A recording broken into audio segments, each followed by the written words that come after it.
How's it going, everybody?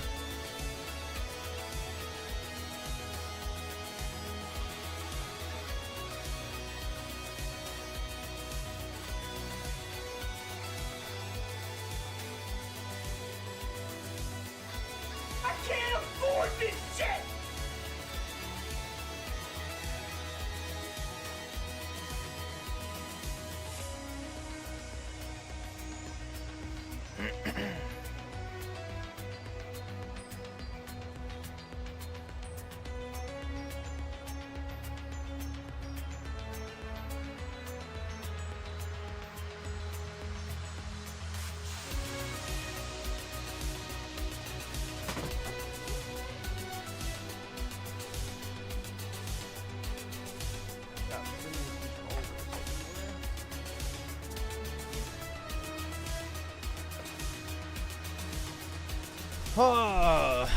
Let's see.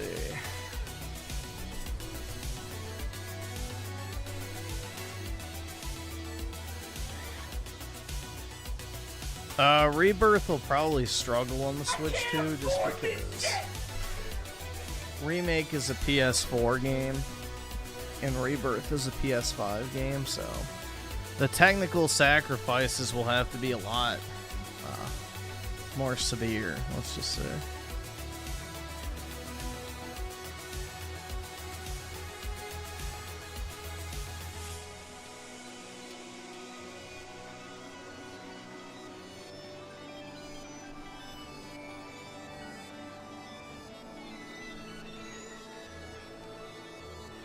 Let's see. Dr. Nefarious of the 2, Xenoblade 3, Xenoblade 3, Xenoblade 3, Xenoblade 3. Now, if you'd put it 3 times, maybe, but you put it 4, so I don't know. But most likely, I'm going to do the DLC for Xenoblade 2 next, and then I'll do maybe the first one. I don't know.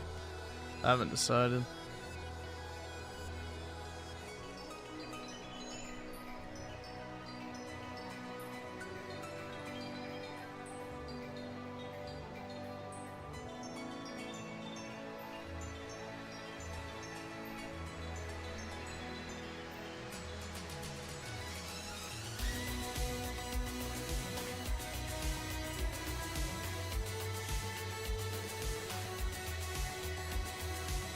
And let's see, Oski Woski with the 2, Mute Juan. Alright. See. There we go.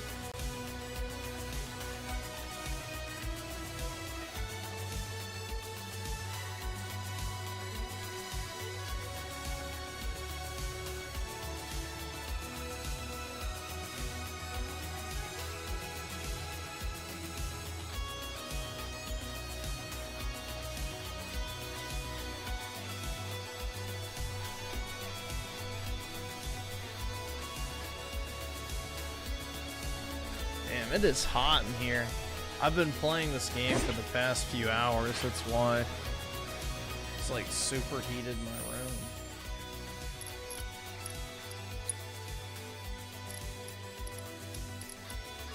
Oh wait, where's save?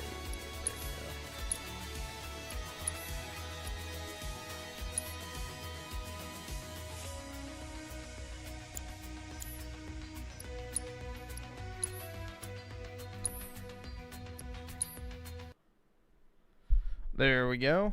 There we go. Why people hating on Peak Birth? Because they don't have taste. Zero taste.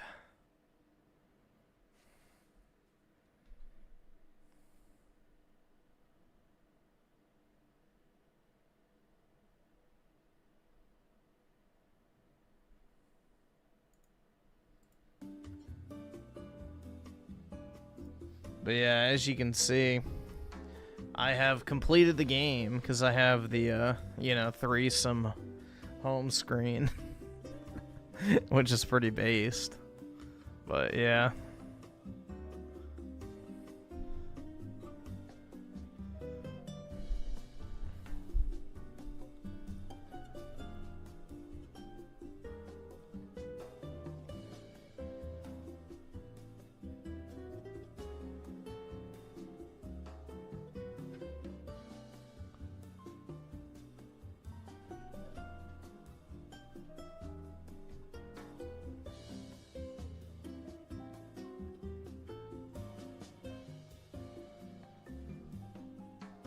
I can't afford this shit! Let's see. Oski Woski with the 2. Mute Juan. Alright. Can do. How is this pedo blade? You know, forgive me for, you know, my ignorance, but I don't really think either of those fully asseted women look like kids, but hey.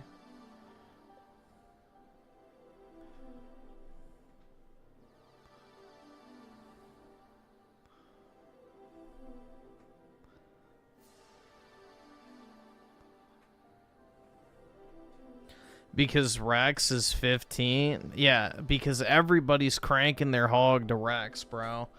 Yeah, definitely. That's exactly why everyone plays it.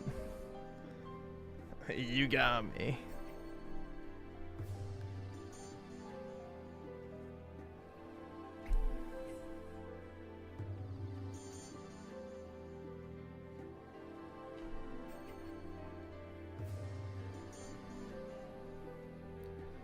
Rex is a manlet pussy. Well, he gets a lot of pussy at the end of the game, so I don't know. Do with that as you will.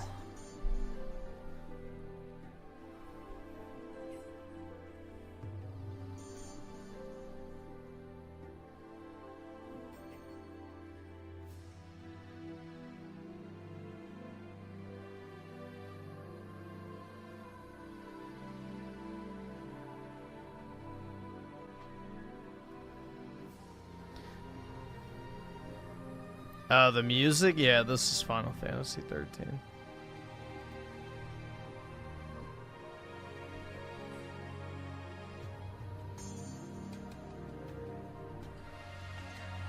I can't afford this shit! And let's see. Shaka Shaka Gaming with the 3. Tora literally has a child-made robot.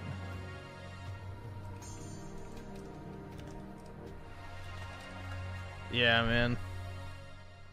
First of all, you said robot, so that already is retarded. Second of all, let's see.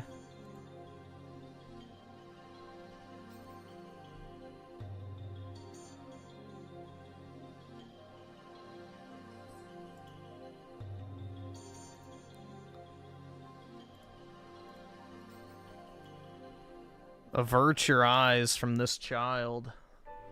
Oh my god. Is she in grade school?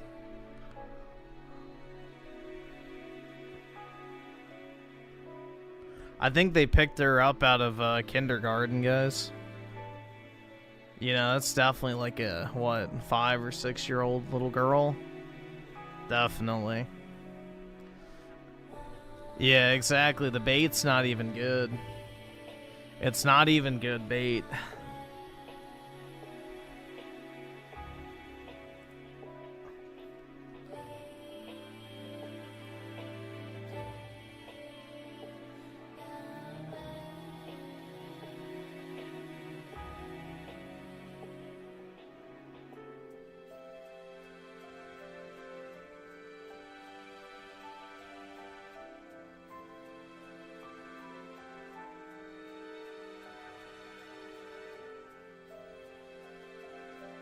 What rare blades do I have? I don't even know, really.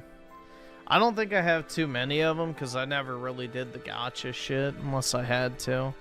Here, I can check real quick.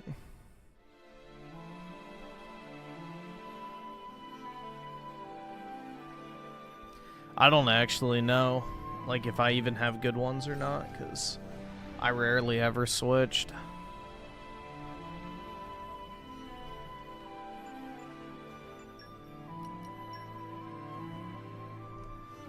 So obviously this one, that.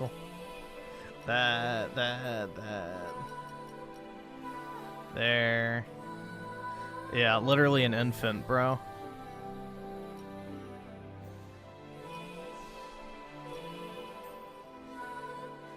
Another infant. Got that one, that one.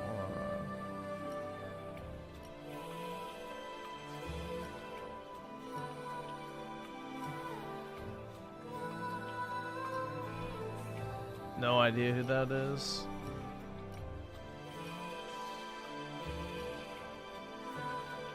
That looks like it's out of Code Geass, this bitch. And these I don't have. Got that one, don't have that one.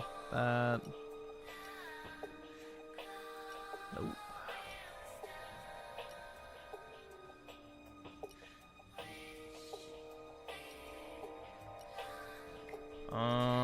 Yeah, I don't have any of these. Again, I never really did the gacha shit, so I don't have many. So, yeah. And I didn't use any of them really at all. So.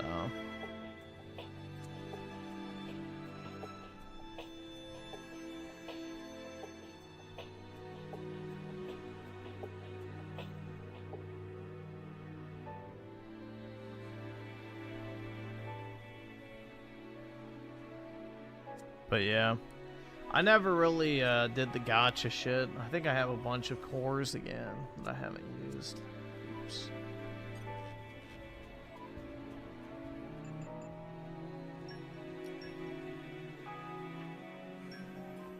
Yep. Here, we'll open these real quick. See if I get anything good. Nope. Trash.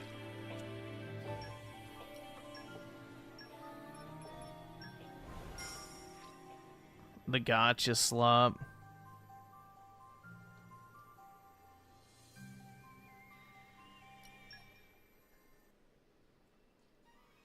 Oh, there we go. I got another named one at least.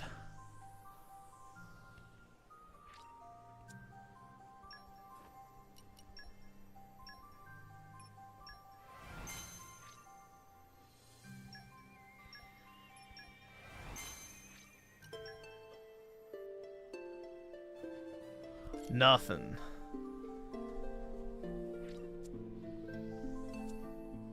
Alright, well, there we go.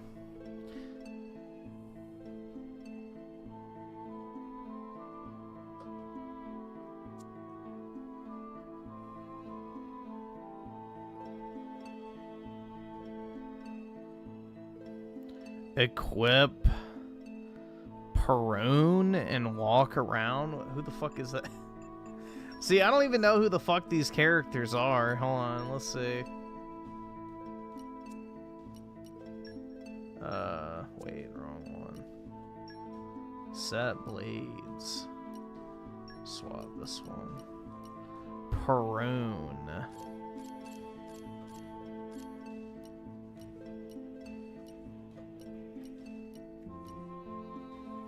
This one.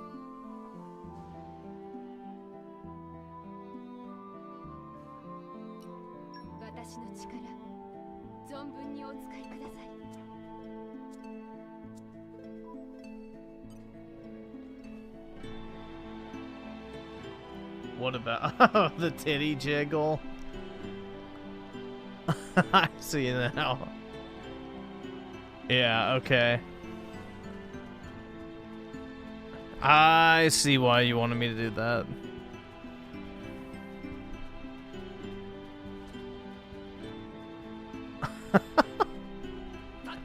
Brutal, man.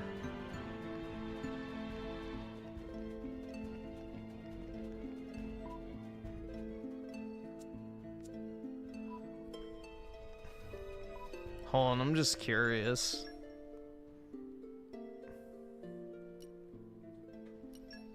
I think it tells you who the artist is. I just want to know if that's like from the actual Code Geass artist, because it looks exactly like it.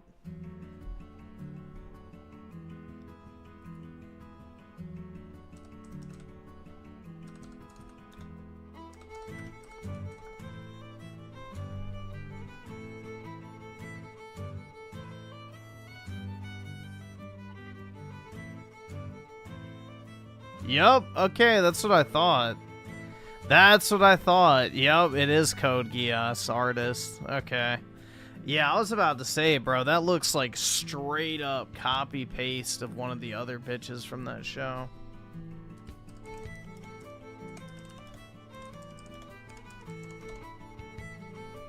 Yeah, this chick. Like, it's literally a copy paste. It's not even like remotely unique. Like, look at that, dude. That is the same character.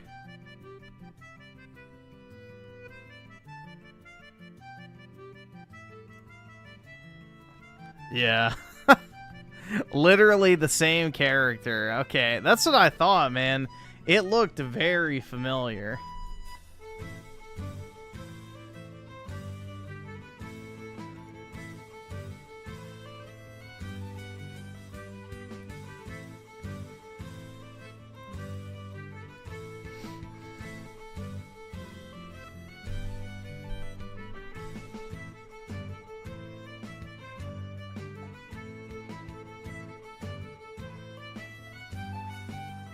Yeah, he designed the, whatever villains, right? Like Malos and Jin, I think, were the two he did.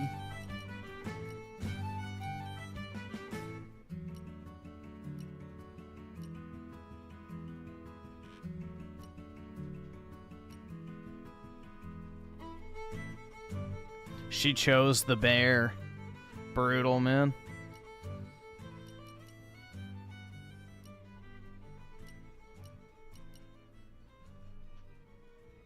That one has a pretty cool art style to it. Same with that one.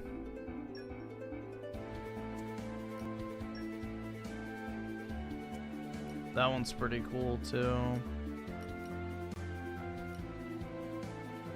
That one's great, man. Same with her, bro. Hell yeah, dude. It's funny how low res even the like renders of the characters are.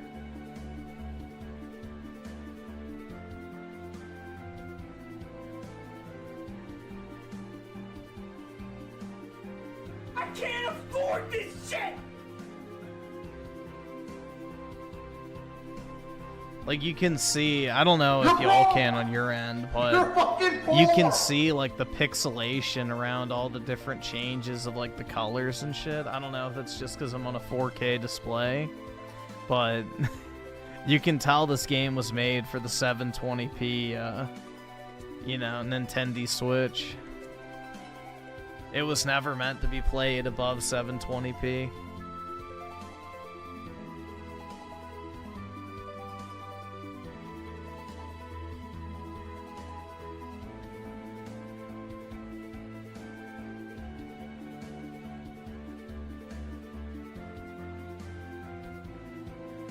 But yeah, there we go.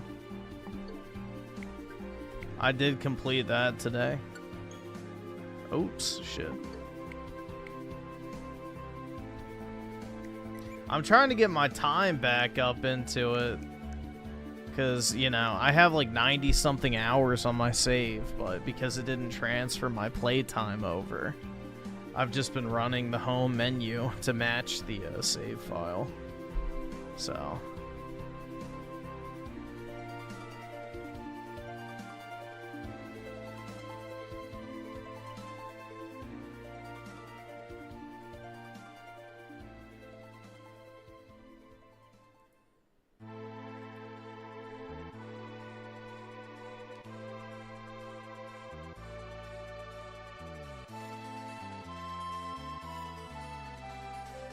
No, I have 95 hours in the game. My play activity did not transfer with my save file, that's what I was saying. So it says I only have 65 hours in the game, but my save file is 95. Alright, awesome. Thanks, nigga. Alright. So...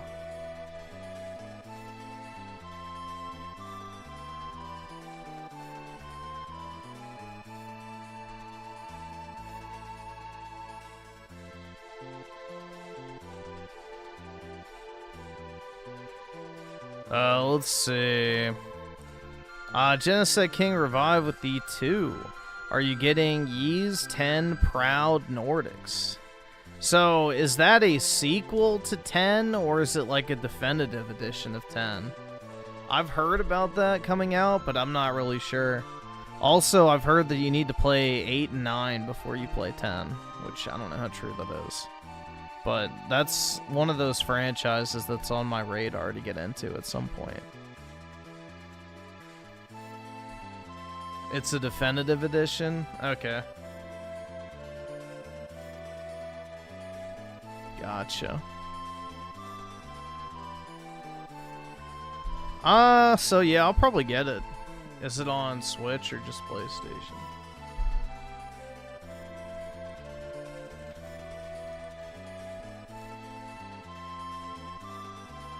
It is on Switch too. Cool. Yeah, I'll probably get it on Switch too because I'm more likely to play it.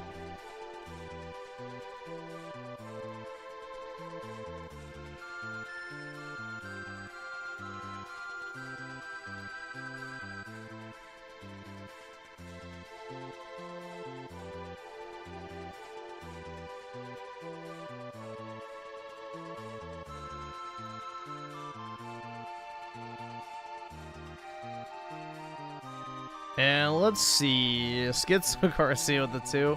What's up, Epstein Gaming? That's right. Shit. If wanting to shove my face in Mithra's massive memories makes me Epstein coded, then so be it. I will happily go to that island. And Shaka Shaka Gaming with the 8. Griffin is such a weeb. If you're playing a game like this, you are 100% a weeb. Stop denying it. I guess I can enjoy JRPGs now because they come from Japan. Brutal, man. Brutal.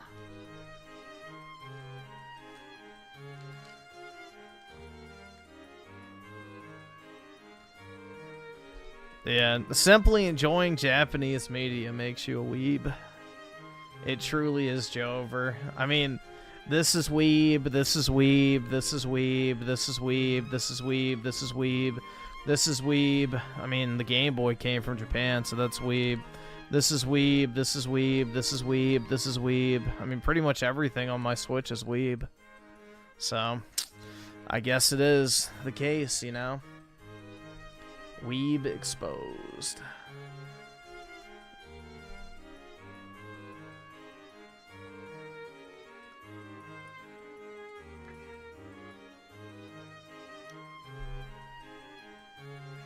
Yeah, I mean, wise, I can see why someone would say that, but yeah, it's Yeez.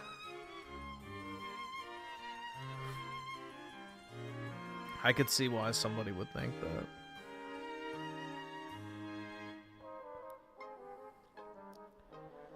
Anabolic plays with the 374. Okay. Oh, there goes the chat. Right on cue. And Not Naya with the 2. Hello, Griffin. Been a bit. How are you? Hope life is well. I'm doing alright. I just beat Xenoblade tonight, so... I have kind of that feeling where when you beat a game that you actually really like, where it's kind of like you don't really want to play anything else for a while. But other than that, it's good.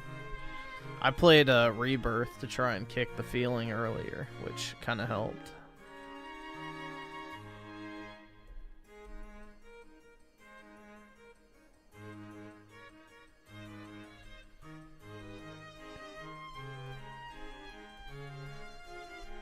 And Schizo Garcia with the 2. If you like 2, you'll like X. You can play it on Steam. I have all the Xenoblade games physically. I've got 1, 2, 3, X, and the DLC for 2. You're all poor! on cartridge. You're So. fucking poor! I've got all of them ready to go.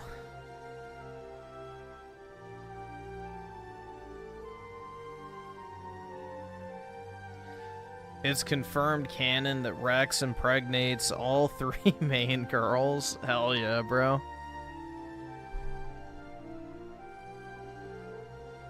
Yeah, dude, Rex is so much better of a character once you turn off the shitty English voice acting. Like, bro, his voice is so unbearable. Like, I remember when I first played Xenoblade 2, I was playing on English, and I fucking hated him as a character. Like, genuine, visceral hatred. So I had to put it in Japanese, and it made it a million times better. But, dude, his voice is so fucking annoying. Hopefully, whoever was his voice actor never worked another day in the industry, because holy shit, man. It was so bad.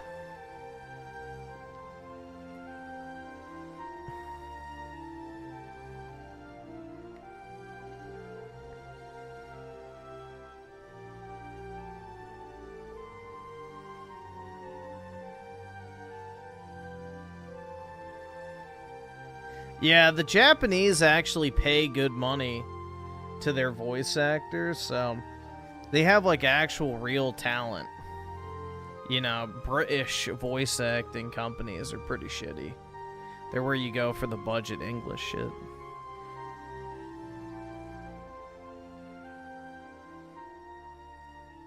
So, I mean, the thing is, like, Japanese voice actors are, like, literal celebrities. Like, we looked up Aerith's voice actress for Final Fantasy, and it's, like, insane, the fucking list of roles. Like, so, they have, like, actual celebrity over in Japan. So, they get, like, really, really, really talented people to do the voice acting for most Japanese roles.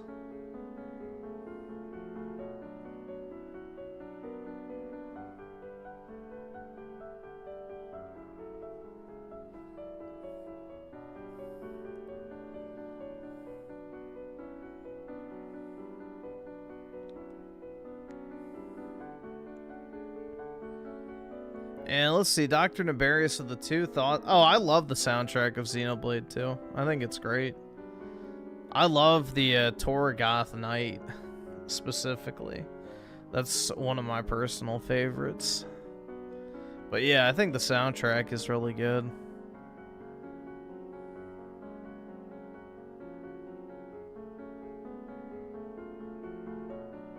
Well, the problem is like Western voice actors for anything Japanese try and sound like a cartoon character. That's the issue. Is like Japanese voice actors try to sound like human beings. And Western fucking voice actors try and sound like cartoons. They don't try to sound like actual people.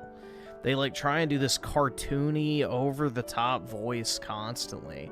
And it's super fucking obnoxious. It's like listening to the Act Man talk. You just want to blow your fucking brains out after like 3 minutes of it because it's like so condescending. It's like how you would talk to a bunch of retarded autistic kids to make them, you know, hold their interest.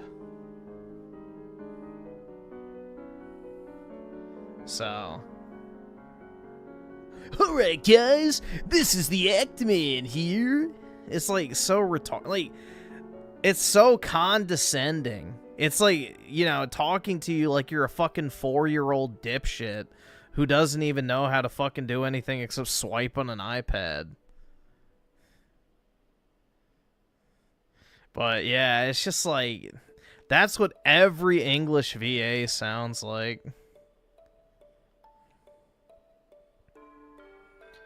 Dr. Nefarious with the 2. Xenoblade 1's English VA is great. I don't know what happened with 2. I know exactly what happened with 2. Xenoblade 1 came out. It was a GameStop exclusive title, meaning you could only get it at GameStop in the US. And because of that, the game sold incredibly poorly because GameStop opened all the copies and sold the pre-owned copies for higher than the new price. So the game had a very, very, very high barrier to entry in the West and was mostly unknown. So what happened is when, you know, Xenoblade 2 comes along, because Xenoblade Chronicles X did not sell well because it was on the Wii U. You know, because of that, it probably had a shoestring budget when it came to localization. No, Xenoblade 1 was on the Wii. It was on the Wii, the original Wii.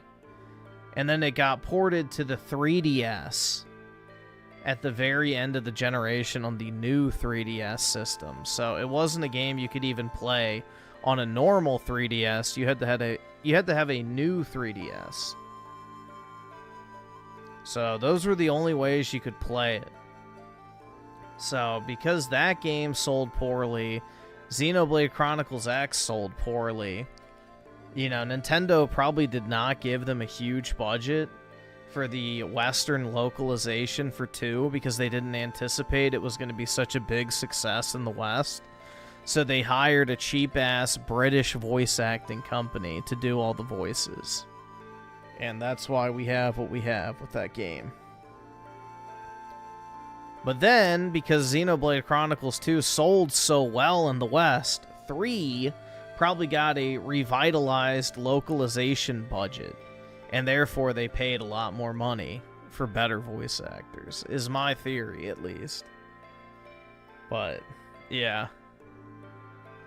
Japan was definitely the priority, as it should be, with a JRPG, so that's where probably most of the money went for the actors.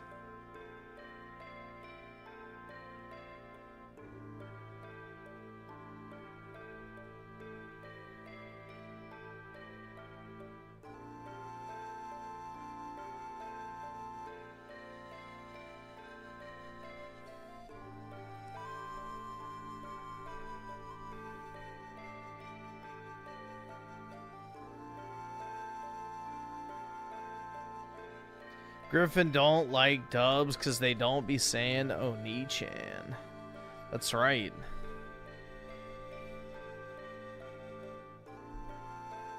How am I supposed to fucking Sister Max unless, you know, I'm hearing some little Japanese girl say Oni-chan. So, you can't Sister Max unless you hear the authentic Japanese terms.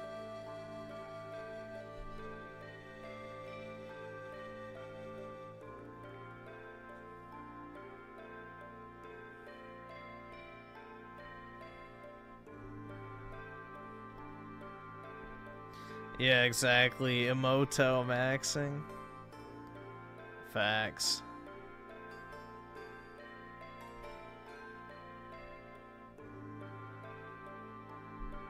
I don't know, it's like when you watch like a foreign film with English dub. It just doesn't feel right. So, there's like that one show on Netflix, The Dark or whatever. I think it's German. But bro, if you watch it with English dub, it just ruins the entire thing. So, it's just better to watch shit in the native language with subtitles most of the time. The only people who don't like subtitles are fucking half-wits that can't read at a first grade level.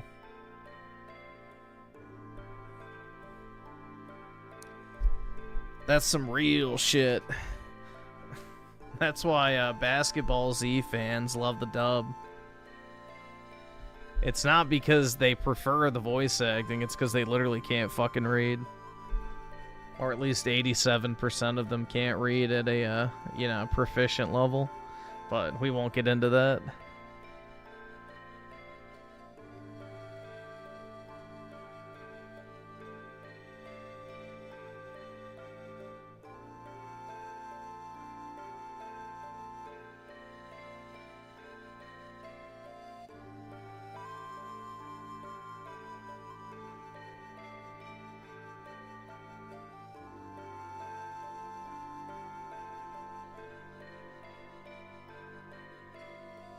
No, they do not mostly watch it in Japanese. That is a outright lie. You know damn well that Mexicans and blacks are not watching that shit in Japanese. Nice fucking try.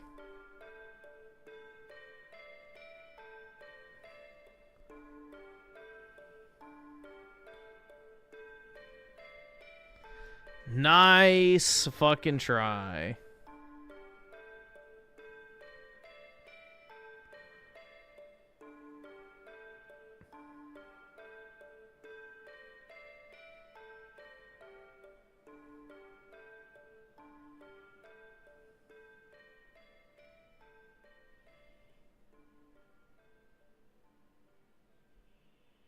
You're broke! You're fucking poor!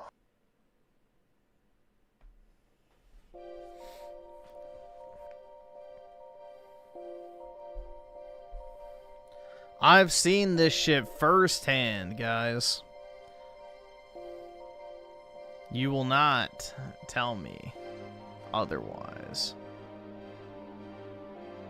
Anyone who enjoys Xenoblade 2 should be on a watch list.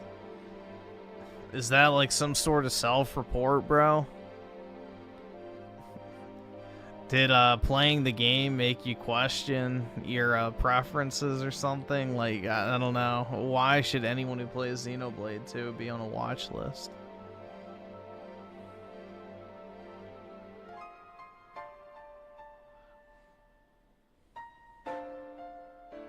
Schizo Garcia with the 2, play Resident Evil 4. You're broke! No. You're fucking poor! Never. Ever. And also with the 2, over 70% of people that have Crunchyroll watched out. Yup. And Funimation had a larger subscriber base than Crunchyroll did. So, yup. Whether people want to admit it or not, you know, the vast majority of the Goyim watch, you know, their animes in dub.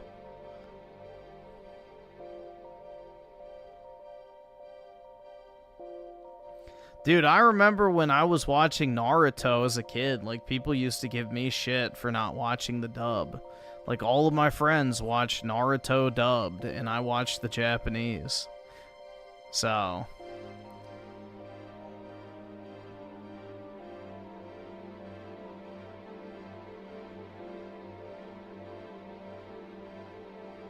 I wish I was joking, but that's straight from Crunchyroll's Twitter. Yeah, exactly. Most people do not watch sub anime, whether they want to admit it or not.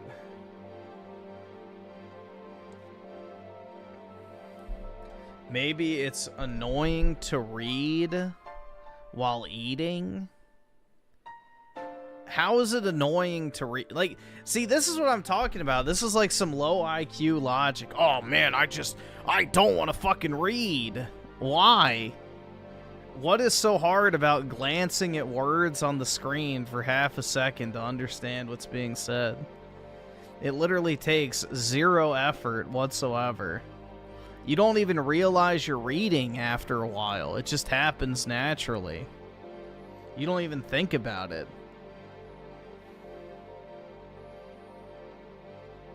All right, awesome. Thanks, nigga. All right.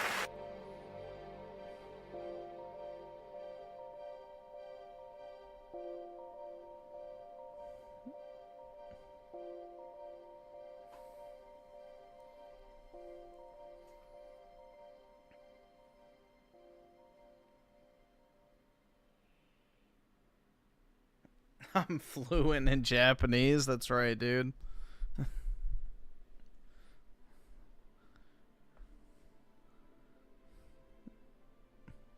Legend has it that if you eat enough Japanese pussy, you eventually can speak it, but you'll have to test that yourself. Just set King Revive with the 5. Play Hell Taker. It's free and super short. Wiimote is allowed. I can see what it is. No promises though.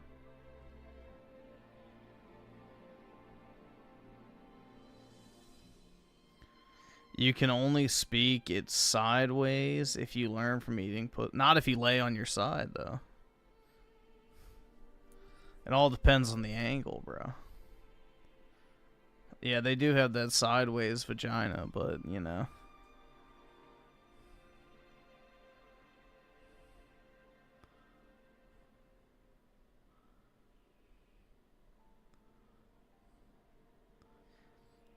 If you watch anime over the age of 25, you're a weirdo.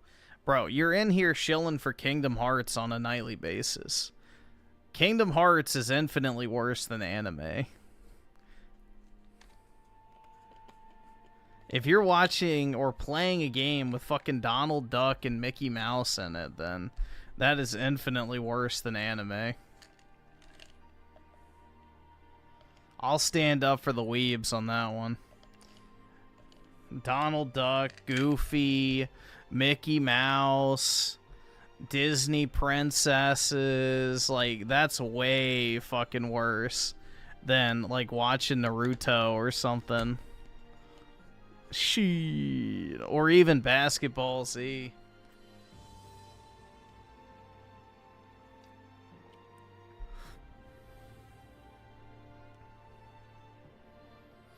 At least it doesn't have a child. See, you're very hung up on the child aspect. Most people play Xenoblade 2 and they don't think of the characters as children. But for some reason, in your mind, you see, you know, characters with massive fucking tits and think, yeah, that's a child, dude. That's more of a self-report, my guy. I don't know what to tell you.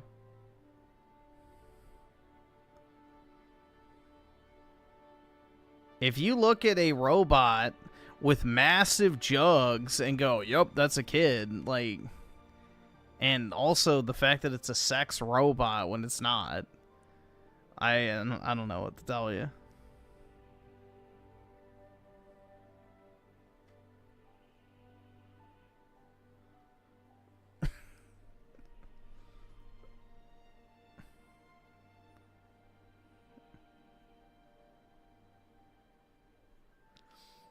Cloud and Aerith are literally in Kingdom Hearts you fuck with? Okay, and so is Goofy and Mickey Mouse and fucking Donald Duck, bro. What's your point? What's your fucking point?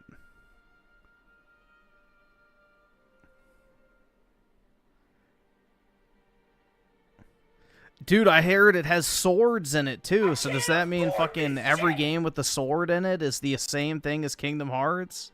Wowie zowie. That's some logic there. I can't afford this shit!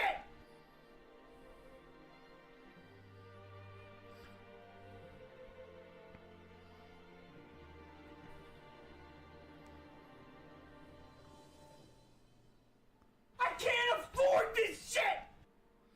El Rosario Soul with the 2, the only best dub is Ghost Stories. Yeah, that's the one where they did the straight up, like, parody of it, right?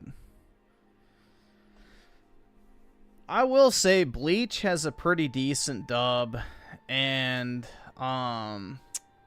Death Note has a pretty decent dub, but even then, I think the Japanese is probably better in both of those cases. But either one of those are, they're pretty decent, I would say. Fate Zero, I've never heard that dubbed. I watched it subbed.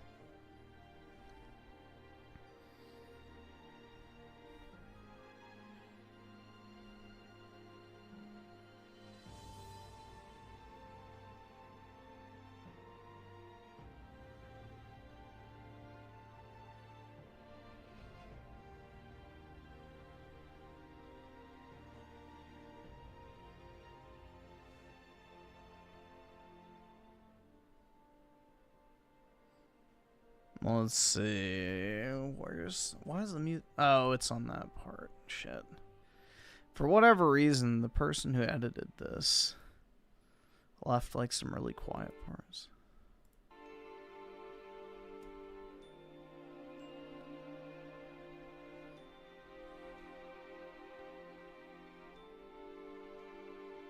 I'm not in Copium. I had to play them for my mate. Bro, nobody held a gun to your head and say play Kingdom Hearts.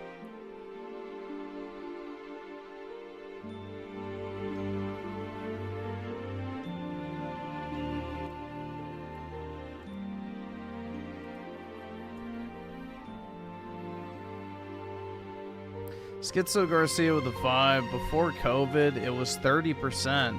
But then the Indians found out what anime was and destroyed it. Shows...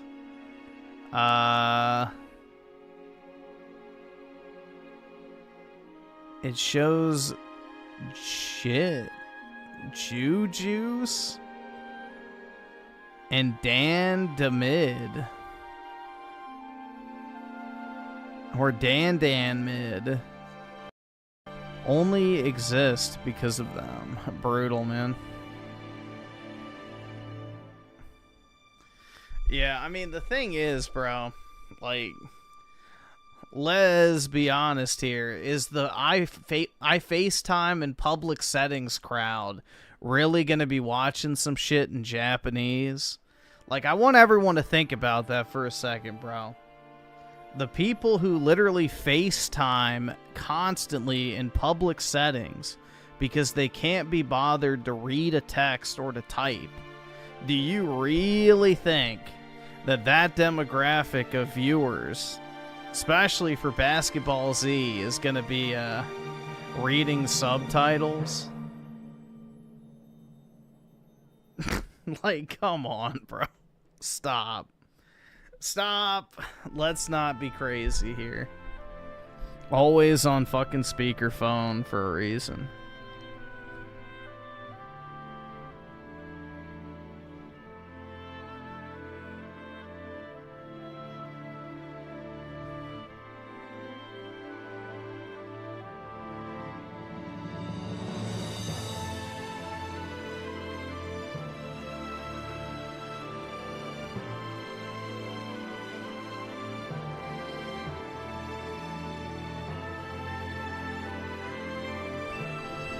And Dr. Nefarious of the 2, love that they aged up Poppy as she got more OP. Yeah, I thought that was kind of cool too.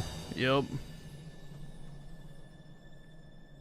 And the thing is too, playing through the game, I never once thought, oh my god, dude, Poppy is a sex robot.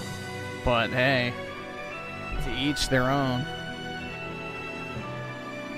You know, Poppy didn't inspire lustful feelings in me until she got her big titty form at the end, but... You know... I can't speak for everyone else.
Is PK LARPing as another nationality again? Brutal, man. Brutal.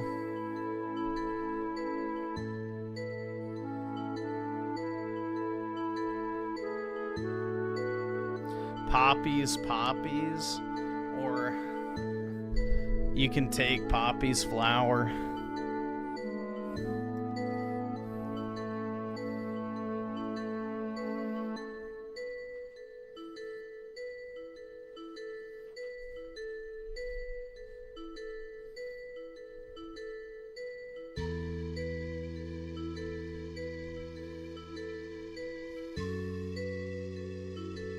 Oh, he's on. Okay, somebody's LARPing as him. Got it. I don't see PKs. Oh, yeah, I'm not on live chat. Give me a second. Let me swap that. Okay, yeah, now I see.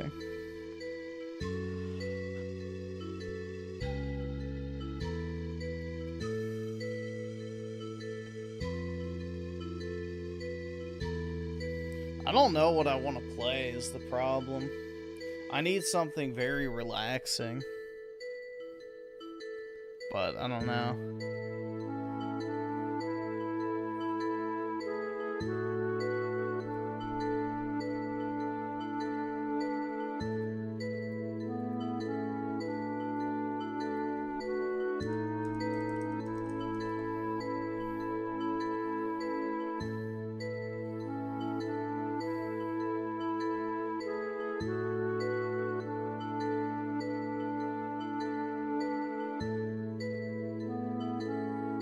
Bro, what the fuck is this? Is this like some furry shit? This Hell Taker game? Build a harem of anime demon girls and what the fuck? Jesus Christ.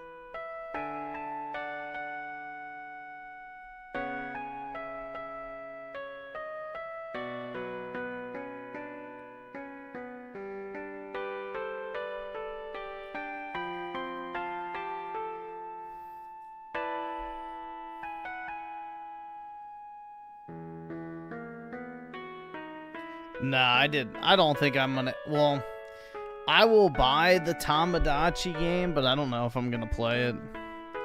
If I'm gonna play one of those cozy games, I'll probably play the new Pokemon one.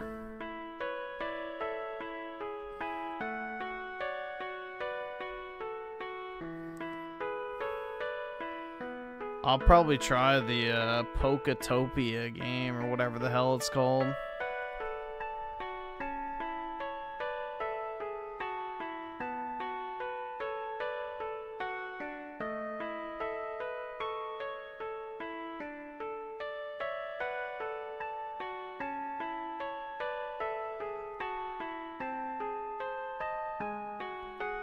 Apparently, people actually like the Poketopia game. I don't actually know what it's called.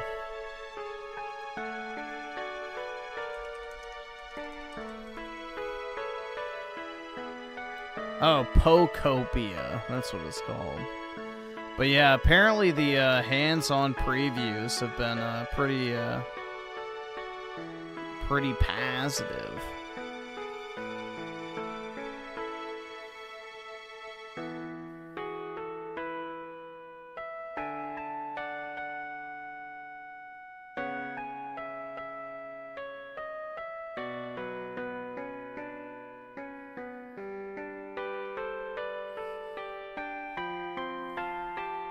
Does it come out?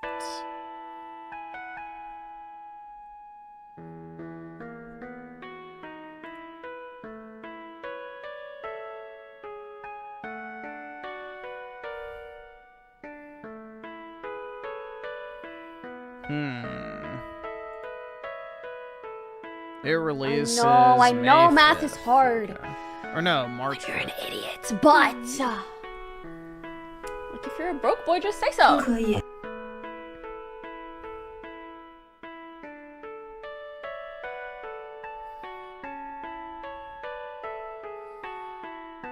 U-Generation at the 50 played The Mystery of the Druids? What the fuck is this?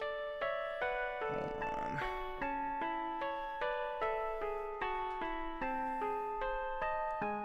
The Mystery of the Druids.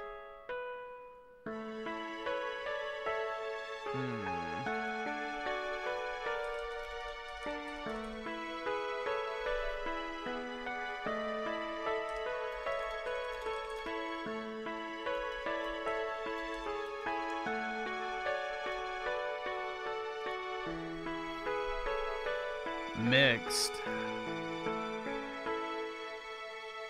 Oh my god, is this game The Drizzling Poops?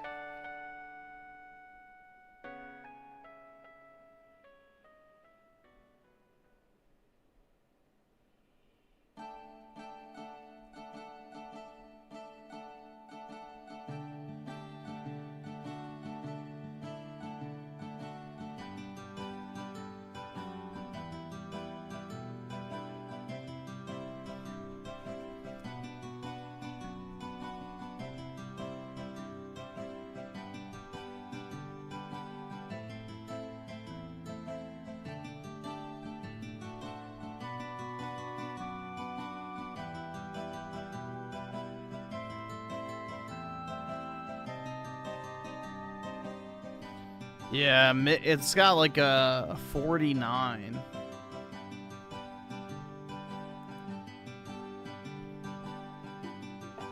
Crash literally instantly. Druid face does not appear. No saving, not compatible. Soft locks the whole computer. Had to download a mod to function properly. Paid money, literally indecipherable puzzle. Completely broken animation. Brutal, man.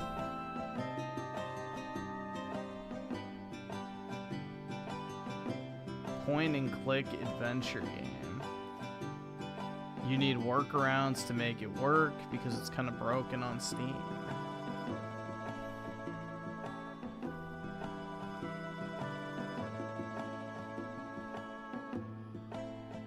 Let's see.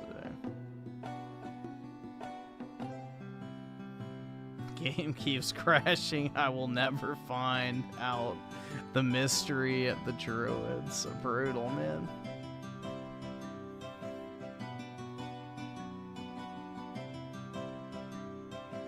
Crashed instantly. It also stole my wallet and rummaged in the fridge. Brutal.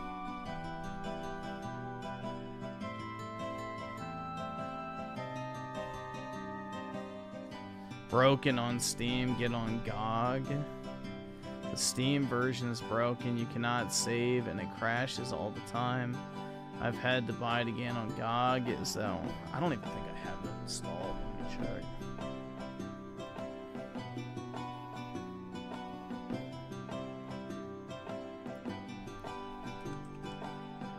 Yeah, I don't.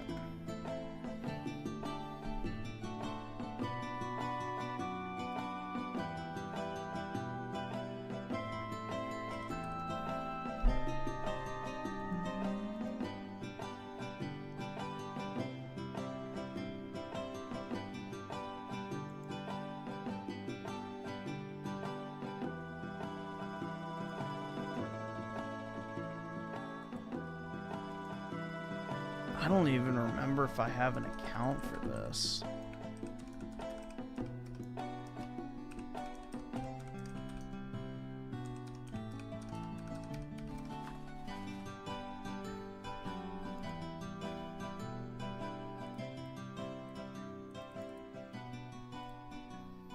Let's see if this works.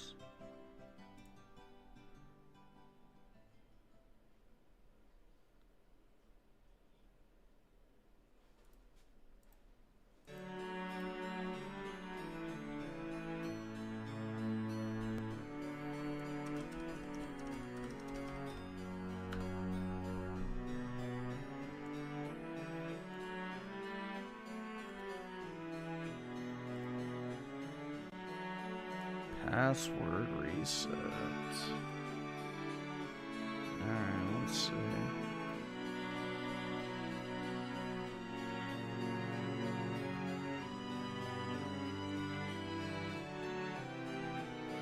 Nope.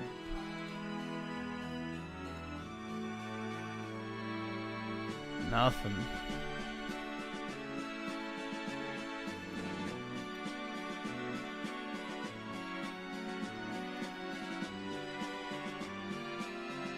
There it is.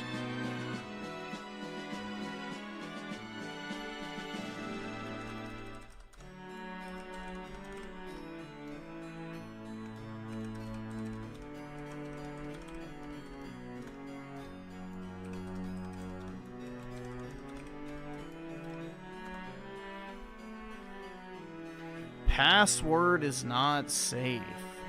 Holy fuck, dude. It's a gaming website. Who fucking gives a shit?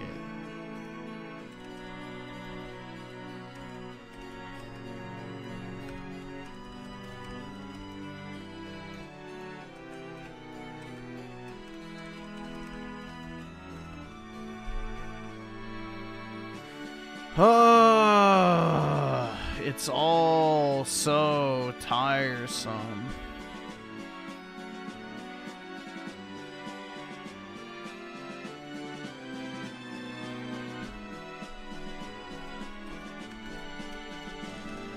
Everything has to be a fucking challenge. Oh wow, dude, 2-step verification now. Holy fucking shit. I have never once set this shit up for 2-step verification. Holy fuck, man.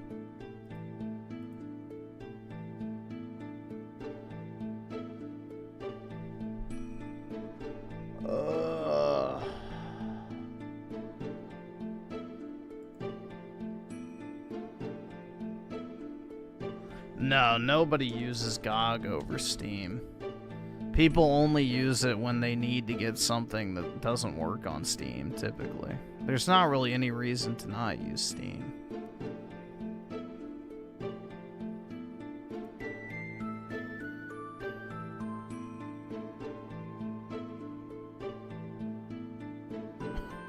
They're trying to fucking finesse me out of additional money when I'm buying the game. They're like, oh, game preservation is an important effort. Give us some extra money as a tip.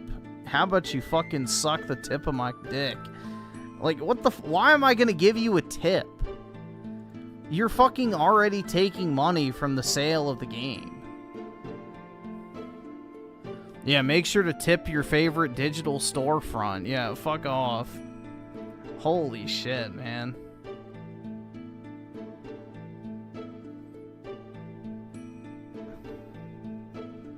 Have you no shame?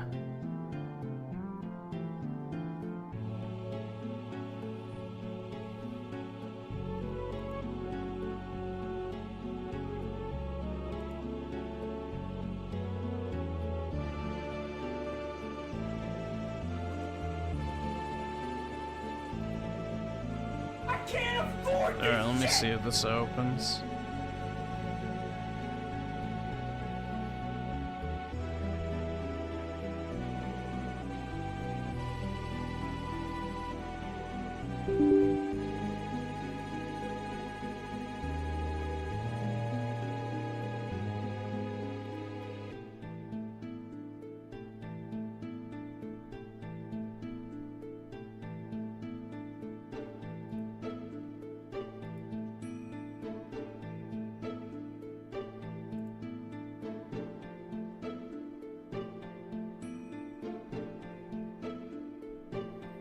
Now I have to sign into my account to play the game.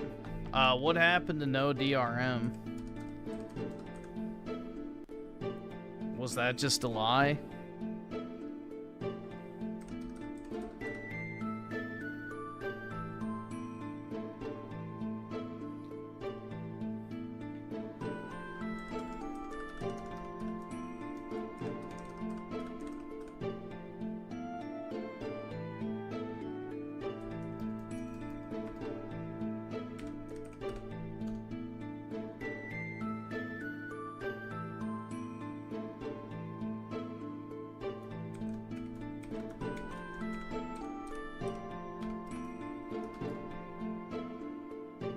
Incorrect password. I think the fuck not.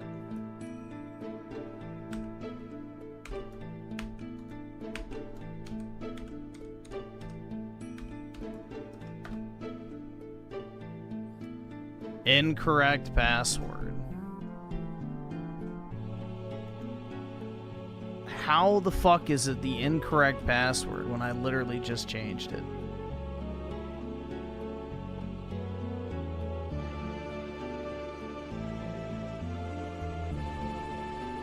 Gaming.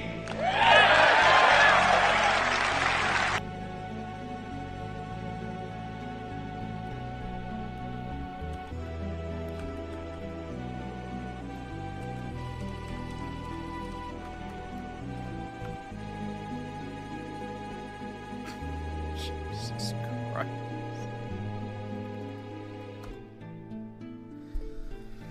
Oh my God, man. It's all so tiresome.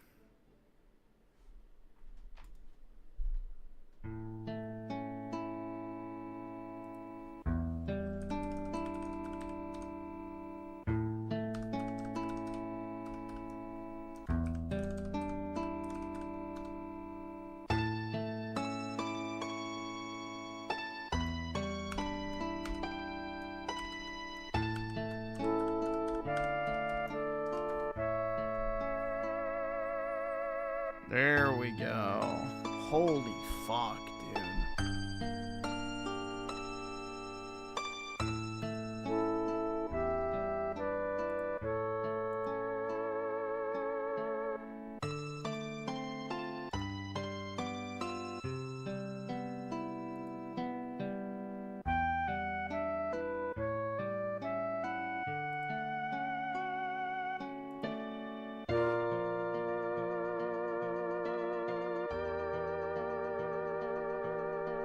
Jeez.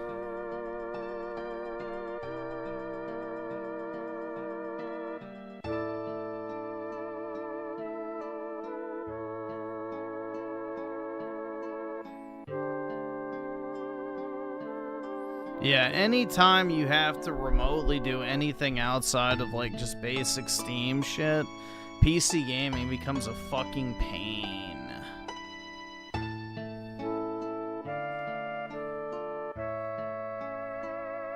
That's why usually if a game's not on Steam, I just pretend it doesn't exist.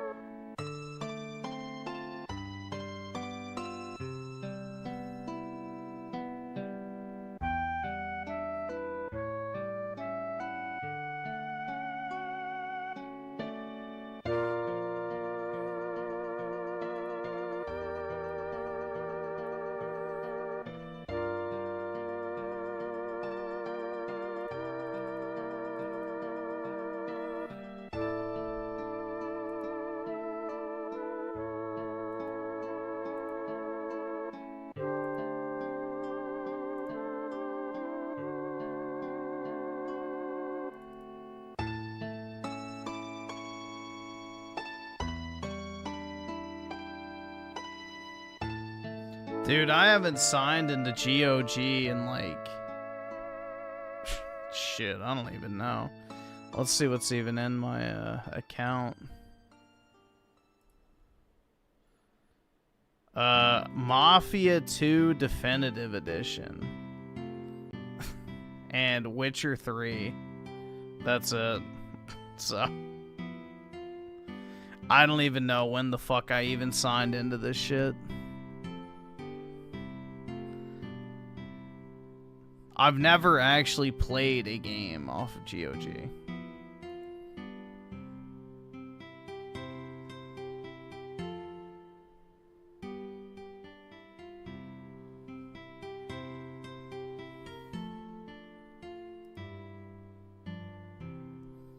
And the game has fucked up my computer screen. That's nice.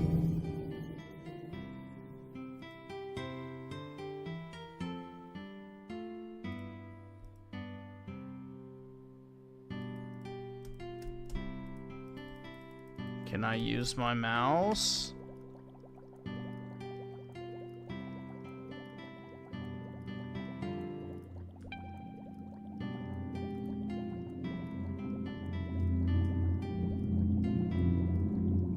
Is there like no way to window this?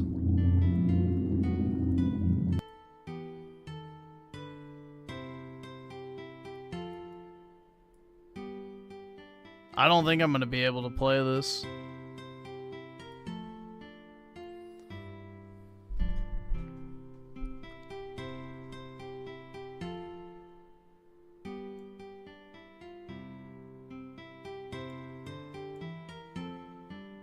Because there's no video settings, so...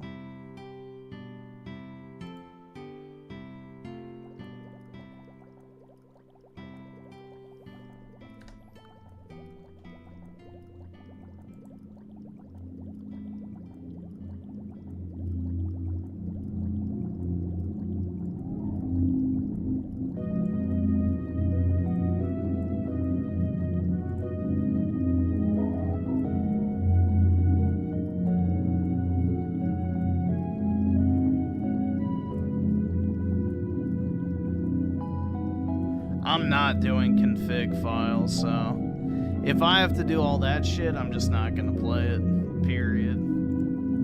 I'm not fucking tech supporting a fucking old ass piece of shit game.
No, Alt-Enter doesn't work. I just looked that up. No, it doesn't work on my computer, so... It's stretching it out across my 2 monitors. It resizes all of my windows so that nothing's visible, and even after I drag them back into place, the second I click back on the game, it fucks everything up again.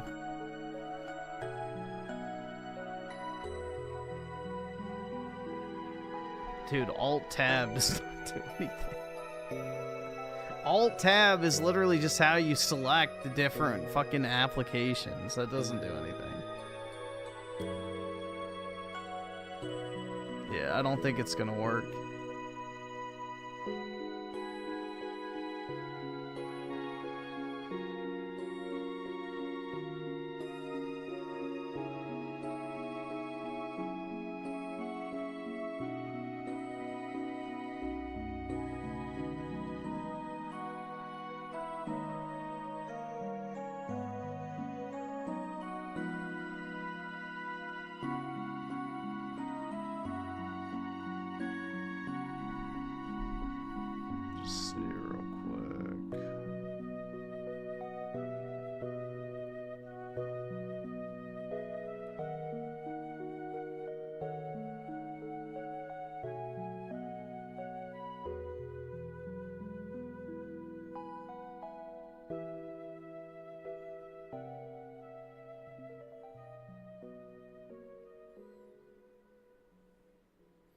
Yeah, Alt-Enter.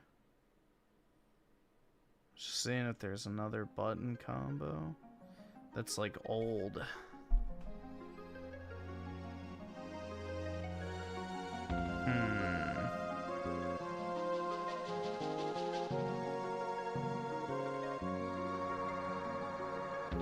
Control-Alt-Delete is definitely an option.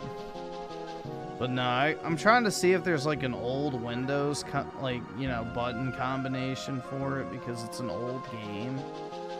But yeah, I don't think it's gonna work.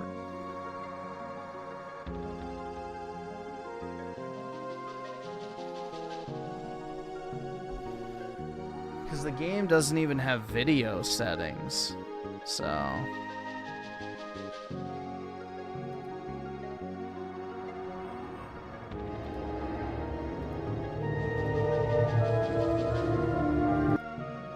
Yeah, that doesn't do anything.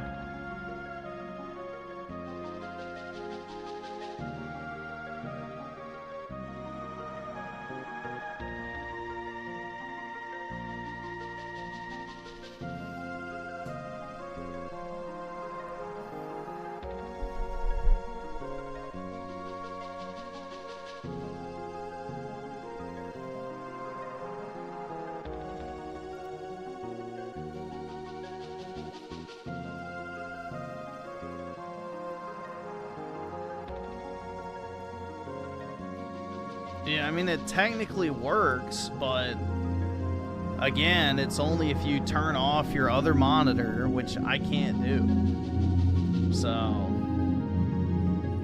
theoretically, if you were playing this on a single monitor setup, it would work in theory, but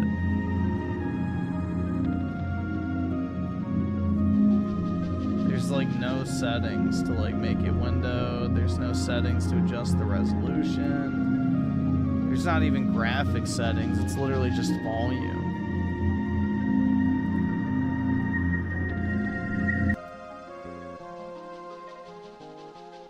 Yeah. I don't think that's gonna work, so... This is like Fallout 1.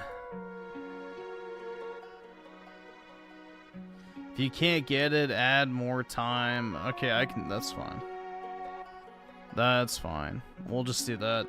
Yeah, I can't get it to work, so... Again, if I had like a one monitor setup, maybe it would work, but then I wouldn't be able to like do streaming stuff, which is not ideal. This is like Fallout 1 all over again. where it's technically working, but it bricks your computer for anything else other than just the game.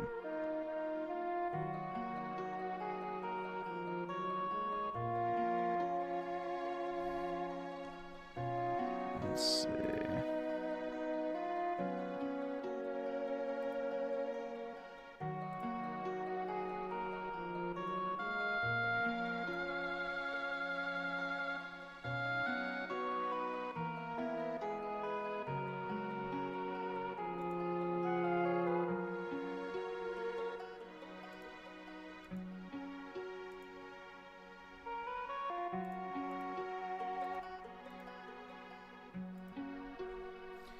I'm putting in a refund request. I don't even know if they do refunds.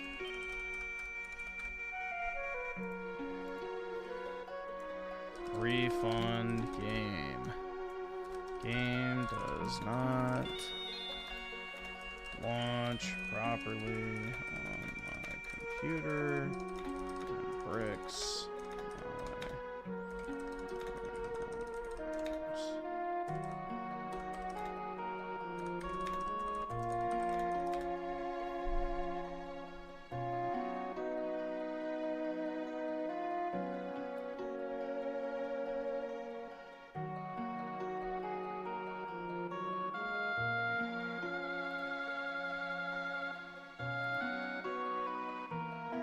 Order ID? How the fuck am I supposed to know that?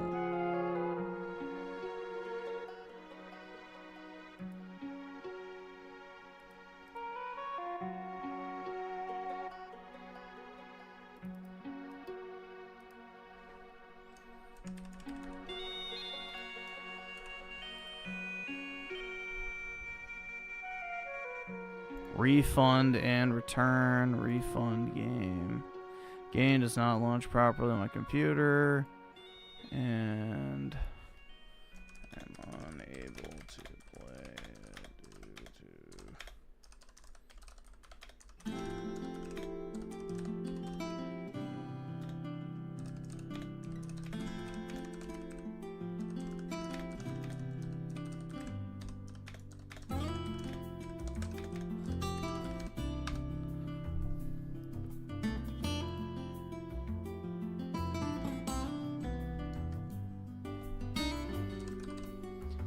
Alright.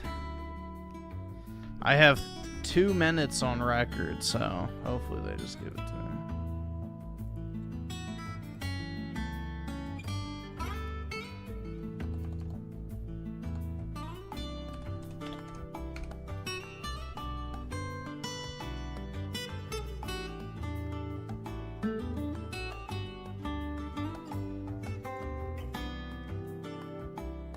Alright, let's see. There we go.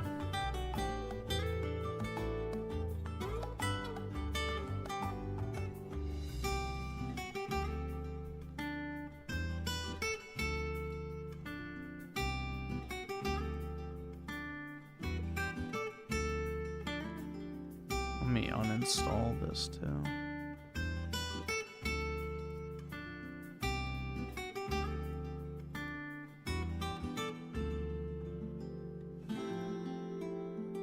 There we go. That way they can't say I still have it installed and go, you can't get a refund.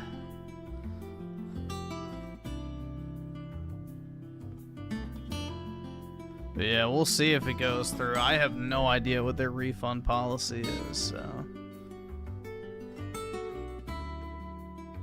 But yeah, it's like Fallout 1 where it just does not want to work on new computers.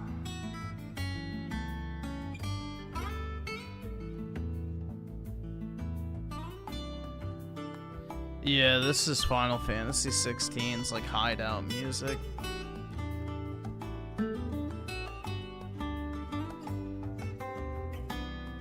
About the same as Steam. Okay. Yeah, it's just kind of weird because you have to fill out like a form instead of just clicking an option in your account, but whatever. I'm guessing it'll work.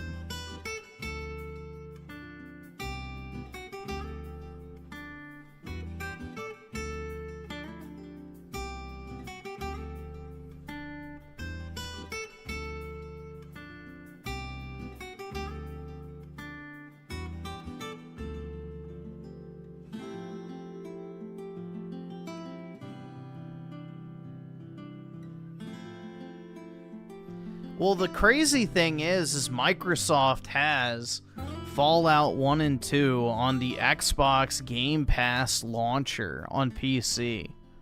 The problem is the Game Pass versions of the games are unplayable on modern systems. So it's like they went to the trouble of uploading the games to Game Pass on their dedicated PC launcher, but did not actually ensure that the games worked properly on modern Windows. So they didn't even fucking update their own games to work on Windows 11 properly. So it's like, yeah, you like literally have to install them and then you have to like patch the fucking game yourself.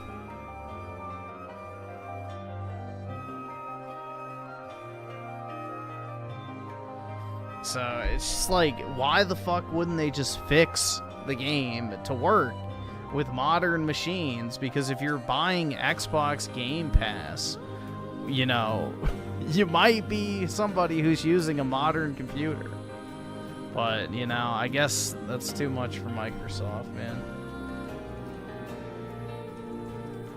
That would require way too much foresight on their part.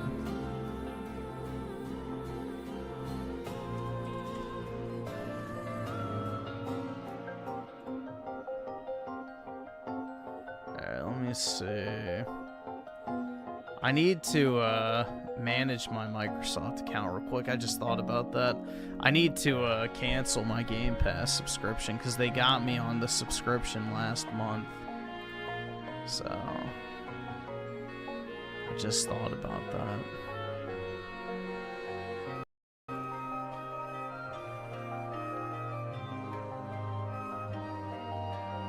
Manage. Cancel subscription.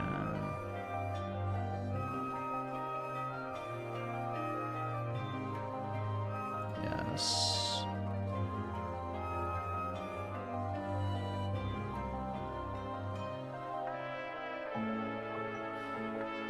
Well, the thing is I had a stacked membership on Game Pass for like 3+ years because of like the deal where it was like if you had Xbox Live, you could get Game Pass Ultimate for $1.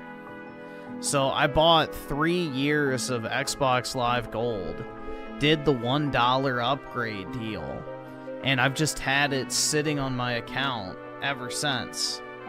So last month it actually expired and they hit me with the $30 charge. So yeah, I'm not doing it again. I mean, maybe if there's like a deal that pops up where it's like the 3 months for $40 or something like that, maybe I'll buy some of those codes, but nah, I'm not paying $30 a fucking month for some shit I don't even use.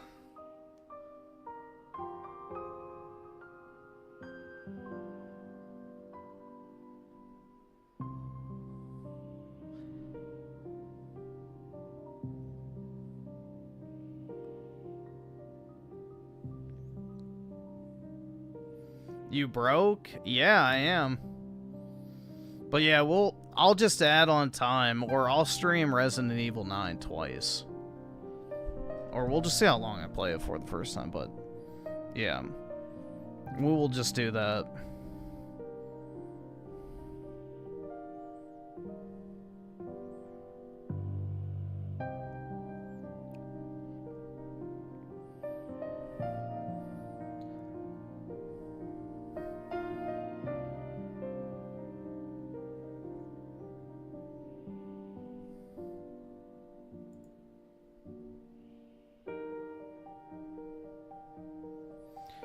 That's what happens when you buy all those Aerith cards and silver coin.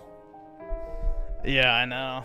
Well, I think a silver coin is a much better use of money than a month of Goy Pass where you don't even download. Like, I didn't even play a game in Game Pass other than High on Life 2.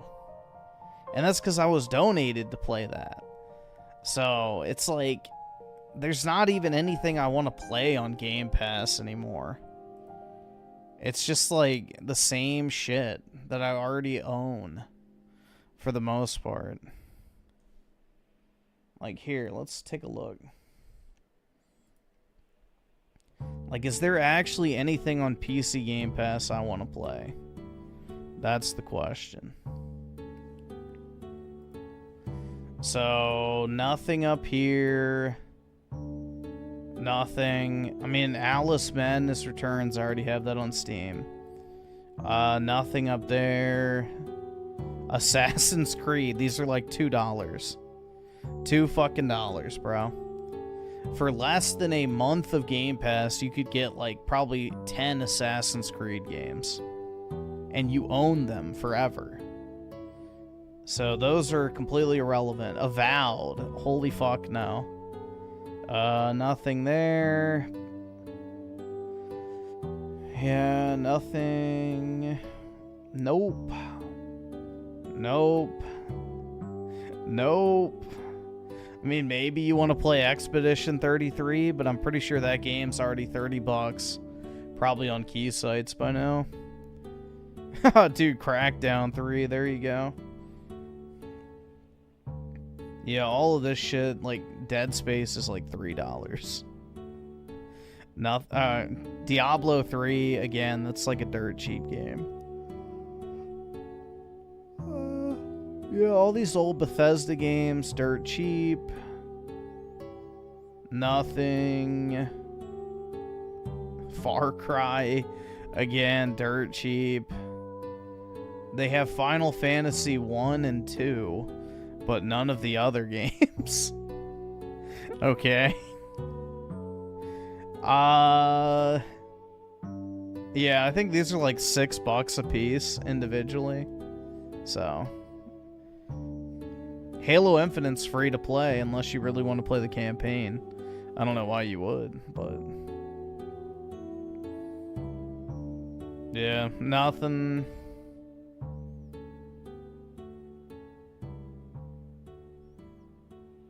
Mass Effect, you can get the entire trilogy for like $10. This is like a $2 game. Ninja Gaiden 4, I guess that's fine, but you should just buy that game. You know, support the devs.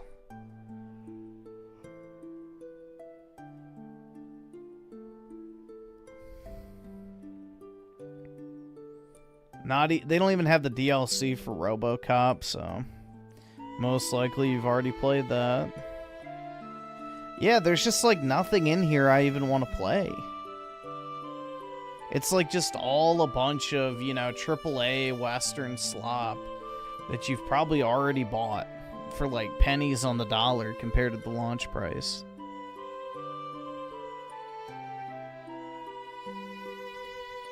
Yeah, like most of these games, if you're interested in them, you can pick them up for like $4 or $5 at like the most. So it's just, basically it's for people who didn't play video games for the past 2 console generations. If you fall into that category, maybe it's a good deal.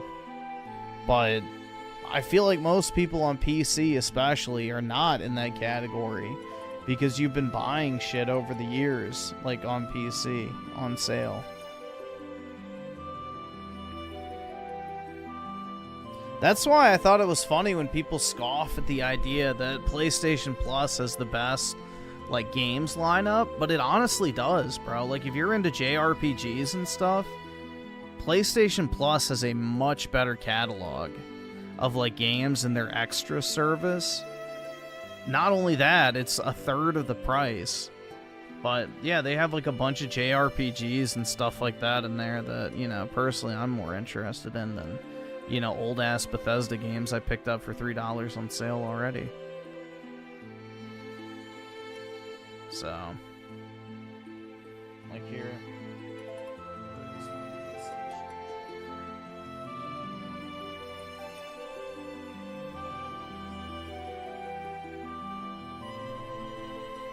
Time to call it quits, Griffin. Gaming is not for you. Yeah, for real. That's becoming abundantly clear. That is becoming abundantly clear as time progresses.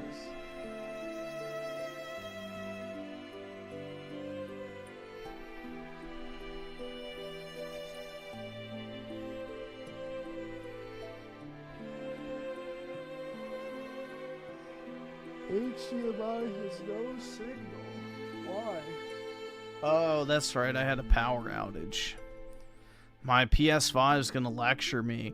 Don't turn off your console without properly power. Yeah, fuck you. I hate that shit, bro. Makes me want to slap a Jap for trying to lecture me about, oh, don't turn off your PS5 incorrectly. Yeah, fuck you, bitch. Yeah, I'll make sure to let the fucking power company know not to fuck with the power lines. Thank you. So helpful. Thank you so much, bro. You know, what would I have ever done without that sage advice?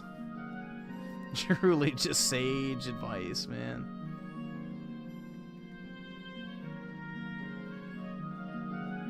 So here, these are the PS Plus games. Sort by A to Z. And there we go. So already, you know, Ace Combat, that's a game that, you know, I would be interested in trying. I mean, these not really, not anything here. That was also in Game Pass, I recognize that. So like here we got some niche PS3 games, which maybe I should filter to not have premium. Hold on. Can I look at just the non-classics?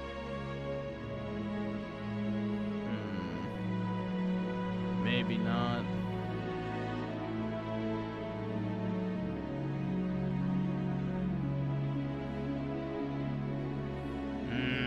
It's gonna make it annoying. I don't know if I can filter out the classic games, because I don't count cloud streaming.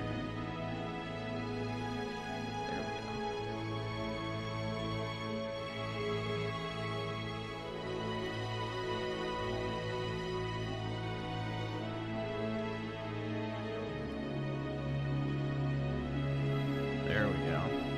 That's actually a pretty good game. Alien Nation. Okay, yeah, those are not.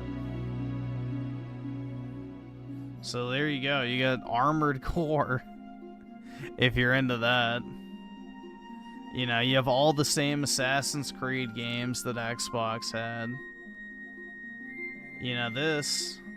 I've actually heard decent things about this game, and not just because the main character has thick-ass thighs, but I've heard it's actually kind of enjoyable. But yeah, I would assume the majority of people are playing it just for the dummy thick anime babes. But yeah, I mean, I would try that. It's free, like, you know, why not try it? I don't know, like, I'd rather just play like the Japanese games personally. Like, here's some classic PS2 looking game.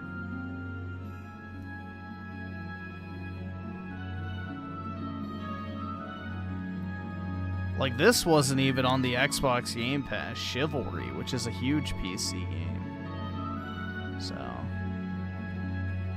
Control, both of those were on there.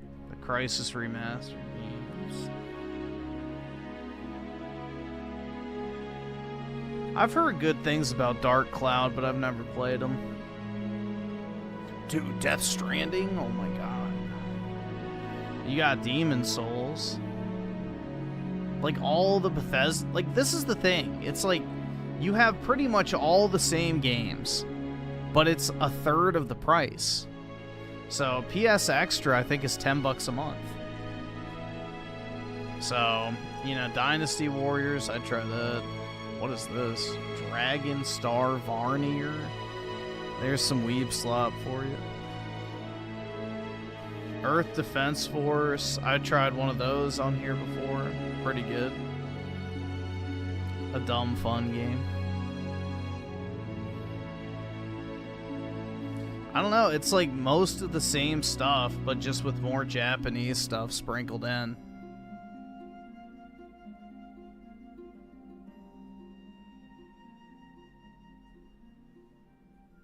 So, I don't know, dude. Like, God Eater, I'd try that. Those are pretty good. Grand Blue Fantasy Relink, that's a good game. Gravity Rush, those are solid.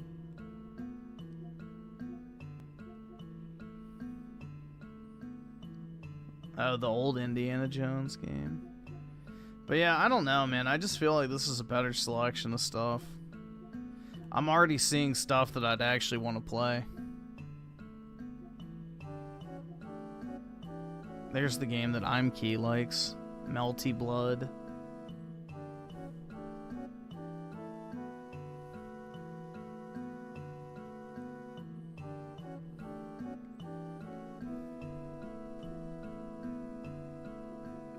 What is this? The Gundam game?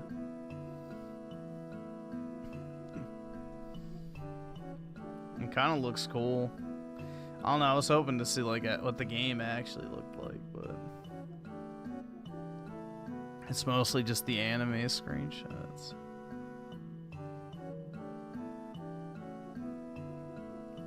I've never watched Gundam, so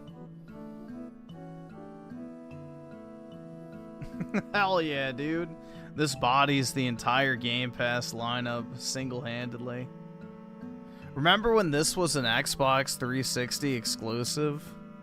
Different times, man. Different times. Do you think Philip Spencer would allow this on Xbox nowadays?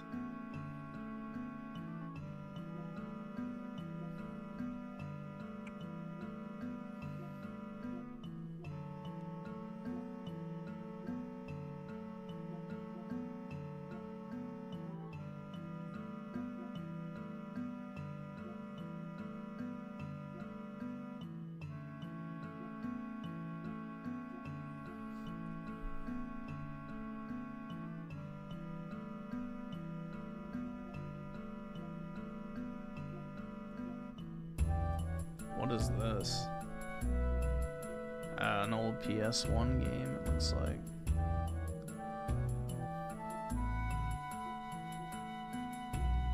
I wish this was better. Like, the premise is awesome, but I've heard it's just incredibly mediocre. Space Hulk. Like, it seems on paper like it'd be fucking awesome. It's basically just Vermintide, but, you know, you play as a space marine. But apparently the game's pretty bad compared to a Vermintide. It's kind of a shame. You got all these classic Star Wars games.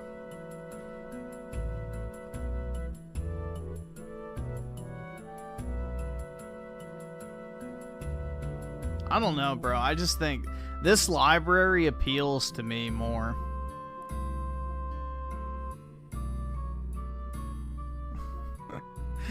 Anime goon shit. There you go. This is an Atlas game, right? Or no, NIS. Okay. I've seen this before. Tomb Raider Anniversary. What is that? I don't think I've ever seen this one. It's like a remaster of the first game.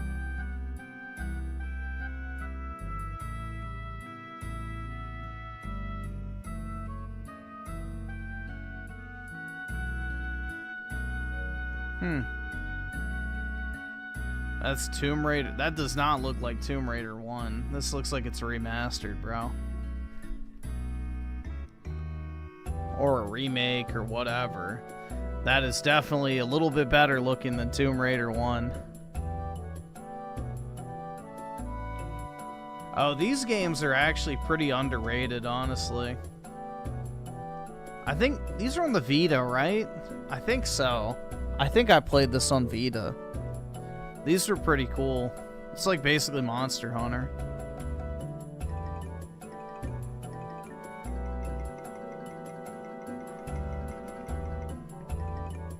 Twisted Metal, dude. That's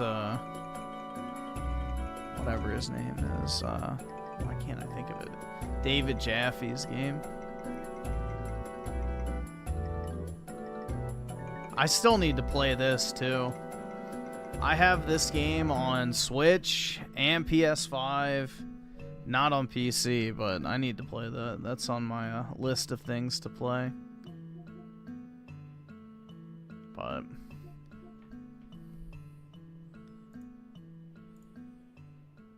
yeah, I've heard really good things about Unicorn Overlord, so. Dude, I remember this game. Bro.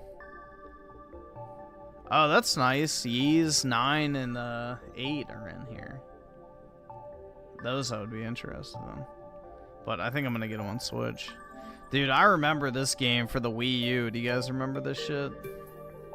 This was like one of the few games I ever played on a Wii U, on my friend's Wii U.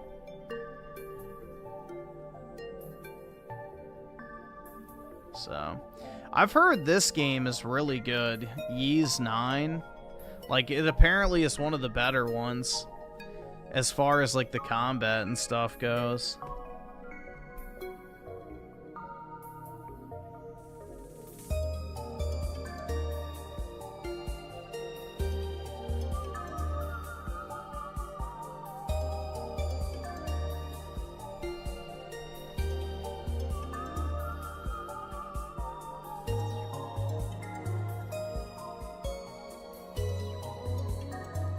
Oh, I remember all the Souls retards were soying out over this game.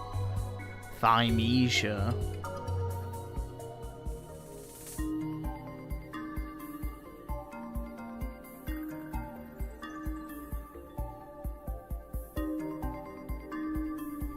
But, yeah, I don't know, bro. I think that's a better lineup than Xbox, personally. But I also have a bias towards Japanese games, obviously. I'd much rather play Japanese games than the same, you know, re-released Bethesda games 800 times.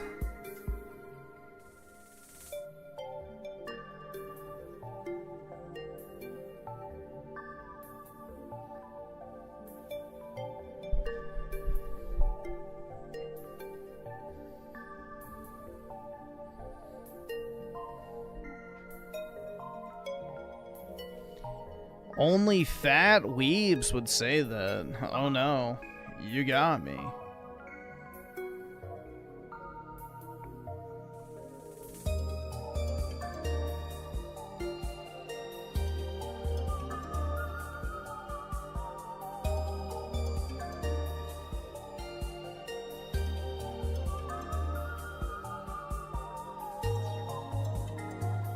Oh, Steam Deck OLED may be out of stock intermittently due to memory and storage shortages.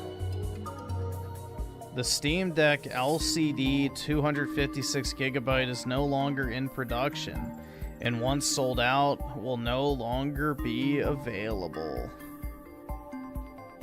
So basically, the only model they'll have is the $600 one and up.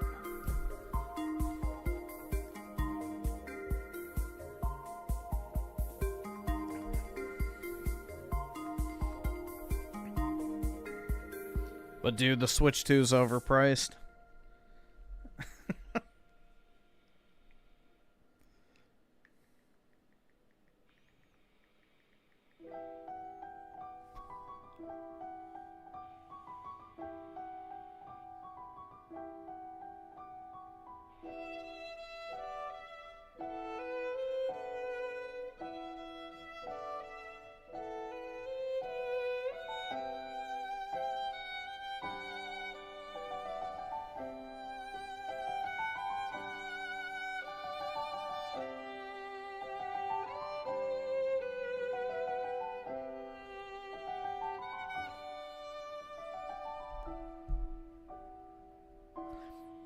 Yeah, I heard the thing about the Switch 2 going up in price too, but I'll believe it when I see it. I think Nintendo is heavily incentivized just to get as many of those consoles out as possible.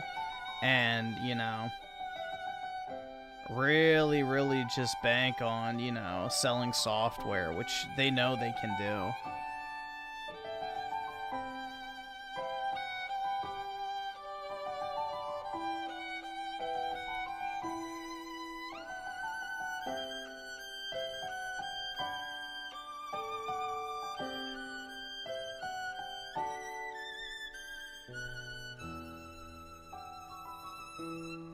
That what the fuck game is... Yes, someone sent me a invite to it, so I just accepted it and then added it to my library.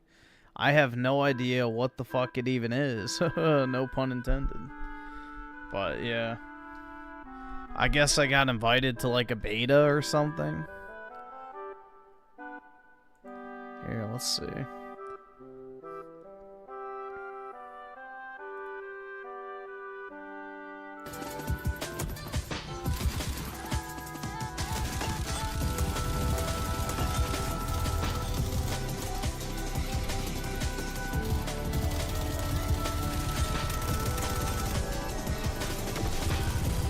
Nah, this doesn't look like Valorant. This definitely is more arcadey.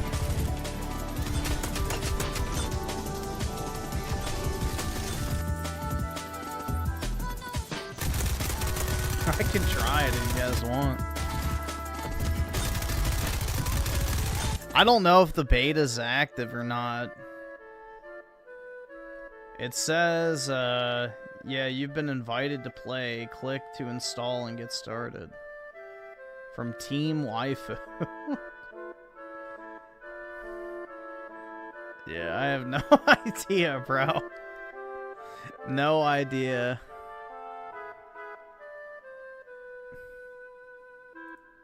So yeah, I got a invite to it, so I just added it to my library. No clue.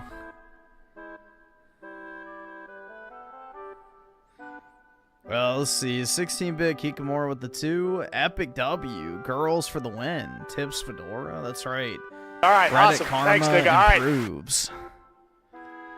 But appreciate it, man. Sauce Made Dragon with the 5. How many games do you own on Steam? I'm up to 969 games on Zogbox. So I have 616, it says. But I'm very selective with what I redeem on Steam nowadays. Like in the past, I kind of put some slop titles in here and there that I would get for free. But I'm very selective now. You know, bangers like this make the cut. Hello, 18 again, love. Or, where's the other one? Where are, oh yeah, 5 hearts under one roof, 1 and 2. Some real epic, you know, bangers like that. But yeah, I have like the occasional kind of sloppa filler title. Like Marble Abduction. No idea what the fuck that is. Or the Avengers Beta.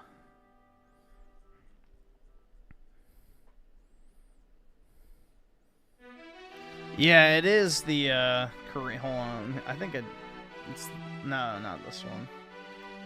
It's this one. Yeah, with the big titty Korean chick. Hell yeah, dude.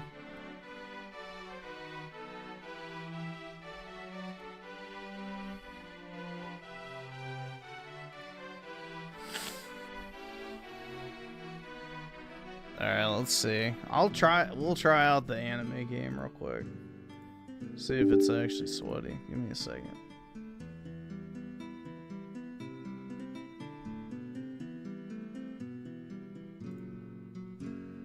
I'm gonna just swap it over on here. Weeb strikes again. We'll see if it even works. Again, I don't know if the beta's active or not, so no clue. We're in this one together.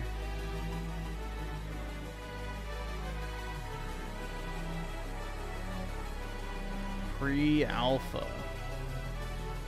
Hopefully I'm allowed to stream it. I have no idea. There we go.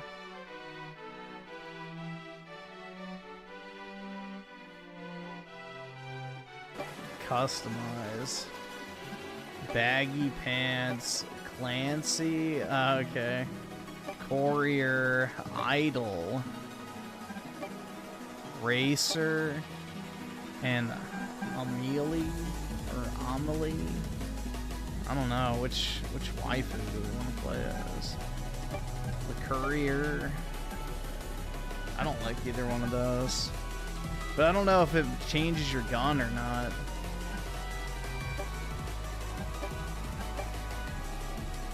Lancy? Alright, we'll just go with that for now.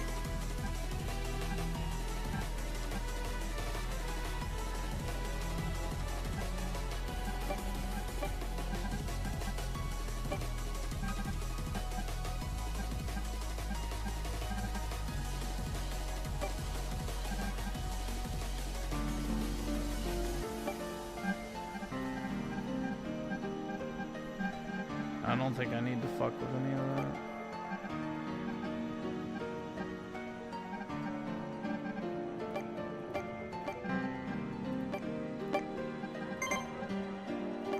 Let's see.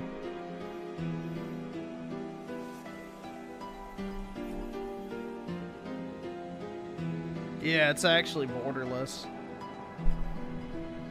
You know, this game can work out the borderless window thing where, you know, AAA games can't.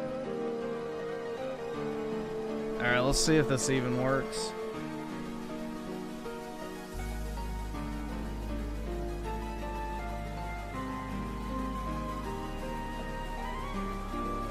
It might already be dead, bro. Again, I have no idea if it's even active.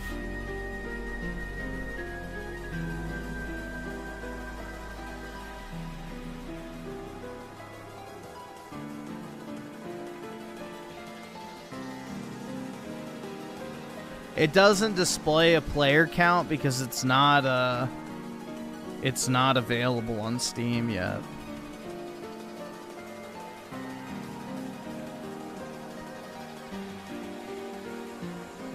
Yeah, I don't think it's working. Oh well. We tried.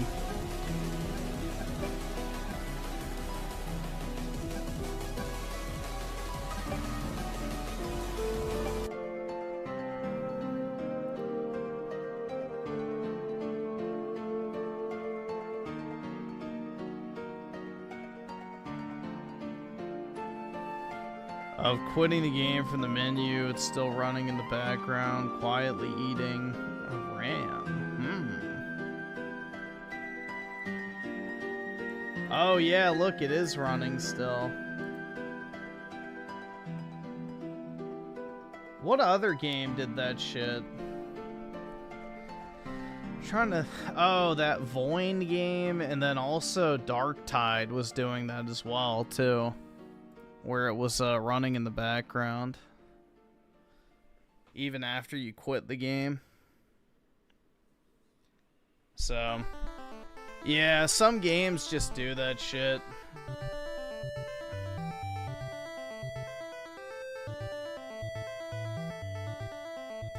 Here, if you guys want, we can do some other weeb shit. Where is it? Here we go.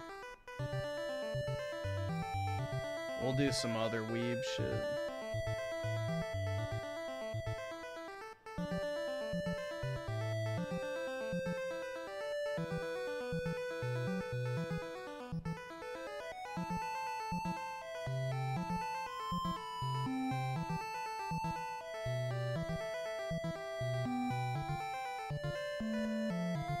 Why is this thing going so slow? 2.8 mega. Look at that. It peaked at 715. What? Is this fucking weeb game like literally just jacking my internet, or is it Steam? No, my internet's fine. I'm getting 600 megabytes per second. Okay. It's literally just Steam.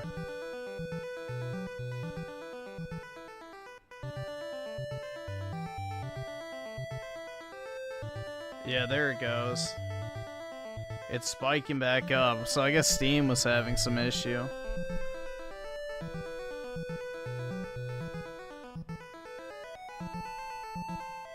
Weird.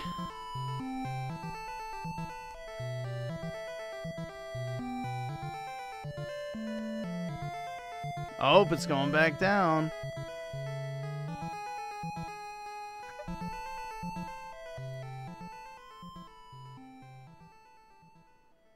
Bro, Starbucks wishes they had my Wi-Fi.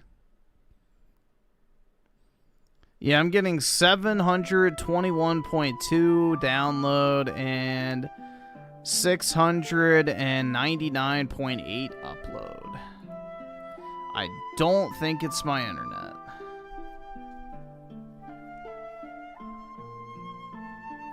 Am I fasting for Ramadan? Oh, yeah.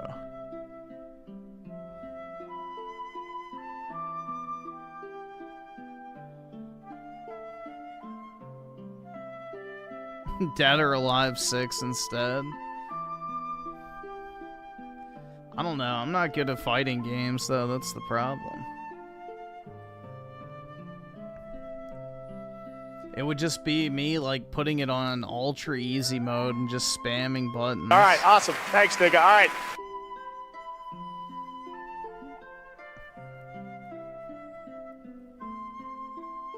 Then get good? No.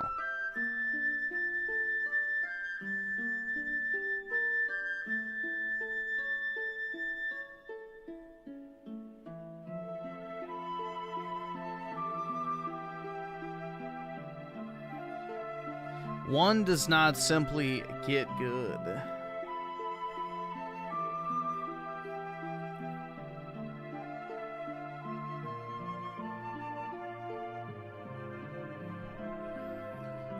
Raging Boar with the 5. This is how you make your spaghetti.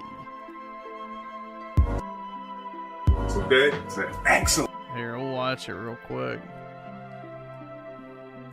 Okay, excellent. I even got my chain untucked for a reason, because I'm gonna teach you guys how to make baked spaghetti. Now I'm gonna take you to the ghetto. Let's go pick up the ingredients. I'm gonna show you guys how to make it. Let's go. What better place to go get it than Walmart? To the 1st and the 7th. Everybody should be there with the EBT sliding up. There might not even be any ingredients left. Let's slide into Walmart.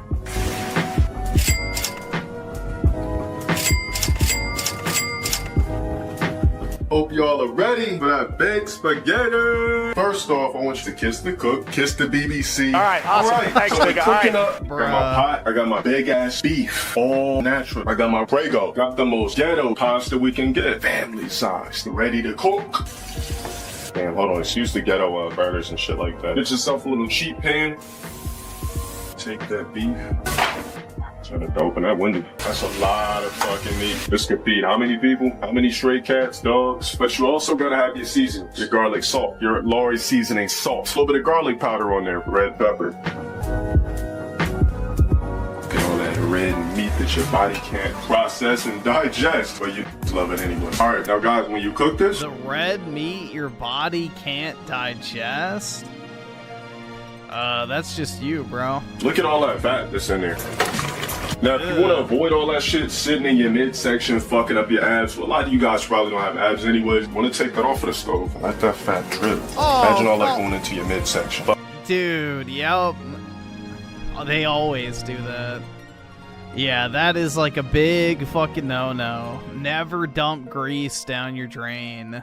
Fucking up your arteries, clogging your shit. Make you have one of them stankin' ass shits.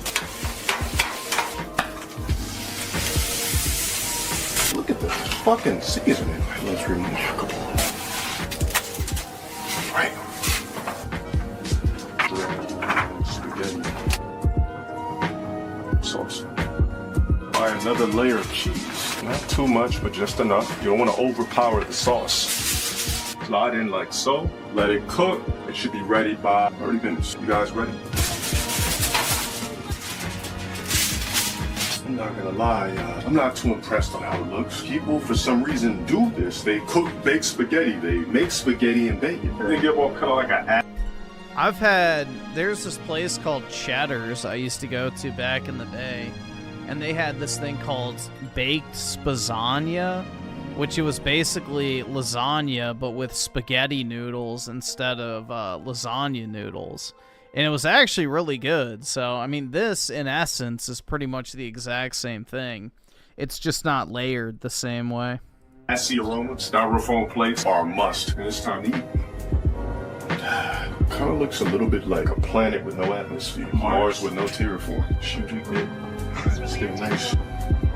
It doesn't even look like it baked properly. It just looks like he heated up the spaghetti.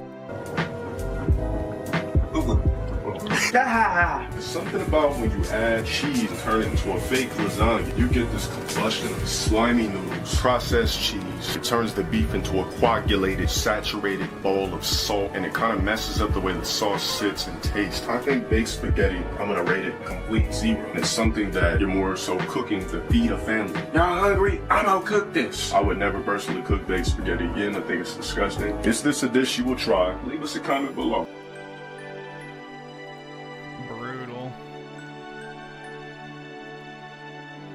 My spaghetti looks much better than that.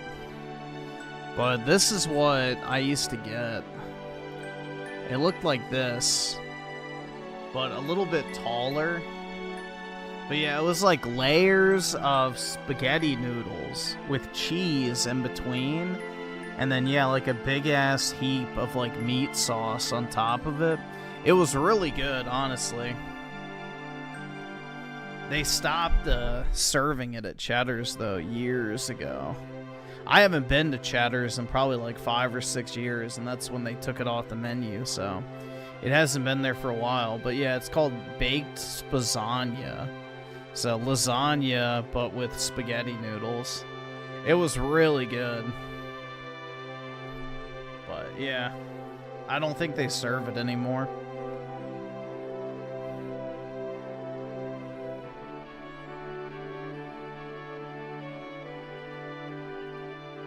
But yeah, I like to do spaghetti with vodka sauce. I add like a little bit of honey, some garlic, salt, pepper, you know, some other seasoning here and there, like red chili flakes. And then, you know, I'll add in my meat into the sauce. And then, I don't know, I like to do like those spiral pasta. I don't know what they're called. The pasta types.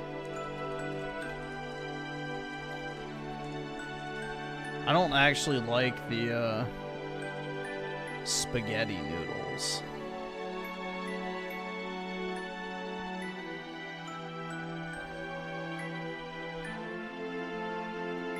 These. I use these typically, but they're larger. So, yeah, I'll put like some of these in the bottom and then scoop the sauce on top.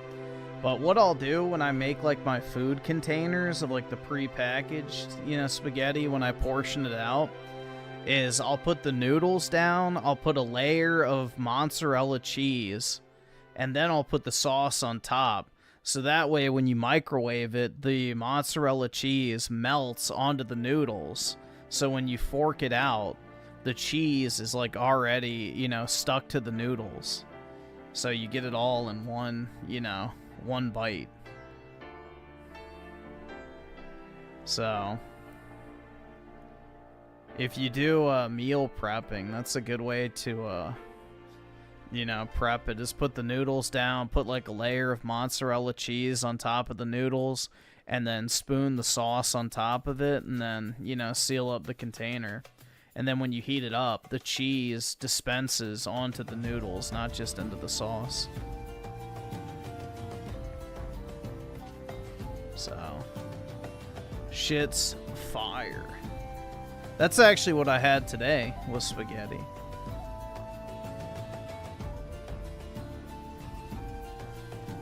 So.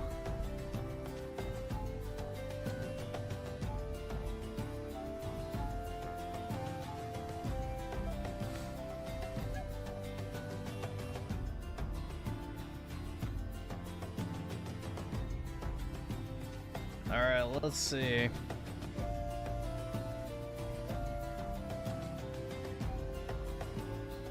Dude, there's a VR mode on this game, Jesus. Marvelous. How the fuck can I not use it? Alright, this is weird, bro. It launched as a like a window, but it's not a window. Hold on. I'm gonna have to wait until I can get the settings. And of course I can't skip the 85 fucking intro screens. Holy shit, dude, come on. There we go. Oh, it's another game with fake borderless window. Okay.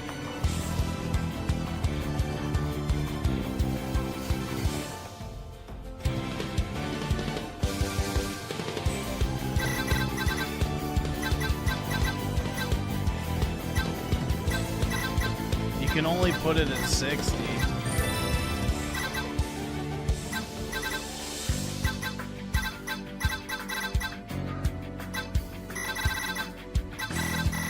Chinese simplified.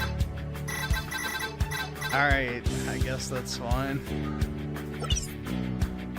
Here, let me use my controller.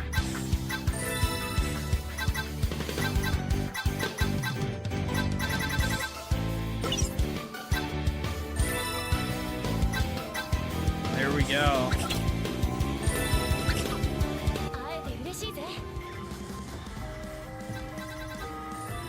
My audio settings were saved, at least. Oh, yeah. There we go.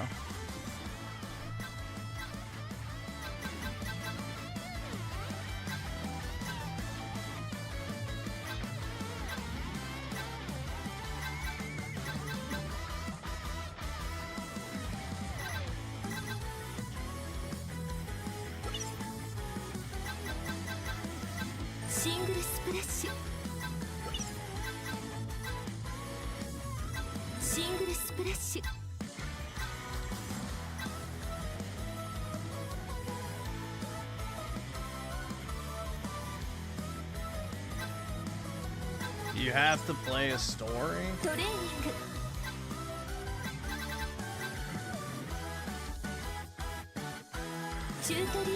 Let's just try this. I don't know how you just do like a bot match.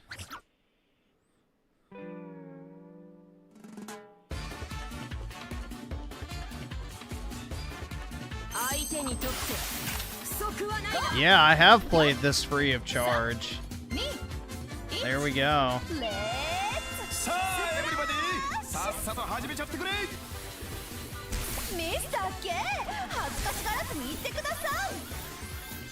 I have no idea how to even play this shit, bro.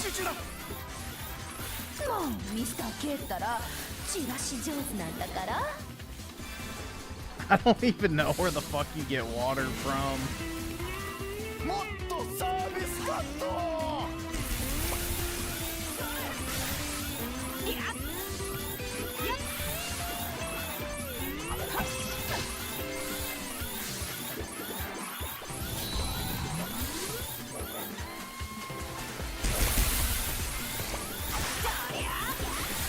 Okay, so I have swords too.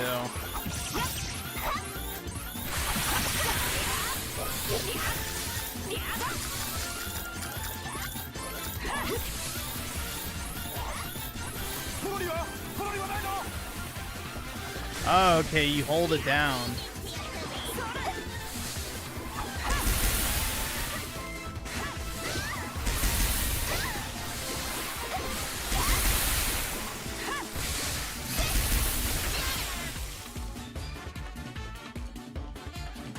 Unironically, this is gaming.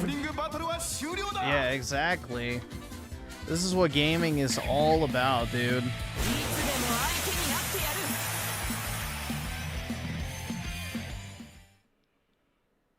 This has more gaming soul than, you know, the majority of modern shit.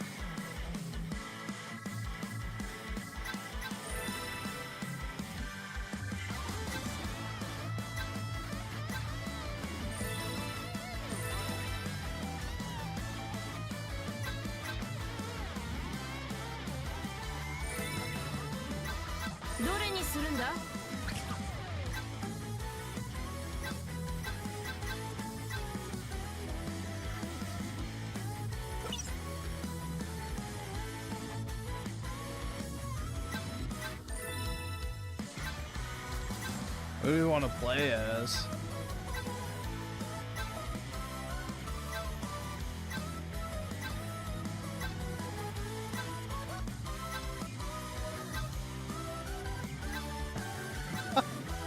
They all share a similar characteristic, guys.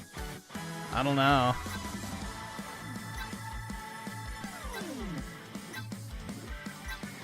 They're all pretty similar in one particular aspect.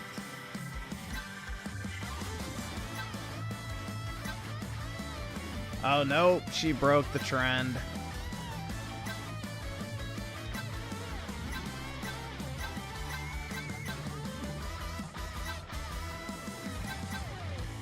Let's do this chick.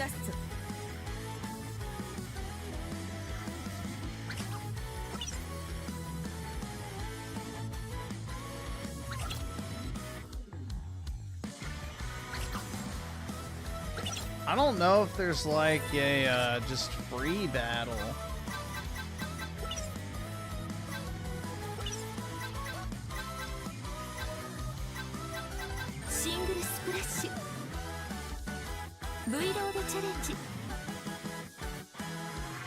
Maybe this?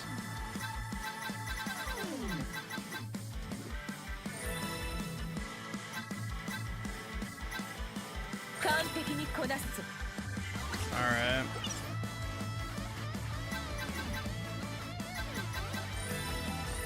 Boy.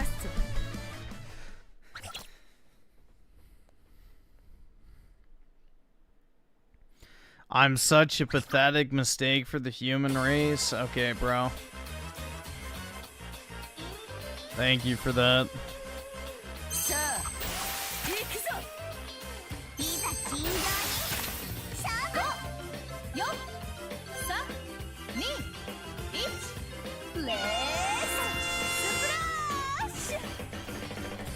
Alright, so I got a water balloon launcher.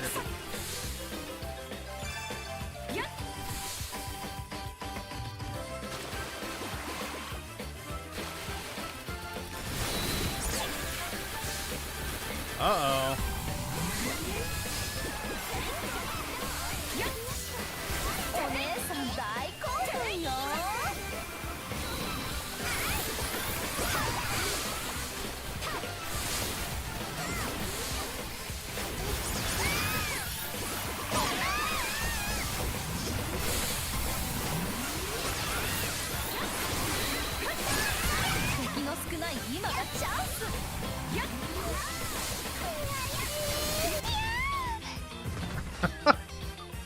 Brutal.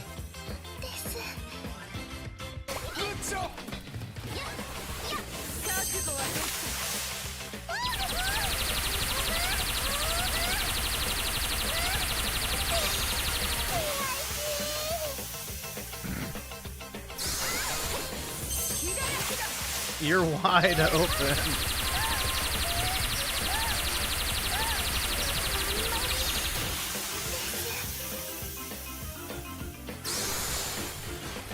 You shut the fuck! Don't you fucking tell me to my face to shut the fuck up!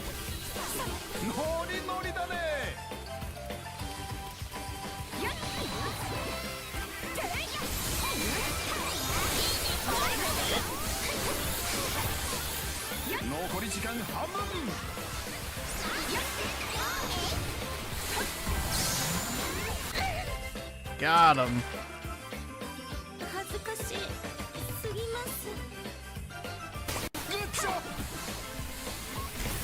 Dude, nobody cares about what you respect. Like, honestly.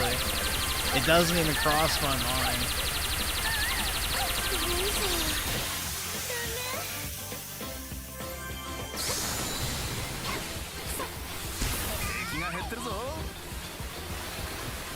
Yeah, I think the last time I played this was like 5 or 6 years ago.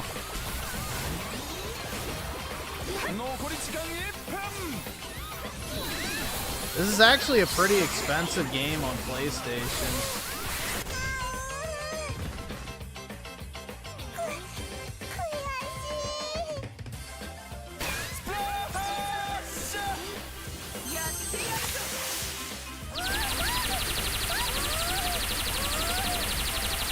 Thank you for telling me what I would think 2 years ago, man.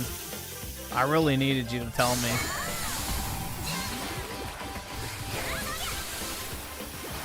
Your insight on what I would or wouldn't do is so valuable.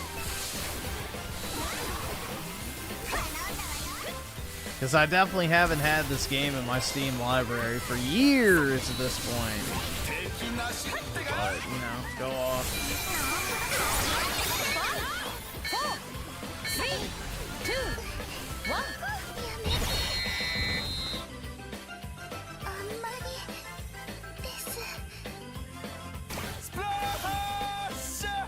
I win!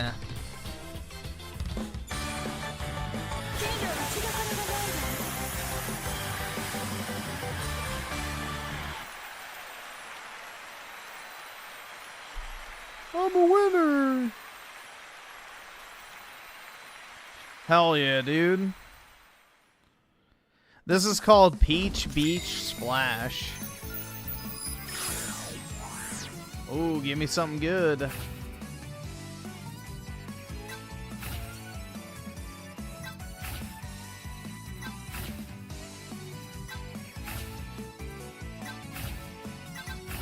I don't know what these actually do. Are these like, I guess, abilities? I have no fucking idea.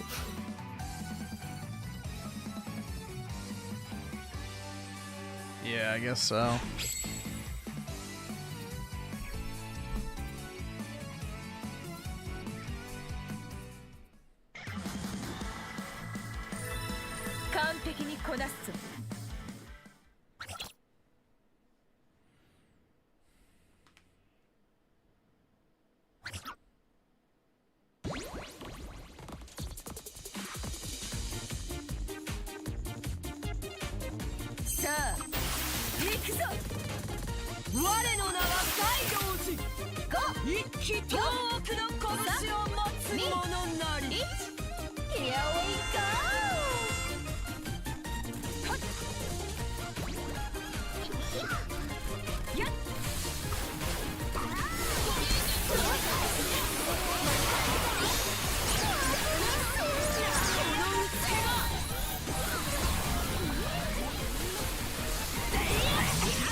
Got him.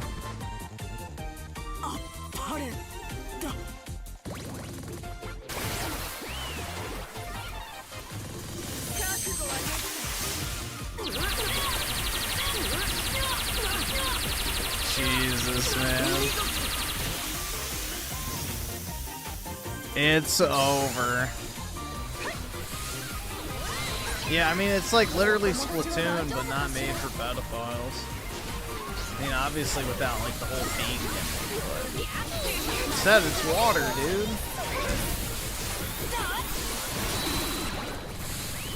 This is Splatoon if it was made for straight men. Oh, I'm sure there's uncensored mods. I have no doubt.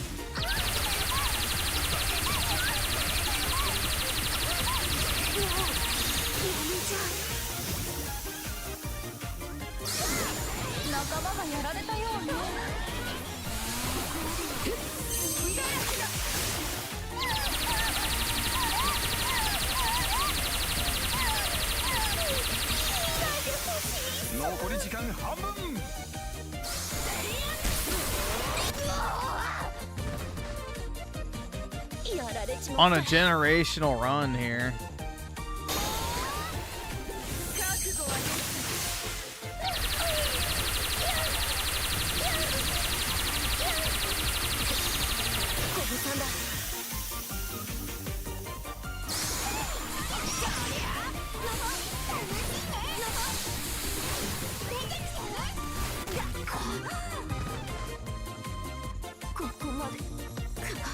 Good job!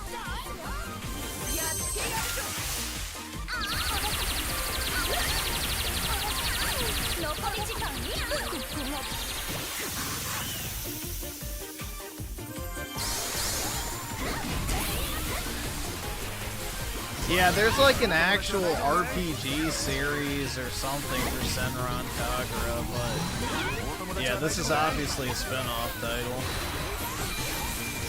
I mean, the regular games aren't much more PG, I guess.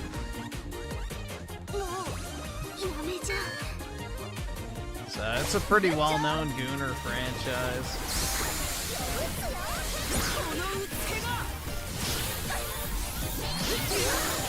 Uh-oh.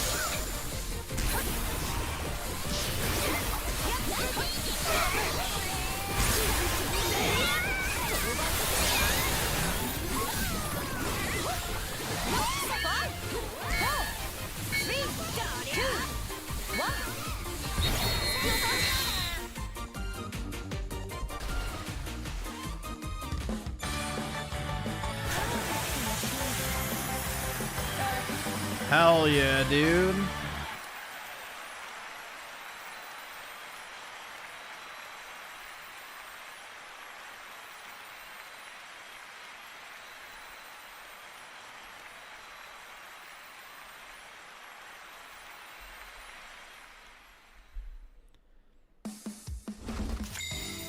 Alright, let's see what we get out of our booster pack, dude. Another one of her. Hell yeah.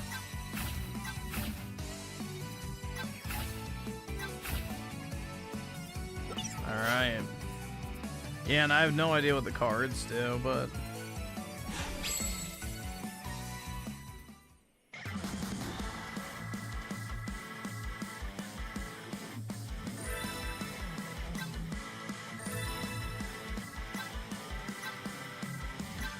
Assault rifle, Gatling gun, sniper. Let's do the assault rifle.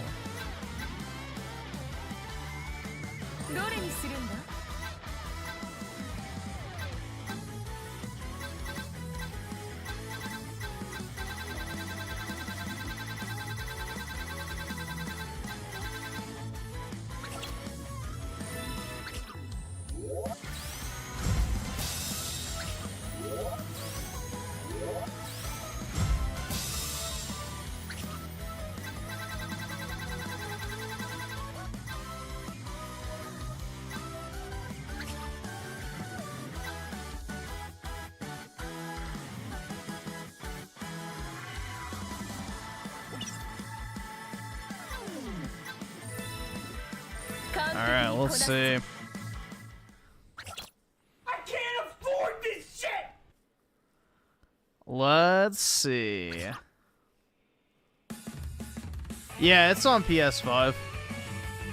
Surprisingly, it is, actually.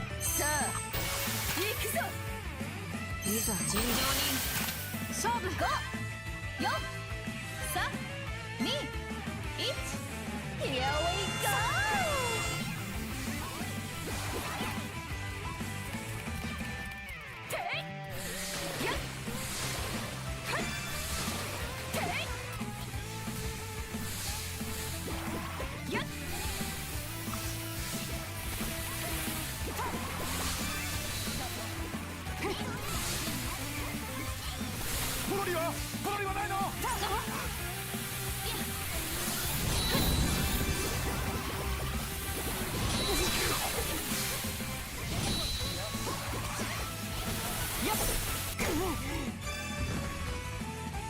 Hell yeah.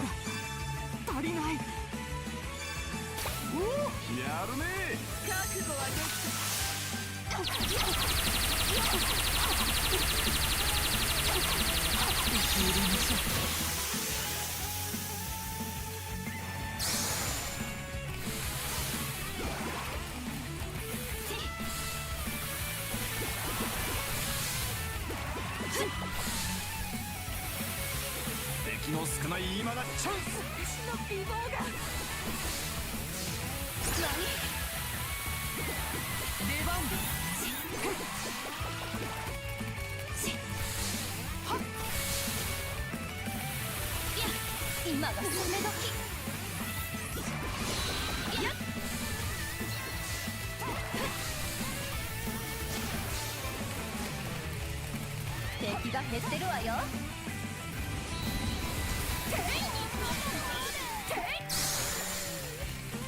残り時間半分。まだ少しはやるようですね。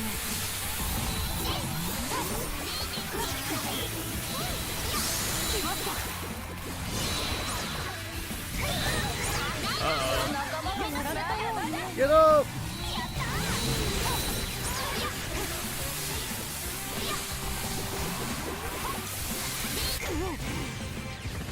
There we go. 受け入れましょう。恐ろしい子。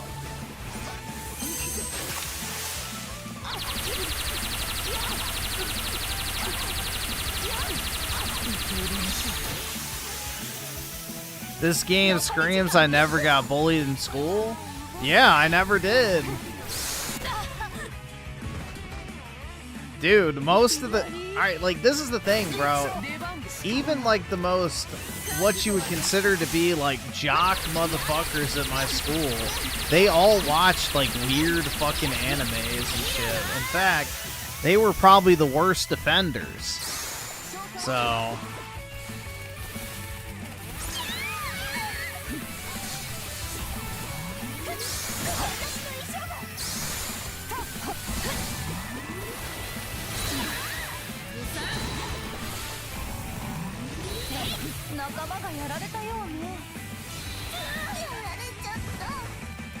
Uh-oh. Shit, I'm down! Oh, shit! 5, 4, 3, 2, 1. I'm all wet, dripping, and defenseless.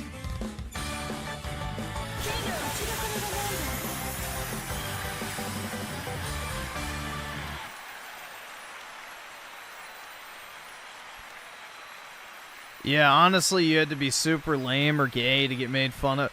Yeah, exactly. I mean, that's the thing is, like, I don't know. Bullying was not really a thing in my high school. So, pretty much everybody got along pretty well. I don't know. I don't think bullying is anywhere near as prominent as it used to be.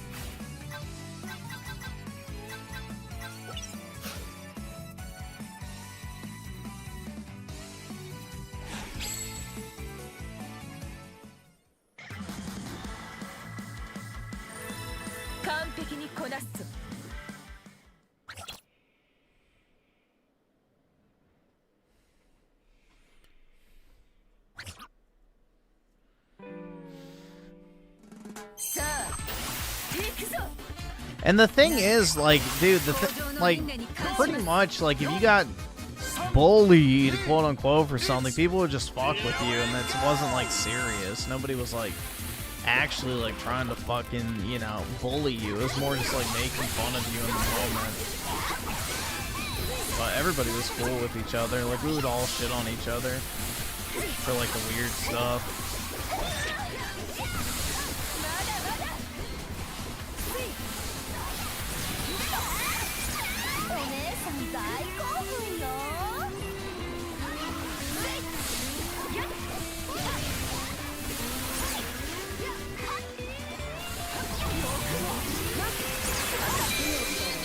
I need to figure out what my skills do.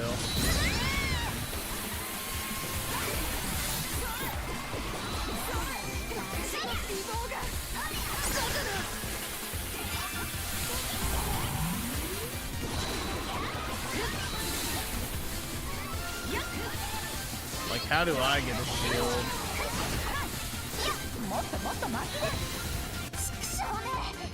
Son of a...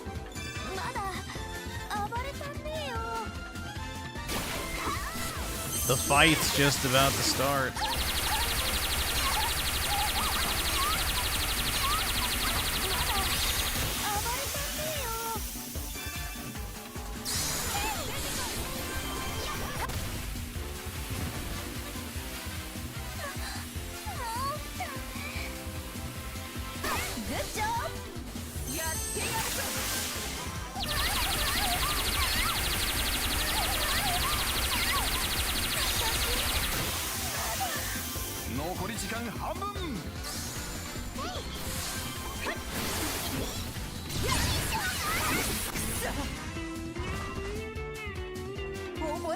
Yeah, this is Peach Beach Splash.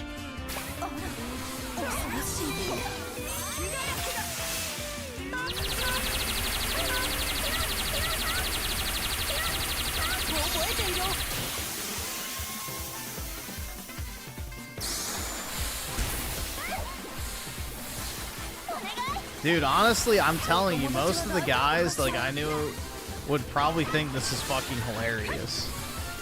So, I don't know.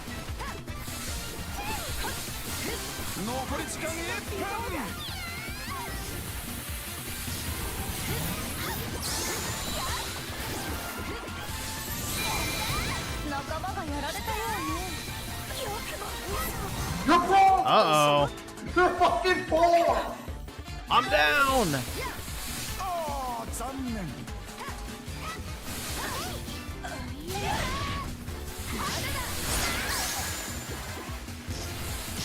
I really need to get better abilities. Like, I need a shield and whatever that purple block ability is.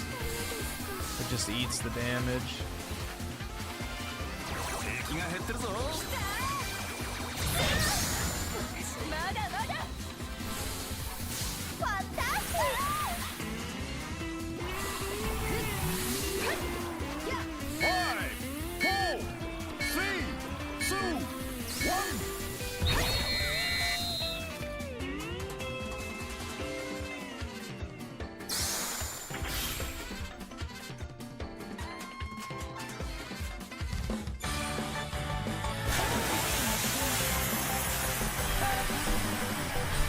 Let's see. So, Sauce Made Dragon with the 5. If you can play Souls games, you can play fighting. I can't really play either to any great level of success.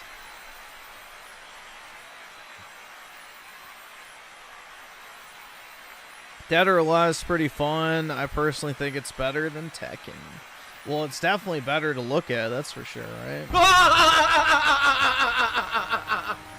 But yeah, I've never really been good with fighting games. I don't have like I don't know if you could call it hand-eye coordination or what, but just comboing moves in fighting games has always been a point of weakness for me. I've never been able to do it well.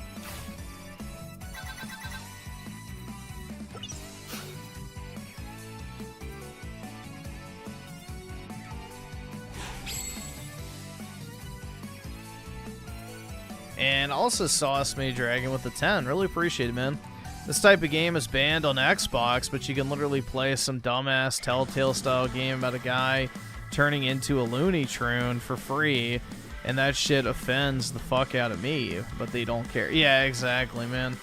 Phil Spencer has basically declared war on the chuds. So anything that would be, you know, deemed chuddy or slightly sexually pleasing to men is not allowed on Xbox.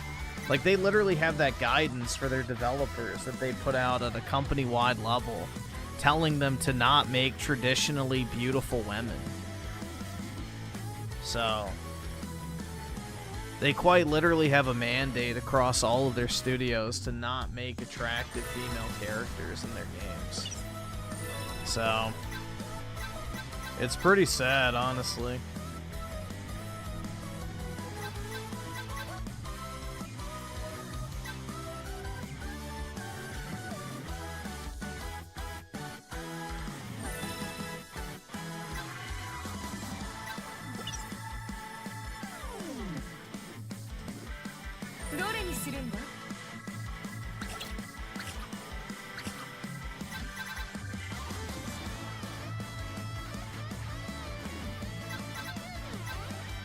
Alright, so it says I have one.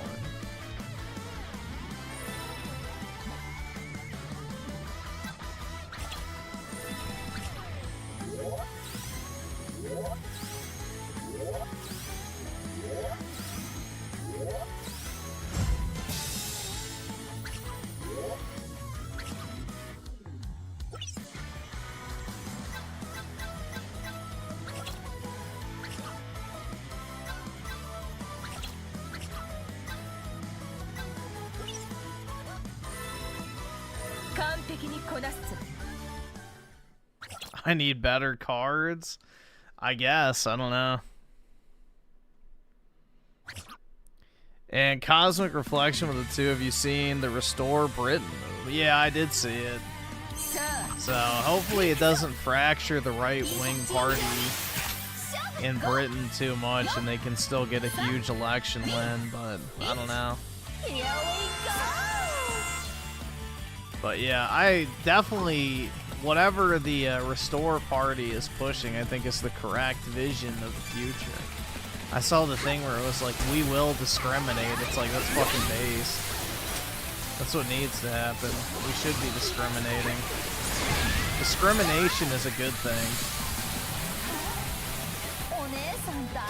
And pretending it's not is just retarded. You have to discriminate about who comes into your country.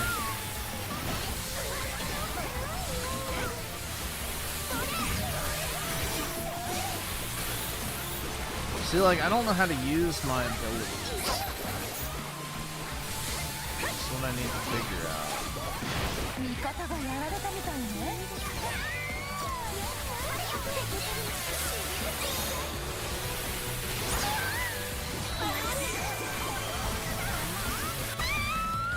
There we go.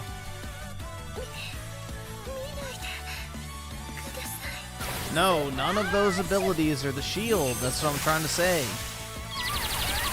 I have a shield equipped. I can't use it.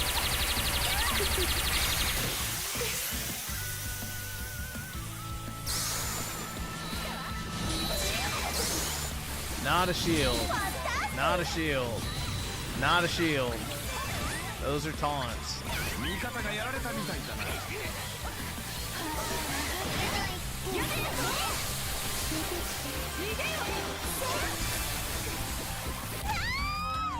Got her. How devastating. Brutal.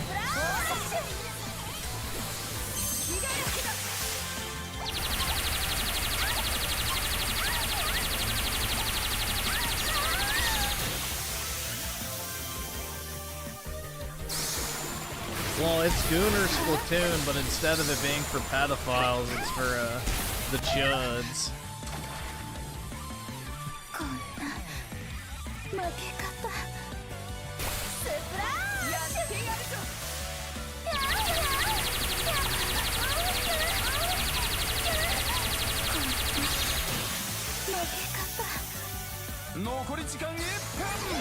But this is just one of these, like, dumb, fun weeb slop titles. I don't know.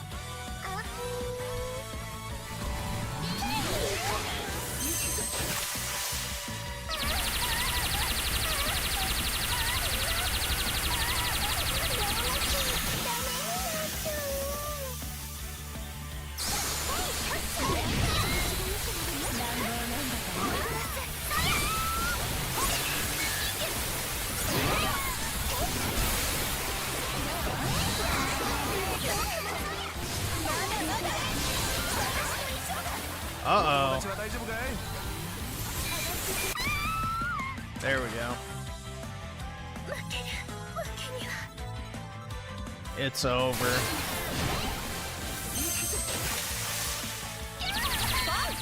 4, 3, 2, 1.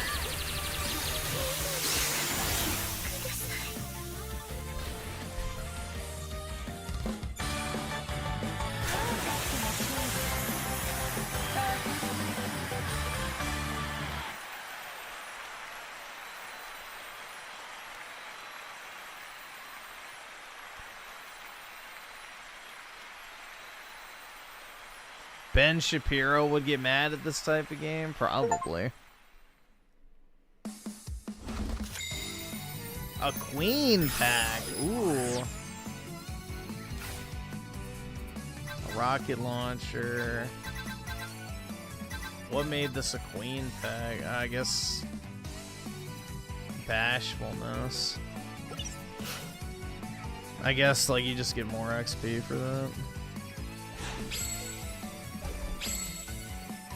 Yeah, it's just a mindless kind of dumb fun game. Kagura is now playable. Kagura's dress obtained. Skirt. True Kagura's dress obtained. True God. Okay. Wowie zowie, man. これが誠の正義です。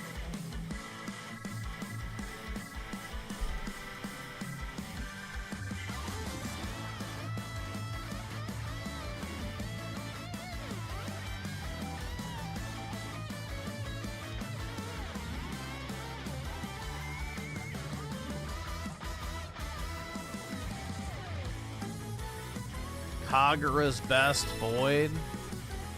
Here, let's see. Selection OB.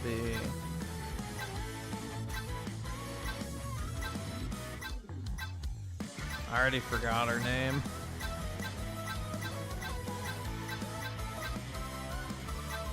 Kagura? Was that it? I don't remember the name. Fuck. This one?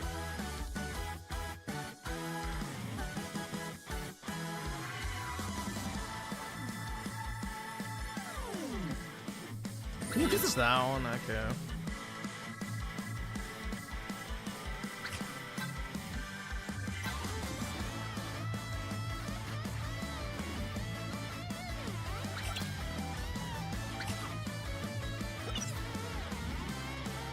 I was gonna see, I just want to like know how to equip this.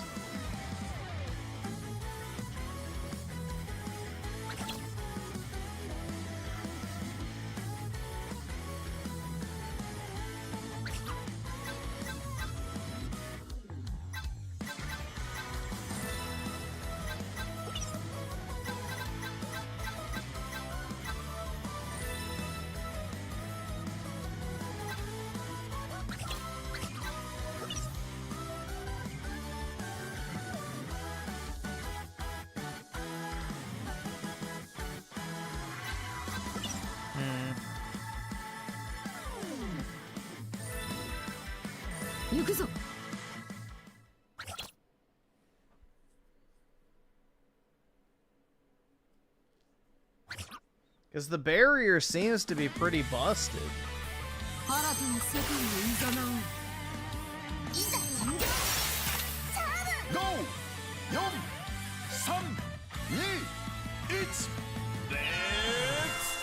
Oh shit, I have a pistol. Let's just see.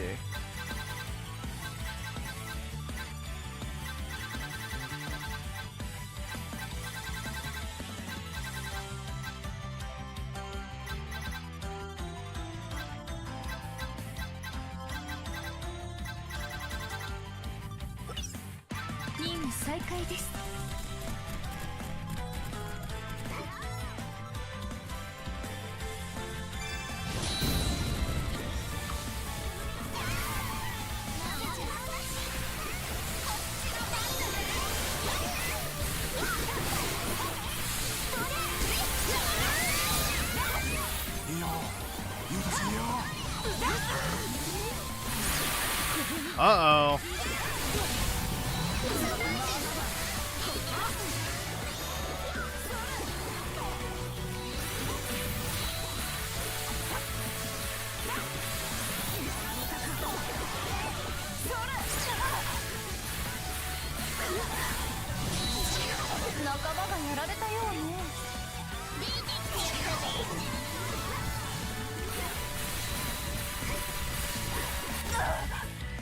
Got her.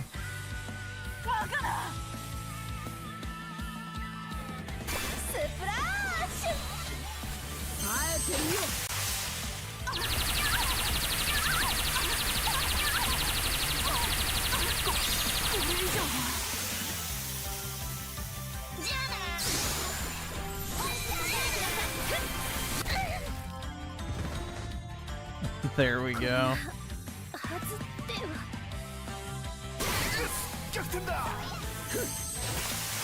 This is called Peach Beach Splash.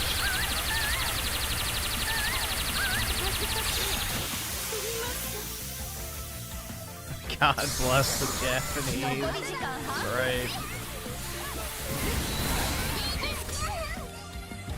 Nippon Bonsai. I wonder if hers will even blow off. Let's see. Oh, it puts her in a bikini, never mind.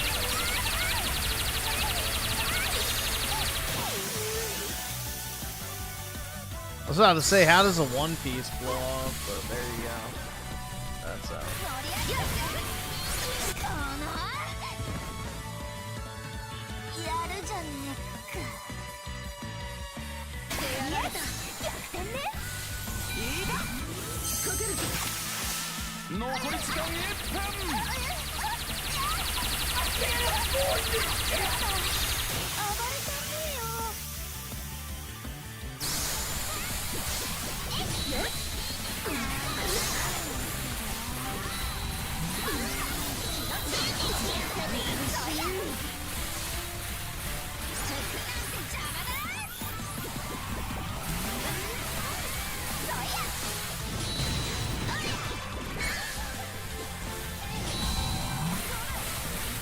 Okay, so it just has to cycle through your deck. So I need to change the order in which the cards pop up, basically.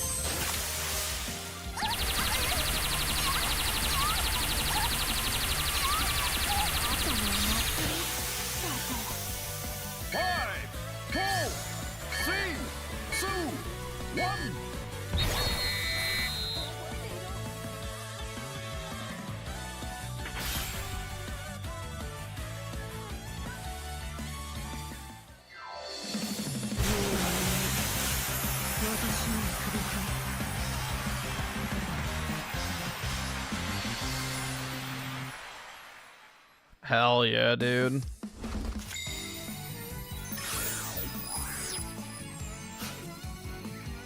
Some trash.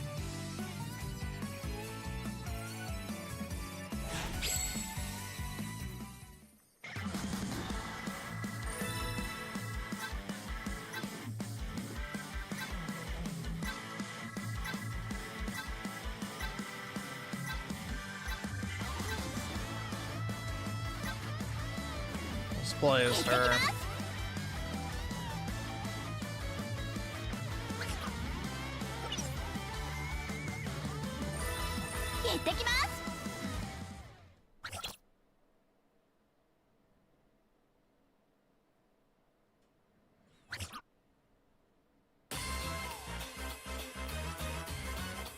If only Western devs could make a game like this. I don't think they're capable, man. It would physically kill them. Oh, I forgot to change my gun. Oh well. Here we go!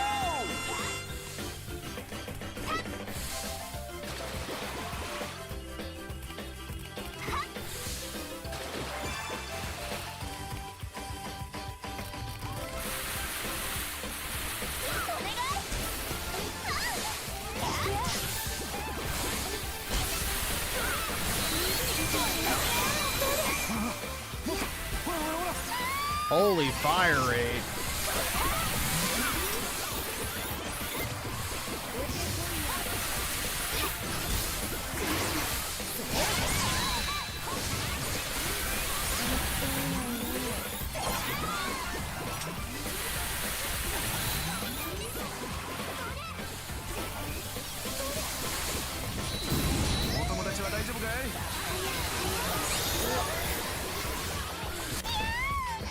Got her.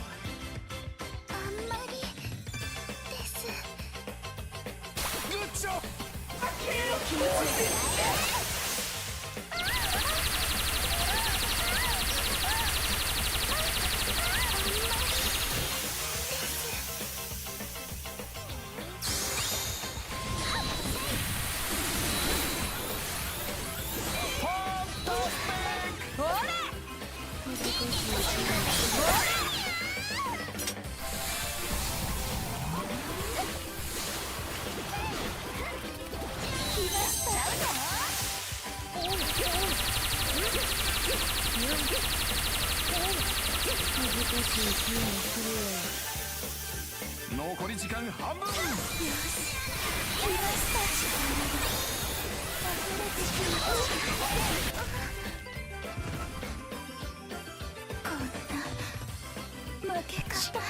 Brutal.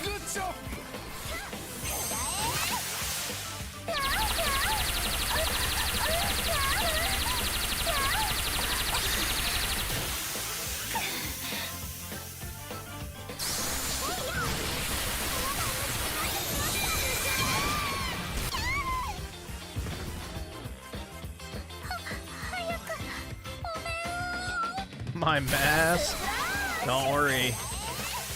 You won't just be missing the mask in a second.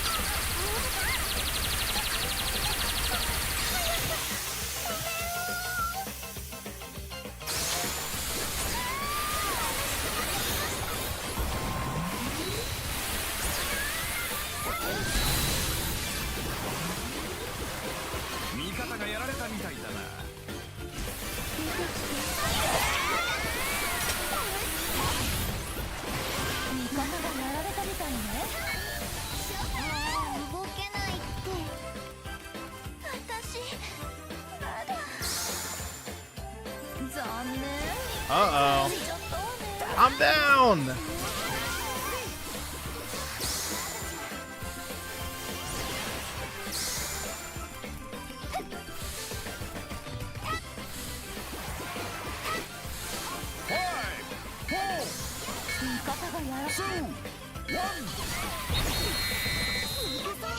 Oh, we lost. Shit. Brutal.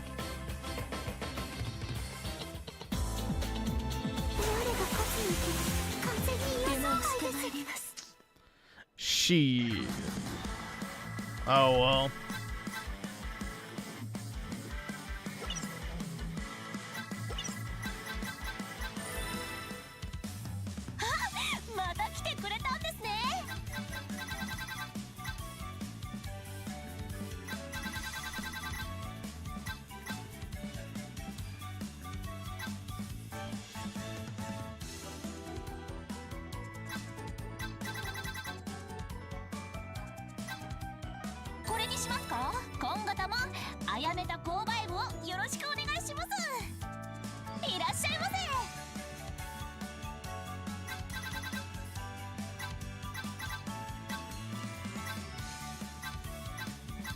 Oh, you can buy different hairstyles and different outfits.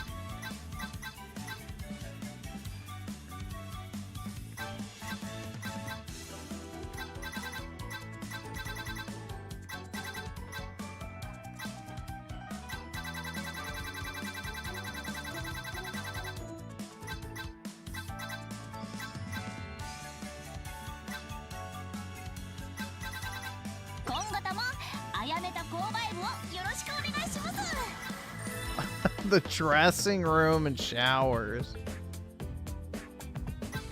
Intimacy.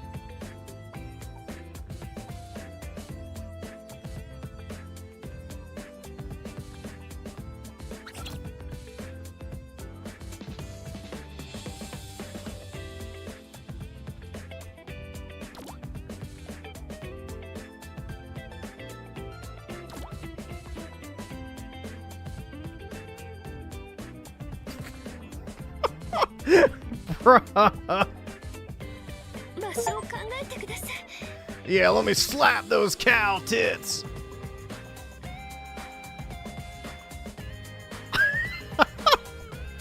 Bruh.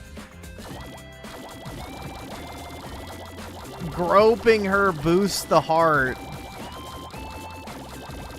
Oh my god.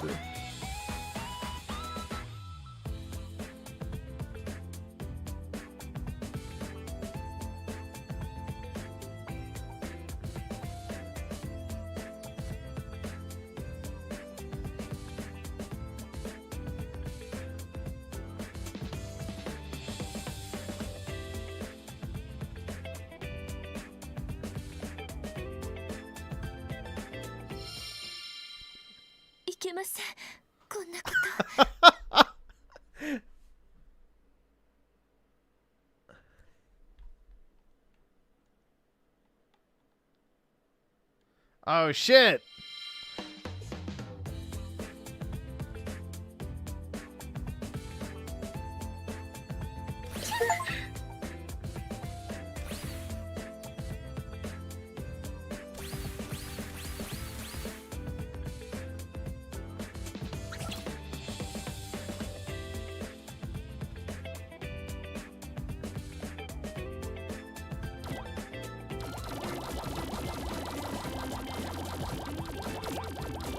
I'll try to repeat it.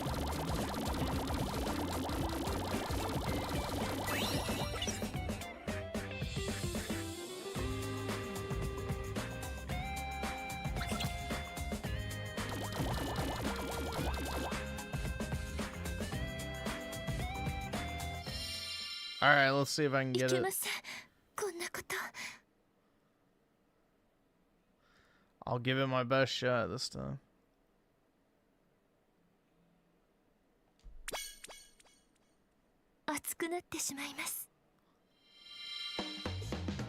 There we go, guys.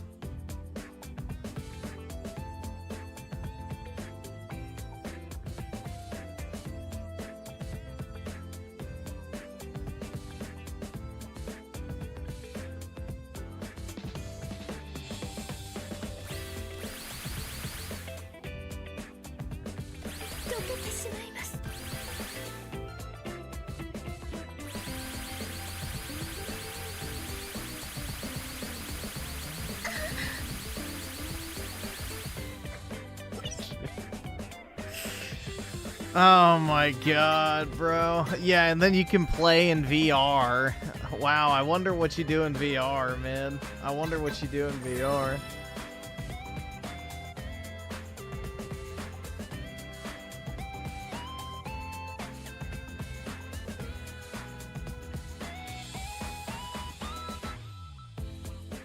Bruh. Yeah, it is funny. Like, that's the thing, dude. It's like, it's just funny. I don't know. I'm definitely not gonna whip out the fucking, you know, hog and start cranking into this shit, but it is pretty funny, honestly. But yeah, I don't know, bro. It's just one of those dumb, fun, like, weeb games. So, it definitely has more soul than, you know, the vast majority of modern Sloppa titles, that's for sure.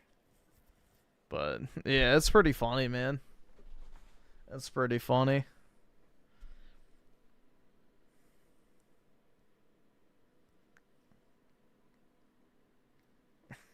It's pretty good. I don't know. It's a good meme game at the very least. It's a good meme.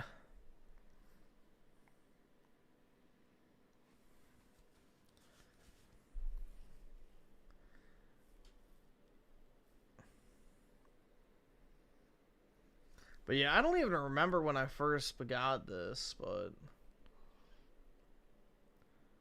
2020. So yeah, it's been like 6 years since I've played this.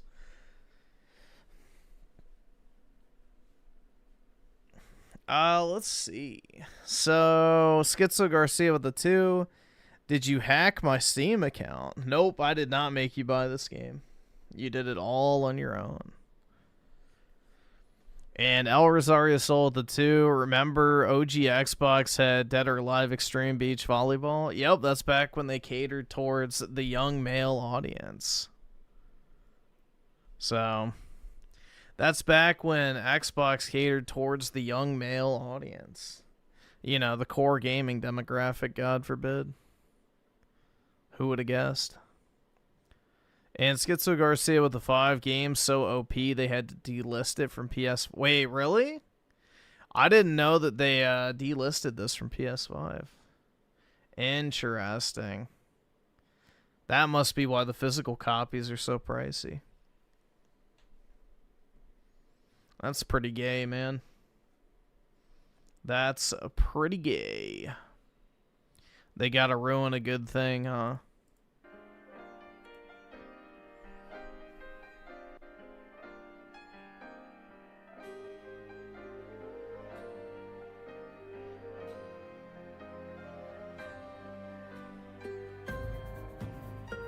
Yeah, I have a physical copy as well, too.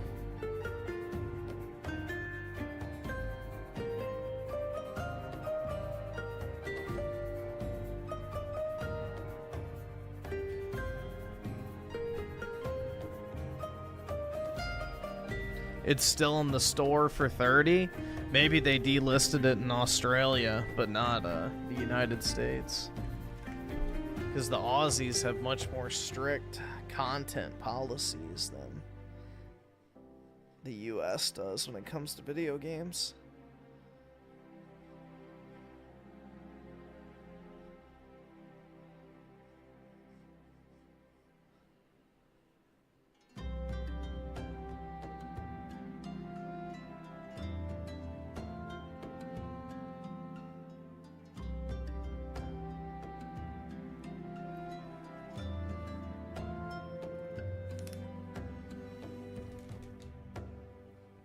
Yeah, the problem isn't the people in Australia, it's the government.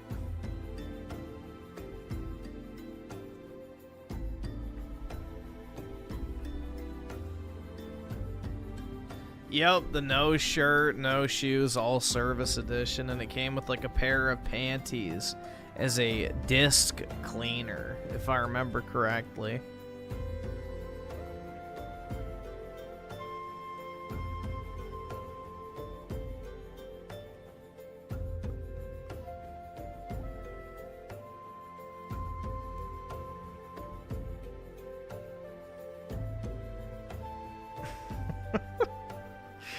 Brutal, man. I think that's what it was. Let me check.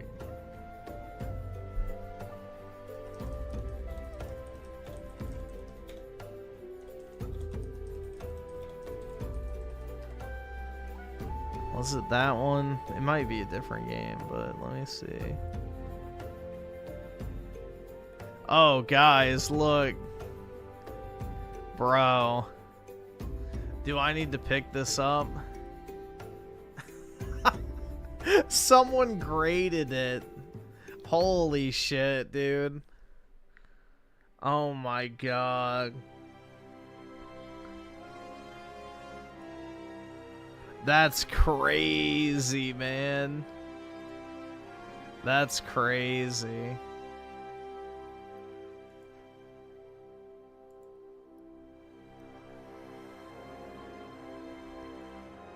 Truly a Gooner piece. They have it listed for $500, which is pretty crazy. But yeah, I already know about Galgun. I've got Galgun 2, Galgun Double Piece, and Galgun Returns right here. I got the trilogy.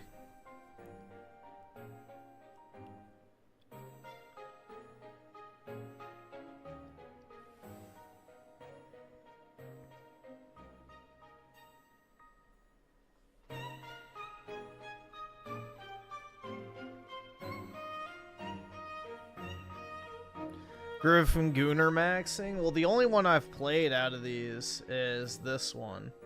And I last played it October 11th, 2017. That was back when I had my Razer Blade gaming laptop. No desktop yet. I remember, like, I first played this game sitting in my college dorm on my, like, bunk bed. And I played it with a Xbox controller plugged into my laptop.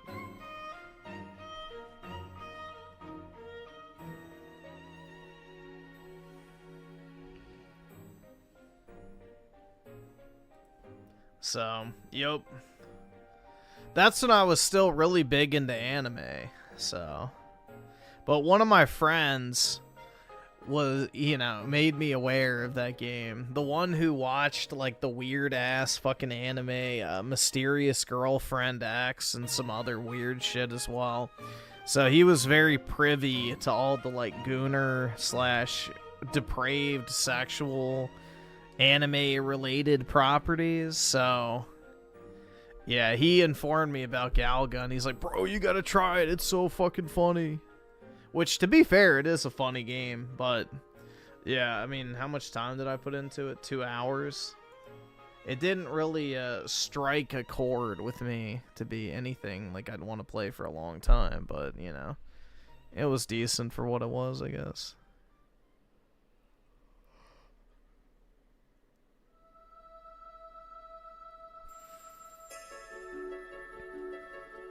Let's see. Soycast guy with the 10. Interesting bits from the Epstein files. Epstein hated the Catholic Church and conspired to take down Pope Francis. Well, I guess a bad guy can do some good. Even more interesting is the Mormon leader and Epstein met up. Yeah, that's not surprising at all. That is not surprising at all because Mormons also engage in, you know, Israel worship, so.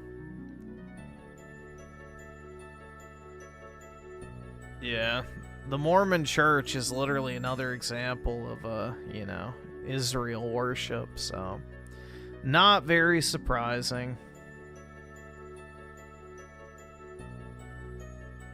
But, yeah. Mormons and evangelicals are very much compromised on that matter. But, yeah, the Catholic Church is an extension of the Roman Empire, which the Roman Empire, aka white people, is, you know, people like Epstein's declared enemy. A 2,000-year-old, you know, blood feud of sorts.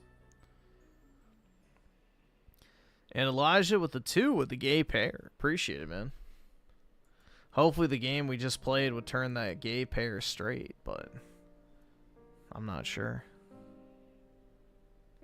Yeah, they consider the U.S. to be the new Rome, and they don't want to lose this time, is their quote. So...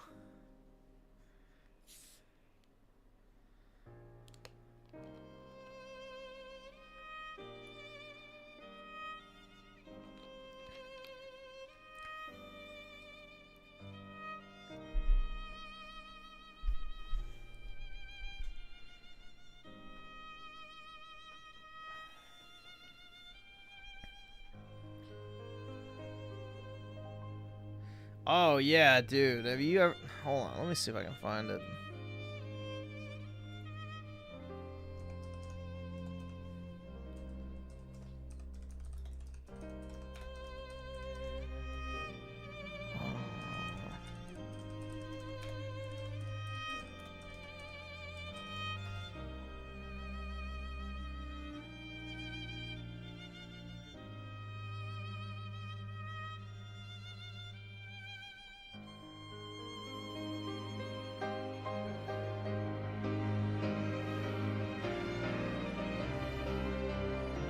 Trying to see.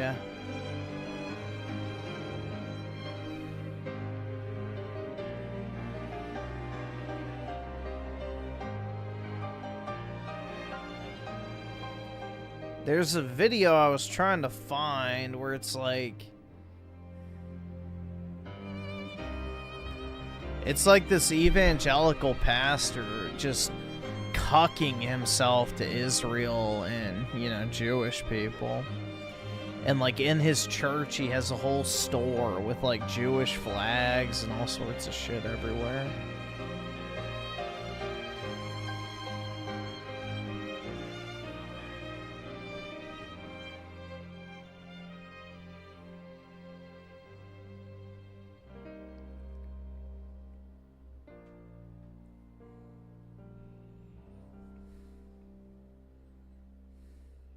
No, I couldn't get the Druid game to start properly, so I'm not able to play it. There's no actual settings for it, and the keyboard shortcut to put it in a windowed mode doesn't work. So what happened was is every time I would launch it, it stretched the game out across my 2 monitors and then resized all my other windows, so I literally couldn't see the chat or anything. And if I clicked out of the game, then, you know, everything went back to normal, but then when I click back into it, everything gets fucked up again, so not compatible. It would probably work if I turned off my other monitor, but I don't really want to do that because it wouldn't be good for streaming. Yeah, we watched a video on Kenneth Copeland.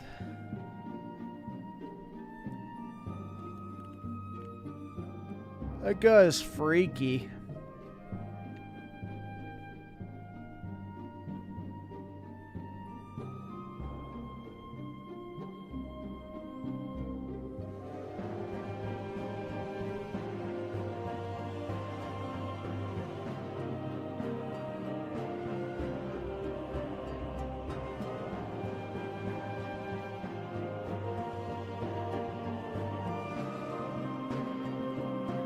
Gaming is dead? That's what you think.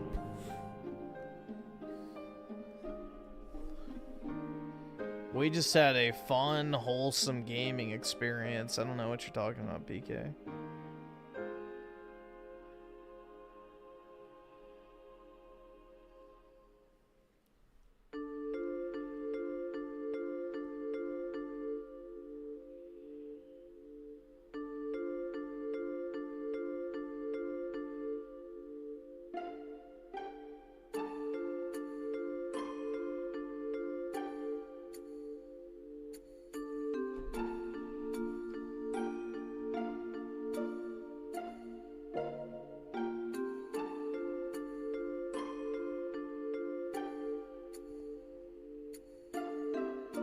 Yeah, all of these guys take out, like, massive, you know, bribes from their Israeli allies.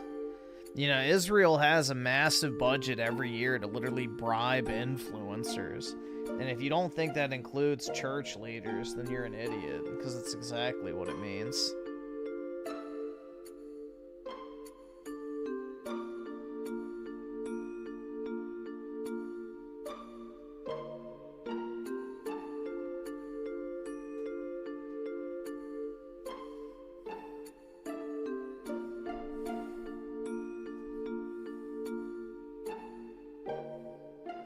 Your winnings from yesterday are gone, and you lost 700, but you'll win again today.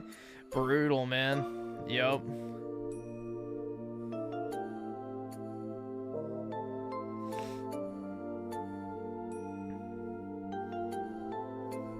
That's how it goes. You win some, they win back more. I need to play these games, too. But I don't know what order... Bro. Jesus, the gooning.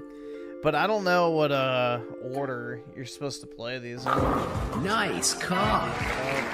Perfect. I don't know if it matters too much if you play Cold Steel before you play Trails in the Sky or what, but yeah, I don't know.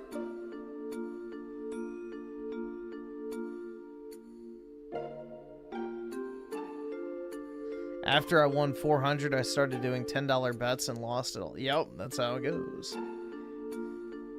That's how it goes.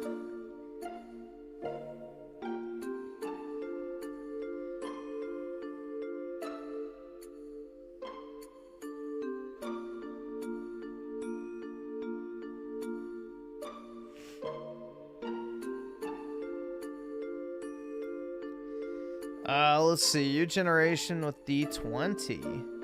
Play. Oh, God. But gosh dang it, I've had so much fun playing it. Alright. I think I have it on here. Yes. Is it playable on Steam?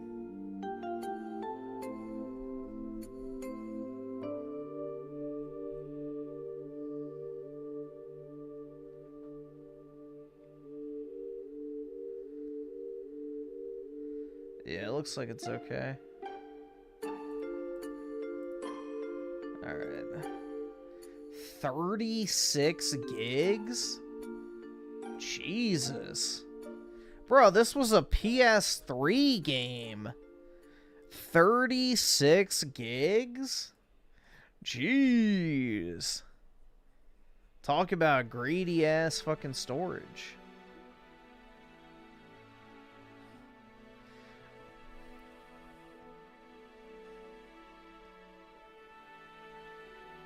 Yeah, but still, dude, for a PS3 game, 36 gigs is fucking huge.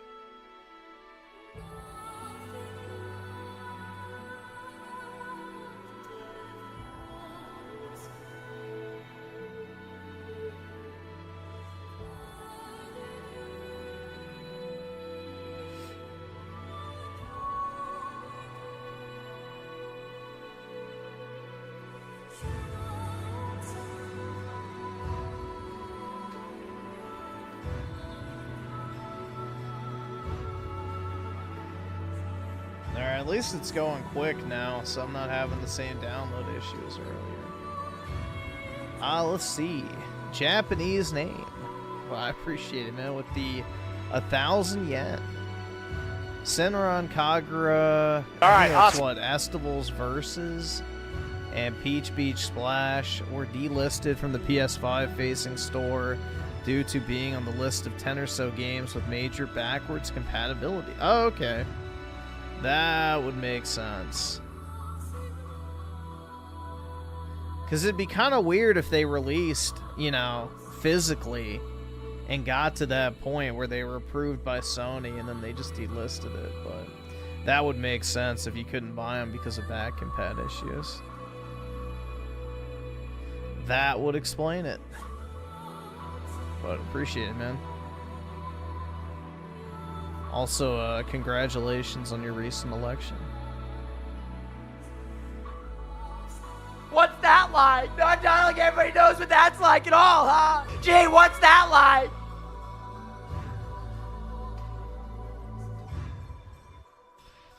I wish we could get that here.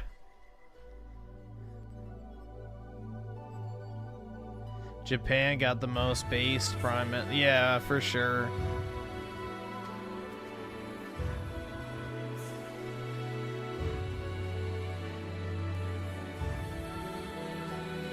So far, so good, it seems.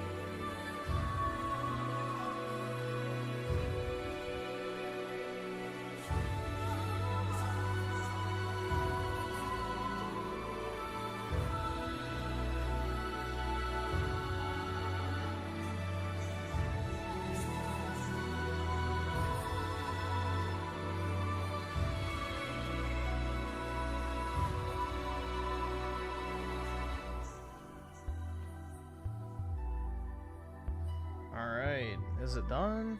Yes, just about.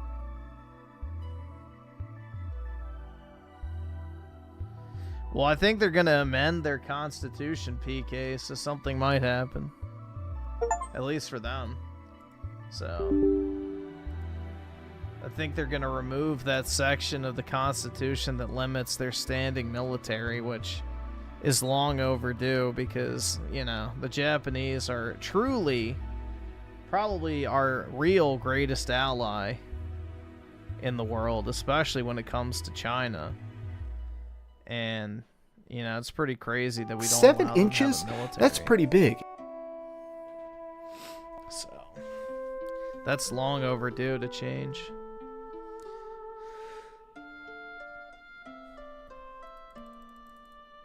Alright, let me see if I can readjust this.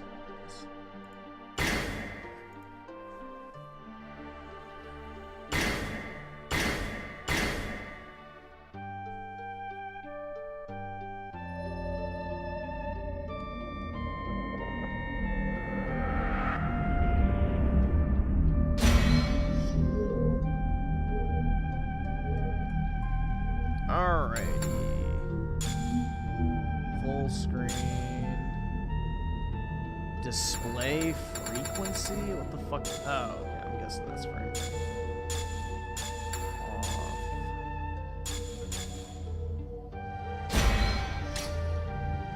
Alright, let me fix my windows now.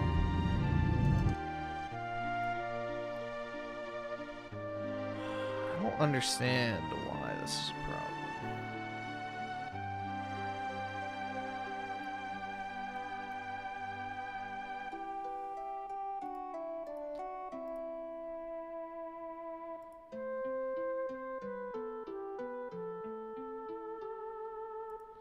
Alright, let me know if y'all can see this. I think it should pop up.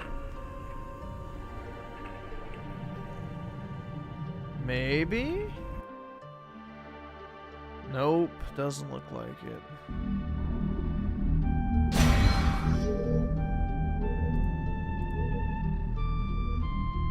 That's weird, bro. It's picking up the mouse, but not the actual game.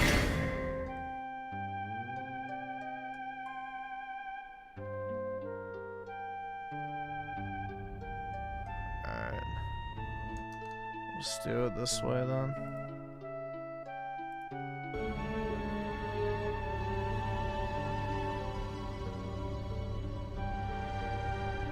Oh shit, hold on. I'll mute the music. Fuck.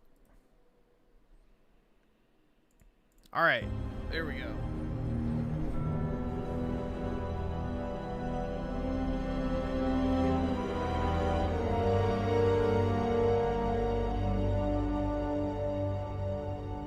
PC gaming is perfect, I agree.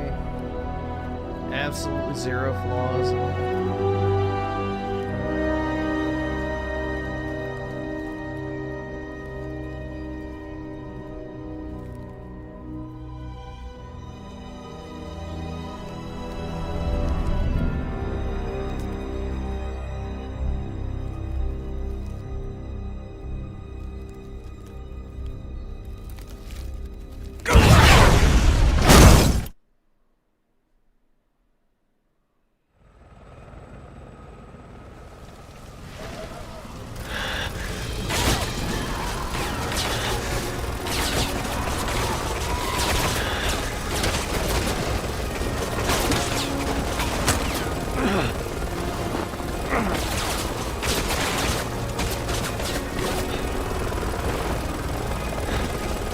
can't edit the audio level yet.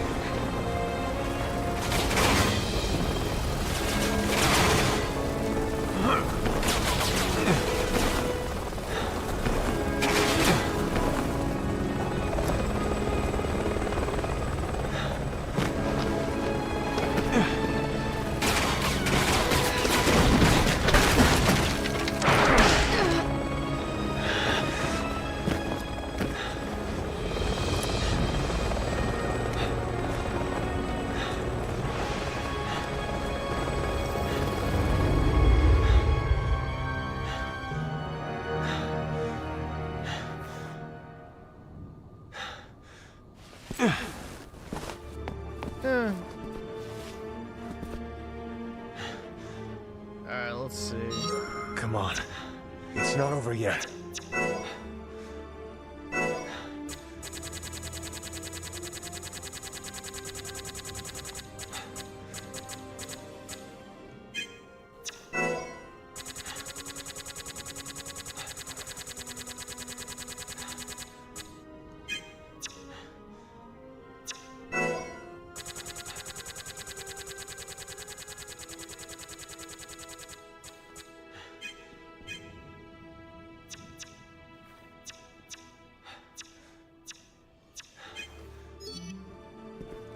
Alright. No master volume. Hang in there, Helena.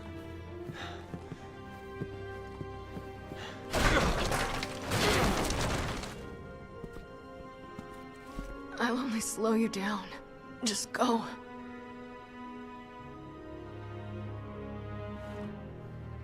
You're not getting off that easy. Come on.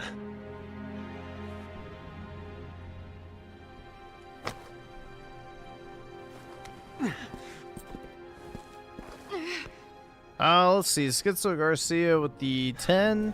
Gaming Revisionists are Reddit norm trim. After all we've been through, it'd be a waste to give I'm up seeing now. so many people say games like RE6, Doom 3, and Arkham Origins are good games now because my heckin' favorite Vtuber said so. It's brutal. I think it's more so the fact that it's like by comparison to like the shit that comes out now, they're good. If that's the point that they're making, then I 100% agree. Like Arkham Origins by comparison today of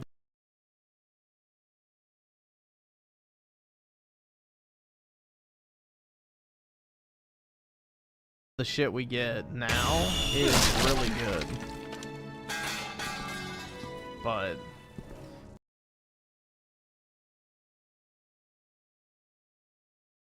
yeah, I don't think they're anywhere near as good as like the other games in the series, for example. But, you know, retrospectively speaking, they're a lot better than most of the stuff we get nowadays.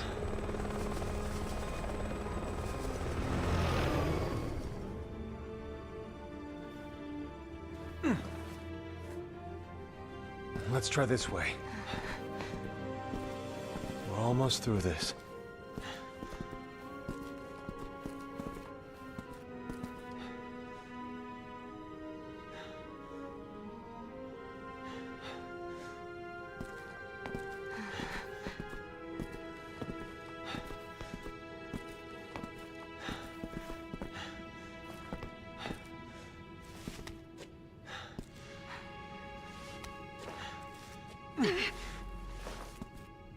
Let's take a break.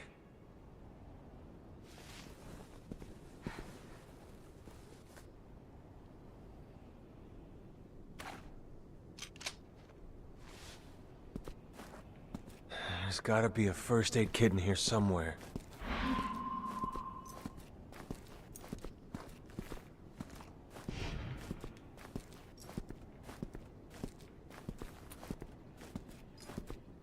Makes me sick seeing good soldiers die like this. Yeah, it does. Yeah, isn't this game just like QTE spam, if I remember correctly?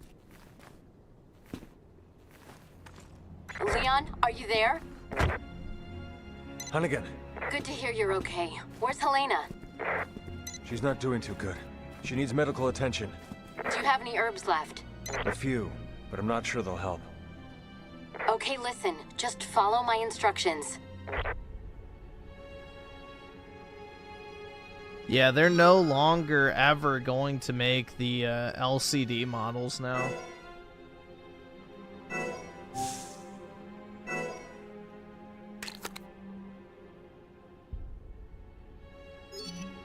Hold on, Helena.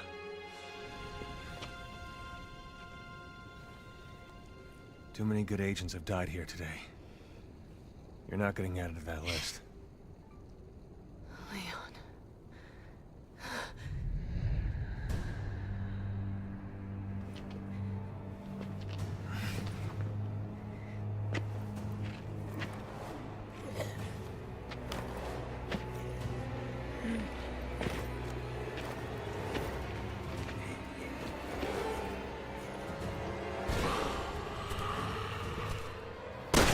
Damn it, out of ammo.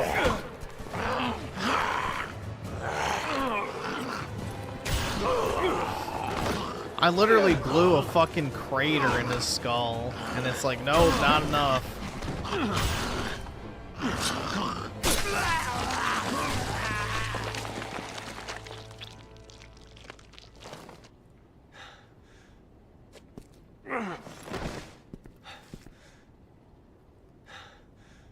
Can't let your guard down for a second.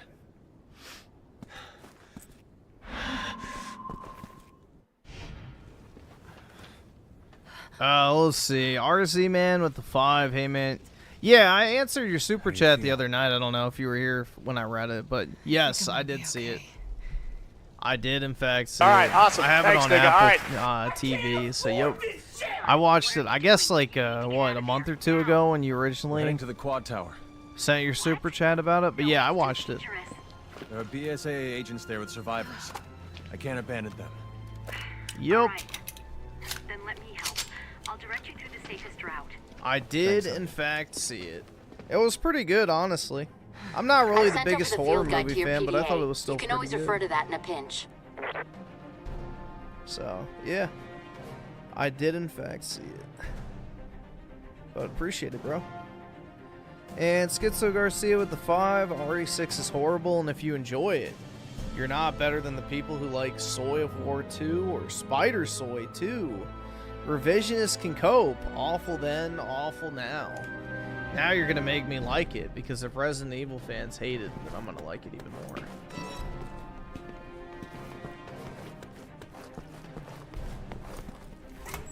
I wonder if this says Wii mod support.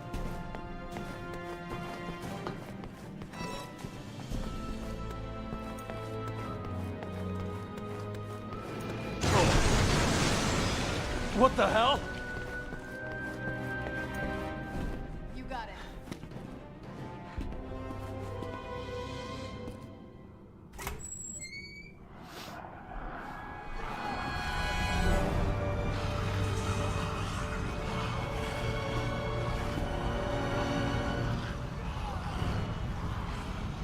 Yeah, I remember it being pretty easy, I'm gonna but make it to the tower this way.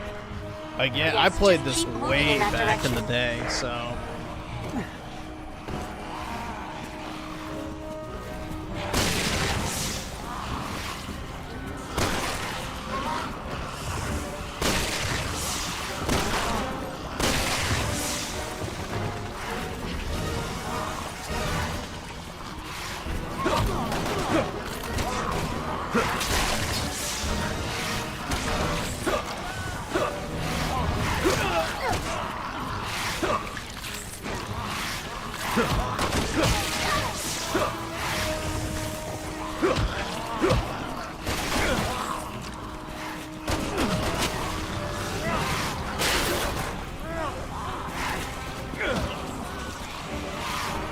They're coming out of the woodwork.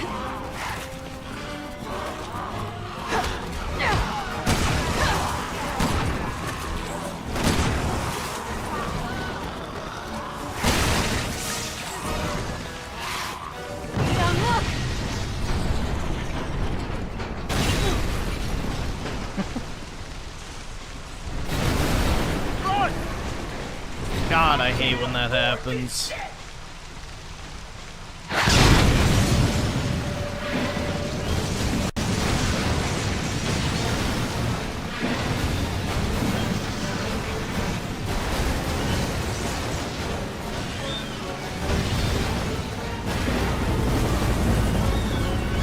I'm pretty sure he's like the main character, right? Get in! Leon and Chris are the main characters.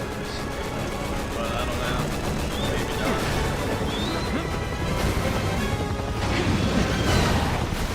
Shit!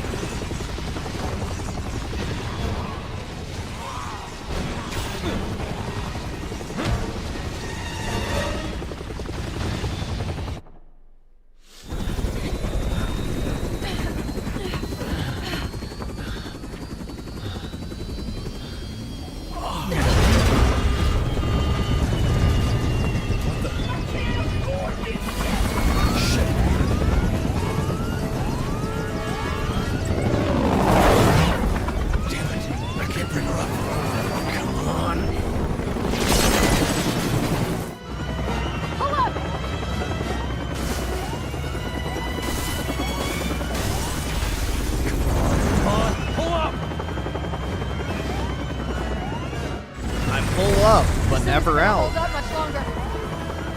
Just a few more blocks.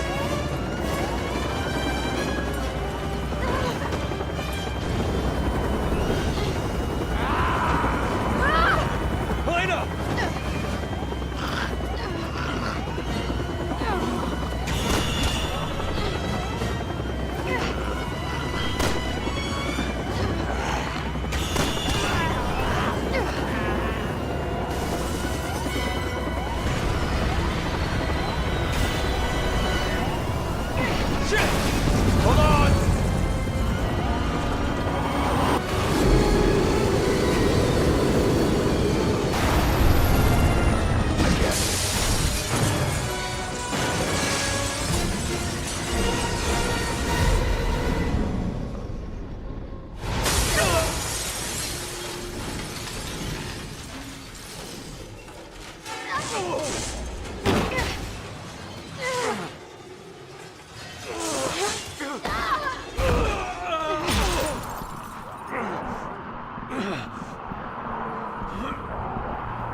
You all right? Just groovy. Yeah.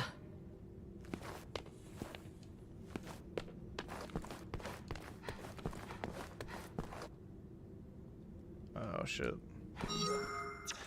Just curious.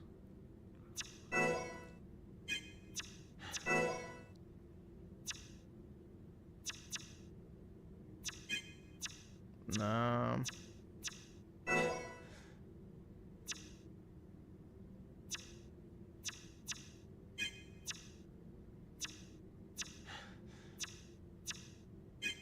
Okay.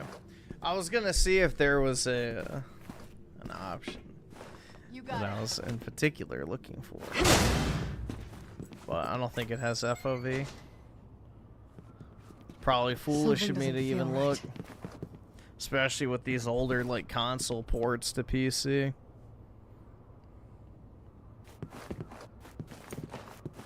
I can't afford this shit! Oh, leap over.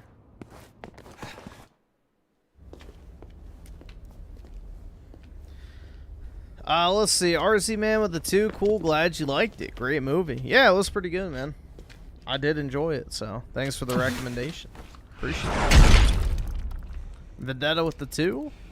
Yes, this says Back for Wiimote more. support. Much more fun.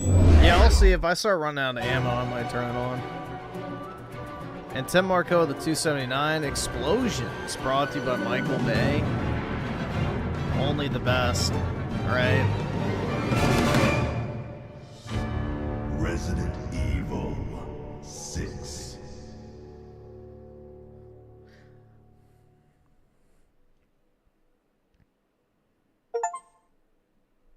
Dude, I got an achievement. Alright, who do we want to play as first? I mean, I guess probably the only one we want to play as, but yeah, Leon. Alright.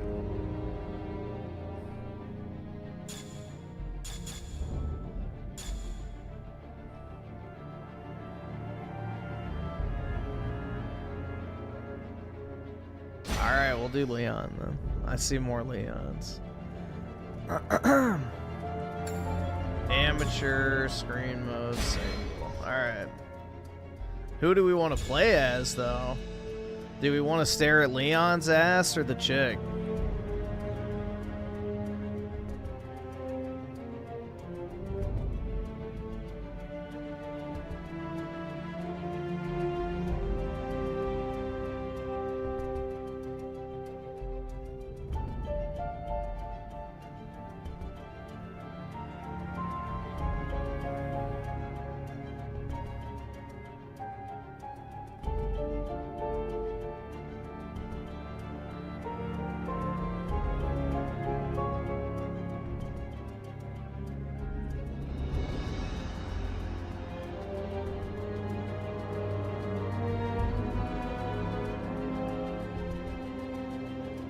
Let's see. So Osky the 10, Chris. Alright.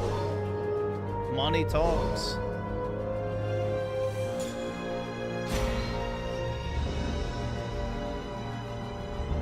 This is a business, guys. Small Business Tuesday.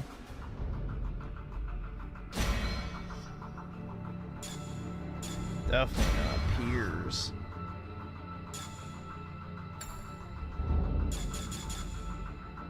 You shut the fuck! Don't you fucking tell me to my face to shut the fuck up!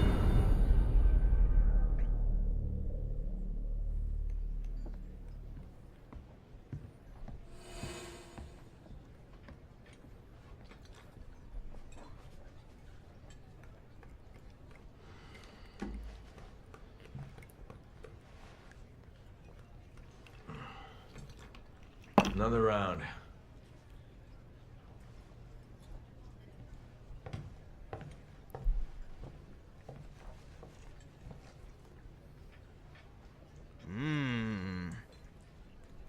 Damn, I'm kind of hungry. Hard to find a good steak around here. Not like back home.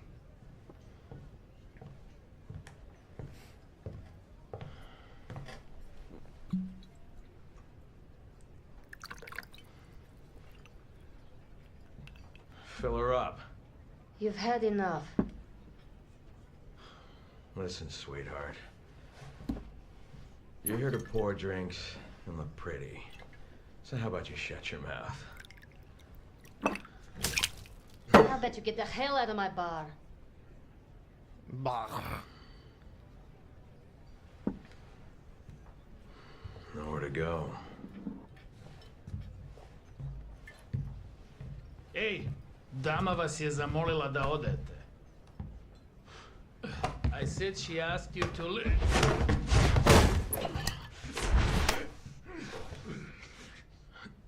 Never thought I'd find Chris Redfield wasting away in a shithole like this. Who the hell are you? Piers. Piers Nivens? Never heard of you. Piers How Nivens. about this? You heard of this? What is that? You really don't remember anything, do you? Bioterrorism.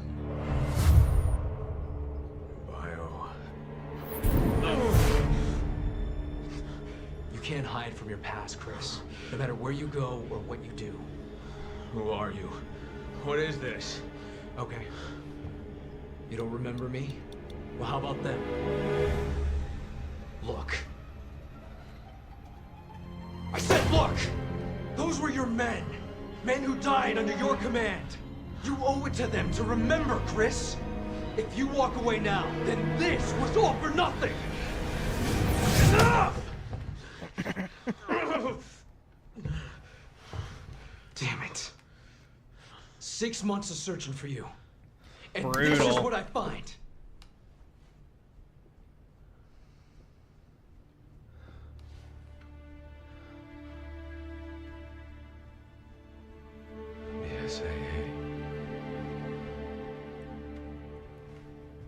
Yeah. It's where you belong.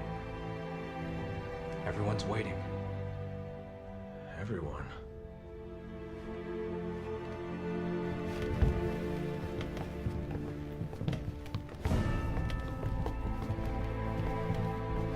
We're taking you back, Captain. One way or another.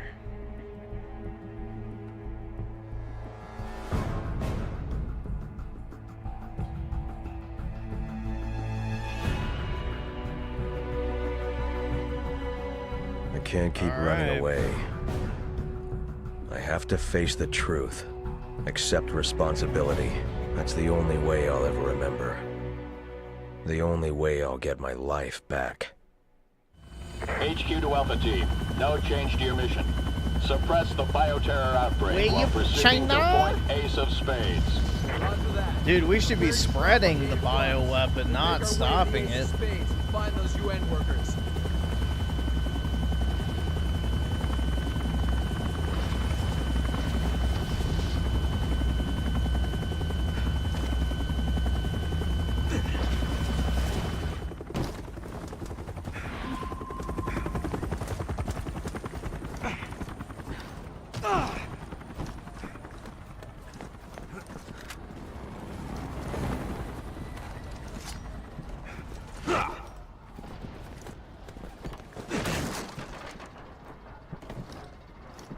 How do you pick that up? Oh, there we go. Shit. I did not see the indicator over to the fucking left.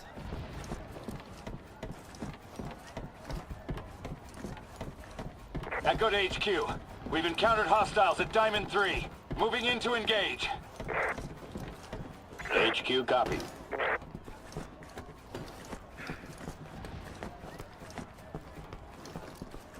I'm on it. Well, it's not even yellow paint. I didn't know what the button has was arrived to on the pick it scene. up. Excuse me, can I get a comment, please? Excuse me, is this outbreak related to the situation back in the States? Is the PSAA involved there as well? Look at this. Come on, our target is ahead. Come in, HQ. Group 4 is a mix of civvies and hostiles. Got anything else? Son of a... Alpha Team, switch course from Route 4 to Route 9er. Head to the destination through the building in the 6 of clubs. Fucking piece of shit.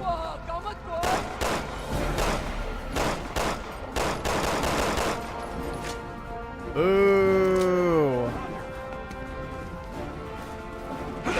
Where's my player choice? HQ to all teams. Alpha is en route to Ace of Spades. After they rendezvous with Delta, we will proceed with the operation as planned.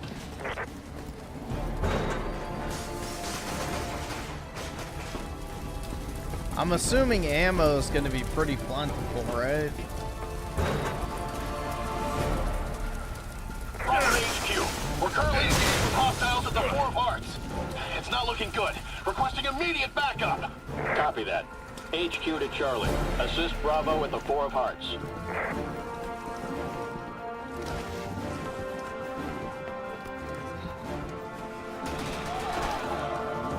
If they're killing unarmed civilians, they're gonna really love us.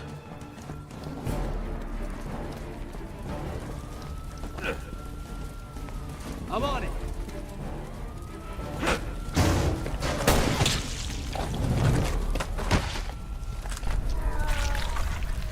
It's healing itself. Oh, great.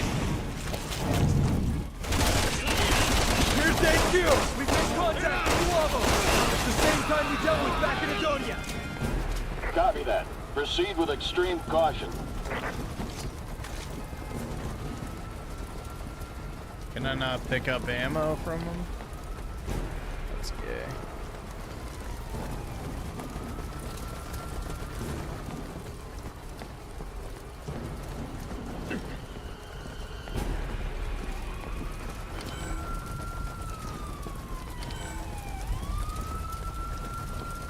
Oh, there goes the chat.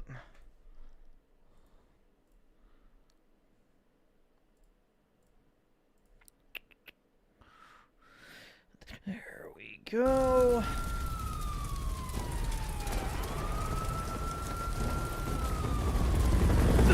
Move, move, move!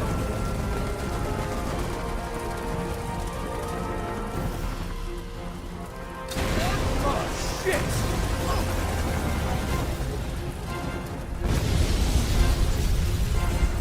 Brutal.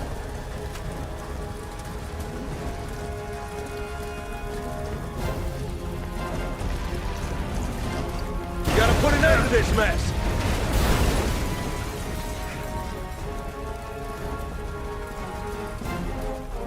Alpha Team, proceed along Route 9er. Take a back alley to get to the Ace of Spades. Captain, you remember? Yeah, there's my yellow paint right there. Well, I figured you'd be a little rusty, but it looks like all that training's kicking right in. Can the chatter. You ready? Roger.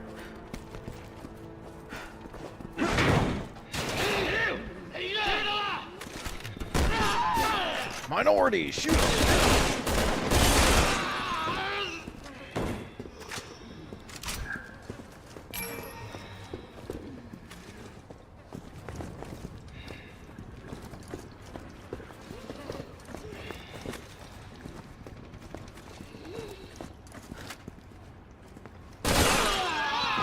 All clear.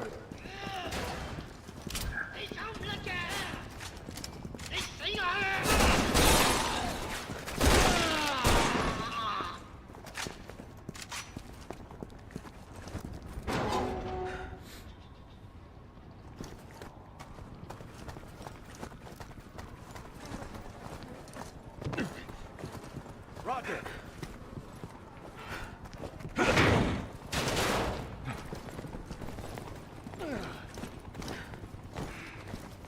All clear.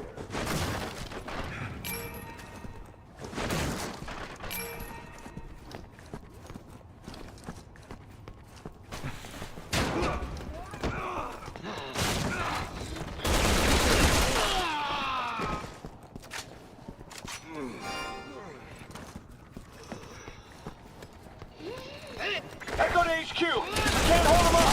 Retreating from Diamond 3! HQ to Echo. Requesting immediate status update. What's going on?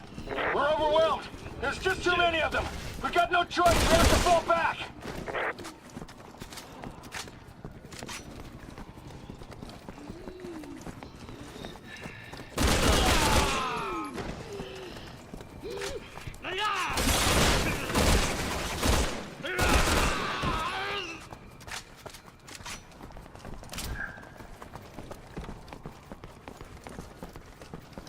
Roger.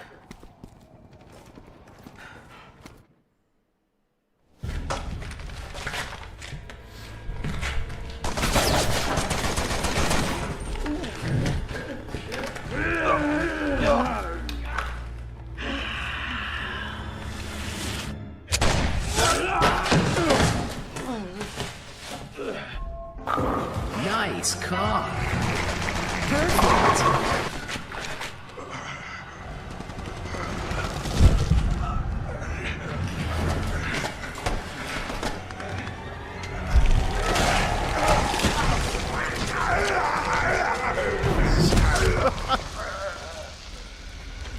Oh my god.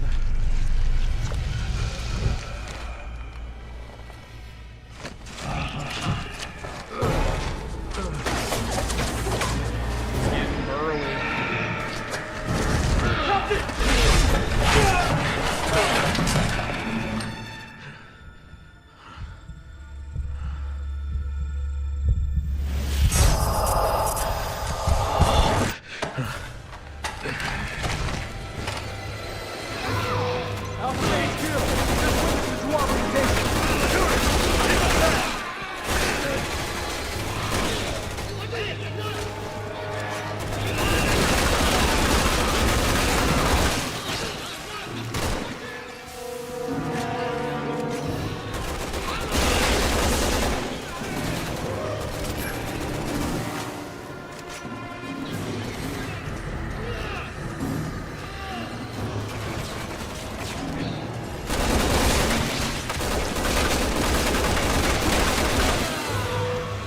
clear.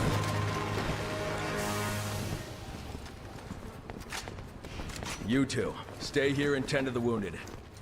HQ, Alpha team reporting. I got 4 of us heading along Route 9. None of them dropped ammo, really? Unlikely.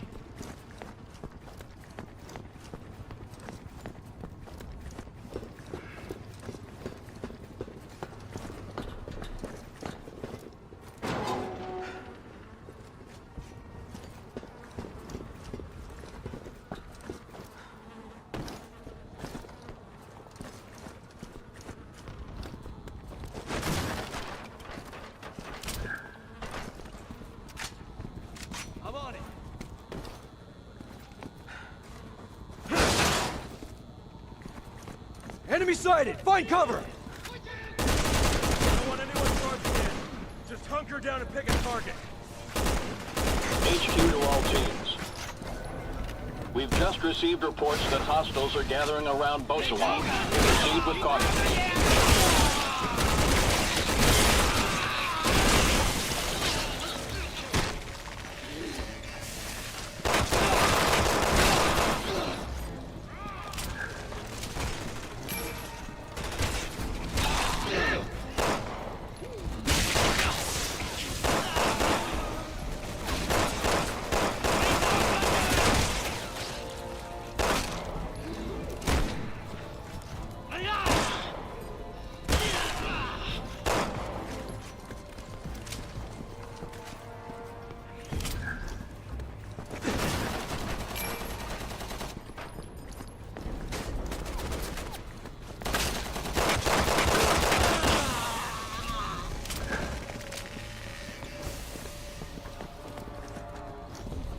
Am I winning? Oh yeah, dude. I guess, I have no idea.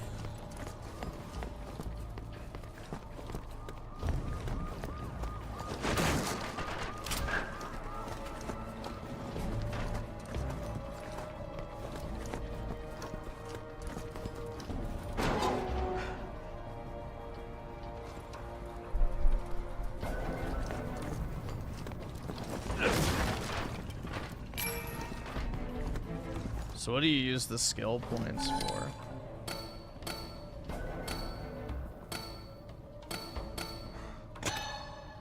Equip skills.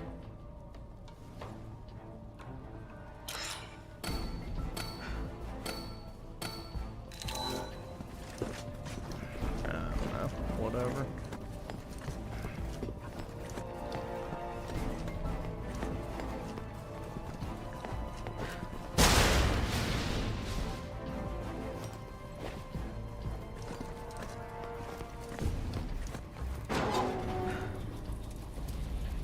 HQ to Alpha.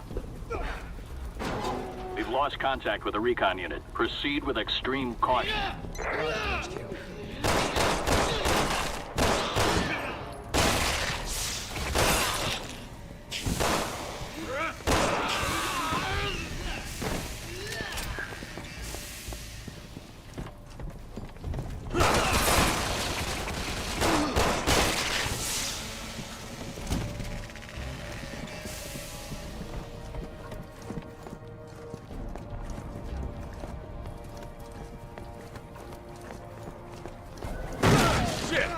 Man down! Still neutralizing hostiles at 4 bars with Charlie team. They're taking heavy casualties. HQ copy. Sending medics your way.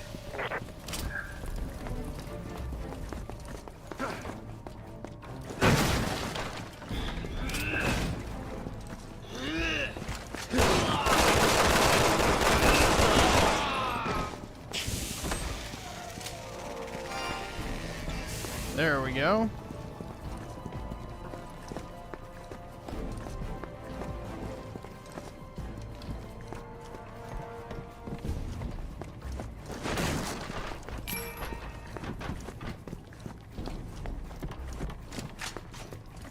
Roger. So you have to wait till the end of a mission? Ah, okay.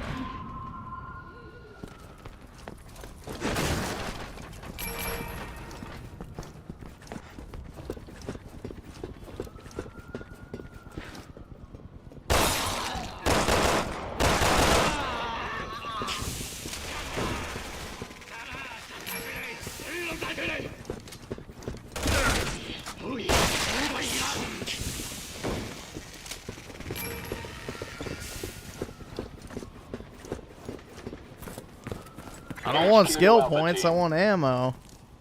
That tenement building up ahead is the Ace of Spades. The UN staff that have been taken hostage are inside. Proceed with extraction.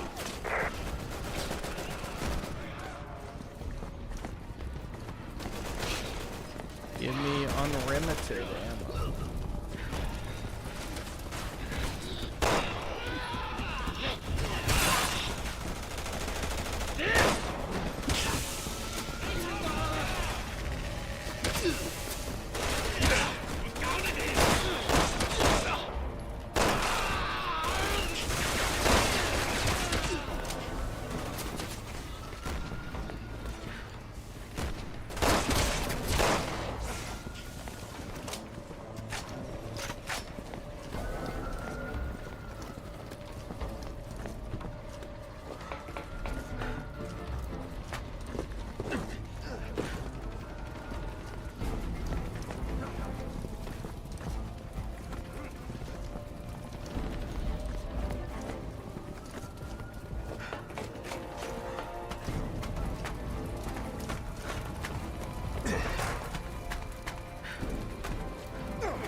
Charlie to HQ. We've regrouped and are awaiting new orders. Things aren't going too well over at the Three of Diamonds. They need you down there. Roger that.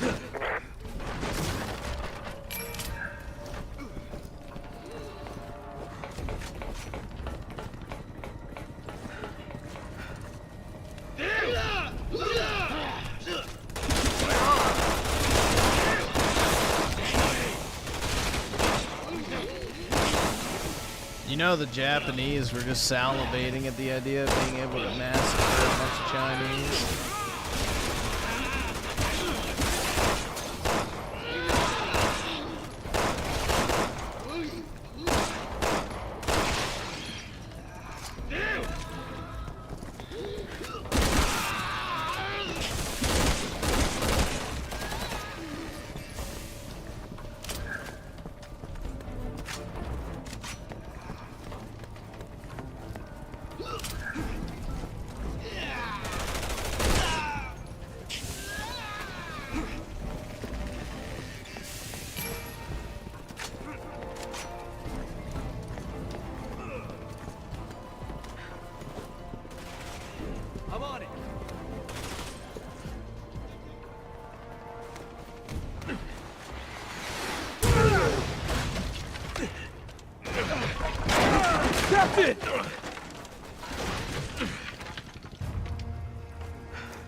I guess the muscle memory saved me there. Hey, Pierce, I'm taking a little fire here. I saved your ass. You want to return the favor?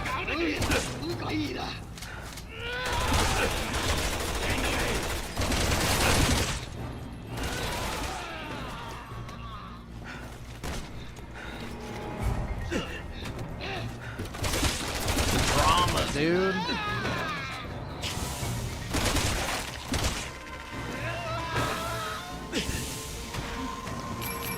Gonna need a hand here. Make your way back to me ASAP. We'll radio HQ for backup. You two proceed to the Ace of Spades. Roger. There we go. Yeah, some stormtrooper aim. But it's like the Chinese military in real life. You know, none of them have ever actually fought in a war.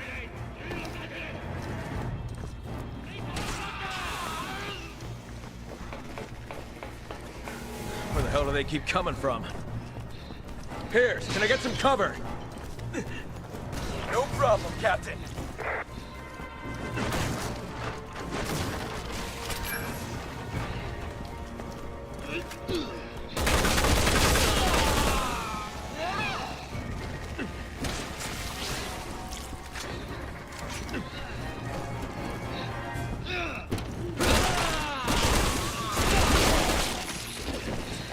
Yo, what the fuck? Turned into literal fucking Batman.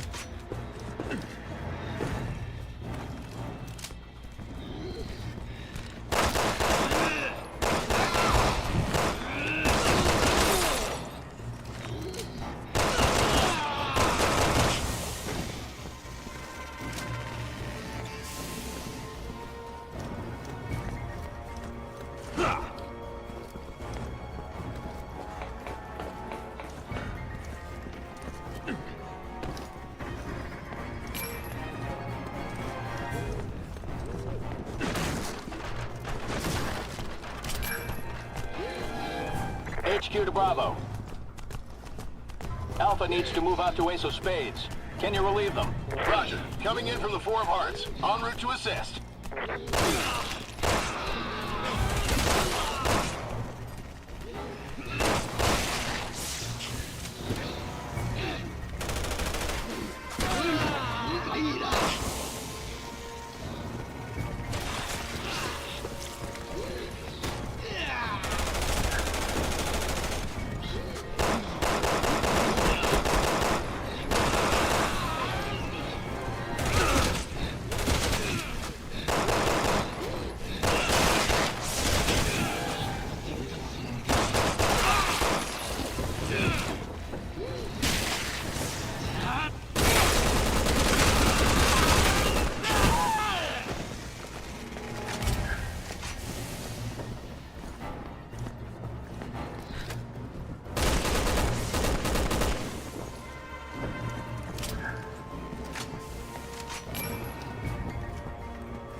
Those are the bug people Alex was talking about? Yo.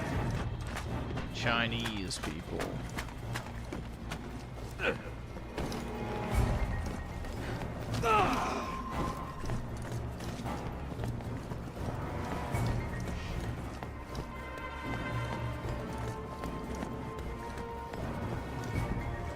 Roger.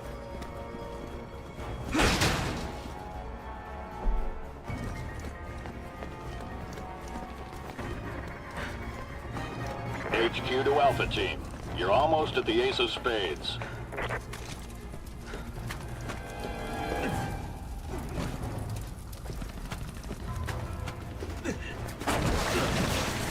Yeah, I was wondering why I didn't do the thing earlier. HQ, we're taking some major heat over here. I don't think we'll make it in time to relieve Alpha.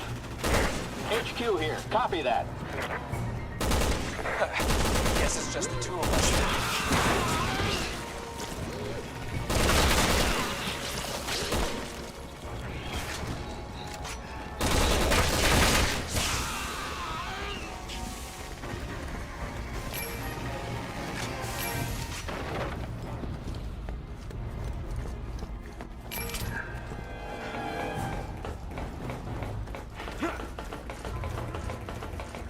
This game blows Rooster? It's not that bad so far.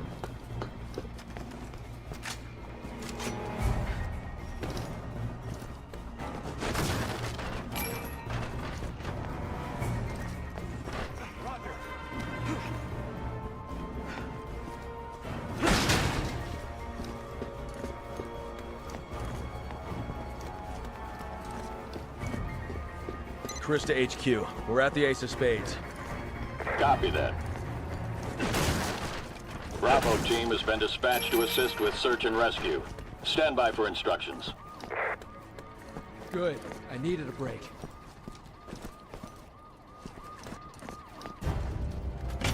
Damn it. We've been spotted. They're right on top of us.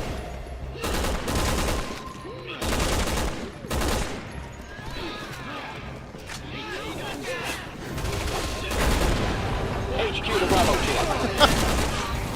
Alpha team surrounded by hostiles. Get to the Ace of Spades on the double.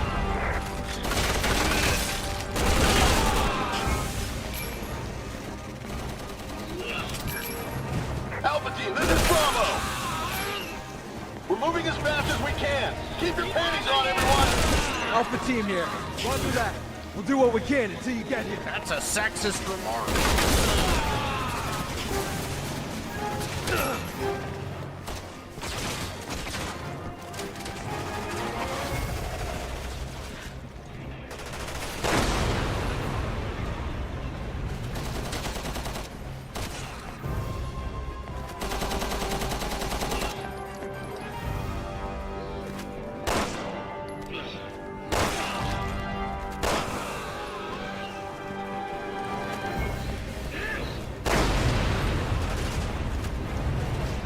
I think that explosion's just a little over-exaggerated.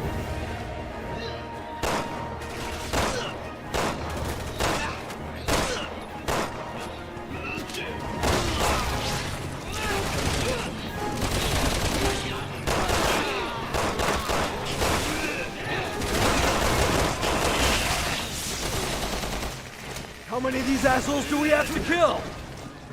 Where the hell's that backup?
BOWs have been eliminated. Alpha team, help Bravo team get the civvies out of there.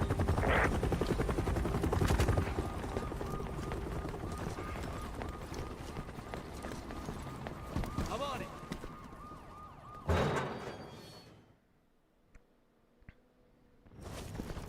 HQ to Alpha, we have your mission brief.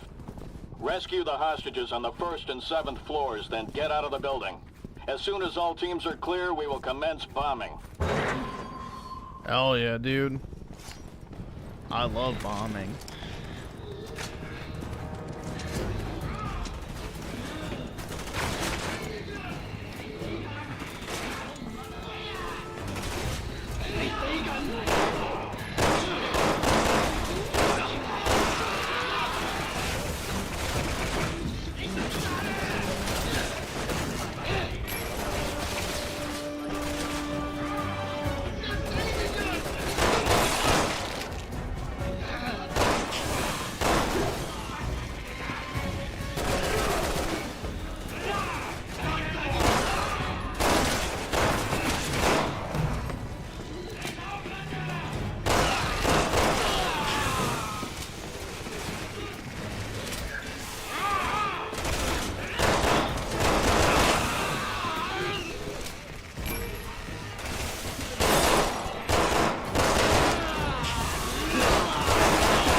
Slop Kino? Yeah. Honestly, this isn't that bad so far.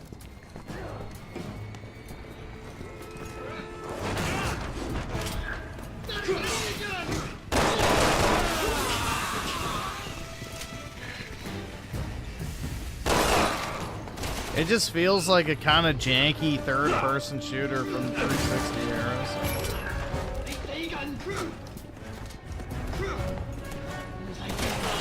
Dude, it's just not heckin' scary. Which Resident Evil has never been scary unless you're a child. But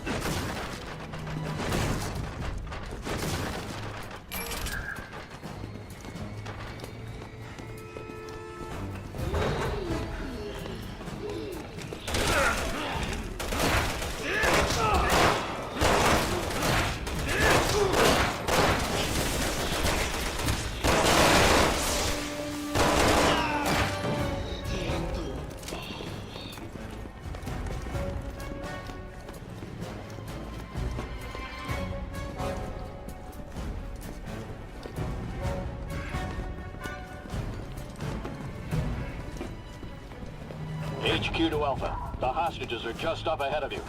Eliminate the hostiles in there and get those people out of there.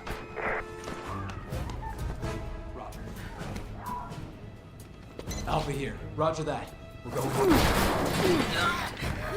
Yeah, games and movies have never been scary.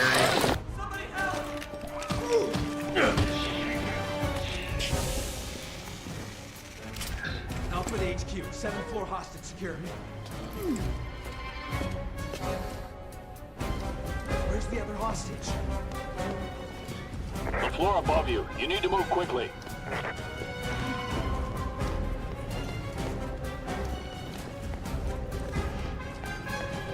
Delta 2's HQ. Top floor obscured. I'm leaving the building now.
Am I just supposed to shoot it?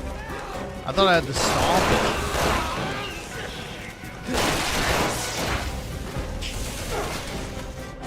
Alpha to HQ. 8th floor hostage secure. Okay.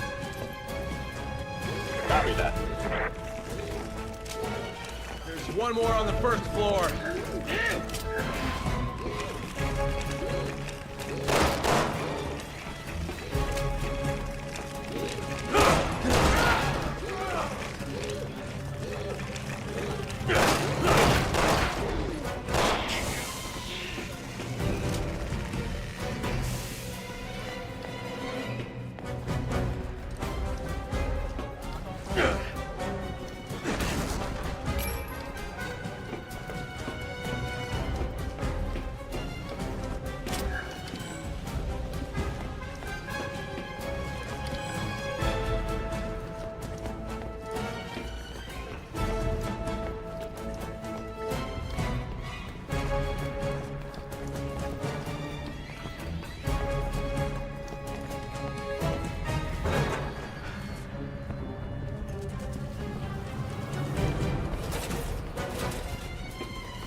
Alright.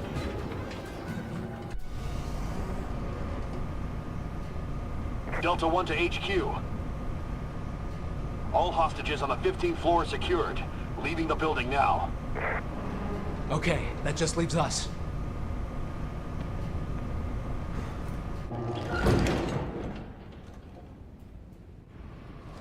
It stopped. Now what?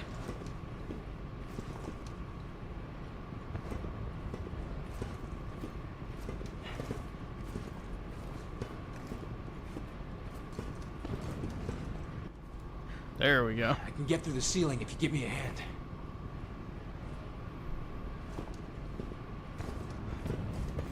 Roger. Just waiting for the prompt.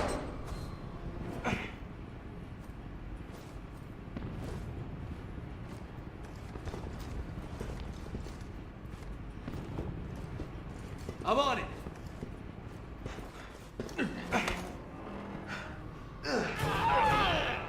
Oh god. Bruh. Captain, you okay? So retarded. Yeah, I'm fine.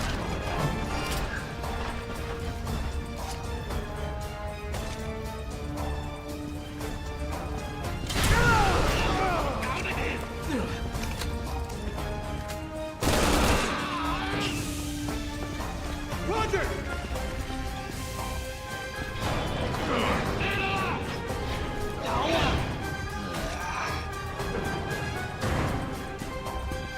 I'm kind of getting the feeling we're not welcome here. Come on, take him.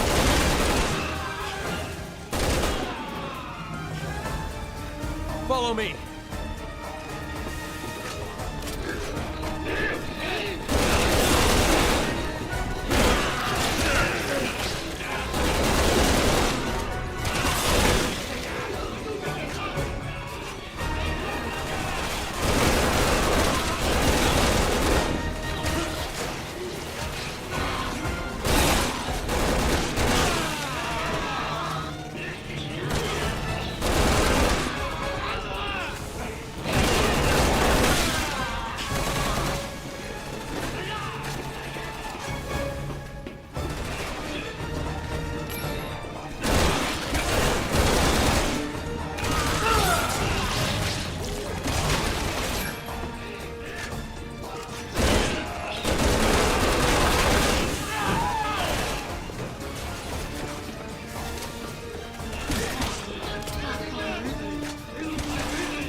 Can't go back.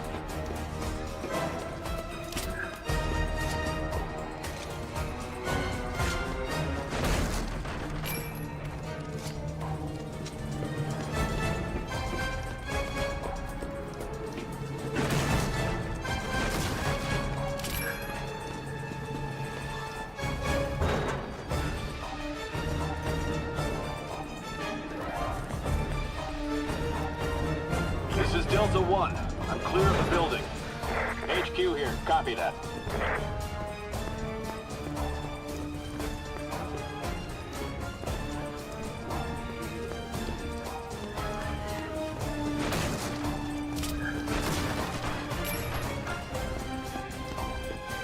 This is Delta 2. I'm clear of the building. HQ here. Copy that. Alpha is still on premises. Bombing will start once they're clear. I'm on it. I'm going in. Ready?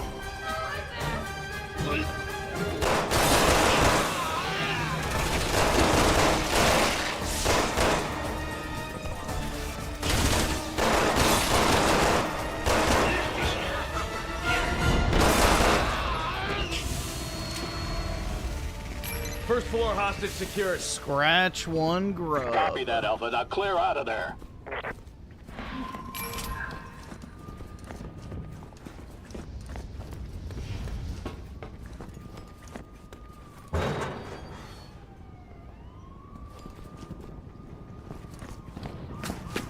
Come in, HQ. All hostages are okay. Alpha team is clear. Copy that. Commencing with bombing.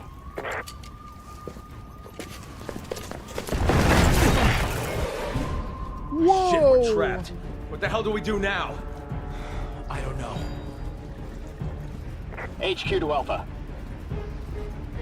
You can get out on the 3rd floor. There's a balcony on the west side of the building. Get moving.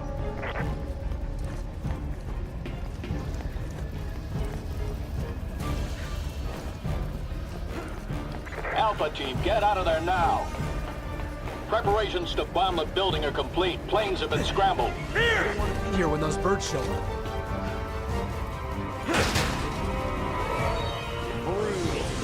Uh-oh. They started bombing. If they don't care that we're still in here. You know the mission takes priority.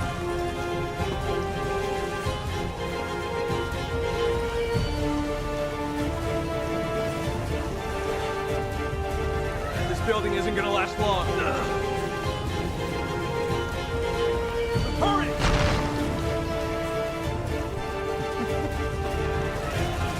Here, go around it!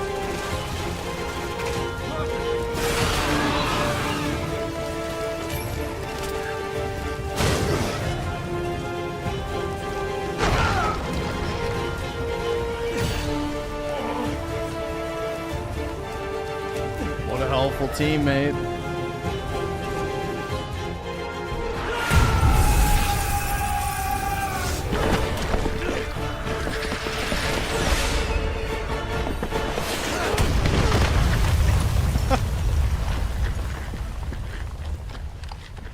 What exactly did blowing up that building accomplish?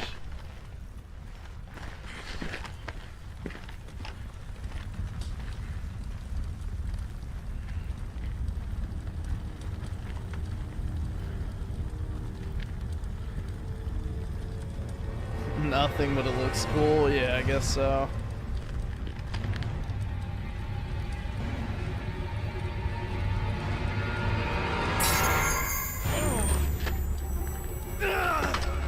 Captain.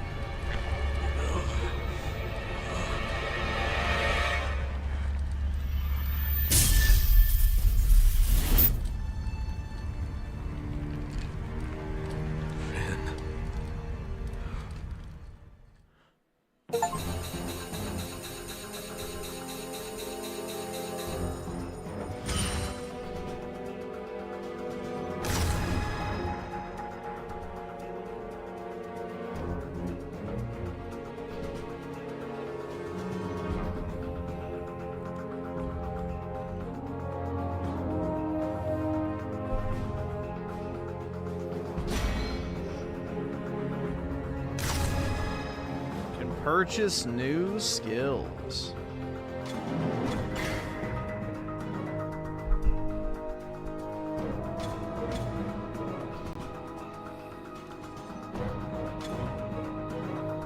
Steadies hand when shooting. That's probably good.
Running recon alone.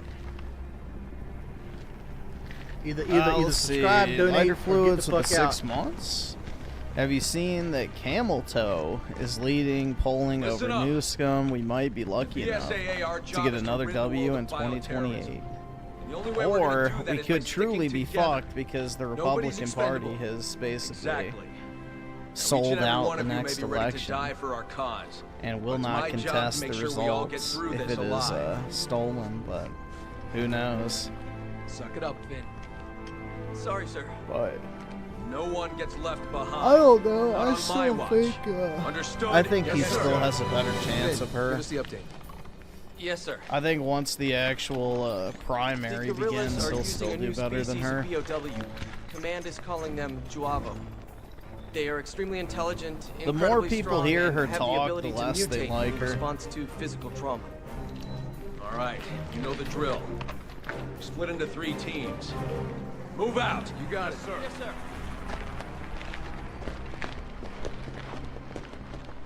You're the rookie, huh? Yes, sir. Finn McCauley, sir. I know you're nervous, Finn. The team's got your back, okay? Yes, sir. I'll give this everything I've got.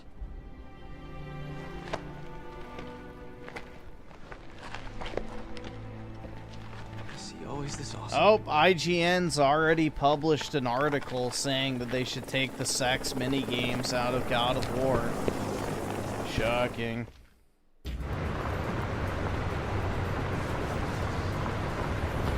Enemy fire! Enemy fire! Alpha team, engage! All troops, spread out! Return fire! Come in, HQ. We're taking fire at the Two of Hearts. Engaging the enemy. Copy that. Keep an eye out for those powered-up soldiers.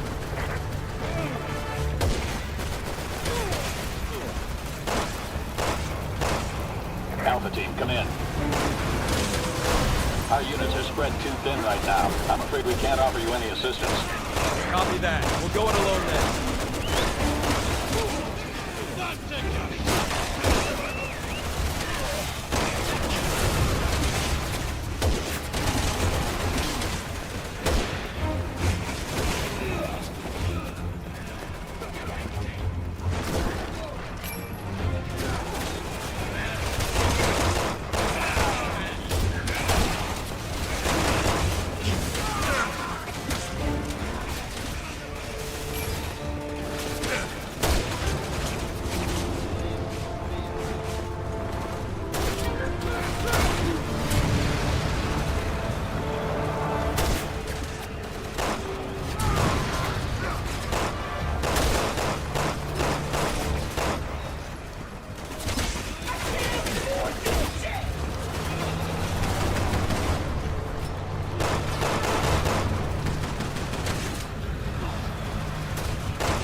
Sitting ducks out there, Alpha. Get inside that building.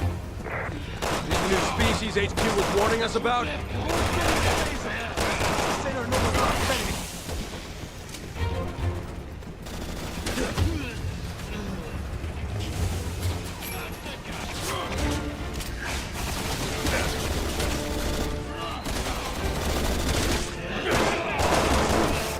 I couldn't even see that guy.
Wasu the 2, I wonder what the review of the original, or was the original God of War?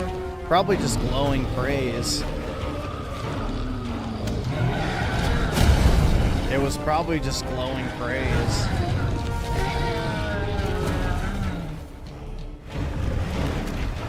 I didn't know they came in extra large. How many new species are there?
Alpha to HQ. Our route's blocked by a BOW.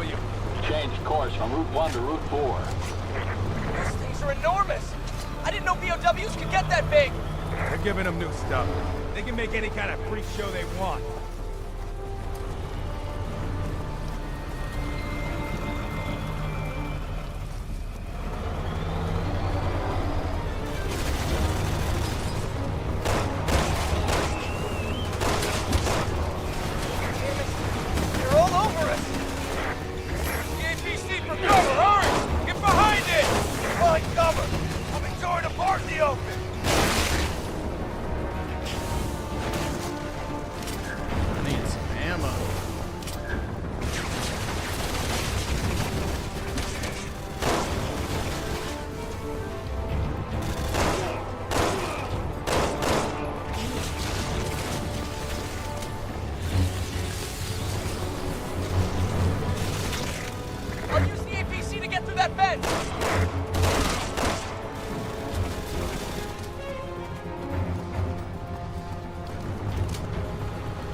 Where this is.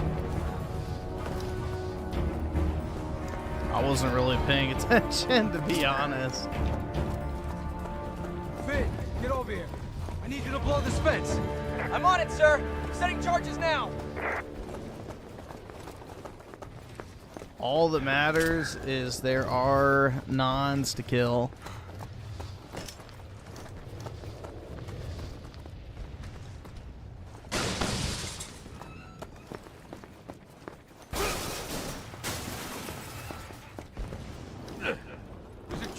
Blocking the way! This route's a no-go! I'll blow the car and clear a path. I need you to cover me till I get it set.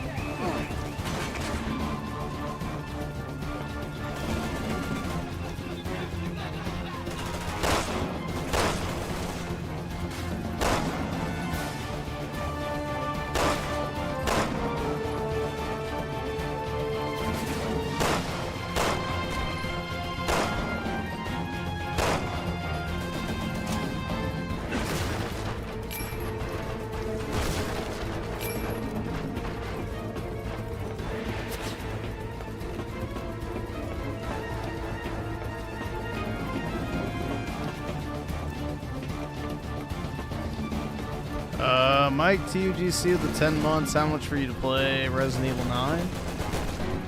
There's not a set price. Either subscribe, donate, working as fast as I can here. Hang in there. Just whatever you think is fair.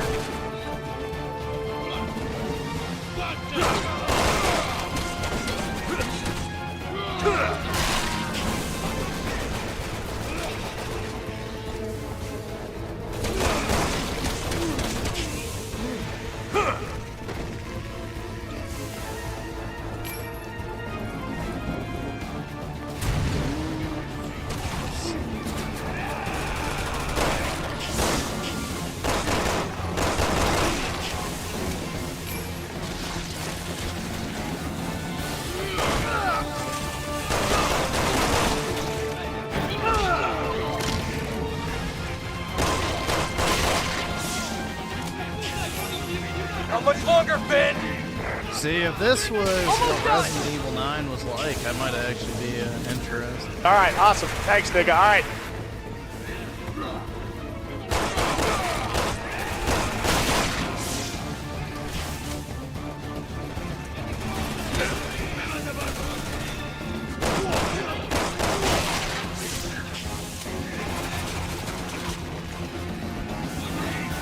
That's gonna be some scarce ammo.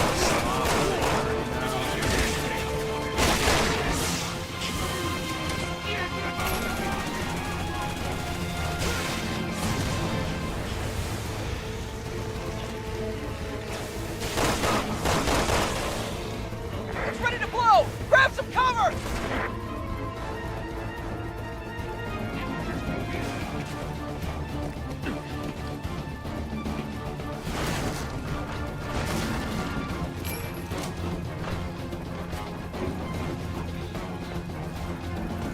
Find some cover by running over to it.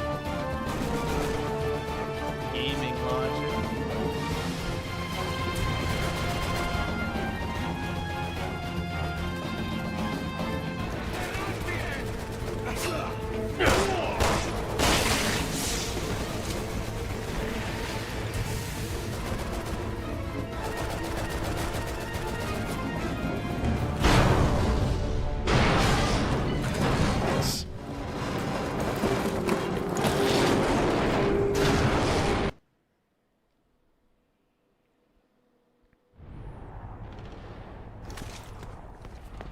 Yeah, I have a feeling people are going to get sick of the Resident Evil, whatever, What's the 7 status? formula. Any casualties? They got a man down on the bridge. Take on the bridge! The whole thing is blocked off! Okay, people. Getting to the wounded is priority 1. Is he going to punch a tank?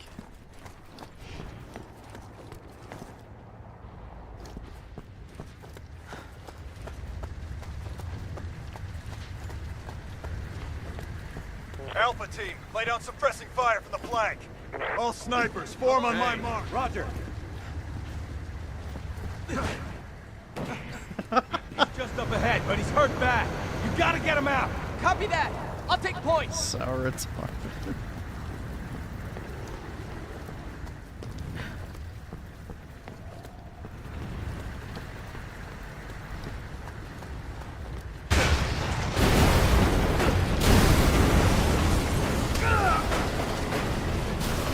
Captain! Over here! Hurry, sir! All right, awesome. Thanks, nigga. All right.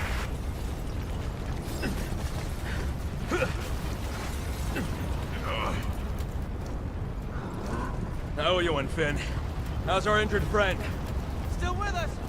Going to administer first aid. Alpha team, come in. There's an old T-42 tank moving on your position. Looks like it's had some modifications. Bring out the big guns. Be careful, Captain.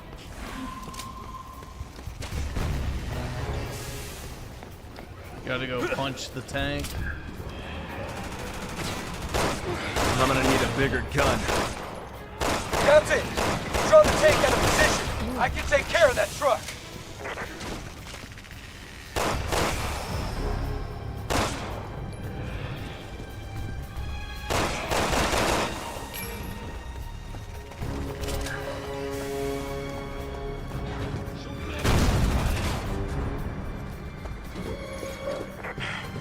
The rifle's not gonna cut it.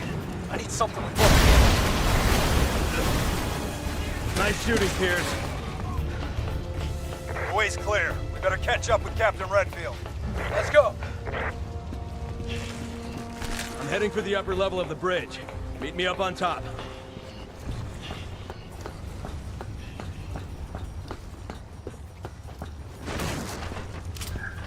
Mike TGC with the 5. They said Leon will be more action-oriented and Grace will be survival horror. Yeah, I mean, from the footage, it looks like it's basically going to be hide-and-seek simulator with her. And then, yeah, Leon will be actually killing shit. Pierce, I want to lower the ladder. Come on up.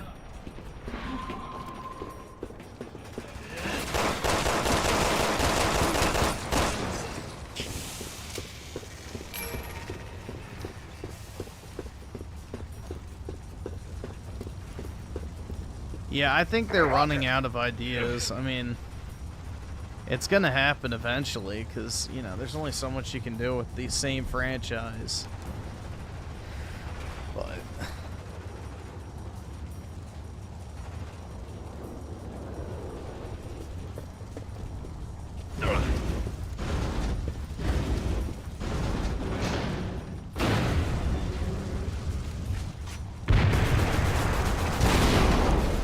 Enemy reinforcements are moving in! Ben, I need you here! I got a Bravo here that can't walk! Go on without me for now! No one on this team gets left behind. We'll hold our positions for now. I don't care if you have to drag him. Just get your butts up here! Yes, sir. On my way! We've got to keep this bridge secure until Finn gets back!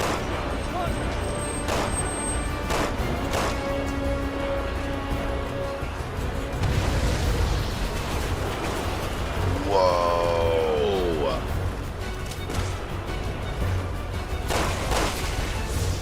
Now the zombies are paratrooping in.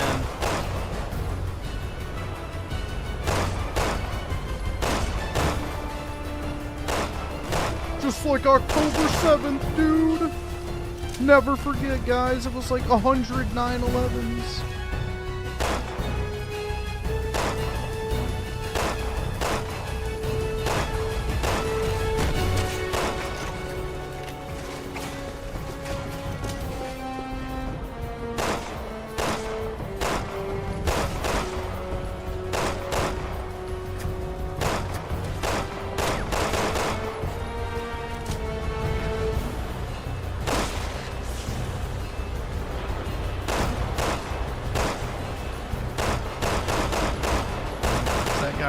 Sasuke?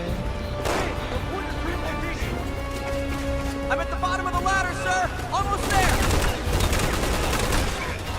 It's like when Sasuke got his fucking first part wing in Naruto.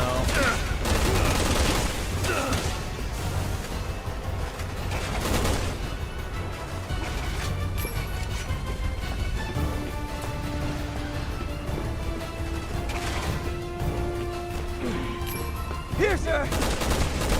Okay, time to get to work. We need to cut off the reinforcements. I want you to blow the bridge. Yes, sir!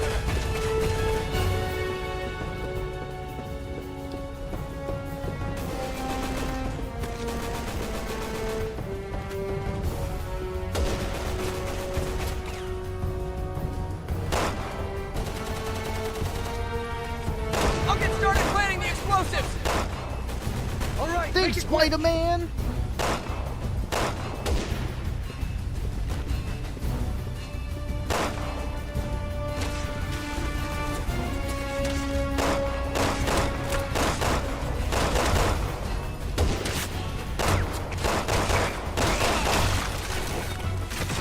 It's all set to blow! Oh shit, that's not a grenade! Everyone fall back and find cover!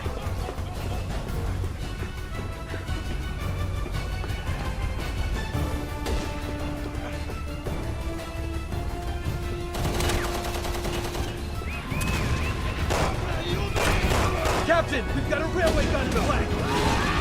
Try to come as close as you can before you blow the charges. Finn, it's all on you now! Roger that!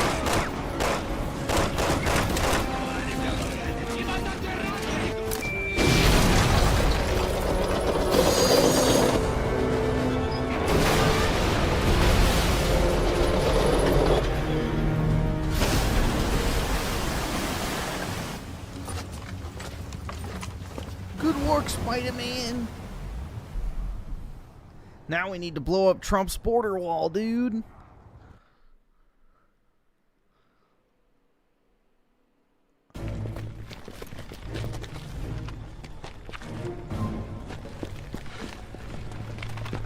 Yeah, it's because they put too much money behind every game now. Security. Spend way too much time and money on new IPs. Like, instead, they should just make, like, $40, you know, AA titles, but everything's got to be a $70, 50-hour plus open world AAA 60+% dialogue, walkie-talkie, you know, movie game. Yes, he's a mercenary, but that right takes now a he's under the shitload of money to protection of the make US an Unreal government. Engine He's 5. no threat to the PSAA. Unless someone pays me to be. What did you just say?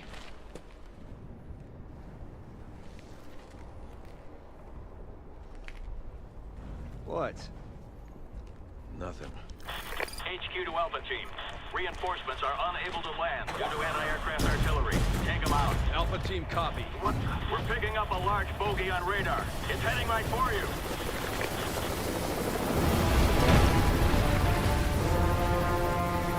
Whoa, dude.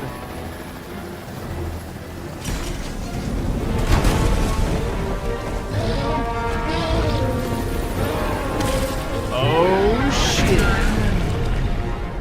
We'll talk later. All right. We need to find cover.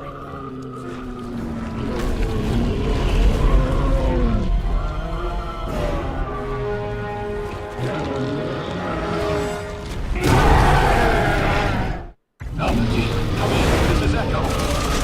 Those 3 anti-aircraft turrets are holding us at bay. Roger that, Echo. Take care of it for you. Oh, shit.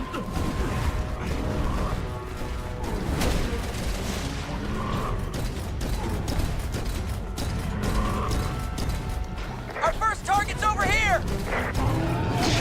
Big Spider-Man! Out of the question! You need to get to safety! Don't worry about me. I can handle myself. You need the help. Christ. My chances of survival were higher when I was a soldier of fortune. Oh, shit.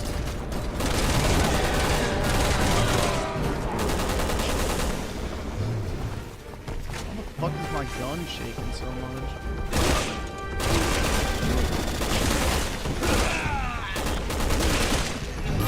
I'm setting charges on the aircraft guns now. It's gonna take a while.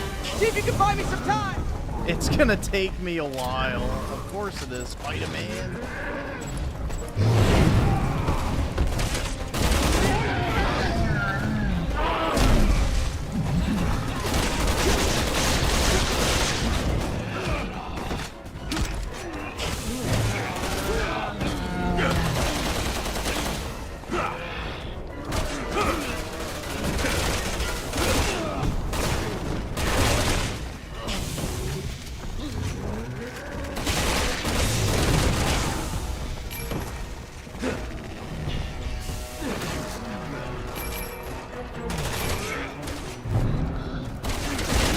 Ammo. Just need a little more time.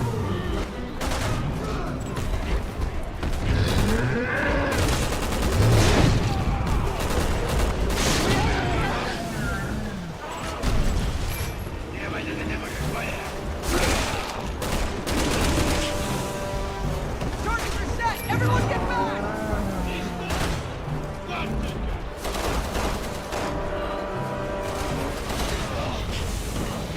Only 2 guns left. Only? Okay, head to the next target. Dude, is that it? Only 2?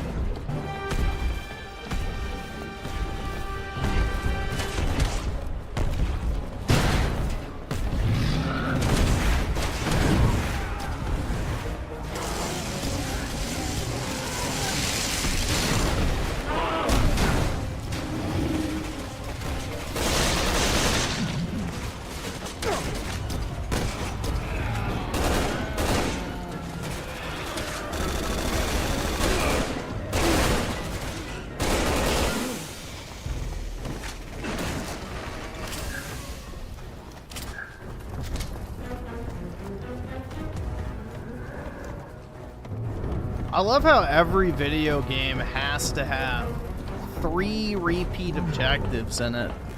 It's not even like, you know, there's any variance ever. It's always 3. It's not 2, it's not 4, it's not 1, it's always 3. Just need a little more time.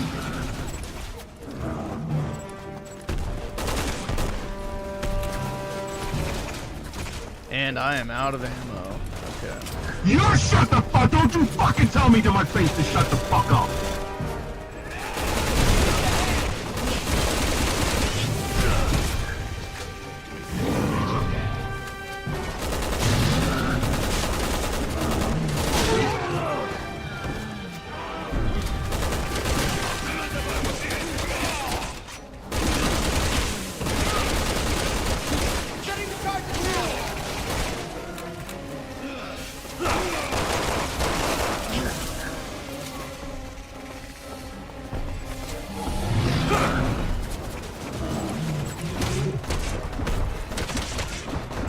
give you a hand.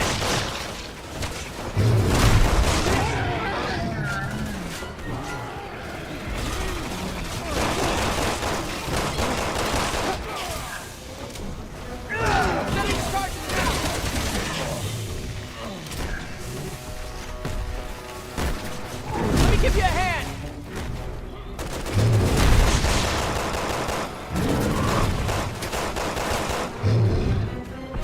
Dude, this sucks.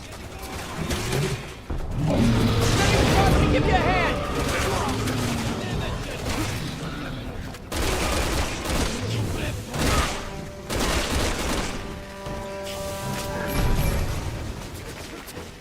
I'm setting the charges now!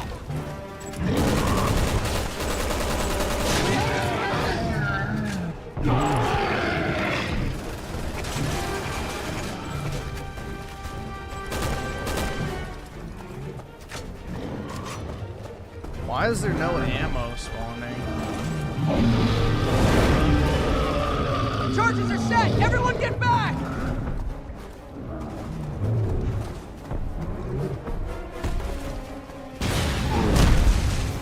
Good job, Alpha. One gun left. There's another giant DOW closing in on your location. Oh, God. Two hearts. Alpha, prepare to engage. Really?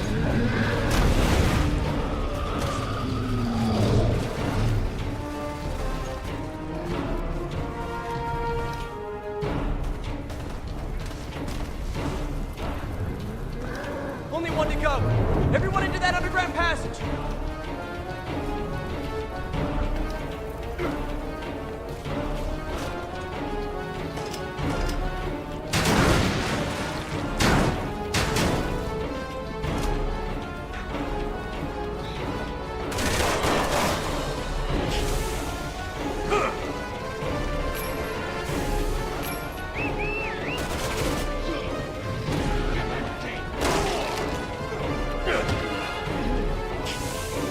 Dead Space Stomp.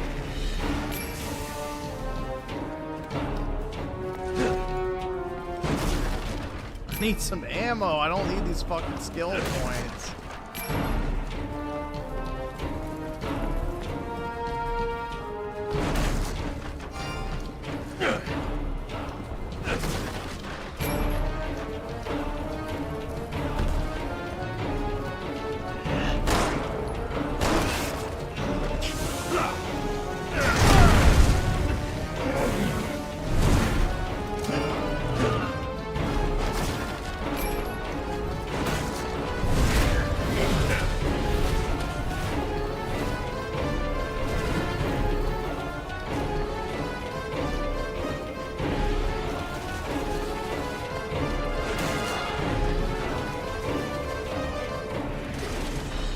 I can't pick up 9 mil ammo? Why?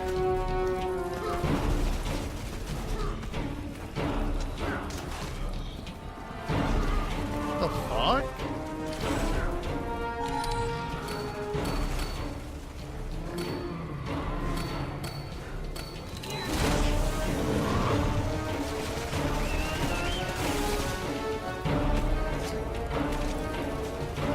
Why can't I pick up ammo? No, my 9 mil ammo is not full.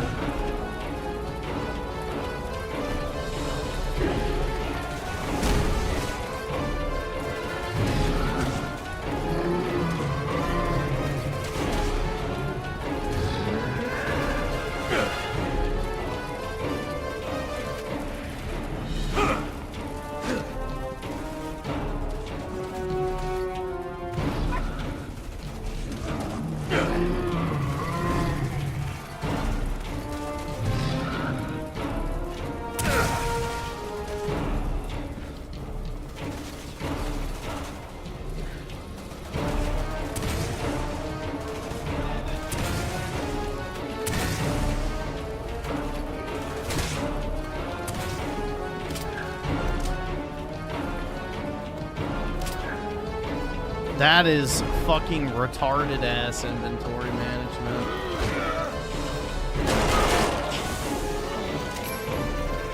So I can't get more ammo because I had too many grenades. What? Do I even have like an overall inventory? I don't even think so.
I'm setting charges on the anti-aircraft guns now. It's gonna take a while. See if you can find me some time.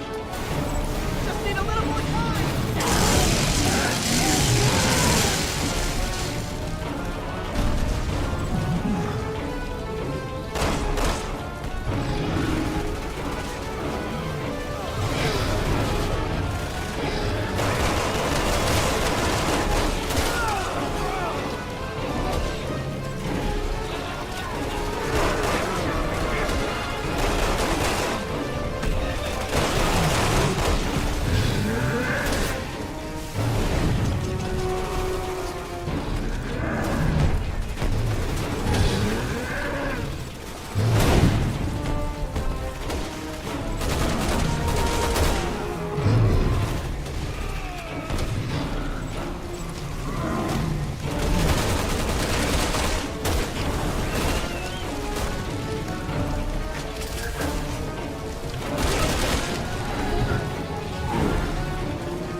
Bruh.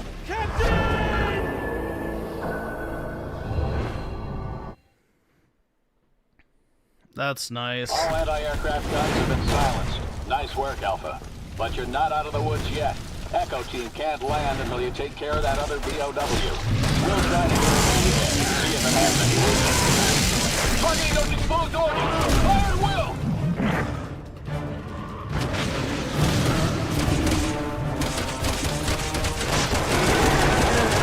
Alpha, this is Echo. Take a look at that thing's back. That device is directly attached to the organs that are keeping it alive. I don't know how, but see if you can pull it out.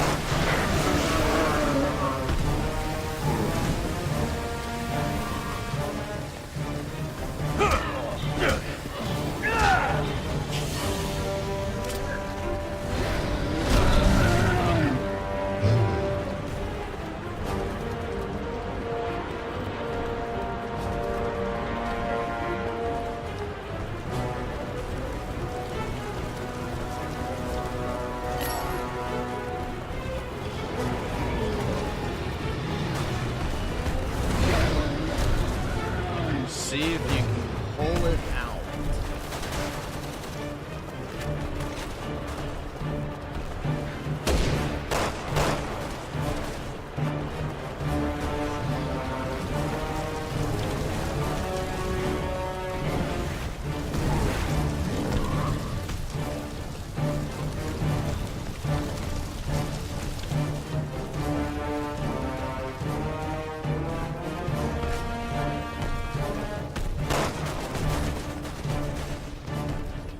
I gotta get it walk through here.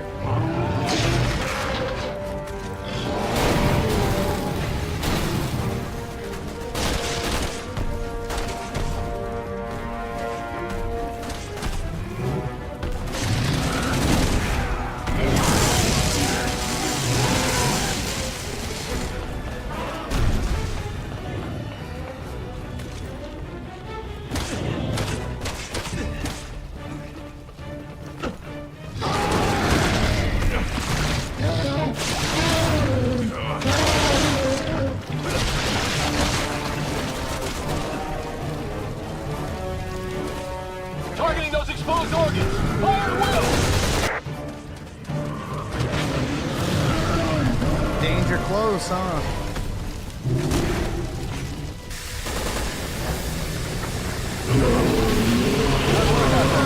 Echo team will be landing shortly. Ew, dude. I already gave the pilot the coordinates. Thank you so much for your help. Hey. Hey. We met? Well, you jarheads all look the same to me, pal. Sorry. You've got to be kidding me. My mistake. Have a safe flight.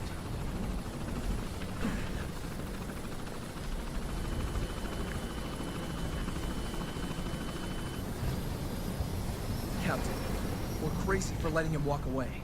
How many men have we lost to mercenaries like him?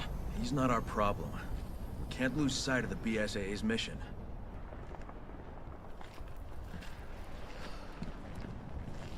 To fight bioterrorism, sir. I know what we're here for, rookie.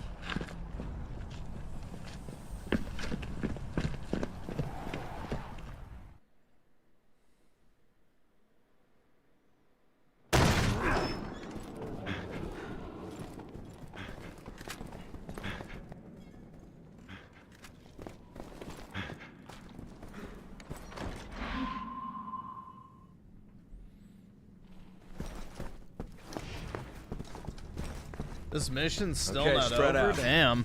Search this place top to bottom.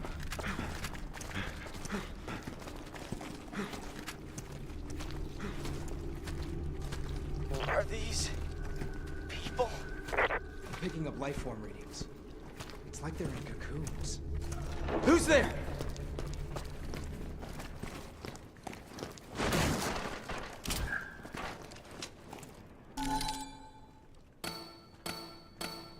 Over here.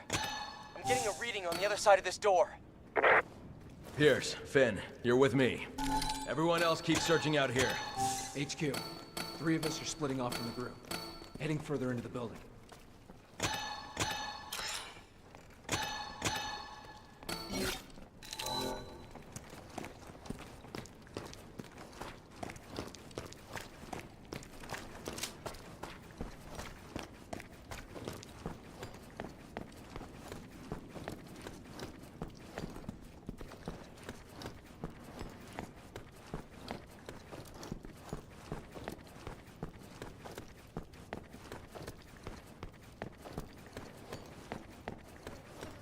I'm on it.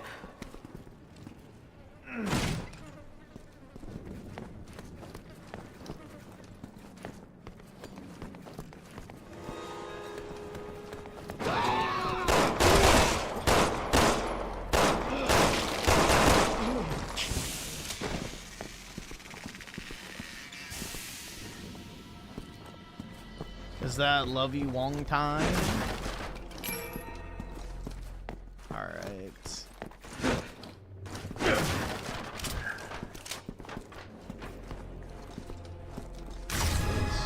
Oh. Nice. Alright, cool. I got a shotgun.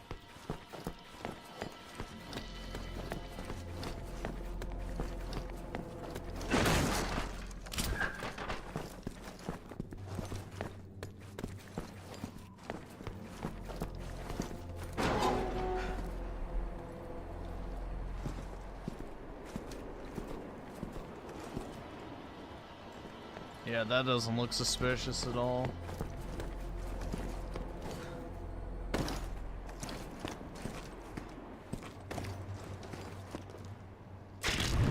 Yeah. One of them's hatching, sir. Call it into HQ.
neutralized. There we go. Search the rest of the place, but stay on your guard. Now I cleared up some inventory space too.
Roger.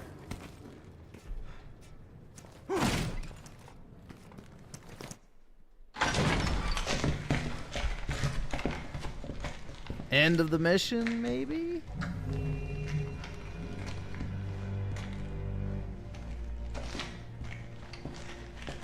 Captain. Dude, these missions are long as shit. SHEEEEIT. Damn. That's what the guerrillas were calling it.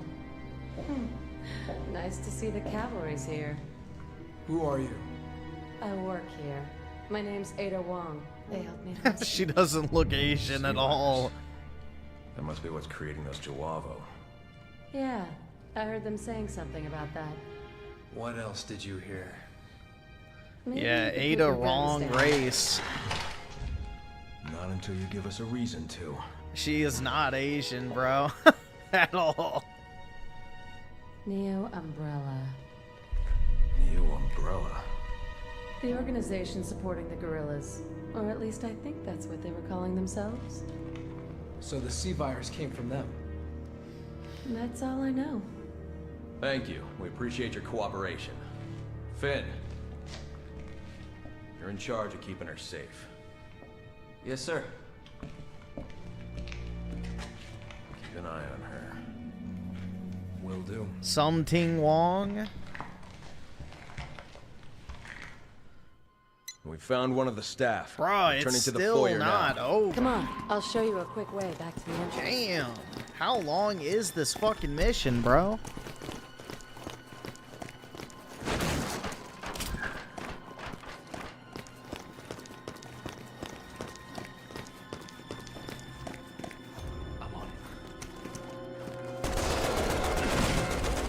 Shit, they're everywhere. We'll never get out! Everyone get to the second floor! The foyer's too dangerous!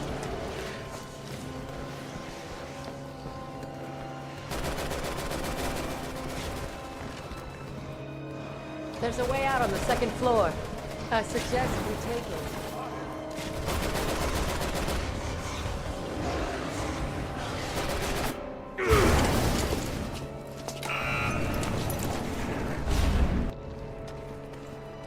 Your friends are having a hard time. Ma'am, please, just try to stay out of the way.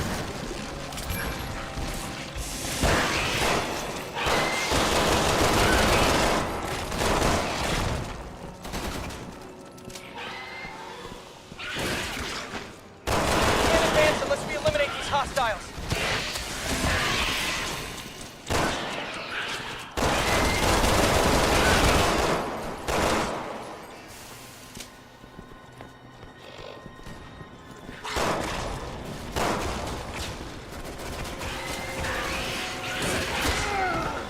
The hell hit me?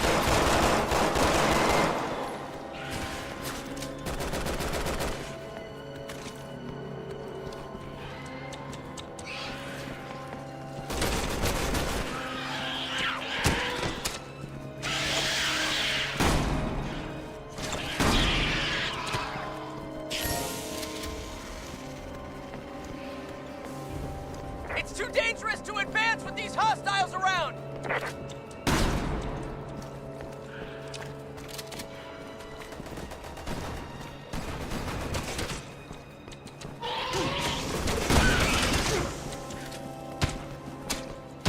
All hostiles eliminated. Let's move! This door leads to the warehouse next door. We can get outside through there.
We're almost out. Hold it together, people. Yes, sir. Yes, sir.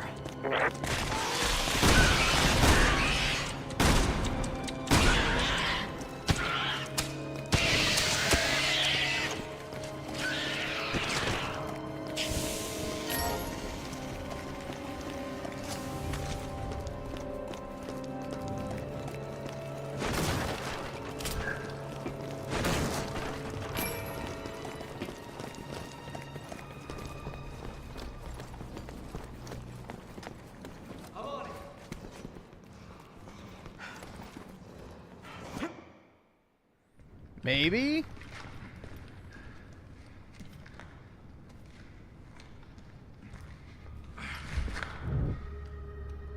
The woman, she's gone. Finn! I don't know what happened. She was here a second ago.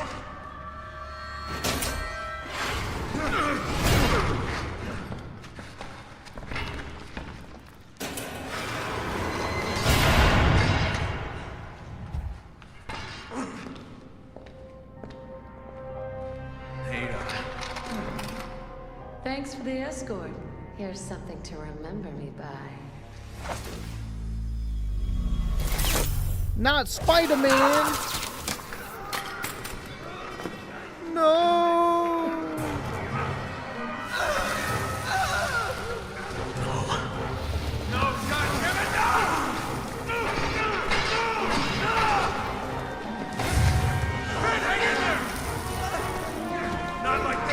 Yeah, hang in there, dude. No, goddammit! Ew.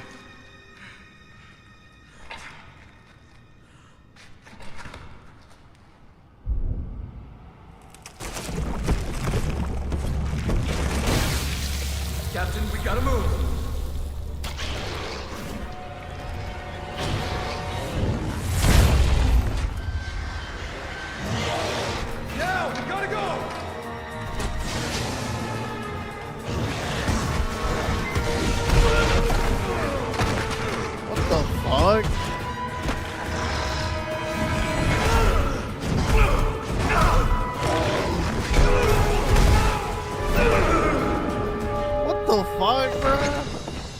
Yeah, he's dead. Chris!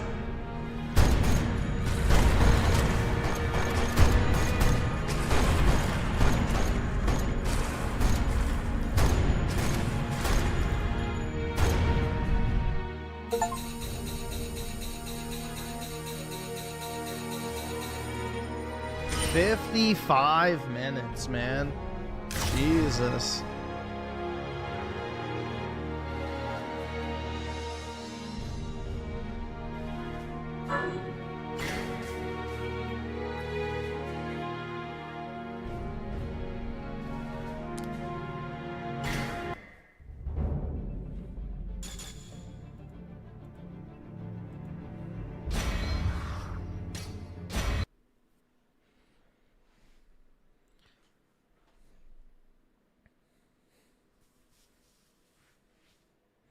But yeah, that's not that bad, honestly.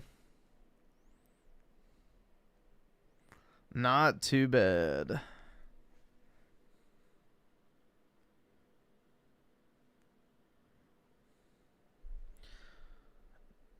Let's see. Mike TGC with the 10. Appreciate it, man. Speaking of running out of ideas, I think they said RE9 is going to be the last. Oh, really? Interesting. They'll still make RE games just without the numbers because they want to have more freedom with the franchise. Interesting. Yeah, I mean, at a certain point, they have to wrap up the story, right?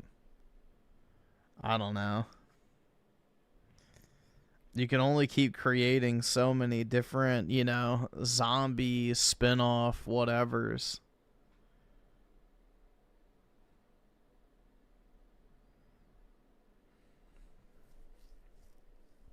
But, yeah, I don't know. Like, it feels like it would get stale to me. But, you know, I don't really like the genre in the first place, so maybe I'm not the best judge.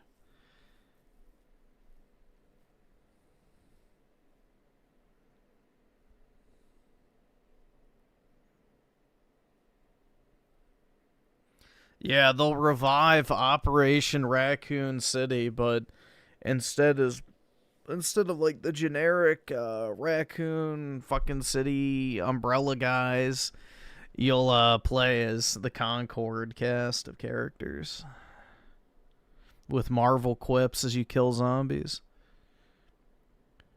And Anabolic plays with the 344. 44. Okay. And then also Anabolic plays with the 149 with the big juicy peach. I appreciate it, man. Damn, man, we did a lot of gaming tonight. Well, not too much, I guess. But we had a good variety of stuff. If you want to call it that.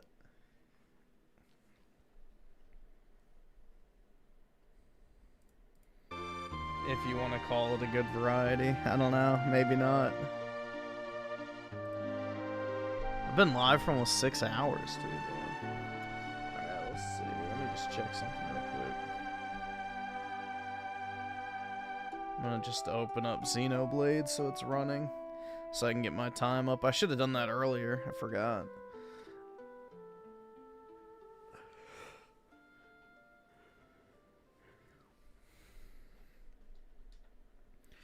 I gotta get my time to match.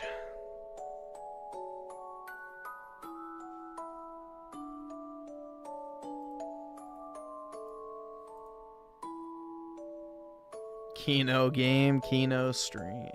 I appreciate it. You're too kind. Such kind words for a lonely chud like myself warms my heart.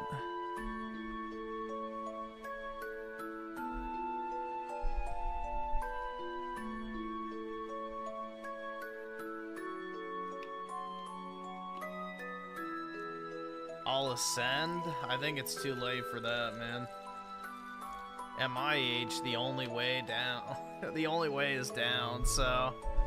Yeah. It's only how slow can you descend. Ascension is, you know, beyond my reach. The only thing now is to slow the fall.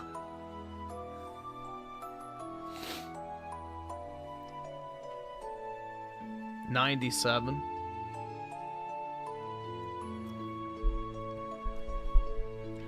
I'm the first year of the Zoomers. Alright. Alright, so let me grab these timestamps. So 14 and 1.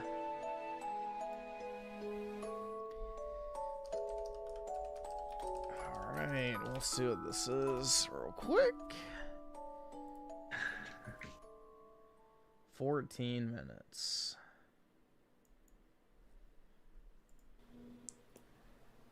And they didn't. Maybe normal people end up having to every once in a while in their lives, and they didn't feel like they were grown up anymore. And the second newest stream? Oh, so not this one? It says latest stream. Alright. Or last stream. So...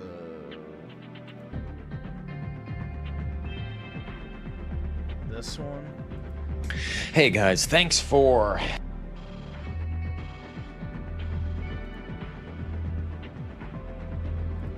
and work on an old car and like all these things that like I've objectively done. And they didn't mean shit. They didn't do shit for the women. And of course he goes at the end, and he's just saying over and over again that, yeah, eventually women will start noticing. Yep, he is in fact still emo. That you're doing all these things, and all these things are that you're working really hard on. They'll come around, they'll notice you're the one with money, and you're the one with the job, and you're the one that... And then he had to get that little fucking dagger in at the end. He had to get it in at the end after I gave $12 fucking in super chats. He had to get it in at the end. He had to go, none of this matters. None of it matters unless you're hot. Brutal. It's always the red he's pill cracked out again. Caesar dagger in the back there. They say, do all this work, do all this, self-improve, do everything. But it doesn't matter unless you're hot. So I woke up to that at 11:30. And yes, I'm aware waking up at 11:30 is a privilege. Oh, I'm dripping in privilege. It's coming out of my mouth like Riley Reid after she takes 14 loads. It's privilege. And it just... some days just are better than others. And you know, there was a certain part of me that just like, you know what, fuck it, spend all your money. You know, I'm getting ready to try to buy this other house, and you know, it might work, it might not work, I don't know. I'm gonna offer him like, it needs work. I'm gonna offer him according to how much work it needs. And it just, none of these titles matter. None of these freaking, nothing about this matters. It doesn't matter what I title this. I'm gonna come and hang out for 4 hours, you know, depending on when I start, kind of thing. That's the plan. That's the plan. We're gonna solve all the world's problems and talk about really whatever you want to talk about. I got a few things lined up that I would like to talk about. My day, my life is, I have curated that was for myself. It? Okay, so next was 1 hour exactly.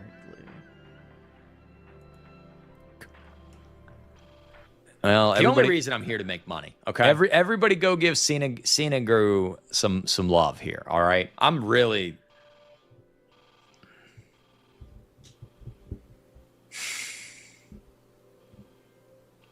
You know, with that attitude, I don't want to be around women. You know what? I mean, am I wrong? I don't have to answer that.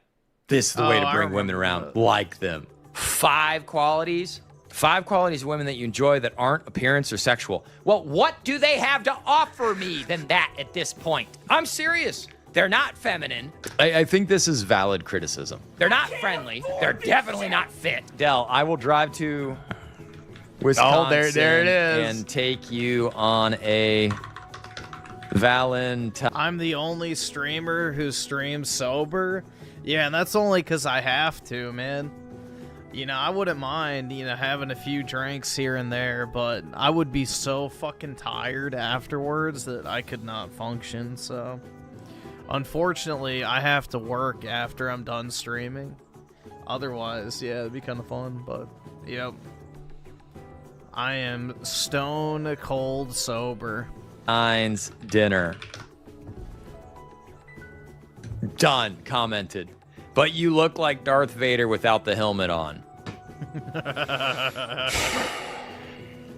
Brutal.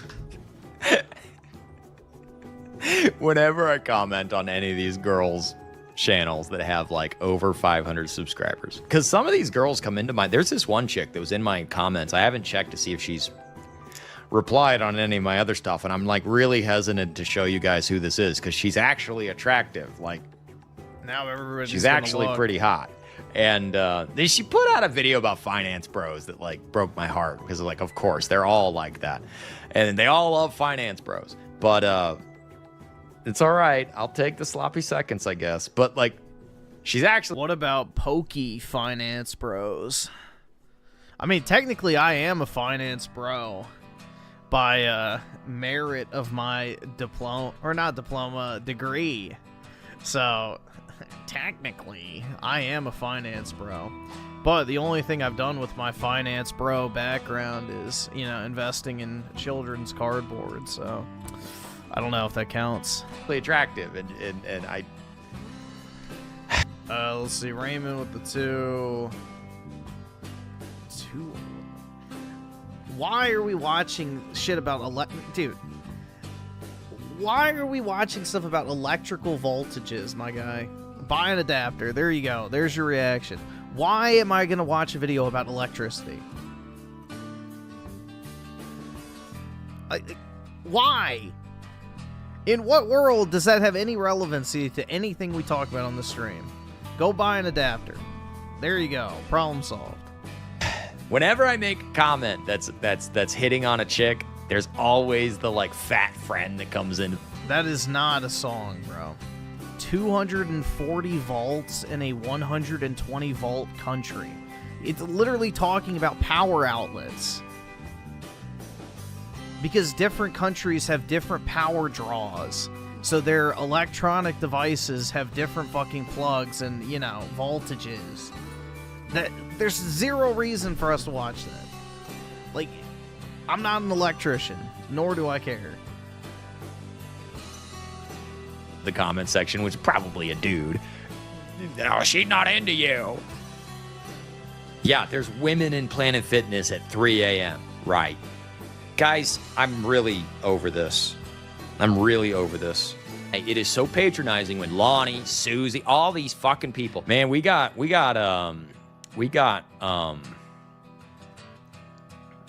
Rusty's trolls in my chat tonight, huh? Wow, Captain Rusty Rivers doing some actual work tonight. Thank you, sir, for your efforts, and sorry you got to deal with that. That's anybody attacking my mods can go ahead and get fucked. Let's just be honest here. Let's be honest here. This is you know, I take real good care of my people. People need to attack mods more often. Rusty's my guy. I like Rusty. Don't be going after Rusty. All right? That's like an insta-ban. Don't worry, if you want to attack the mods in my stream, that's fine. And Rusty has the... Gotta keep them humble, bro. Can't let the mods be thinking they're too important. He has the power to do that.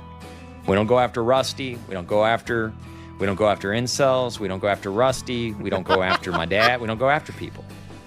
Not people on our team. Okay? I don't know I don't know why there's all this. We need to spend all this time and energy. Well, dude, the mods are not supposed to be like superior to anyone in the chat. That's the thing, is the mods are literally just here to prevent spam or like N-word shit or whatever it is. So, yeah, the mods are not like some elevated fucking member of the chat. They literally are there because, you know, they're frequent viewers of the stream, and if somebody's acting up, they're supposed to just take care of it real quick. But that's it. It's not like some, you know, high and mighty, powerful position of prominence over all the other peons in the chat. Like, it's just, you know, quite literally a functional role. That's it. If anything, it's just added responsibility. Digging into other men. Like, guys have it hard enough. We don't need each other sniping each other. We don't need this much friendly fire, guys. We're in the trenches here. I try to hang out on a nightly basis and give us some, like, things to think about, maybe some humor. You don't, and I highly doubt that that person had good intentions anyway. So don't go after Rusty in my chat. We don't do that here. They start lecturing me about this shit. And then Lonnie's giving me shit in the Discord. Everybody's giving me shit in the Discord. Lonnie's always giving me shit in the Discord. Like, I'm ready to just fucking shut down the Discord, to be honest with you guys. Hot Guy McGee in whatever movie, show, whatever, expresses his desires. Women just, oh. Wow, 377 people came to watch me have a breakdown. Great. I'm sure half of them are recording it. That was the stream that got taken down. You all might get hit with hate speech strikes. Elby was on her stream last night, talking, all gushing all about her. Yes, I watched it up until she started gushing about these boys at work. They were super cute, but they're very young for me. And I'm sitting there like, what was that? What? They were super cute, but they're very young. What is that? What's that picture there, Singaro? What's that picture there? For me. And I'm sitting there like, I have to agree with Raymond on one thing. You are literally his biggest fan. Well, to be fair, these are not my timestamps that we're watching. These are usually donated by Anabolic Plays. So if anything, he is the big Raymond fan. I do find Raymond entertaining, at the very least. Whether it's intentionally so or not. But, yeah, no, I don't really watch Raymond's content that much of my own free will. These are usually just provided timestamps for me. Yeah. My prediction was absolutely correct. She's going to end up with somebody. She'll end up knocked up within a year. You watch. Yeah, because she's been talking about it. You watch. She'll be on her stream. I'm pregnant, guys. That's all she could talk. I had to turn it off. I couldn't watch it. All she could talk about was these boys at her job. I noticed she hasn't posted or gone live for a little while. She must be with. Is he jealous? Dude, that bitch is ugly as fuck. Like, I don't know why he's so obsessed with her, dude. Like, of all the women in the world, like, jeez. No, thank you. With the guys, she must be going on dates with the boys at work. They're a little young for me. They're super cute and nice. Oh, here we go. Let's just look at the freaking flat. That's great. Look at this. So no, this camera is really getting annoying, honestly. It doesn't. Of course, now it's gonna focus on me correctly. We're just gonna. This is about the way things have been going. I show the inside of my house and people think, you live in a dump. Just accept it. This is me. It's really not. It's really not, bro. Gee, thanks, guys. I mean, I'm just...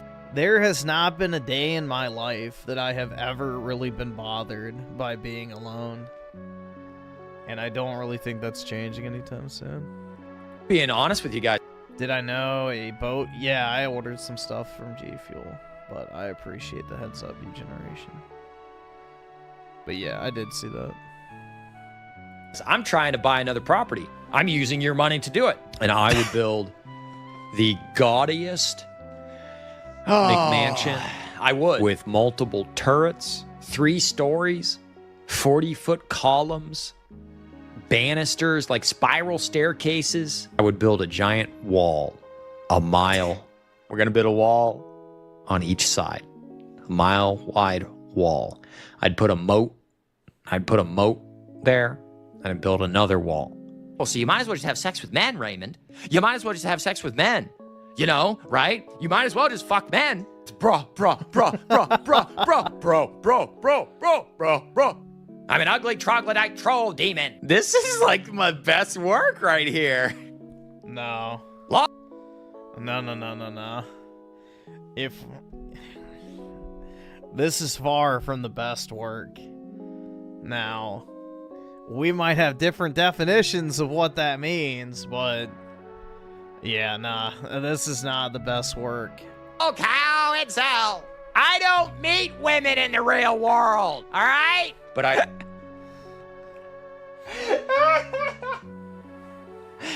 Thank you. This is fantastic, actually. This is great. This is great. I also live in squalor and hate my life. The most abuse I get is from anonymous accounts. Stop being a... Chad Elkin CPA. Raymond, I need your 1099 essay for HSA distributions. Did I not send it? I thought I did. Oh, now I gotta find your login again because I'm on the PC and not the thing. Holy shit, where is... Oh, I'm in spam. Hold on. I gotta go to this account real fast.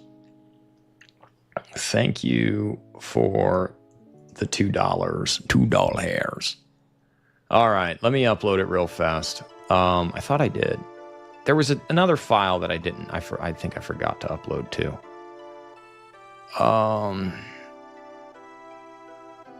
There's that. And then there was the interest. 95C, and then there was...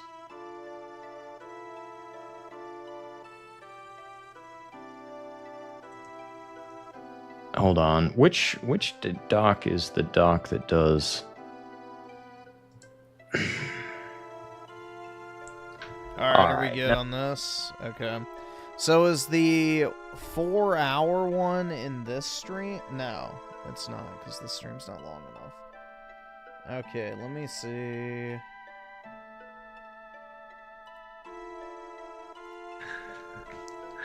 What was 440?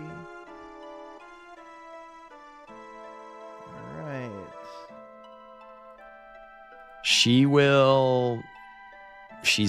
Yeah, I don't know. If she keeps making videos, she'll end up on somebody's radar. She'll end up on Jack Morgan tomorrow. You watch. I know they watch my shit. I know Vinny and Hester watch my shit. Never accept the friend zone. Most guys do not have options. All right? I don't think, I really want to emphasize this. You guys think that I was plowing all this bush when I was younger? It was very few and far between over the couple years. And it ended in 2015. Completely. It was high school, and then 2 college girlfriends, and then a handful of one-night stands from Tinder in New York City. Okay? It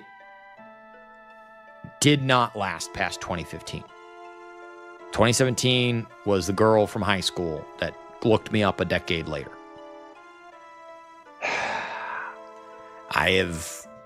The women that I actually was into, always friend-zoned.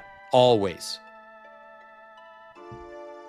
Went down the Epstein love cure stuff. I think you found something there. Girls are just not the same anymore. No, I read that.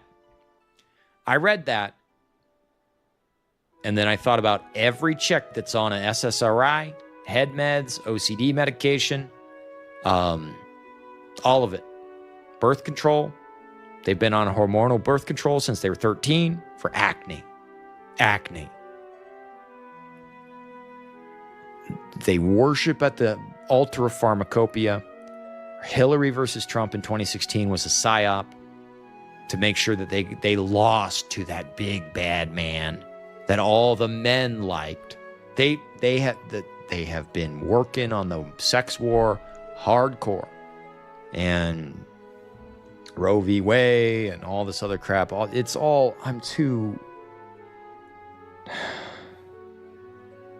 too tired for it, honestly. And even her, I do not understand how this woman is this tone deaf. Oh, I had my fun. I had a ton of fun. Of course she did. She's young. Was she not young? She's skinny. I don't really have that deep of a fascination, bro. I don't watch Raymond in my free time. So it's mainly just timestamps that are sent on stream. So I don't really have a deep-rooted fascination. I just find it comical. And cute. All right? She's objectively not unattractive. You know she's Had a lot of fun.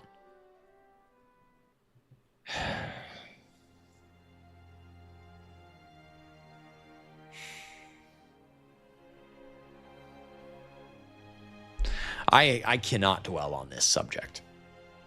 I cannot. I got into a bad... Raymond putting out these facts just makes it funnier?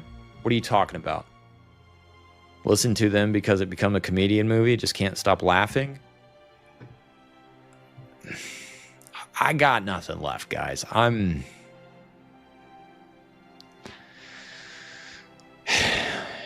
God, I meant it when I crashed out there. Like, this is horrible. This is just horrible. This is... And it's like, there's so many pages like this that end up in my feed.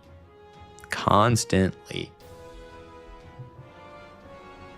And I'm really trying not to black hole. I'm really trying not to get super demoralized.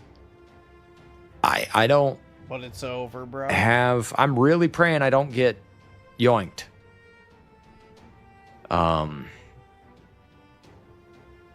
If you could give me a few more likes tonight, that would be great. Accepting the friend zone isn't an option either. In the best, most positive scenario, you'll be the boring choice. When guys are in their early 20s, they don't have a choice. You have to have some interaction with women. You go insane. I haven't had interaction with women for 6 years. Even at a coworker.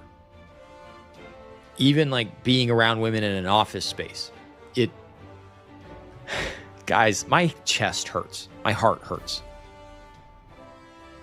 I don't feel good. I don't... I understand there's nothing about this that I can fix. I'm not trying to fix anything. I'm trying to deal with how I am dealing with this hell. Because I have to find something to do with my life. And quite frankly, I am fighting abject apathy. Brutal, man. Because I don't, like, I am... There's always something.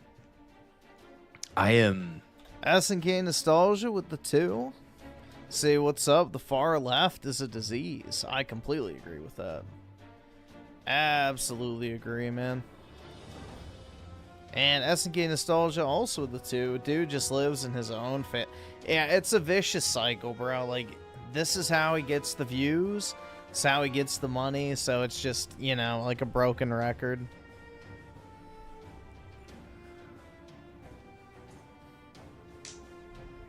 This world sucks.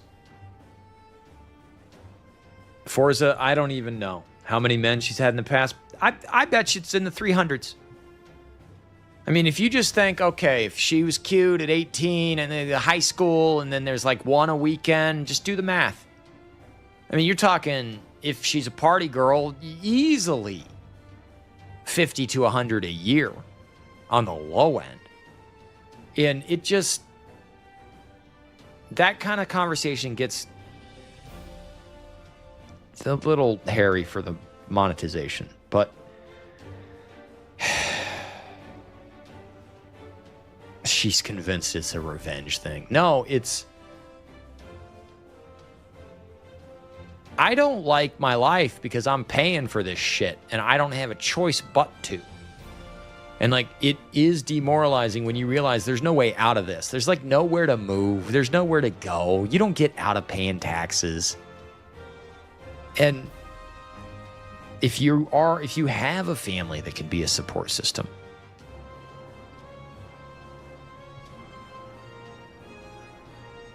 feeding breadcrumbs to a duck is not more rewarding than getting sex. It's not. I'm sorry. I have been trying. That's a hell of a comparison, man. Feeding breadcrumbs to a duck is not as rewarding as having sex. Yeah, I would probably say so. It's been a decade. I need to get laid.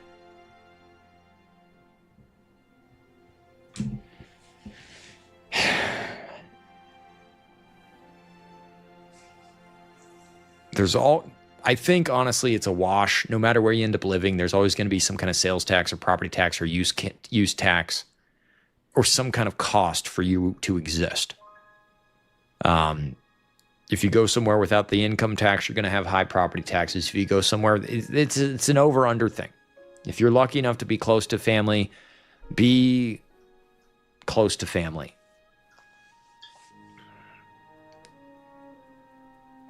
I know people don't value family.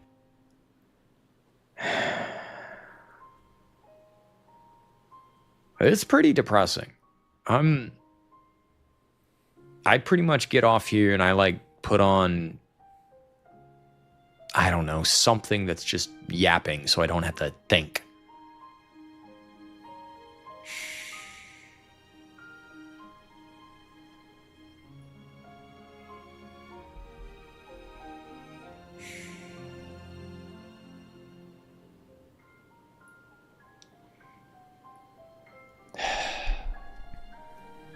I don't know what that noise is.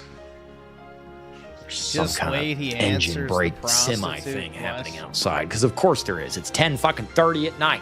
Why wouldn't there be? And I know I'm just a laughing stock to everybody. All right. But God, man, there's got to be some good. There's got to be like, what do people do for fun that isn't fucking just distracting yourself? Like, what if I told you I don't enjoy anything anymore? It's pretty much everybody nowadays.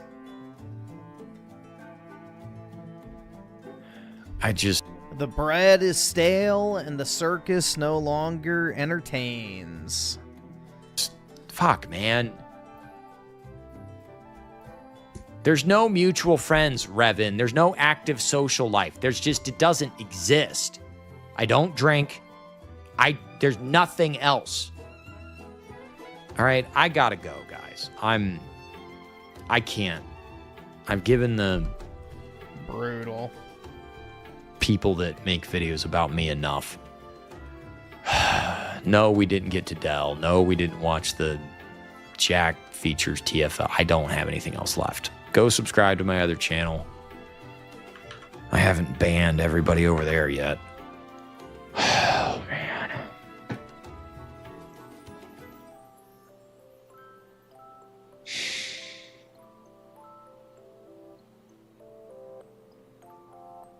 Man, I'm fine. I'm fine. I'm fine. I'm really sad. Like, heartbroken sad. That's the real truth of the matter. I got this aching pain inside of me. SNK Nostalgia with the 2. My life is 10 times better than this guy. On a Monday. Yeah, he needs, like, yeah, it sounds cliche, but he needs to do something to get him out of his house. You know, just sitting around moping in your own misery is like the worst fucking thing you can do. And also with the 2, appreciate it, man. This is a damn drag, indeed. That is. No positive vibes detected at all. I'm really scratching at the walls trying to find a reason to, like, fuck, I'm thinking about buying a $200,000 plus fucking farm so I can, well, it's not quite a farm, so I can have a reason to keep making money and work. Because, like, I don't have, there's not, like, I need a reason to keep trying. And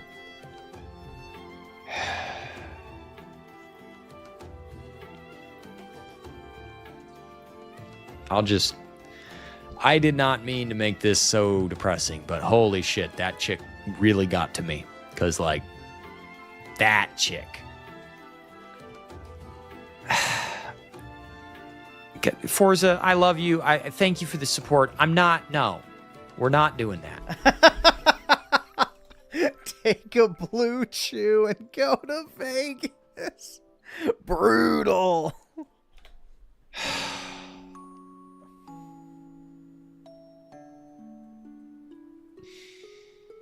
I don't understand the prostitute recommendation. I really don't. I've already made it real clear. I need to know the person. Guys, it's not a solution. You're still an incel if you got to pay for it.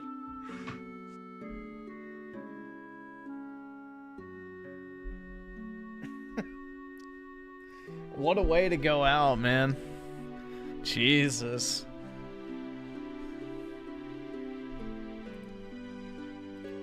I mean, he talks about being so desperate all the time, you'd think it wouldn't matter, right? But I guess it does deep down. Hey there gamers, Dreamcast Guy here. Today we're talking about a new leak from Bloomberg, because apparently a bunch of sources inside of Sony talking about PlayStation and people inside of Nintendo, they are panicking. And I want to talk about this because it seems like there is a lot of terror inside of these companies because of the worldwide tech shortages. You know, historically, whenever we talked about console generations, whether the one that just started or what's coming up, there's usually just so much excitement. Oh, I've got a PlayStation 1. Wow, I'm excited about the PlayStation 2. Or going into stuff like the Xbox 360, these truly crazy HD graphics. And yeah, the systems were expensive even at launch, but usually they'd be followed with a lot of price cuts. You know, a game comes out and it costs $500, then $400, then $300. And this has not been the case with this console generation, right? It seems like constantly we keep getting these huge price increases, and now the discussion is that Sony is making a tough call. Nintendo is going to jack up the price of the Nintendo Switch 2, and Sony is apparently saying that the PlayStation 6 needs to come out next decade. Let me break this down. Hi, I'm Dreamcast Guy. Just subscribe and like the video if you enjoy some off-the-cuff daily gaming content, but this is where things really got weird. So I saw this morning and actually got posted exactly 4 hours ago, very early AM Texas time, but Sony is considering pushing back the debut of its next console to 2028 or 2029. Now, God! There's no reason. There's absolutely no fucking reason. Why would you rush out the PS6? I mean, that's a great still right there. All right, awesome. Thanks, nigga. All right. It's like, bro, most people don't even feel like this generation has truly even gotten off the ground. The hardware is plateauing. The prices are going up. You know, the games are drip feeding at best. Like, there's nothing. Like, there's nothing out there that would warrant creating a new console generation. The technology's not going to fucking change enough to warrant people dumping an extra $700 on new hardware yet again, just to wait 4 to 5 years to finally get some games that actually show off the power of that hardware. So I don't know why anybody would be rushing out to put out a next generation console right now, especially Sony, when the PS5 is selling great, Xbox is basically in the fucking gutter, and the Switch 2 is not really a competitor directly with them, other than maybe in Japan. So, it makes no sense to rush out a PS6. Let people keep their console, and, you know, just see what happens.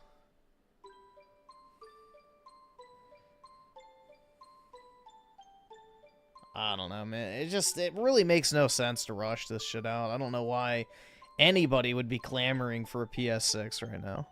Especially after we saw the PS4 get supported 4 years into this current console generation.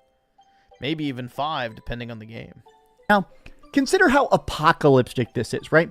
A lot of these companies are very dependent on hype, on just constantly getting people to say, oh, I want to invest in this era of the system. I'm excited, right? FOMO is such a big part of marketing now, of making sure, oh man, you don't want to miss out. Everybody else is playing these crazy new games. Oh, do you want to see the new Spider-Man? Oh man, you want Wolverine? And he's going, blah, blah, blah, blah, blah. Nope. That's a lot of their marketing ploy. But there's always that sort of tease, right? Next generation's going to be even better. Next generation's going to be even crazier graphics. Next generation's going to be even more fully realized. And for the first time, I do feel like people are just like, okay, the PlayStation 5 is already fantastic. The PS5 is selling like crazy, getting great exclusives and stuff, but it's also just the fact that The PS5 is currently the default gaming machine for a huge chunk of the console gaming market. It's where you go to play Call of Duty or Final Fantasy or whatever, right? The Witcher 3. You play it on PlayStation. And it sounds like Sony is in a spot where they're saying, okay, I guess we really can't do that FOMO marketing. We can't really tease the future because right now, even we can't bet that that future is going to be affordable. And also, at the same time, Nintendo is contemplating raising the price of the Nintendo Switch 2. Now, these are directly connected. The reason this is just one big blurb is because it's all coming down to the obvious AI tech shortage. I think that some people are kind of just having trouble sort of understanding how this could possibly happen. How can there be things like the original Nintendo Switch having its price go up? Xbox having like 5 price increases in a row? How does this actually make sense? You know, we've always existed in this time of seemingly infinite tech, where you could just make and make and make. Oh, you need 1 million iPhones? Well, then you make 1 million iPhones. But for the first time, these AI companies are mass buying up stuff that isn't even produced yet. These AI companies have so many trillions of dollars of investment, they're buying factories. They're back ordering stuff for years and years in advance. Hard drives are sold out for the entire year. Like, consider it. Something even like a cell phone, right? This is my phone. My phone's all busted up because I'm a cheapo. This is a Google Pixel 6a. This phone is many, many years out of date at this point. But it is interesting to think that if I wanted to try and buy a new one, it might cost more production-wise than this took to create. What? I mean, no shit. No fucking... If you buy a new phone, it'll cost more to make than your years-old phone. What? Yeah, no shit. It's a better phone if you're buying a new one after several years. Of course it costs more to make. And a lot of console manufacturers are starting to have that problem, right? Okay, what if we can't compete in a bidding war? If we're trying to bid on chips to get 10 million chips for the PlayStation 6 and we're competing against a company with $10 trillion of backed up capital, we can't really bid against that. We have to push it out, or we have to make the PlayStation 6 like $1,200. Now, I saw a lot of the comments. I think the gaming community is currently experiencing a mood for the first time where people don't want a console generation simply because a potential next-gen console won't offer anything other than improved graphics. And this is a concept I think that maybe some people are really starting to kind of get to sink in. Previously, when you got those next-gen, it created this extra sense of gameplay capabilities, right? Like if you played Assassin's Creed, their whole thing was crowd density. When you came to the PlayStation 5, it's, oh wow, there isn't load times as much. Or even the first consoles that had an Ethernet port built into the back. The first online play that ever existed, games like Phantasy Star Online on the Dreamcast, right? There was always this potential to, hey, the tech is advancing the game and not just the visuals. But now we are really just hitting this point where we know the PlayStation 6 is just going to have pretty much the exact same controller as what the PlayStation... Yeah, there's not any, like, actual upgrade that's going to be... I mean, I would even argue that the PS5 gen, we didn't really even get an upgrade. Because, once again, developers chose to prioritize squeezing out minute little graphical details instead of actually improving the way the games run and perform. So, once again, you know, we don't have game developers leading the industry. It's a bunch of pseudo Hollywood directors who want to turn the industry into the failed movie career that they could never have.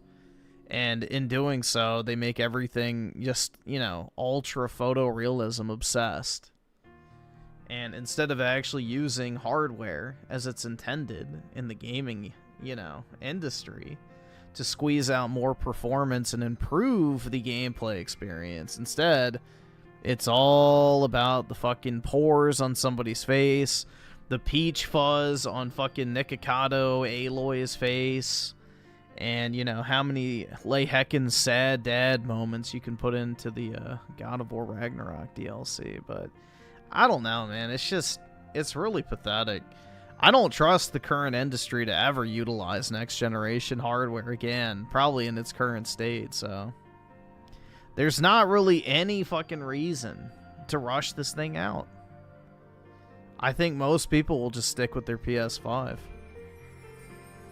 I mean, really the only thing that's going to push hardware, realistically, is GTA 6. That'll be like the only thing that makes people go out and, like, you know, borderline panic buy again. I don't think people have any sort of FOMO anymore when it comes to gaming hardware. It's just such a known entity at this point, and it's also a known entity that there's no such thing as console generations either, because even if a PS6 does come out, you're still going to get support on your PS5 for, you know, 4 to 5 years. So, there's no fire under anybody's ass to go out and buy it. Period. Forehead, but higher resolution, I don't really know if that needs to exist at all, and it's hard to really sell me on, oh, the next-gen experiences, the best exclusives will only be here. That really isn't having the same pull as it maybe had 10, 15, 20 years ago. I reckon Nintendo will try some bundle shenanigans, something like that, so it doesn't look like a price increase. You know, sell that Mario Kart bundle without the Mario Kart, or sub in an online trial or welcome tour or something like that instead. This is the thing, is that a lot of people are like, okay, we do know that Nintendo has already been talking about how they're trying to raise prices. Like, they're saying, oh, we really don't want to do this. They actually published this here. Nintendo has never said that they want to raise prices. Nintendo would probably love nothing more than to keep prices right where they are, if not potentially lower them. Nintendo does not want to make their console less accessible to people, because Nintendo makes most of their money from their own first-party software. While yes, they do make a profit on their hardware in normal market circumstances, the big money comes from selling their own games throughout the entire generation for $60 to $70. So, you know, when the next Zelda sells 30 million copies, that will outweigh any potential money they made on a per-unit basis for the consoles. 2 weeks ago, they officially did like this investor call and said, we're carefully evaluating the price of the Nintendo Switch 2 and if it needs to be increased. And what's this again? Memory costs rise. No hard drives, no storage. You have to increase the price in order to make it where you can bid more on the actual physical tech. And even if I understand it financially, the gamers aren't really going to get that, right? On the back end, I'm still in that train of thought where, like, okay, people, even if they can do the mental math and go, oh, this $100 price increase isn't because of greed, it's because of market conditions. They don't feel that, right? You know, it still is a $100 price increase. It doesn't magically become more justified if they're, oh, I can understand why it happened. They just see it as a $100 price increase that's now pushing it outside of their budget, right? But I thought it was interesting that a lot of people are basically just saying that this just feels like next gen has to go further and further out, because until this gets solved, how do we really adapt, right? If the Nintendo Switch What the fuck was that, bro? His brain just shut down? Really adapt, right? If the Nintendo Switch 2 keeps getting more expensive and keeps selling worse and worse, what is Nintendo's option, right? Like, actually consider that. If the price of the Nintendo Switch 2, it seems like the upfront price of the Nintendo Switch 2 has already kind of hurt. He had to put the act back on, bro. Like, he was out of character. He's like, oh shit. The sales of it. The Nintendo Switch 1 was such a skyrocket, instant popularity. The Nintendo Switch 2 seems to be having a bit slower start, and some third-party... The Switch 2 has a slower start? That is objectively fucking false. The Switch 2 is outselling the Switch 1. Developers have already said that Nintendo Switch 2 third-party games haven't been selling the best. Because they're ports of old games. Wow, shocker. When you port 4-year-old games onto a new piece of, like, hardware, it's like, yeah, those are not going to be, like, fucking multi-million sellers. Most people who wanted to play those games already played them. I think that's part of it because of that $500 price tag. This is $200 more expensive than Nintendo Switch 1 it was at launch. Maybe they're going to... No, it's not. The Switch 1 was $350. The Switch 2 is $450. The PS4 was $400. The PS5 was $500. It's the exact same trend. Let's not get over exaggerating here about the nature of the pricing. A $100 increase from generation to generation is not uncommon, nor is it a big fucking deal. Buy less third-party games, right? I am kind of just thinking about the fact that, okay, what happens if, 3-4 years down the road, Nintendo wants to release a Nintendo Switch 3, but they just can't? Like, straight up, the system would be too expensive. The technology just isn't there. And a lot of people are basically saying that maybe this is the kind of thing where the PlayStation 5 should... Yeah, the normal one was $300, but the OLED was $350, which is what most people, I think, got. Just stay where the Nintendo Switch 2 should just hang out. Sony should just wait and keep building up the PS5 library. How the PS5 will chokehold the console market for the next 4 years. I think the base Switch is $350 actually now, and the OLED's $400, if I'm not mistaken. And sell over 130 million units. There is this interesting thing where I have actually seen this sentiment a lot. I expect the PlayStation 6 to be postponed, so I recently bought a PS5 Pro. I've seen a lot of people sort of just saying, you have to buy now. The FOMO is no longer about being excited about the next generation. The FOMO is almost pessimistic. Buy it before it gets worse. This is your last chance to jump on the ship before it departs. Prices are only going up. It's time to invest. And I just don't like that idea around gaming. I did see this tweet. Twitter actually went down right as I started recording this video, but I screenshotted it, so here's a screenshot of it. Synth Potato, obviously I love his takes a lot. 100% good thing for the... I bet Dreamcast guy loves Synth Potato. PlayStation 6. We do not need the PS6 anytime soon. The PS5 generation has barely started, with cross-gen only now phasing out properly, especially when you consider the 2 years of console shortages we had at launch. The PlayStation... Yeah, Synth Potato is the biggest just consumer on Twitter. The dude hypes up every AAA Sloppa title without fail. If it comes from a AAA Western studio, he is there day one to fucking damage control it. PlayStation 6 coming out 2028 to 2029 makes far more sense. But that's because apparently he's a full-time tweeter, which I'm not even fucking kidding. Apparently he is a full-time content creator, but on Twitter. So that means he's getting paid to promote shit. Then 2027. I am just in a spot now where I'm kind of considering what happens if this is the last console generation for a while. Like, what if, just to try and make things as good... Let's see. VTubing enthusiasts of the 5, the music on in the background is kind of distracting. I don't know. Why? What's wrong with music in the background? Without the music, can you watch Kino Casino clips? From content cut. Let me see how long it is. If it's like... Let me check.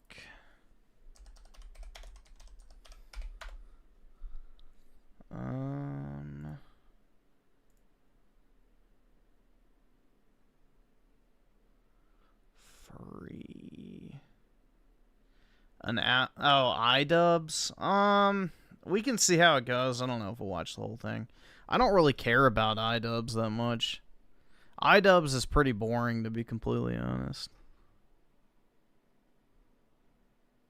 But we'll see how it goes. SNK nostalgia with the 2. Xbox is dead. Yeah.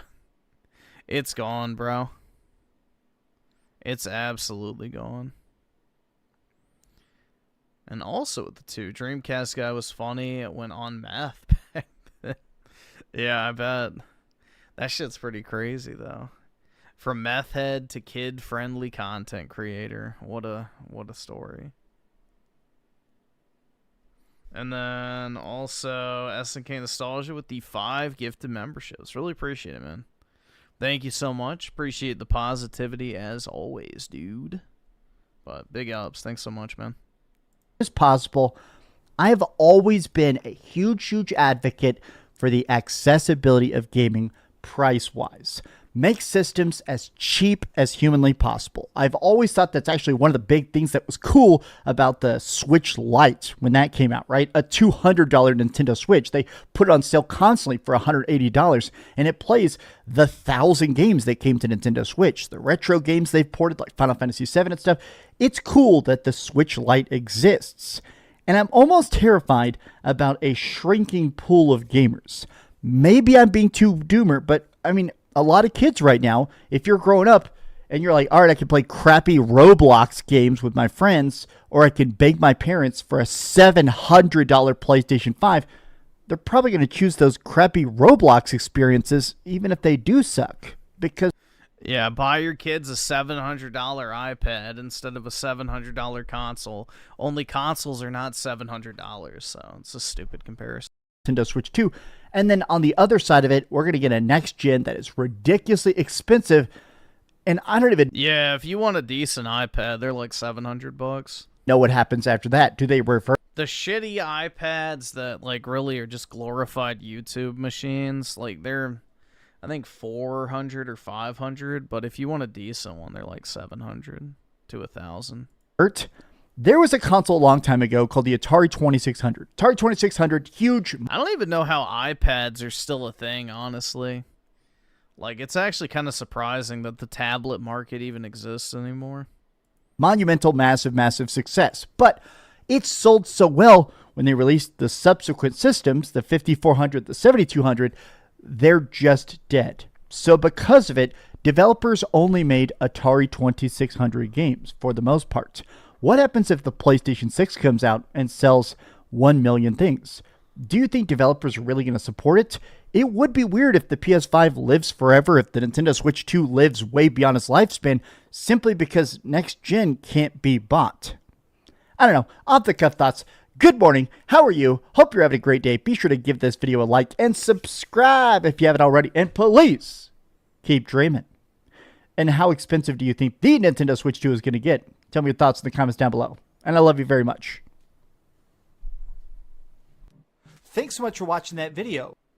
I mean, I barely even use my laptop. That's the thing. It's like, I kind of want an iPad, but at the same time, it's like, am I ever going to actually use it? And the answer is no. It's like, it's just going to sit there and do nothing for the most part. You know, everything you need to do, you can do on your phone nowadays. And, you know, I have a desktop as well if I actually need to do, like, actual productivity shit, so I don't know. And then I also have my laptop, so it's like, why would I need an iPad at that point? It's just yet another device to up your screen time. Like, the last thing anybody needs is another screen to look at that's not necessary. So I don't even consume, like, media anymore, so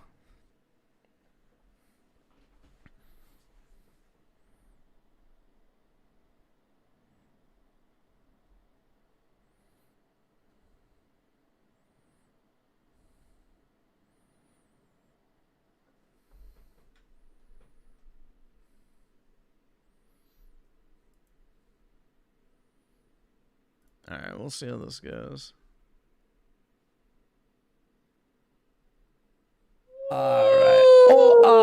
All right, guys, we're gonna do the iDubbz here. Let's get into it. We have the price history of the Jomha house. That's a funny outfit. Because there's been Cupid yet another fucking price cut, buddy. In what day? Like a week? Yes. So in 1 week it's gone. Okay. So iDubbz bought this house for $1,050,000. Now he put an additional $150,000 of renovations into the property, thus putting his total investment at $1.2 million. He initially listed it for sale at $975,000. SNK Nostalgia with the 2. Apparently Nintendo VR Boy. Oh, the Virtual Boy? Or, fuck. Virtual Boy, if I could actually speak. Jesus, man. Yeah, the Virtual Boy. I need to get one of those. It sold out before I could order, but yeah, apparently the cardboard one works better if you're actually looking to play it. Like, if you actually want to play the Virtual Boy on the Switch 2, the cardboard one is supposedly the superior option because it has a better angle on the lens. So, if you're looking to play it, you might want to just get the cardboard one and not the actual plastic one.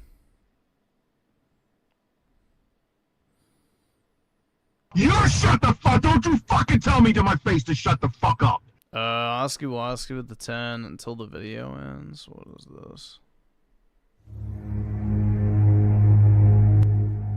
Okay. Then he couldn't sell it. Had to cut the price to $950,000. And now we're down to $925,000. 2 weeks. So if you waited 2 weeks, you get $25,000 off. The problem is, the longer this house is sitting there rotting on the market, the more any potential buyer knows. Well, the thing is, too, is he's having to pay taxes. Which, if this is in Washington State, which I think it is, I'm pretty sure they have pretty high property tax. Let's see. Washington State property tax. Let's see. Yup. So, Washington State property tax is based on an average effective rate of 0.75% on a property's assessed value.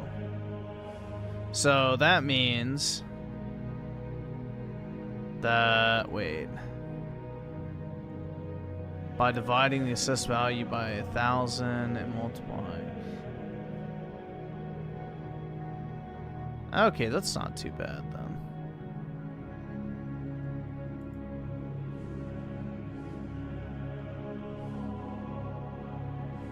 Hold on, let me see. Let's see here. Department of Revenue.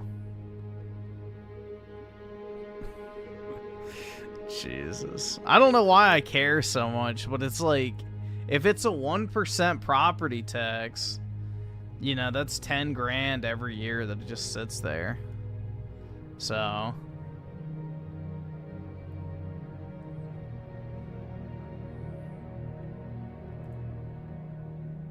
And then you also have to pay insurance and all the other shit too. Utilities and all that stuff, but especially if you're not living in it, having an empty house is expensive.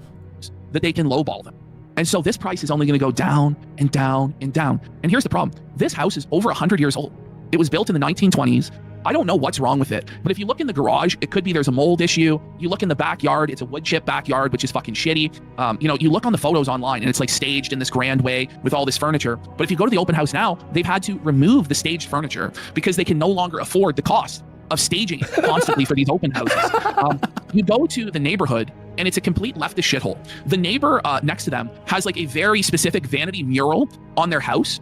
You know, and when someone does that, where they paint some fucking weird mountain range on the side of their house, it affects the property value. The neighbor also has like a Black Lives Matter sign displayed super prominently on their property. There is multiple homeless encampments in the area now, to the point where, you know, there's lots of crime, needles everywhere. It's a giant fucking disaster. Dude, it sounds like my area with the fucking BLM signs. You know, no human is illegal. Love is love. You know, that type of bullshit. Or we support federal workers. That's another common one I see in my area. But yeah. Wonderful lefty shitholes. They can't sell this fucking house to save their lives. They basically bought the top. This property, the most expensive it's ever going to sell for, is basically what it sold for in 2022. And now, you know, it's not the same market that it was in 2022 and 2026. And if you go to the next slide, we can see directly outside the Jamha household there on Google Maps, we see here there's a truck just filled to the brim with trash. It's been parked there for God knows how long. I think it's been months and months and months. So you show up to this, you show up to this fucking house. I have the love is love sign. Actually, it's a sticker, and I put it in my toilet bowl so I have somewhere to aim every time I piss. House, you expect it to be beautiful, and just the whole neighborhood's a fucking dump. It's not even staged properly. They're going to end up taking a massive, massive loss on this. So iDubbz situation now, he's still having to pay that mortgage, knowing that he's going to take a big loss on the property. And he's either paying another mortgage in Edmonton, And he potentially used like what was left of his savings to buy that house in Edmonton, because that's what they're claiming, that they bought another house in Edmonton.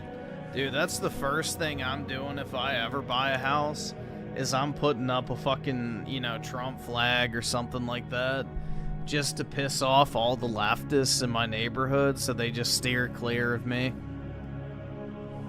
You know, I want to go ahead and insulate myself from even having to interact with the fucking crazies. Before they sold this house. So he may have exhausted like all of his savings on that and is carrying 2 mortgages, or he's carrying 1 mortgage and renting at the place that he's at now. So my best estimate is he's really strapped for cash, thus leading to this.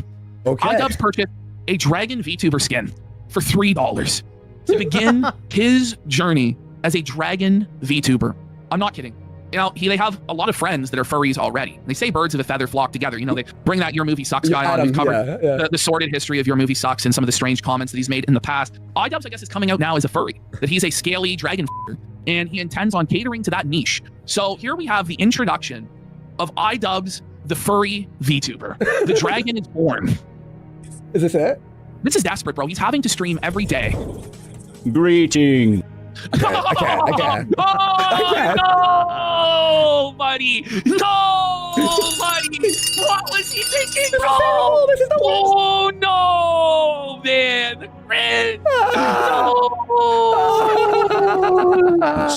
Greeting. He's doing a voice. He's doing this voice, and he's like expecting people to masturbate to this and give him money. And he says he's going to be doing this from now on. This is now his. Wait, this is not a one-off? No. This is an ongoing thing. He says at least once a week, and depending on how successful it is, this may become his full-time profession. I'm so glad I was never a fan of this guy. Like, the vindication is great. I never liked iDubbz. I never thought he was funny. You know, I thought the content cops, you know, were okay for what they were, but to be completely honest, I didn't have a problem with people being toxic on the internet. But yeah, it is funny to see how far you fall when you get pussy whipped by the first chick that gives you any sort of attention. He's now looking into buying all sorts of VTuber skins. He's like talking about getting like a serious one, because this was actually, I think, his most successful stream yet, was him becoming a drag. So I don't know if there's like one guy who's paying for this and like JOing to it that's now subsidized. Well, H3 is still alive and thriving, so iDubbz lifestyle. I liked Leafy up until the whole Keemstar drama thing, because I thought that shit was super hypocritical. Like, bro, here's Leafy, like, bullying a bunch of fucking retarded kids and shit, and then all of a sudden he wants to play fucking moral police because Keemstar said the N-word, and it's like, bro, who the fuck cares? Like, who the fuck are you, bro? Like, really? That's some fucking homo-ass. Yeah, that's when I stopped watching him. It's like, you're just a little fucking bitch. So, I was Team Keem in that whole drama, because it's like, bro, who fucking cares? And, like, the thing is, too, is a lot of the shit they tried to fucking use against him, like, I was literally watching when it happened. You're fucking poor. So, I used to watch Keemstar, like, way fucking back in the day. So, back in the days of the FAG, the Federation of Asshole Gamers, is when I started watching Keemstar. So, yeah. So, I already knew, like, most of the trolling shit was bullshit, where he's like, fuck the fans, I hope you die from cancer, and all that. Like, literally, it was just an audience roast session. So, yeah, during that whole, like, anti-Keemstar shit, I was like, yeah, this guy's just a fucking bitch. Like, he's just snaking a guy for no fucking reason. LARPing is a moral fanook, and it's like, dude, really? The guy who built his career making fun of retarded kids, which, personally, I don't even fucking care about that. You know, make fun of retarded kids if you want. But don't moral grandstand about how fucking righteous you are compared to somebody else who, you know, heckin' said a mean word, dude. Like, that shit was always gay to me. But yeah, that's when I stopped watching him. Schizo Garcia with the 2. He's a big, zesty dragon. Now she destroyed him. Brutal. Yeah, he's trying to dissociate from his actual self. Many such cases. And SNK Nostalgia with the 2. Who should be the arbitrary reason of morality? God. There you go. But, yeah, it's like, bro, Leafy, of all people, should have not pretended to be the moral police. Like, that shit was wild. Or what the f going on? He has his own ICS. He has his own ICS who's donating. That's what it is. This is the humiliation ritual. Like, he has to do this for the cash. So he went from being the king of YouTube, the content cop, deciding whose career would live and die, felting Leafy and stuff like this, to now he's a scrounging, begging bum, resorting to not only having to live stream every day, even though he hates it, but having to live stream for furries as a VTuber avatar, playing a persona of a dragon. Greetings! Greetings! This is Leafy one. We was chuds for 5 subs. Let's go. Let's go. It's time to get a job, Ian. It's time to get a job. And salutations. Welcome to my home. This is my home. You are in my home. This is like the first version of the VTuber. Isn't it like the first 3D? Like, it's not like good quality. He only spent $3 on this trash, bro. Buddy, and the matching is so bad. He's making a big profit, though. Okay. So how much? This is the future. This is the future for Ian. I think he made like $200. Wow. So I feel like, you know, he made like a DXP goal in a bit. Let's go. This is big for him. This is big for him. This is the next step forward. And, you know, I watched some of this with Josh on the Kino Casino show on Gum Road. You definitely should subscribe to the Gum Road. There's a free trial right now. We put out 3 episodes of me and him on the podcast there. But we both agreed that this is probably the most entertaining that iDubbz has been in a long time. This is peak. This is peak iDubbz. And I think he should continue down this path. I think he was born for this. I think he was made for this. Make yourself at home in my home. Sit Pull on down the your piles pants. of gold. Oh, grab your shaft. Oh, start working it. Start. This is Sit on the lowest piles. level. I said the line. Welcome home. Oh, no. Welcome home. No, he said it. No. Oh my God, by the way, I was watching him play a Dragon Quest the other day. I'm not kidding. He was bitching about like haters on DSP. Yeah. He talks to the first character, and the guy's first line was "Welcome home," and the chat went off on raw film. It was so funny. Gold if you'd like. Whatever you'd like to do in my home is fine by me. His voice is crazy. I am here to entertain. You are here to watch and obey. You are here to watch and obey. Now open your... He sounds like a homosexual Redditor. Like he's trying to cater to that, like, you know, classy gay audience. Wallets in your pants and pay me, slave. No, buddy, no. He's having fun. He's trying to have fun with it. Typically, he's the one who watches, though, right? Is this a real role reversal for the watcher to become the watched? I don't know. Buddy, I think Anita's being plowed for sure by someone new. There's no way she's not getting plowed. I mean, this is where you just give up on life, right? Yeah, this is the end. This is the end. So cool. We do not use the word cool in my home. We use the word fantabulous.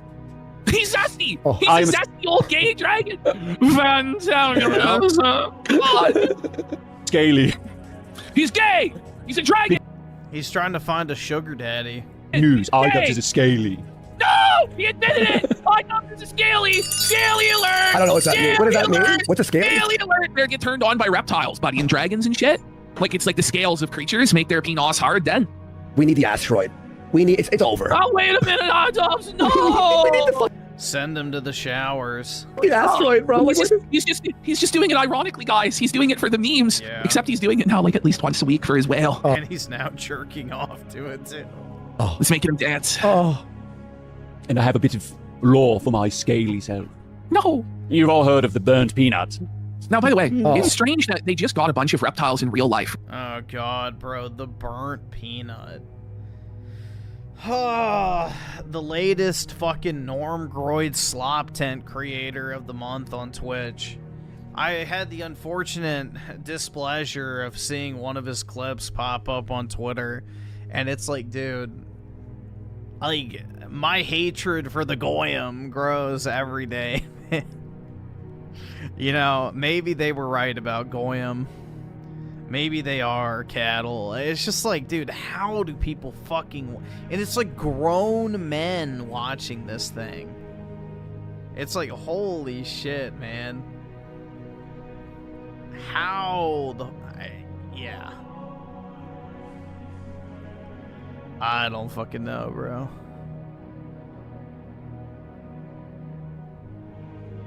But... that shit's beyond me. Right, like a snake and stuff. And now they come out as a scaly? Like, are we sure? The bearded dragon. Is he actually f***ing the snake, buddy? Ooh. Like, how do you do? You're Goyim as well? Yeah, but I'm like, I feel like the administrative class of the Goyim, you know? Like, you have your Goy cattle, which are like the fucking consumers who are like, yeah, let me go pick up McDonald's so I can eat it when I get home and watch the fucking sports ball game, jerk off, and go to sleep. Like, that type of Goy cattle. Like, I feel like I'm above that, you know? I'd be, like, in the managerial class. Like, I would never be considered God's chosen, but I'd be, like, the rank underneath, you know? I would be, like, the class of people that, you know, God's chosen people would trust with managing the lower classes of the Goyim. If that makes sense. I'd be like a feudal lord, but not a true member of the nobility or royal family of sorts. I'd be like low-ranking, a low-ranking, like, aristocrat or something. I don't fucking know. It doesn't matter. It's a stupid fucking analogy anyway. It doesn't matter. But, yeah. I'd like to think that I have a little bit more sentience than the Normgroid horde. That, buddy. How do you... Is using it like a flashlight? No, buddy. We need to save the snakes. No, you fucking snakes. Oh my god, this burnt peanut guy. Like, whoa, buddy. I don't give a shit. This burnt peanut is just like, really? You think that's gonna, like, you're gonna copy burnt peanut? Is that really what he's doing? That's what he said. He goes, you had a burnt peanut. The burnt peanut. See? He's trying to copy burnt peanut now. He's been making a lot of news lately.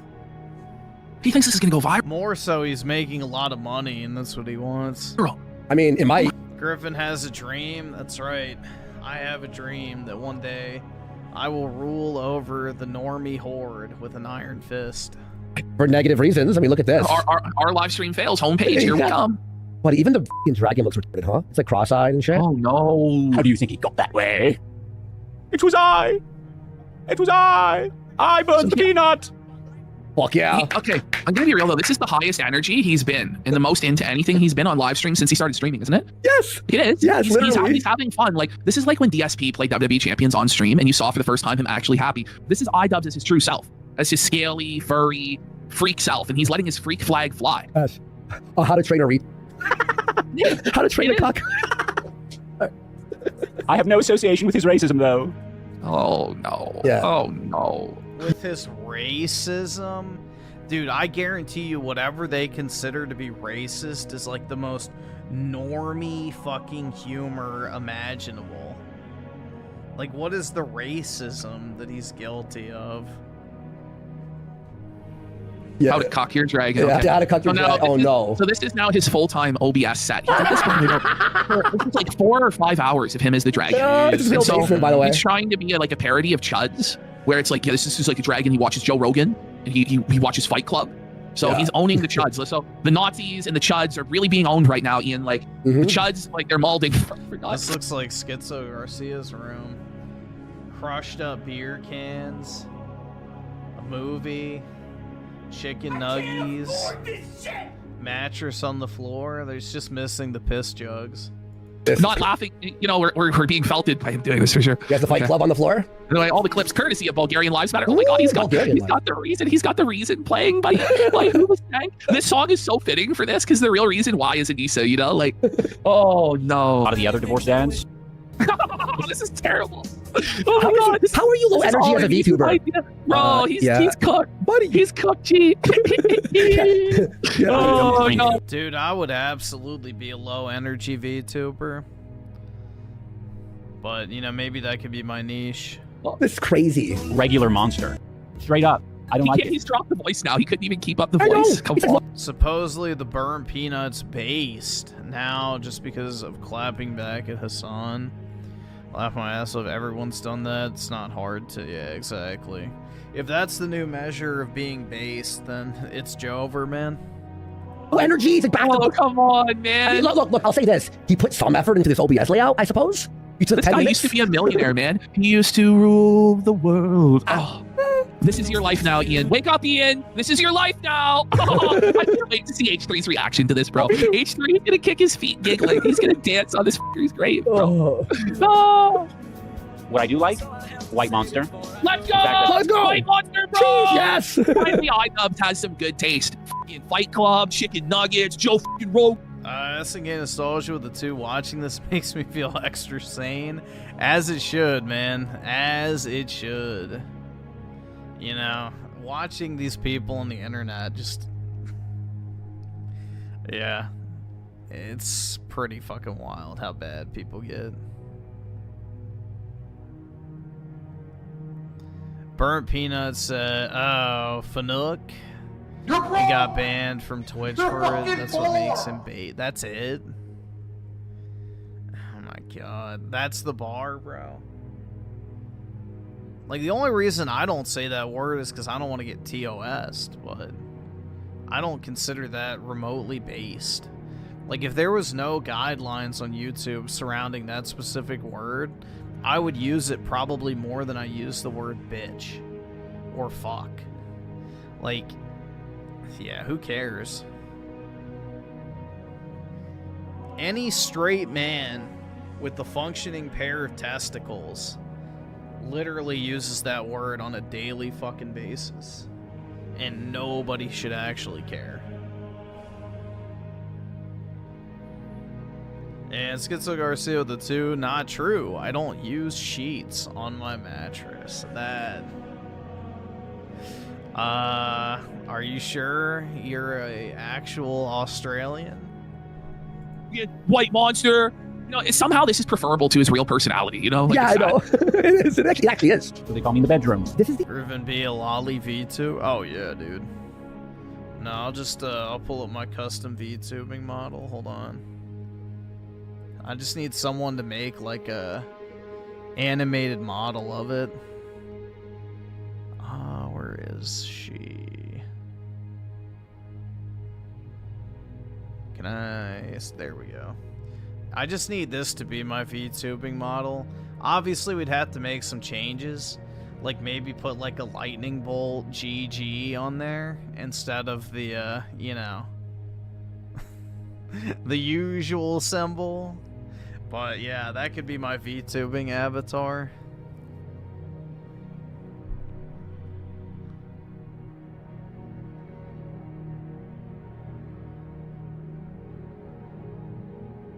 So, yeah.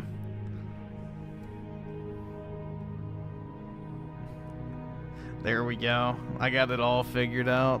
The end of a career right here. This is rock bottom, isn't it? Yeah. It keeps finding you wet. It needs to found a reason for you to get down on your knees, buddy. Be Dobby. Now you're the Black Drake, buddy. Now you're the dragon, buddy. The Black Drake? Isn't that just Drake? That's what he said. Oh. Oh, I didn't hear. SNK Nostalgia with the 5 gifted memberships. Really appreciate it, man. It's very, very kind of you, sir. As usual, you're very generous. Either subscribe, so much, donate, or get the fuck out. It is greatly appreciated. Either subscribe, donate, or get the fuck out. Either subscribe, donate, or get the fuck out. Either subscribe, donate, or get the fuck out. Either subscribe, donate, or get the fuck out.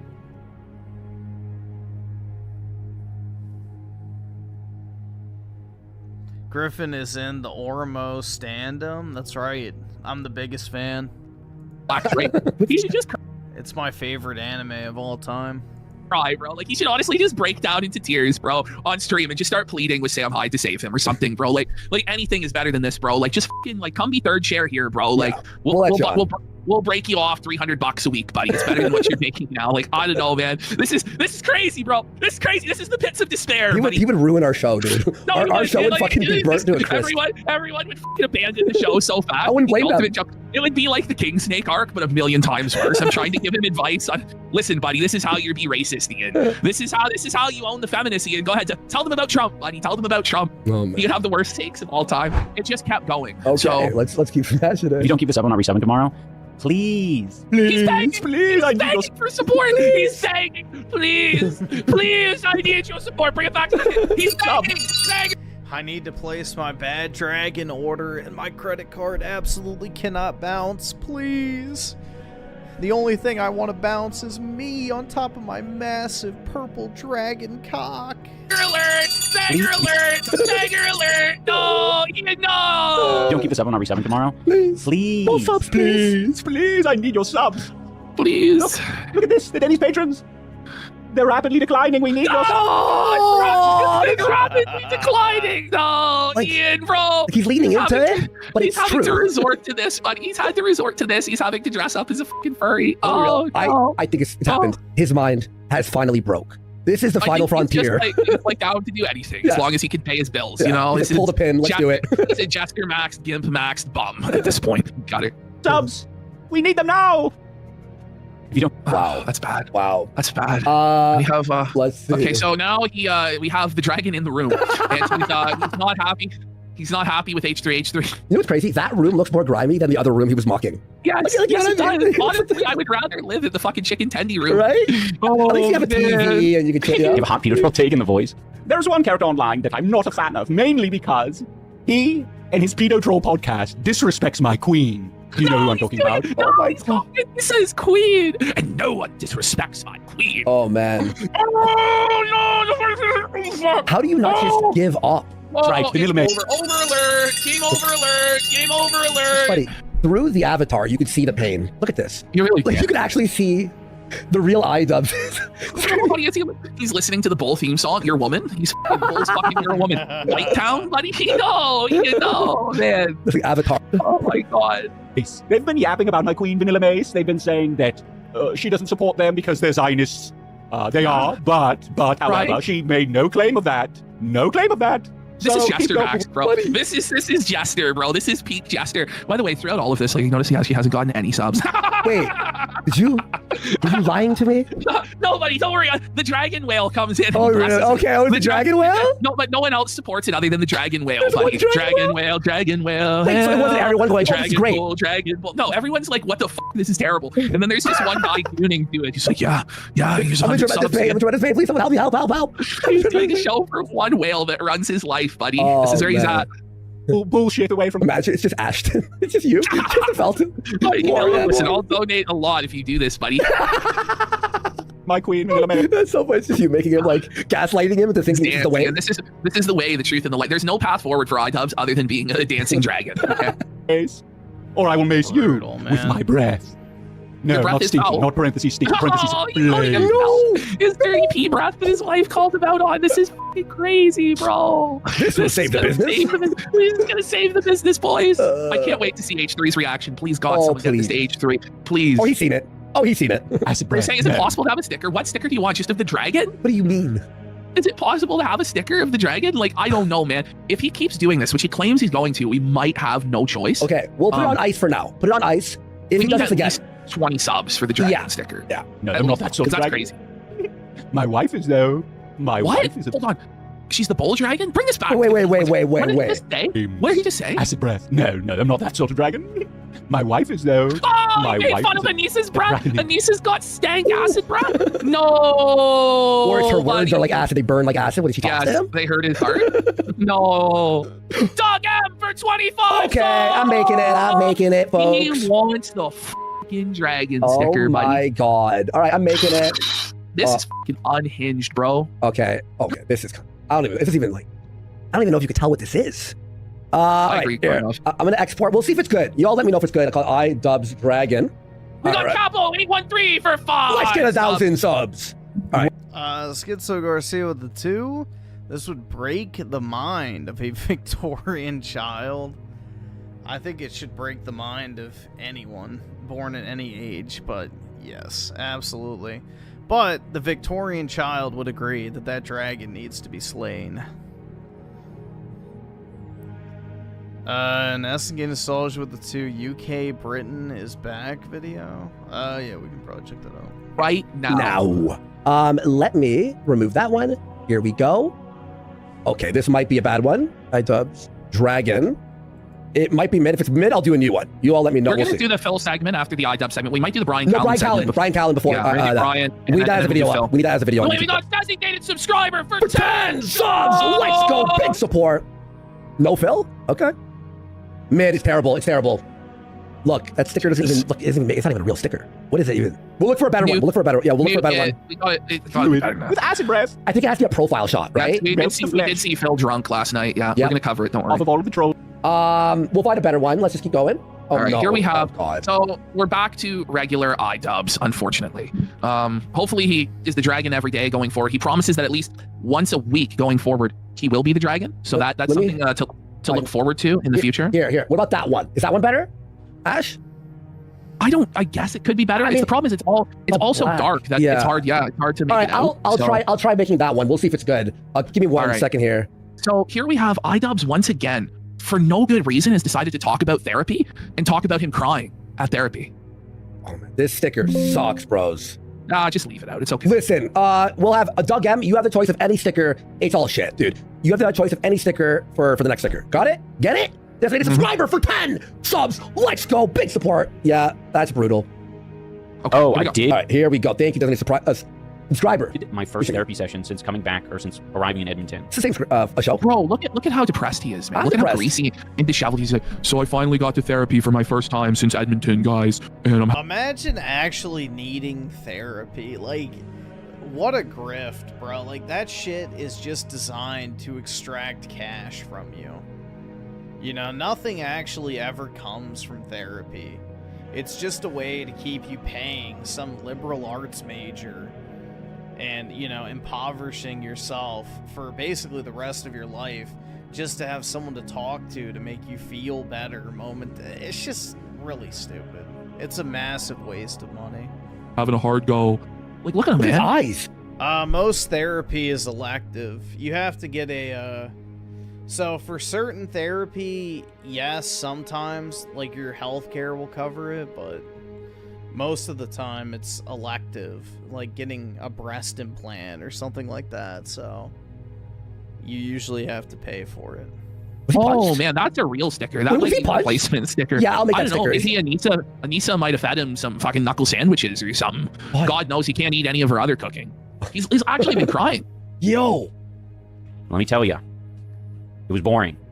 Oh, now you know how we feel. Oh, he's been subjected to his own content. Oh my Oh god. no, Anissa reset his therapy. So he got along with the therapist, Mr. Honda, and he would cry to Mr. Honda every week, and Mr. Honda knew all of his problems. But now he has to tell all of his problems to a new person who doesn't know yet his problems. So iDubbz is crying. It's the I always hate terrible. the first therapy session because you got to tell this person your whole life story and shit. And it's just Imagine it's, doing this. Wait, is he anti-therapy now? Well, no, he has to restart his therapy. Oh, He finds this tedious. you have to start over? Yo, that's hilarious. it's not fun. It's just like, is this? You got to tell them, like, did you miss anything? I didn't even get anything out of it. I mean, you get better at telling your story, I guess, but who cares? He's been reset to level 1 therapy. His World of Warcraft character has suffered permadeath, and he's had to re-roll. So this is a really traumatic experience for Ian that he's been reset to level 1 slime therapy. And it's going to take him a long time of grinding tens of thousands of dollars, hundreds of hours to get back to where he was, you know, or you could just accept who you are and be comfortable with who you are, you know, like, I don't really think that, I don't know exactly what the guy's been through, but it seems to me he's lived a pretty sheltered and privileged life. And it's not like this guy was or beaten or abused unless Anissa did those things to him. So, I mean, we call him the but like, you gotta sit there and cry about his boxing event failing to the therapist. Like, just figure it out, dude. Just live your fucking life. It's not this serious, dude. Holy. I don't feel like I need the story practice. Maybe I do, though. Who knows? You tell I just him get your annoyed. I sob want to be like, all right, chop, chop. Can I just, like, record this? I was gonna say, just record it and just, like, give it to him. Yeah, like, listen to this. But you'd still have to pay for the guy to listen to it because the guy doesn't actually care. He doesn't care about you. You're just a wallet. And the thing is, does he have a real incentive to resolve your issues? Because once he does that, you're going to stop paying him. Yeah. You know? Well, that's the point with therapy is you have to keep it going. Give it to you and you can do homework and, like, listen to my story later. And we can get to the healing now. no healing. Google There's needs no to get a bulk of it. Yes, exactly. Farfalafel. You know, it's one of those things where it's a little bit, He's so in some ways low it's beneficial. Yeah. Buddy, this is actually... But does he really think that any of us want to hear about his therapy? Like, no one wants to hear about your therapy. Your therapist doesn't want to hear about your therapy. You have to pay him. He thinks that we're going to pay him to hear about his therapy sessions. Please bring back the dragon, dude. Oh. To be able to tell your therapist, like, yeah, like, you don't want to get an idea of things. You can just fucking, like, so look around greasy. online. Buddy, You know, don't get too lost in the sauce. You're trying to, like, help your therapist out. Like, Oh my hey, God. listen, there's some, like, really nasty forums that, like, docs. Oh, God. It's What? so- He's it's so actually bad. admitting to talk. He's talking to the therapist about Kiwi Farms. He's admitting that. Like, can you imagine the therapist is like, oh, You won't believe there's this casino show on YouTube? oh, bro, you know we're a part of his therapy sessions at this point. May God have mercy, bro. Yeah, so what do you mean they scream, whoa, buddy? How does that make you feel? How does that make you feel, man? Ralph as a therapist? That'd be a funny skit. What do you mean by felted? Exactly, sir. Brutal, man. People, don't go there. I mean, you can go there, but just be careful. I want you to get sucked in. What? I don't want my therapist to become a snarker. He thinks that the therapist would see Kiwi Farms and Reddit and then would join along in hating him. Yeah, I mean, he's probably right. He better gatekeep it. He better gatekeep it from the therapist. The therapist, he just starts posting on Kiwi Farms about the sessions that iDubbz is having, like secretly reporting to just Josh Moon himself iDubbz therapy sessions for years, and then it all just gets posted on Kiwi Farms. Unfortunately, that would be illegal, but it would be funny as shit. The therapist hops on. I'm This is sad. Yeah, this is crazy. Monday, I have a song for you. It's brand new, like a month old. This sounds like a troll obesity. Okay, there's a mod called Obesity. Boy Throb. I've heard of Boy Throb. I think. Someone sings, sends an AI Anissa. Dude, that's such a meme. By the way, his subs are even lower. They're down to 572. What? Buddy. Boy Throb? Boy Throb? Yeah, it's a Boy Throb? Yeah, that's gay, bud. I did notice. He's gay! Obesity. Thanks, Obesity. Is that I was a lot quicker and more okay with having like some emotional moments where I got like a little bit more like, you know, a bit teary-eyed or... You cry. Imagine you meet someone for the first time and you just break down sobbing and crying to them. Ian, what the f is wrong with you, man? Talk, the Kiwi Farms, the Kino Casino, Ethan Klein. He's just completely mind-cocked, man. He is just completely buck-broken. Like, he has become a woman. A wretched, emotional wreck of a woman. Bit like... He's so stoic. He's brave and stoic. Is this the stream after? I honestly, I don't know. I honestly don't know. It's all mixed up at this point. Basically feeling stuff. And I remember my first therapy session beginning of last year. Okay. I was really trying to stay buttoned up, you know? What does this guy do in his spare time? Like, just cry? He does, man. He tries to get in touch with his feminine and emotional side. Like, I'm trying to feel emotions. Like, oh my god. Not let anything show through. Be very chill. This is like... And this time I didn't fucking care about any of that. I was just like, yeah, let me get through this. If I have a moment, I'll have a moment. So that was like a objective growth. I'm getting tinnitus from this. Like I hear the ringing in my ears. Like my brain. Oh, man. Each time, like every segment that he talks, I lose no one decibels. asked for this, by the way. In fact, people tell him not to do this, but he does it anyway. I was like, oh yeah, I can see that. Yeah, my brain's rejecting his words. All right, what is happening here? All right, we just zoom in. Watch his eye twitch here. Okay. You know what you saw in Brooklyn, like these communities that Oh my god! Oh no! Let's slow it. Let's slow it. Bring it down. Bring it down. This is the brain damage manifesting again. I think it goes. Yes, friends. Oh no! Look, yes, friends. That's cool. Congrats, Ian. All right. Oh my god. Now here we have. He's banned to chatter for the high crime of calling him a cuckold. Oh wow. All right, Drodosk, I'll give it to you. If you want the ban, we'll give it to you. It took him 20 minutes to come up with a line about a cup chair. So you put more work in that chat than you could do on your shows, is what you're saying. Imagine banning him for calling out his cock chair. Tired. 20 minutes for that? Okay. What a legend. Oh yeah. That's even better that it was so like lowbrow, you know. Here we go. You have a real alert here, buddy. Okay. Scary. He looks there to begin with. Buddy. Holy shit. Jesus, man. Hi, Brenda. Just zoom in on his face the whole time. Whoa. Just bring it back to the beginning and just keep it pinned on his He's just fucking losing it. Oh! What the hell? Oh. Whoa! This is how I imagine Gen X and Boomers react to their fucking shitty ass, like, fucking Showtime series.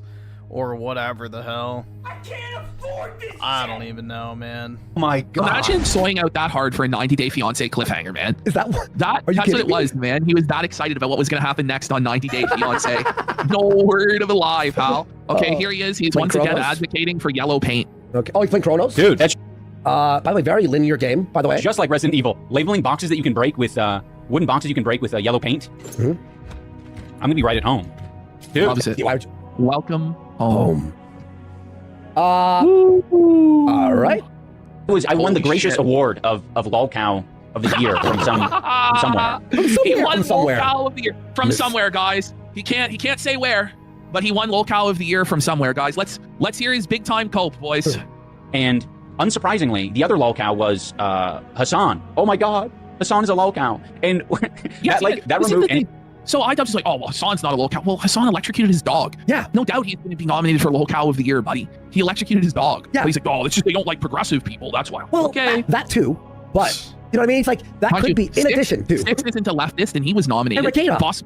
Rekieta is right-wing, allegedly. He was nominated. Bossman Jack is apolitical. He was nominated. So it's not really a political thing. It's more of you're a cuck that ruined your entire life, and Snake's your best friend and largest supporter, H3H3, and ruined your boxing event and failed again at the boxing event. Yeah. Ralph has been on that list, right?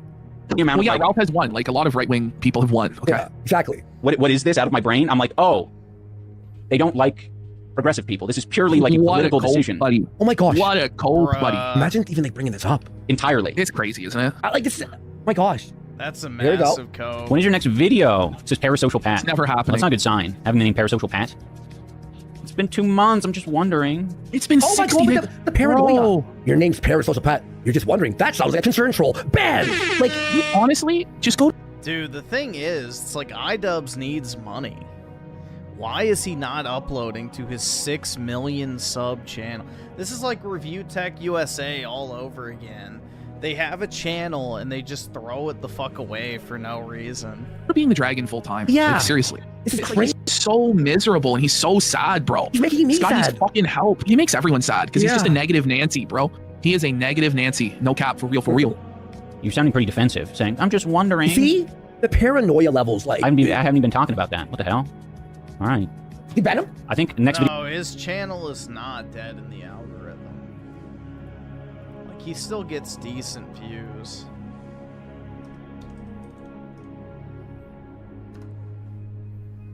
Like, let's see.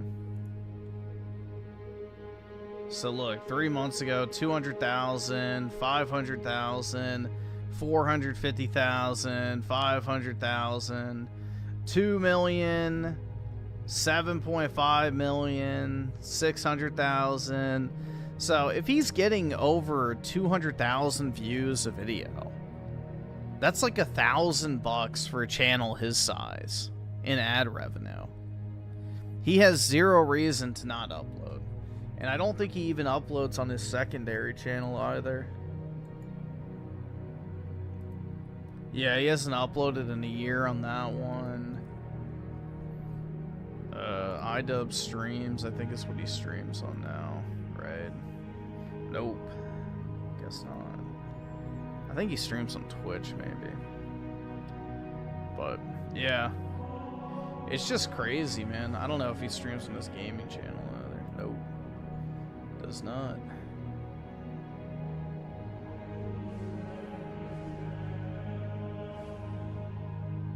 But like, bro, look at those views. Card games that cured my shingles. 1.3 million views 6 years ago.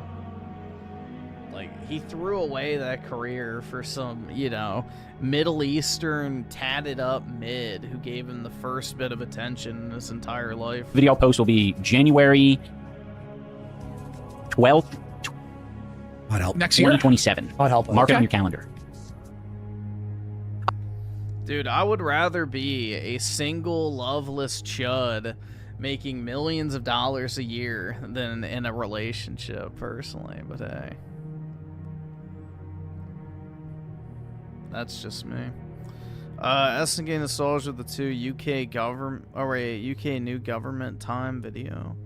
What is like the actual title? Because I looked that up and I don't see anything on that. What's like the channel it's from? Or like the actual title?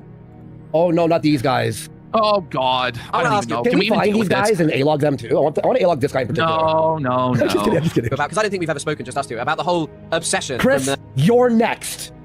Chris, it's over for you, buddy. You just made the list, Chris. from Ethan, basically. Like, you alongside Get ready Taylor for this hot Lorenzen, take. Okay. Hassan are like his #1 focus of people who he is kind of obsessed with. And like, how has that really been for you? Wait. We go back.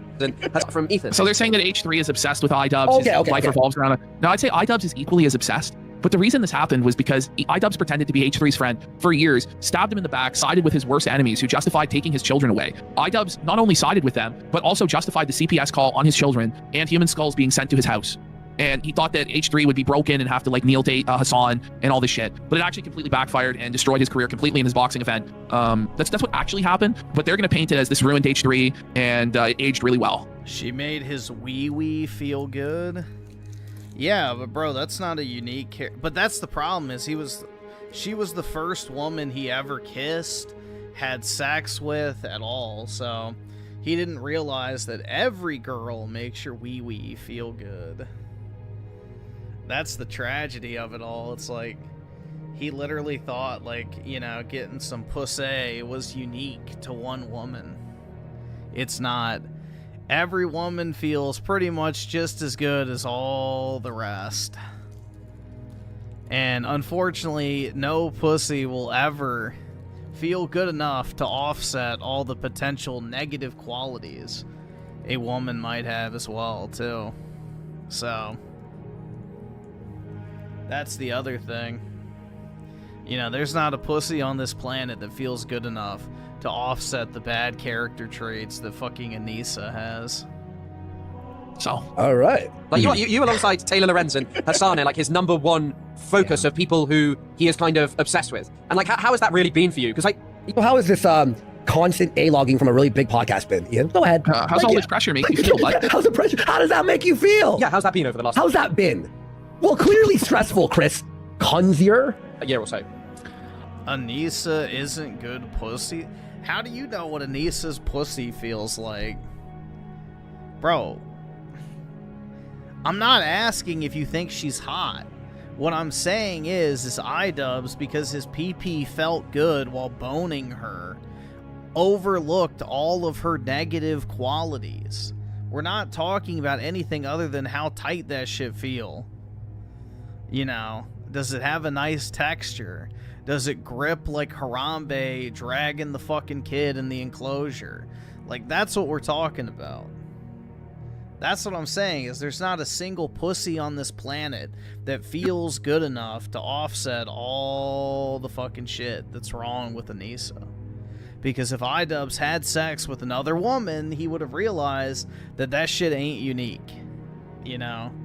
Pussy is pussy. Yeah, it varies slightly from source to source, but one ain't so good that, you know, it makes up for all the shortcomings compared to another. I mean, I don't like it because well, I don't like it, Chris. No, I don't like it, actually. I'm being bullied, and he's owning me at every turn, but are you winning, son? Are you winning, son? Now that you ask, it has been pretty depressing. It's sad. I love a good fight. Like, this is not a fight. This is a human versus ant. One-sided ass whooping, yeah. Like, there's a lot that it takes so much willpower for me to not say shit. What do you mean? Well, so you're obsessed with him, actually, and you're desperate to say something, but you know that every time you do, you get felted. Okay. Right. Okay. Work on a new video, not doing this shit. I want to move on with my life. Okay. Yeah, that's kind of always been my thing, even with the old content comps. It's like, I don't want to fucking harp on this shit. Yeah. Like, I want to go and do the next thing. And it just felt like it's like less damage overall to everyone involved. But it seems like that's what he wants. So like, I just kind of have to, you know, move on with my life. And I'm grateful. I'm very proud of the video. I think the content comp. Proud of the video. It's aged horribly. Like, H3H3, in my opinion, he's had a resurgence because of your content comp. Like, everyone fucking hated him. Griff have sex? Never. A lot of people. Women only corrupt. I will purify myself with stacks of Pokemon cards. Schizo Garcia with the 2. Watch. Okay. Check it out. Still do fucking hate him. But I'd say that there's only been a groundswell of positive sentiment because of that. No one was like, okay, I liked him and now I hate him because of the content cop. You actually turned some of his haters into supporters somehow. Yeah. It's crazy. Exactly. Well, and I've been very happy at the amount of people I've met through it. Like, I don't think I ever, if I just tried to stay in my own little fucking bubble, I don't think I would have met you, Isaac, Taylor. Oh, it's really going well for you, buddy. Broken it down. How's this working out for you, buddy? I get by with a little help from my friends. Oh, I'm a VTuber dragon with my friends. Oh, I'm begging for subs with my friends. Come on, bro. Move to the next clip. This is delusional. Yeah, Chris Kunzler, you're on watch. Okay, what do we got here? Okay, let's see. He's crying about the right wing again. This is, I'm sure. Really? No, you don't say. People shouldn't feel afraid to voice themselves with their takes. Strangely enough, people who are progressive aren't afraid to make that known. It's people who do the whole, I'm apolitical, I don't do politics, guys, come on. Do it because they're right wing and don't want to make that known. Yeah, a lot of people just don't want to be involved in politics. You want to know why? Because they'd like to appeal to everyone.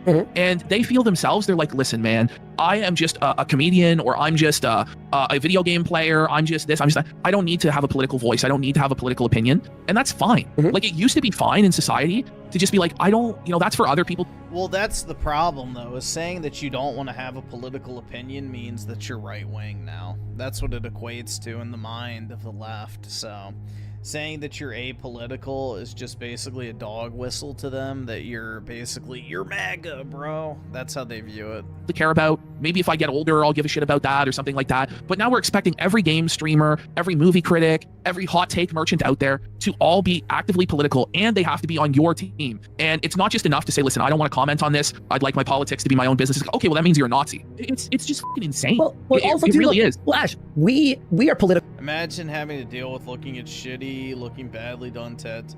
Yeah, dude, honestly, if I was iDubbz, I'd probably kill myself. Cool. Like, we have our own political beliefs, so we talk about politics sometimes. But a lot of times we're like, we don't want to talk about that. We don't give a f. It's tiresome sometimes. It really is tiresome, and it's pointless. Ultimately, our take or his take or anybody read online take isn't actually going to change anything or affect the grand scheme of the world. But they act like it actually does. Even the biggest political streamers right now, Asmin, Gold, Hassan, Destiny, they don't actually affect anything in the real world at all. It doesn't fucking matter. And so this mentality is just, it's really tired. Everyone is so tired of politics. It's so demoralizing. And iDubbz is just like, no, you're either on my team and you're explicitly on my team, or you're a Nazi. You're a fascist and you want to kill everyone that's not like you. And it's just not like that. Yeah, and I've actually muted a lot of shit from my timeline because it's just boring. It's the same fucking shit over and over and over. It's very unpopular. It's gross, you know. And you know, to be honest, like in Emiru's case, like a lot of oh yeah, I know what this was for. I'm sure Emiru's take. I actually know this. Emiru didn't want to talk about politics at all. And why he's mad was because she's friends with Asmin. It's like, well, you're friends with Asmin, so you have to have a take because Asmin's more right-wing. It's like, does she? Do we care what Emiru thinks about anything? No. We don't. I'm actually mad. I even know. I don't think Emiru thinks about anything at all anyway. I don't think that, you know, thought is one of her strong suits. You know, forget thoughts. She's a thought. She is, to be real with you. I actually don't know who she is, and I'm never going to. The Miskiv guy. Remember the Asian bitch who went and said Miskiv beat her or some shit? No, I don't. And then ended up being a lie or whatever. Some shit. I don't know. A lot of people who are progressive have done some of the work and thought Starfeeder, why would you say that? About this. You know, the phrase ice like is not controversial at all. Well, right? Actually, that's pretty controversial, right? Like, yeah, she croaks in the frog pond. I mean, the only thing Emiru has going for really is she has a nice body. I don't think anybody can deny that, but bro, the croak max, and I don't really think her face is that great, but you know, whatever.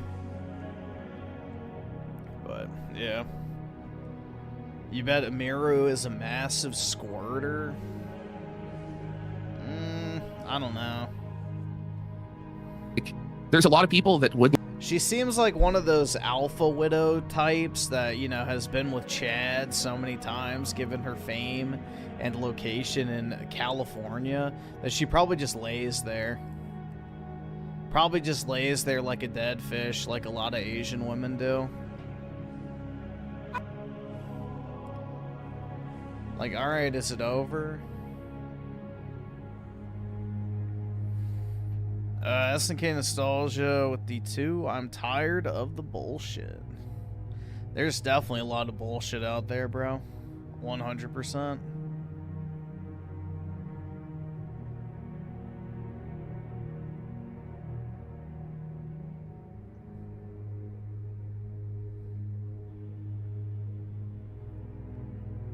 And SNK Nostalgia also with the 2. I am up. Up what? Like stock-wise? Money-wise? Awake-wise?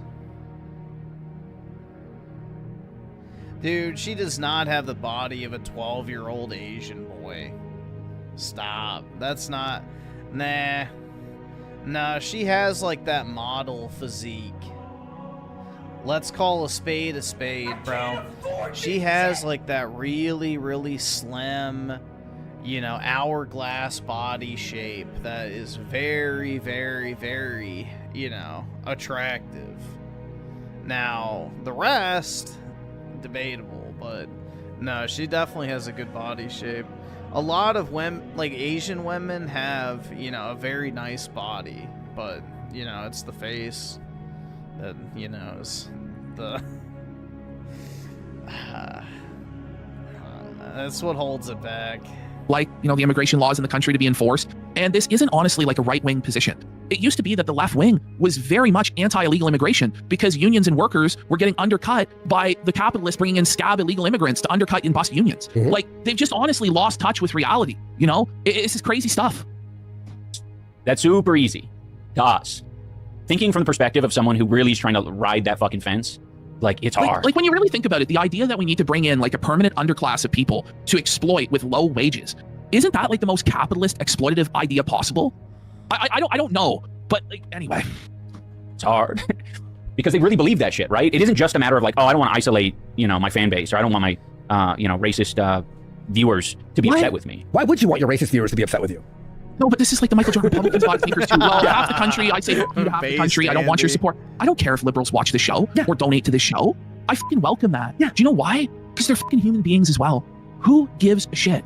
Who fucking cares? Well, it's like not everyone's going to agree with everything that we say. But these are the guys who are like, oh, let's all be about empathy and understanding other people's point of view. But you can't understand like a right-wing person's point of view. You can't understand somebody who wants less government regulation, who wants the government interfering less in their life, who wants lower taxes, who wants borders, who wants law and order and less crime. You know, instead of, oh, you guys want cruelty. Like, do you really think that everyone out there that voted Republican just wants cruelty and wants to hurt children and separate families? Like, is that what you really think? And then it's the same thing. Like, I don't know. I know everyone says it's cocked or whatever, but do you really think that every person who voted Democrat wants to genocide all white people, wants to kill all children, you know, and they're just complete demons? No, a lot of these people voted that way because they have crushing student loan debt. They know that they'll never buy a fucking house. They're being promised that they're going to get their student loans forgiven, that they're going to get free healthcare. They're being promised a bunch of things that are never going to fucking happen. Like, most people out there are good people, and they think that what they're doing is the right thing to do, and they're not cartoon fucking villains, you know. But we all have to pretend that everyone's a mustache twirling cartoon villain at all times because, I don't know, because that's where we're at now, you know.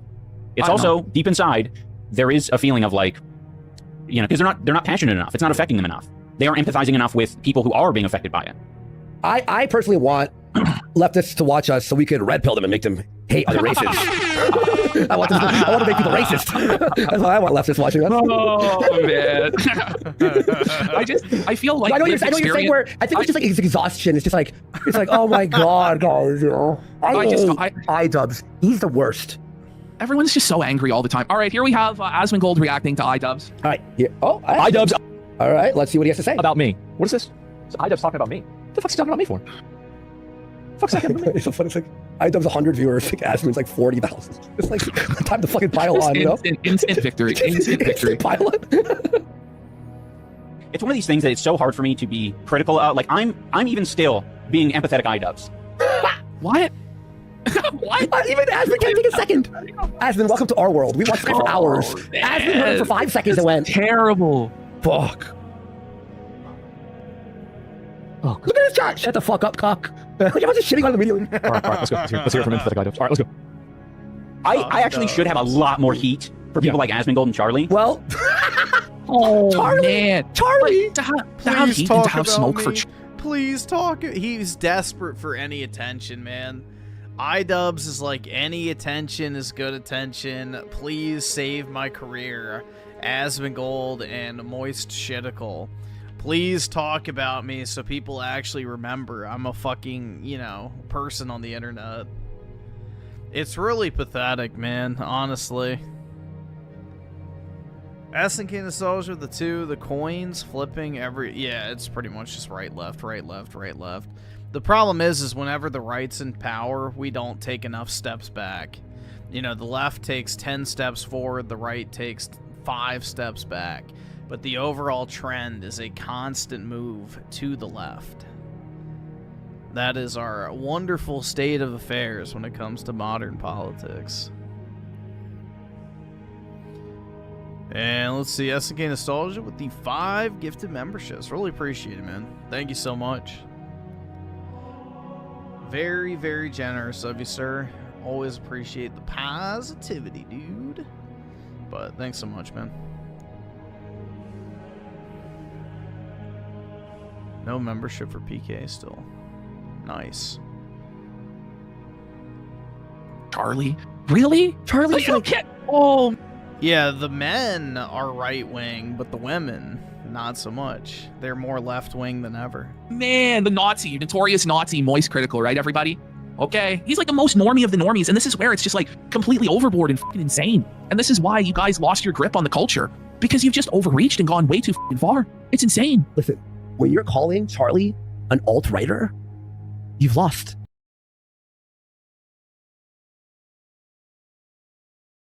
No, like you've lost. Because it's so fucking. Please do. Yeah, dude. Fucking Moist Shitical said that it was okay for, you know, people's kids to be trooned out without the parents' permission. Like, you know, give them the sex change operation. That's A-okay, even if they're a child. Please do. It'll be great content for me. Please complain about me. Fucking obvious. It's so fucking... and it's unfair even to lump Charlie in with Asmongold. Yeah, I mean, like, he doesn't have the same political views that I do, probably really that much at all. I don't think so. There's a Venn... I don't think like, Charlie has any beliefs besides what's like viral that day. Yeah. I don't... Yeah, the one time Moist Shitticle actually had a stance on something, he looked like a fucking idiot. So, I think he's learned from that to only regurgitate what's, you know, Reddit approved. Honestly, I don't really think that either Asmongold or Moist Critical are very ideologically driven at all. I think that Asmongold just gives, like, and both of these guys kind of just give whatever take they think the consensus is going to be and what's popular. Yeah. You know what I mean? Like, Asmongold may have some chud takes or whatever, but I don't think it's actually driven by, like, a serious ideological commitment to, like, the right... Yeah, I don't think Asmongold is even remotely right-wing. Asmongold is like a 2015 Democrat. Like, that's the simple reality. He is literally just a 2015 Democrat. So, people who hype up Asmongold as like some hero of the right wing is just insane to me. He is at most a fence-sitting, you know, centrist, but more so left-wing. I can't afford this shit! SK Nostalgia with D2, by the way, RIP gun rights. The state levels, most likely, yeah. So, my state's gonna be going through that soon. But luckily at the federal level, we should be good. There's not really too much the federal government can do about that. And Schizo Garcia with the 5, it doesn't even matter if the younger generation of men are becoming more right-wing because most of them aren't white and there's too few of us that are. Yeah, I mean, look what happened in Japan, bro. You know, 80% right-wing government. Why? Because they have a homogenous one-race society that votes as a block when they detect an issue with the overall society in which they live. You know, when you have a homogenous population, you can mobilize that population to vote in one particular way to enact real change.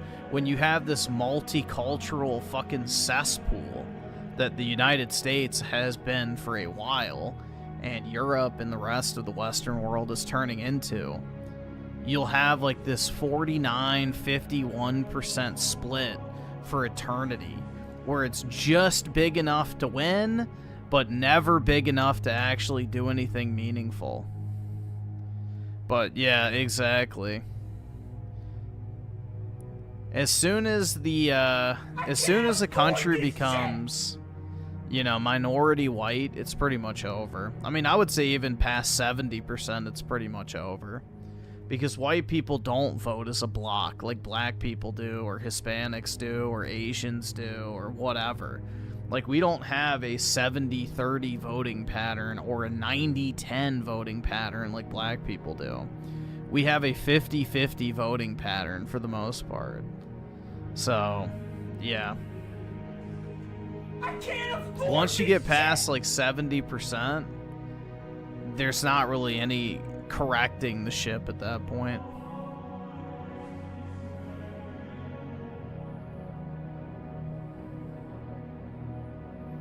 And SNK Nostalgia with the 2. I'm sorry that Virginia is taking away rights. Yeah, it is what it is. The state's going to shit anyway, so not really any love lost on my part, but yeah, they're just trying to push people out so they can make it more of a blue stronghold.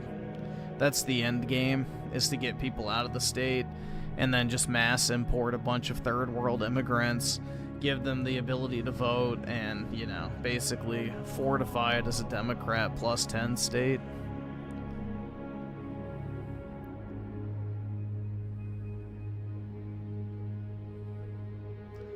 And SNK Nostalgia with the 2, Japan keeps culture going. Yeah, I mean, it's like their prime minister said. She said, I'd rather, you know, our population drop to 0 than Japan lose its culture and identity through mass immigration. And it's like, amen. You know, it's better to die with your dignity than to sell out and survive. So, yeah, I don't know. It's pretty sad what's happening, honestly.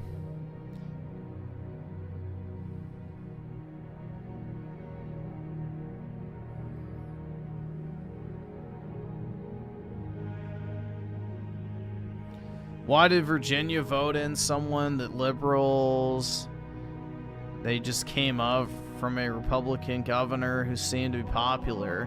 Can he run again and fix it up? Probably not, nah. It's done, man. Virginia's going to be a blue state forever.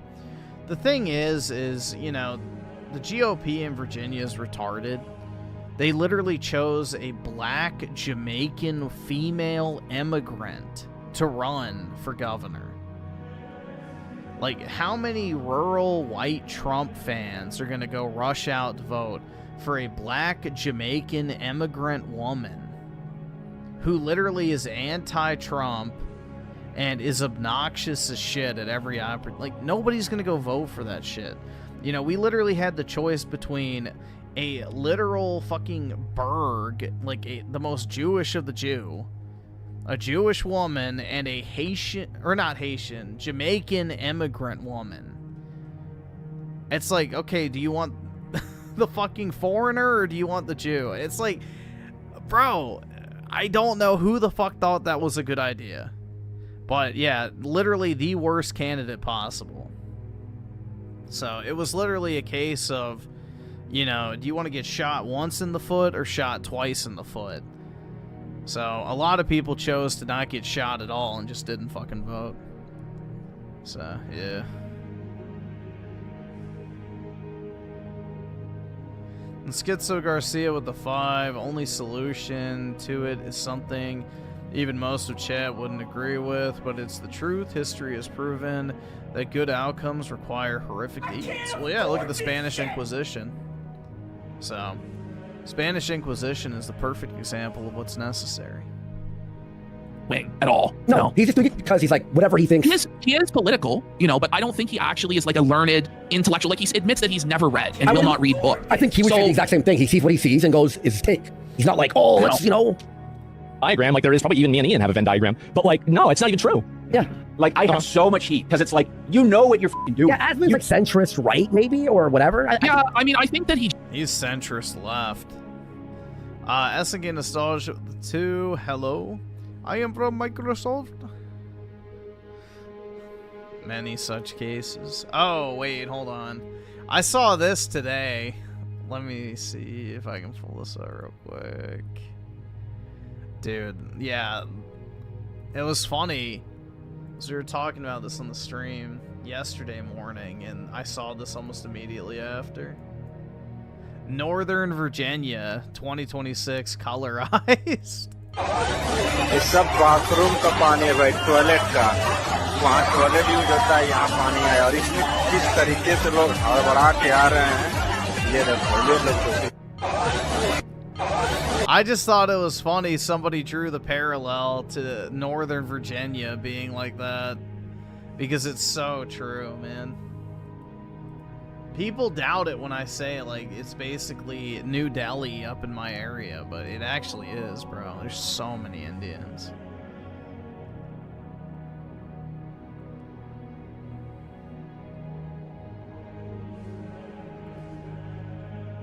he just has takes that the majority of people are going to agree with at this point in time. Yeah, exactly. You know, like, I don't know.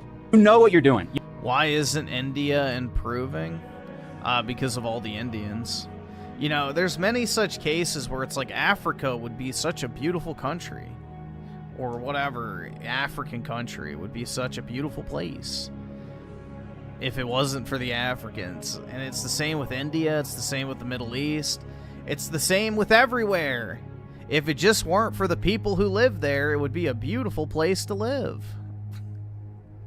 But, you know, you wouldn't want to live in Somalia. So why do you want a bunch of Somalis to live near you? It's just incredible, man.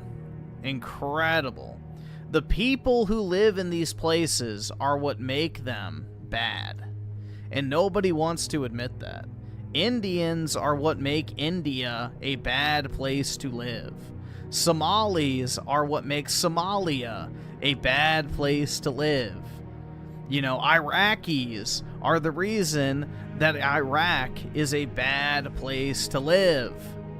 It's the people that make up the populations that make these countries terrible places to be. If you wouldn't want to live in that country, why the fuck do you want the people who made that country that way to live near you? It makes zero fucking sense.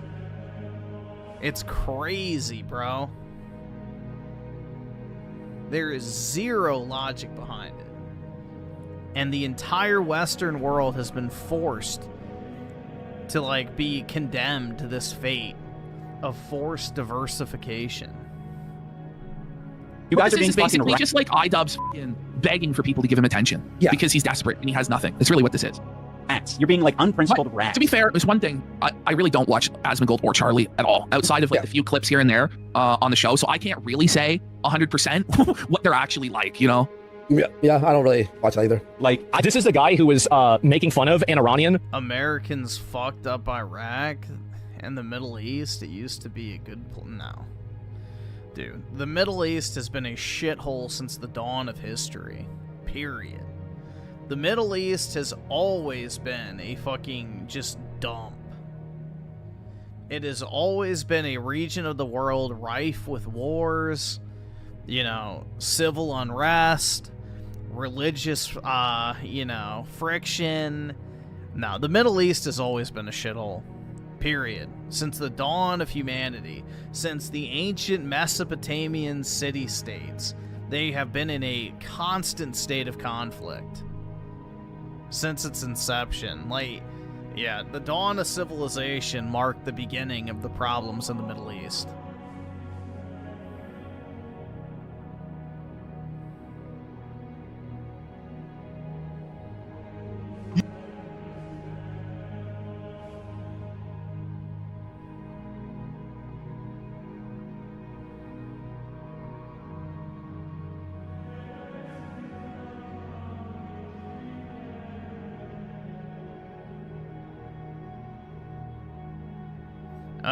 Again, nostalgia with the 10. It's sad how much great ancient cultures back then build great shrines now. Holy fucking shit, bro. Well, it's like in the case of Iraq, for example, you know, the wonderful Islamabads get there and they destroy all the ancient culture. Like all the ancient Mesopotamian cities and artifacts and, you know, cuneiform tablets and, you know, just artwork. Like all this amazing, you know, historical stuff, because it doesn't, you know, abide by the teachings of Muhammad. You know, they have to destroy it all. So, you know, just an ass backwards fucking religious mentality. But yeah, the Middle East has always been a festering pile of shit. And it will remain that way probably until the end of time. For talking about how Iran is oppressive. Yeah. Do you remember that? Him like sitting there with his girlfriend, like giggling to themselves about. And Asmon just sees it and says it, right? It's the truth. What he's saying right now. How uneducated and stupid this Iranian is for thinking that America is a more free country than Iran. This is the same guy. By the way, Charlie, I would say, is more of a leftist. From what I've seen. I would say he's center left. I mean, he was really in favor of transitioning children and hormones for them. Yeah, exactly. Know, and that's a pretty big litmus test at this point. And he's a massive TDS retard, too. As to culturally where you're at, right? Yeah. Yep. I do not fucking care. And I think the audience knows as well, right? Yeah. Like the audience the audience wants to wear everyone as a fucking mech suit. And it's like, none of it really, the conversation is never really about like whether they're principled or not. It's whether they made the smart move career-wise. That's true. He's right about that. How dare they? Oh no, how dare they do what's best for their careers and what's going to make them money? Oh no, they need to be ideological zealots. I don't think anyone really goes to those guys for like their political hot take. Like, okay, these, you know, like they started off as just like gamers really, that you're giving commentary. And, you know, Asmongold, I guess, has moved further to the right throughout time, but it's not like these are like the serious political figureheads of a generation, you know? And now it spreads because the Maramuds decided to dive face first into that shit. Yeah. Last time I checked, bro, Islam was started in, what, 500 something AD? The United States was founded in 1776 AD? Yeah, the Muslims have about 1,200 years on us, bro, but yeah. you can point the blame wherever you want. Not going to change the facts that, you know, Islam and the fall of the Persian Empire is the single greatest catastrophe to ever happen in the Middle East history. Like, come on. Oh, you haven't upset enough people. Yeah. You haven't upset enough of the right people, which would actually be like a little bit of a Well, I really would like to respond to this, but it's hard for me to understand what he was trying to say. Isn't it? No, it really is with this motherfucking guy, man. That's actually the take. That's the take right there. That's good. I like Asman. He's good. I think he's talking about complaining about me or getting mad about me, but like I don't even really know, like, what is he really even talking about? Like I'm so confused by this because I can't understand. Yeah, I don't even know what the hell is he talking about or getting into. I have no fucking idea. It is correct. All right, that's good. That's good. So now we have iDubbz is doing this segment where he bans people and then reviews their unban requests. So he has this I don't know, this intro for it. Let's have a look. Okay. They're honest. I have ADHD and cerebral palsy. What the fuck did they me? Okay. Wait. There was a lot. That was ableism. That was ableist. Wasn't it? No, wait, what? That's crazy, bro. Schizo Garcia with the 5 remigration won't work either. They will never go back no matter what they get. It has to be enforced or put against a love wall. I mean, that's the thing, is leave or die. So you can go willingly or you will depart from this earth, not just from our border. So that's what it has to come down to. Leave or die. SNK Nostalgia with the 5 look, yeah, I think we looked this up before. It's insane, bruv, Hindus. Yeah. Back when they had a strictly enforced caste system and had an organized society. Isn't it interesting how democracy basically erodes every single civilization without fail? Like, it is kind of like a phenomena. You know, Europe is in a decline. You know, most of Asia is in a decline. You know, India is in a decline. You know, the only countries that are doing well are the ones that aren't democracy, is ironically enough. You know, the ones that have no crime, the ones that are safe, the ones that have growing economies. So, you know, it's almost like mob rule is a terrible idea. But, you know. But yeah, that's pretty neat.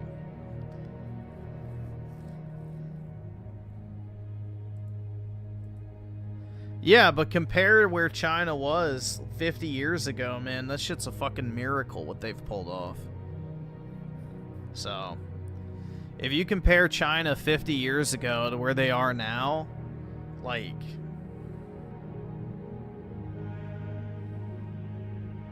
that is nothing short of a miracle.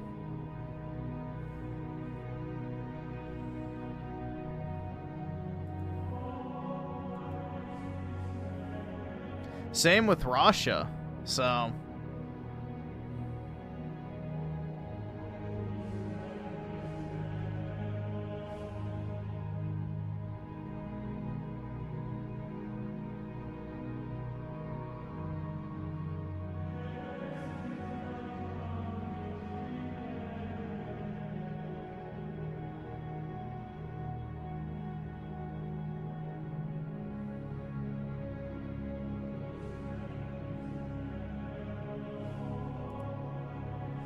Like this, when you're at this point of seething about the haters, like, look at this. He's got all the comments underground where they're calling him a Monkey Island, by Kino Gaming, by the way. Then we go down. This is chat. He looks toasted. The comments are in jail. He bought that on Fiverr. He bought this on Fiverr. I guess people are making excuses to get unbanned, like saying they're ADHD and autistic, but iDubbz doesn't care. I don't know. That's the most effort he's put into anything in a long time. No, he Fiverred that. That's a Fiverr. He did not make that. Like, Pedro's the menace. Beyond DSP for attacking up. Nah, they didn't kill 90% of the population. The most virtuous are those. SNK Nostalgia with the 2, I have respect with ancient art. Yeah, I do too, man. I think it's fascinating. Yeah, I love ancient world history. I think it's very, very cool to study. So it's definitely a very interesting field to do research on, because you start to see a lot of parallels, which is kind of neat. But yeah, ancient world history is cool. It's back when shit used to happen. Who content themselves with being virtuous without seeking to appear so. Interesting. And we got Jonas Priest with a rage quit. Says, I'm a liberal. Have another tenor, lads. F you icocks. Liberal! That's a 5. Liberal! Get him! Get him! Get him, buddy. Welcome. All right, thank you for supporting. We really appreciate it, bro. Thank you, thank you. Here he is, like, seething at this one chatter and trying to f***ing dox him. Let's have a look. What? We can also do a segment. Whoa! You're right. We can do a segment where basically everyone who's a suspicious user is a... What is that, on house arrest or something? A suspicious user. This is crazy. This is like a suppressive person in Scientology or something. He means parole. A suspicious user. He means parole, though, because house arrest would mean you're stuck in the chat. They're not allowed to post, but they're on parole or something. Yeah. I really think he's just lost his mind completely. Like, this is one of the craziest things ever, dude. Lord of the Flies fucking energy? It is Lord of the Flies, right? So, here's a good example. Let's not time out Drodosk, okay? Okay. When you're doing court for one chatter, it's over. Okay, that's a very... We bring up on charges of being suspect the user Drogon. Lord of the Rapes? Listen, by the way, listen to how sensitive, how paper thin this guy's skin is. This is what he was triggered by. Are you ready? Okay. Come out. He's a creature, and he's saying, you're looking rough, bro. That's all he said. You're looking rough, bro. Well, you kind of do look rough. There's like pools of grease under his left eye. Do you see that? Yeah. And like his hair. He didn't comb his hair. His shirt's like wrinkled. I don't know, man. He looks greasy. He looks needs a bath. unwell. Not even a shower, a good old bath. Dosk, I guarantee you, you are looking 10 times rougher than me right now. Oh my god. Show me your picture. Dox yourself. This is like locale 101 here. Jared did this last week. iDubbz is doing it now. Yeah. Jared. Guarantee. What if he looks like a Clav? What if it's Clav? You never know. He's maybe the looks maxer. The tough guy in chat is never looking good. Yeah. Drodosk can't get... Wait. Do we have an image of Drodosk? Oh no, I don't... So he's now Googling the username to try and find... Synth was crashing out, trying to do the cool S. He was extremely tough. What is the cool S? Accounts that have the same username, hoping that he'll be able to find the docs of this guy. Okay, that's great idea. Doxing on Twitch. That's not gonna get you banned immediately. Like, yeah, just take the L, bro. But he's like so seething now all the time. This is crazy. I think we do. I think it's... I don't think we do. He's trying to find this guy's face docs. Yeah, I'm sure Drakov made a account with his photo and ID on. You know what I mean? Like, what the fuck's wrong with you? There we go. Okay. No. Sadly not. You're lucky you didn't pull up a doc, you idiot. Like, he's lucky you don't, you should be what like... is he actually thinking? Like, what is wrong with this guy? Just for the crime of saying you're looking rough? And then these leftists, these woke guys will then call the guy's employer. Did you know he said that this guy was looking rough? He's a racist. Like, oh. I think they're afraid. Oh no, Ash. Oh yeah, Ralph they're so afraid of you. Ash, Ralph is talking about nuking Scarlet and apparently has recorded all their conversations. Good. I'm excited. So Ralph is spending Valentine's Day alone once again. And, you know, rightfully, he should fucking nuke this bitch. Sure. How dare she deny King Ralph he deserves on Valentine's Day. I'm on Ralph's side for real on this one. Listen, Scarlet is a Johnny-come-lately, thinks she could just run the sector. She thinks she can big league Ralph, and she can't. He's a fucking Ralph male, and he's going to teach her a fucking lesson once and for all. Gee, I sure hope she doesn't leak the pictures of Ralph in like a dog collar with a fucking ball gag and fucking, you know, calling her goddess and shit. Like, I sure hope that doesn't happen, chat. But I love Raphael Mania. It's like the last soldier. You know what I mean? He's like the... I know. Yeah, the Japanese soldier that was on the island for 30 fucking years fighting the war. Everyone else is like, man, this shit ended in like 2024, bro. Like, not for me, dude. Not for me. I never go home. I love it. I respect it. If it wasn't for Raphael Mania, there may never be another Ralph segment. Yeah. Like, we're down to Raphael Mania on Twitter. The Kino would DM me occasionally with like a Ralph thing, yeah. On Kiwi Farms, user Die For Me. But even Die For Me has started to abandon his posts. Like, I don't think he's actually like clipped Ralph in a month or two now. It feels like it might just feel that long, but it feels like a while. So it's, you know, day is dying in the West. Daylight is dying in the West. Fuck. Guys in chat, they're always out. Please leak the fucking Scarlet stuff. Please leak it. POV stream trying to dox random viewer. I mean, look at you, dude. Yeah. iDubbz called out straight up. His hand in the computer. If the guy was like, I'm gonna go to your house and then be whatever. He goes, you're looking rough, and you're like, I'm gonna show your photo on my stream. He didn't even say anything like Anise is a whore or blah blah blah, or you're a pedophile or blah blah blah. Like, it was nothing really even aggressive. Like, it's just, in all honesty, it could have been a fan who was just like, gee man, you're looking a little rough today. Because like, look at his hair. Yeah. Man, buddy. I don't know. This is very what do you call it? This is very beta activity. Oh, thank you, Foxery. What? Or no, Foxer. How do you say that again? Foxer. Doesn't matter. Thank you, Foxer. And Foxer chatters. Right now, I'm attempting to berate a guy in the chat who's a little bit what's the word? You're berating him? Delusional. What's wrong with you? No, he's not though. But he's not though. Who cares? It's subjective anyway. Like, why are you like this? Yeah. What happened to you? This is crazy. This is crazy, Crash Out. Right now he's trying to victimize himself and saying, trying to dox a random viewer. No, I am showing my face. You see that? Yeah, it's looking a little rough. Okay, then you're gonna now dox someone who's anonymous? Everyone in your chat needs to then show their face. Like, that's not really how the internet works, bud. Nor should it, okay? What if someone was like, I'm gonna dox all your viewers? You know what I mean? Like, but is nobody allowed to have fun now, like on the internet? Like, they can't just come in and roast you a little bit or fuck around a little bit? Like, no way. Yeah. Okay. Just block him and move on. Don't talk about it. Well, no, he has to do the trials and these purity tests and stuff because that's the only content he has left. Fair. He looks like he's actually about to burst into tears at any moment, particularly his left eye. Like, it's looking grim. But his eyes look like he was punched. If you zoom in, it looks like a battered man. It's on the verge of tears. Or what's the thing you get like on you your can eye? see the tear welling up in his fucking eye. A sty. Yes. Yes. When I have a sty once in a blue moon, that's what it looks like. When it's like once every few years. SNK nostalgia of the two going on vacation and checking different shit out. Nice, man. Hey, if you can, might as well, right? Who knows with some of this stuff, how long will it even be around? Or like a weather change. Like a sty on my eye. It's that. But both eyes are perma like that. That's crazy.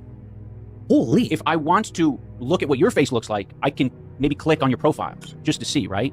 Especially when you're saying, you looking rough, bro. But you don't have your face available, so there's nothing to even see. Doxing is something else. Well, no, I'm pretty sure you were looking up his username on Google and trying to find a picture of him. Obviously, he was. I'm pretty sure that's what was happening, but okay. But the thing is, it doesn't even matter what the guy looks like, because he's just comparing how he looks right now versus some other point in time. Like, what does it matter what the guy who says you're looking kind of rough today? Why does it matter what he looks like? If he's commenting on how you look versus one time compared to another, it has nothing to do with how someone else looks. It's a direct comparison of you versus you. So, a stupid fucking, deflection. He said, he went, oh, is this a picture of you? Oh, wait, it's not. It means obviously he's typing it in. Thank you so much, Ozzy Osman, legend. Into Pink, I am working on documentaries. I am. No, you're not. No. Showing only someone's face isn't a dox. It's a face Well, they're dox. very sensitive, right? Like, there was a guy, it was a really great, I don't know if you guys saw it. It was a really great bit where Hassan was looking at, like, a user's chat history, and they're being really nasty. And as soon as he pulled up their, like, Twitch profile, it was them being, like, playing TF2 or something, and he immediately, upon having his face revealed, immediately just wiped his, like, decade-old Twitch account. He was just going through, just wiping out all this shit. I think he basically was just like, oh shit, I don't want to be seen. What the hell? But he was very excited to like chat shit in the. Okay, so you're just not allowed to chat shit. If you chat shit, then you deserve to be doxxed and have a bunch of people harass you, a whole mob of people. Okay, right. This is great stuff. Great stuff, Ian. Yes, exactly. So you're trying to do the exact same thing to this guy. Okay, right. It's me. What? Okay. Oh my god. I think that's it for iDubbz. Let's take a break here. Yeah, let's take a break. I'm gonna get some water. I'm gonna get out of this costume. I think it's game over. All right, there we go.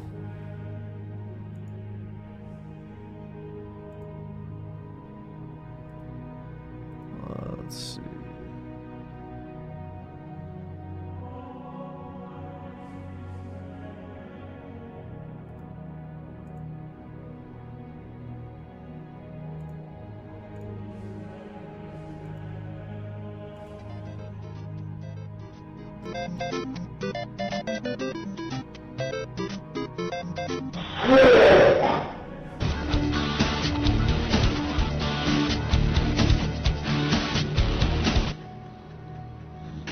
This is my PlayStation 2. This is my Xbox One. This is my Xbox One. Xbox 360.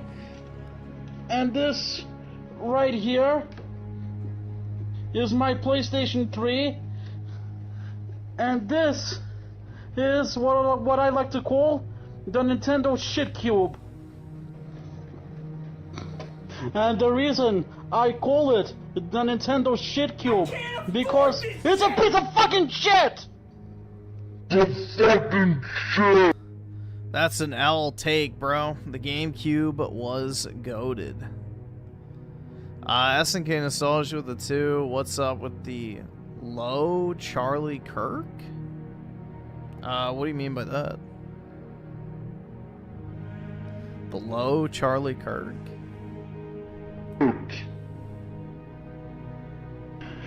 The original Nintendo Entertainment System sucked because he had to perform a certain amount of blowjobs on the cartridges Dude, this looks like Rich. This almost looks like Review Tech USA, man. If he didn't grow a beard, he'd probably look exactly like this back in the day. Begins to work. And then... Oh my god! Nintendo, they released Holy their second console, bro. the Super Nintendo. Now that was a very good. Now that was a good system. That was a very good system. The games did not freeze, and the games they did not stop while you were playing. And then Nintendo, they released their third video game console, the Nintendo 64. Jesus now that also Christ, was a very good. Bro. That shirt is holding on for dear fucking life. Yeah, Destination XL ain't large enough for this guy, I guess. System, they didn't have full motion video. It wasn't Holy bad for a 90s system. dude. And then Nintendo releases their fourth video game console, the Nintendo SHEEEEEEEE. L. Now the reason I call it the Nintendo SHEEEEEEEE is because you have shit tastes.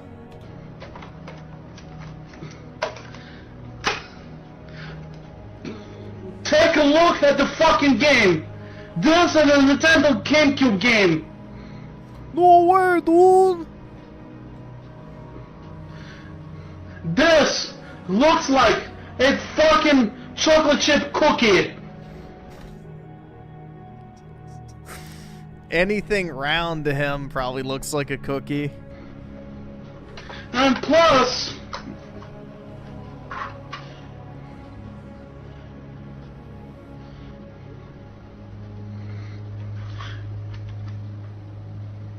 what the fuck? Graphics by ATI. ATI, my ass! Alright, the Nintendo Gamecube, it has good graphics, nice hardware, all that graphics, all that hardware. They made the fucking system so small that you cannot even play DVDs on it. Now, the PlayStation 2 is sold more than the Gamecube.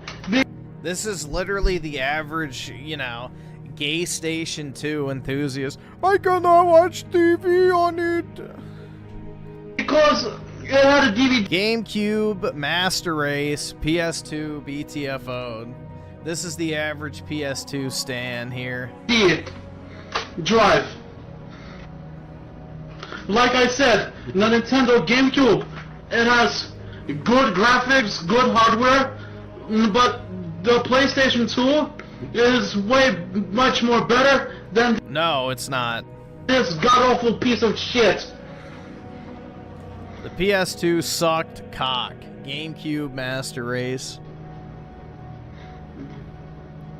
The GameCube was the superior console that generation.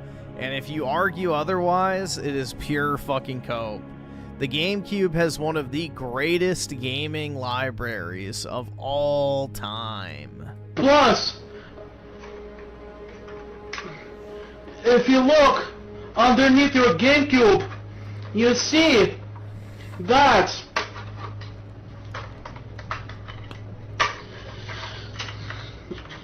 it has a separate modem. The modem is sold separately. But in the PlayStation 2, it had a built-in modem. Yep, my grandma had two PS2s because they were cheaper than buying DVD players. That's the only reason the PS2 sold as well as it did.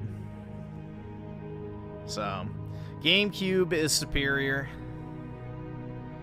I will die on that hill, man. I had both. I had a PS2 before I had a GameCube, and I still used my GameCube way more.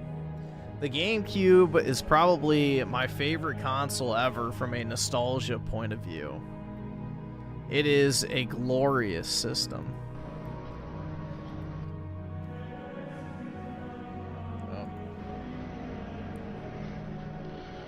Now, why the fuck would Nintendo make a modem for Nintendo GameCube if you cannot play online multiplayer games? And now I would like to show you the Nintendo SHEEEEEEEEE wireless controller. GTA San Andreas sold more copies on the PS2 than the GameCube sold units. Answer that, Griff. Okay.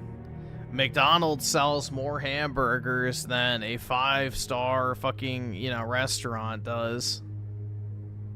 Congratulations. People love their slop. I mean, dude, NBA 2K, whatever the fuck year you pick, sells more copies than your favorite games do. Every single year. Does that make it better?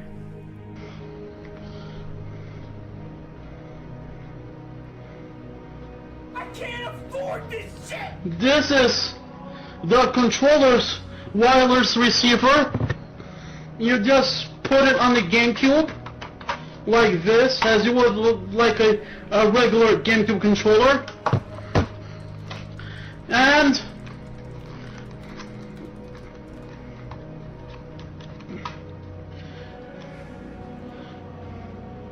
you have to put in batteries on the back and press on, but even when you have fresh batteries inside, guess what? The SHEEEEEEEEE's wireless controller, it's not good. Oh. It doesn't even work.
The Nintendo SHEEEEEEEEE, it costs around $120. Do not buy it. There are a lot of better things you can buy with that kind of money. And who would want to buy the Nintendo SHEEEEEEEE?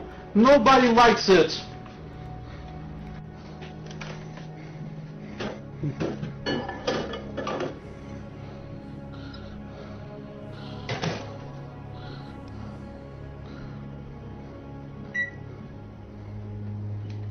Jesus Christ, man.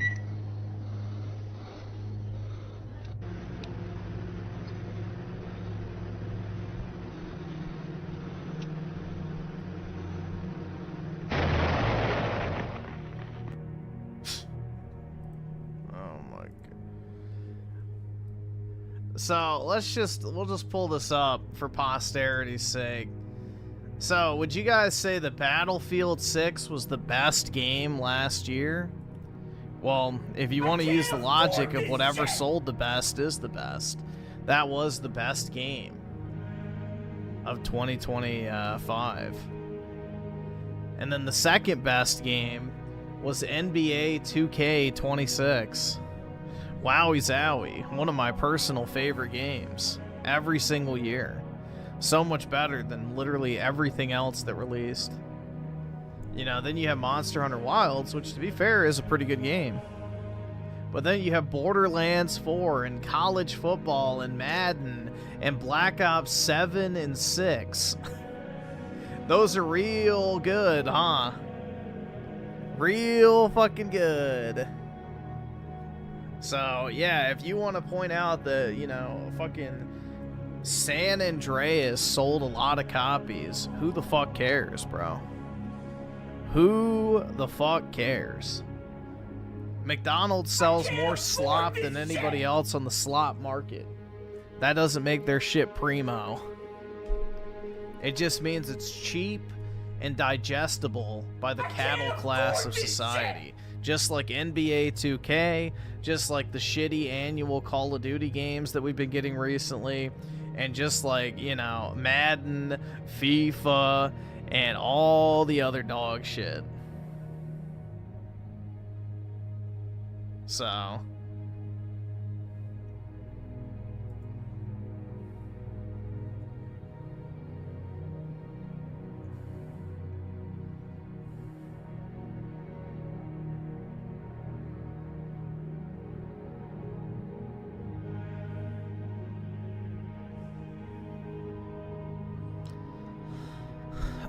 let's see. Kino Nostalgia with the 2 PS2. I disagree, sir. I don't know, bro. I had a PS2, never used it. My PS2 was a dust collector most of the time. The GameCube, though, I played that shit all the time. And Kino Nostalgia also with the 2. How do I get out of the... Wait. How do I get off this chicken shit outfit? I don't know, man. Maybe the way you got on. Or in. I'm not sure. Wing kick with the 2. Watch. Okay. Let's see.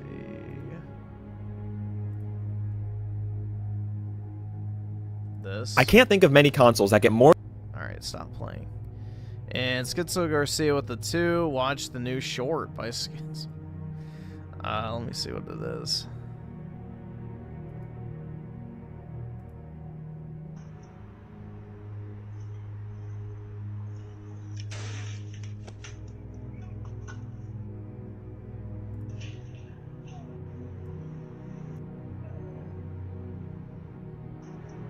Alright, that should be fine.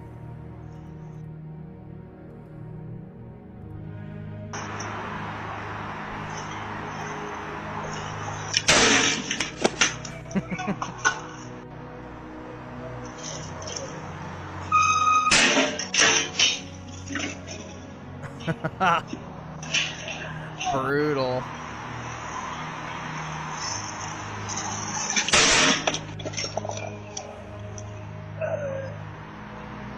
What are those retards doing that shit for?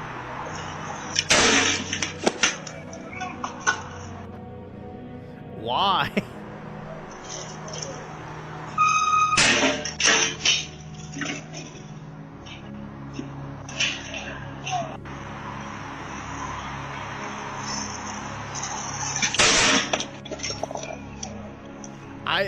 That is pretty fucking retarded. I don't know why they're doing that. Let's see. SNK Nostalgia with the 2. Nothing is good. Yeah, nowadays for sure. And also with the 2. Neo 3 is surprisingly decent. That's what I heard, so I might check that out at some point. I'll probably wait till it goes on sale, but yeah, it sounds like it's actually a pretty decent game, so I might give it a shot at some point.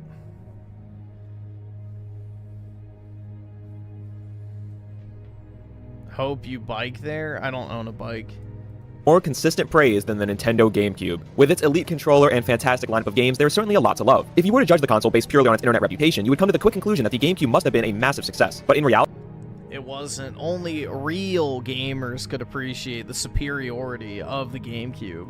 This was not the case. In fact, the GameCube was Nintendo's least successful home console they had ever released at that time. I find this parallel to be extremely interesting. The GameCube was a console that most people didn't care about throughout its life cycle, but nowadays, it's one of the most popular retro consoles around. In today's video, I love the GameCube. I always loved the GameCube.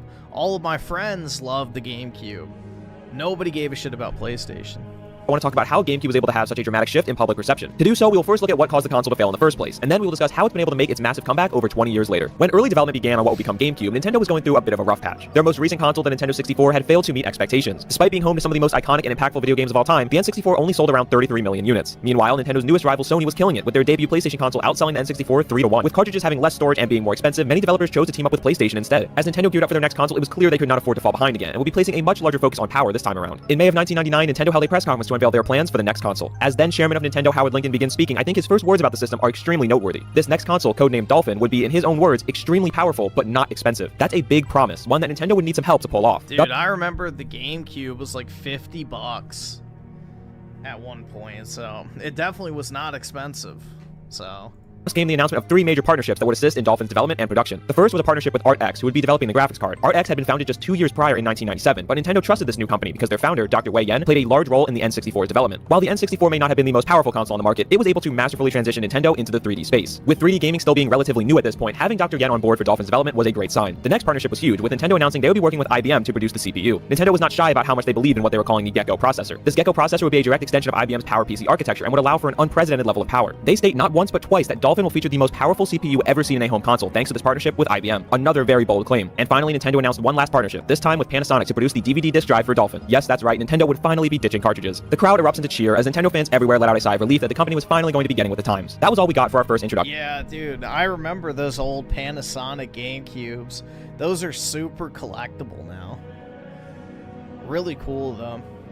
SNK Nostalgia with the 5 gifted memberships. Really appreciate it, man. Thank you so much, dude.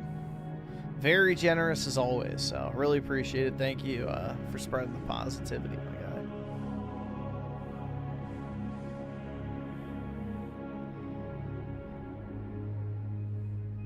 Yeah, dude, that was like one of the happiest days of my childhood is when I got my GameCube. Such a great day. Got Smash Brothers, Mario Party, and I think one of the Star Wars Rogue Squadron games.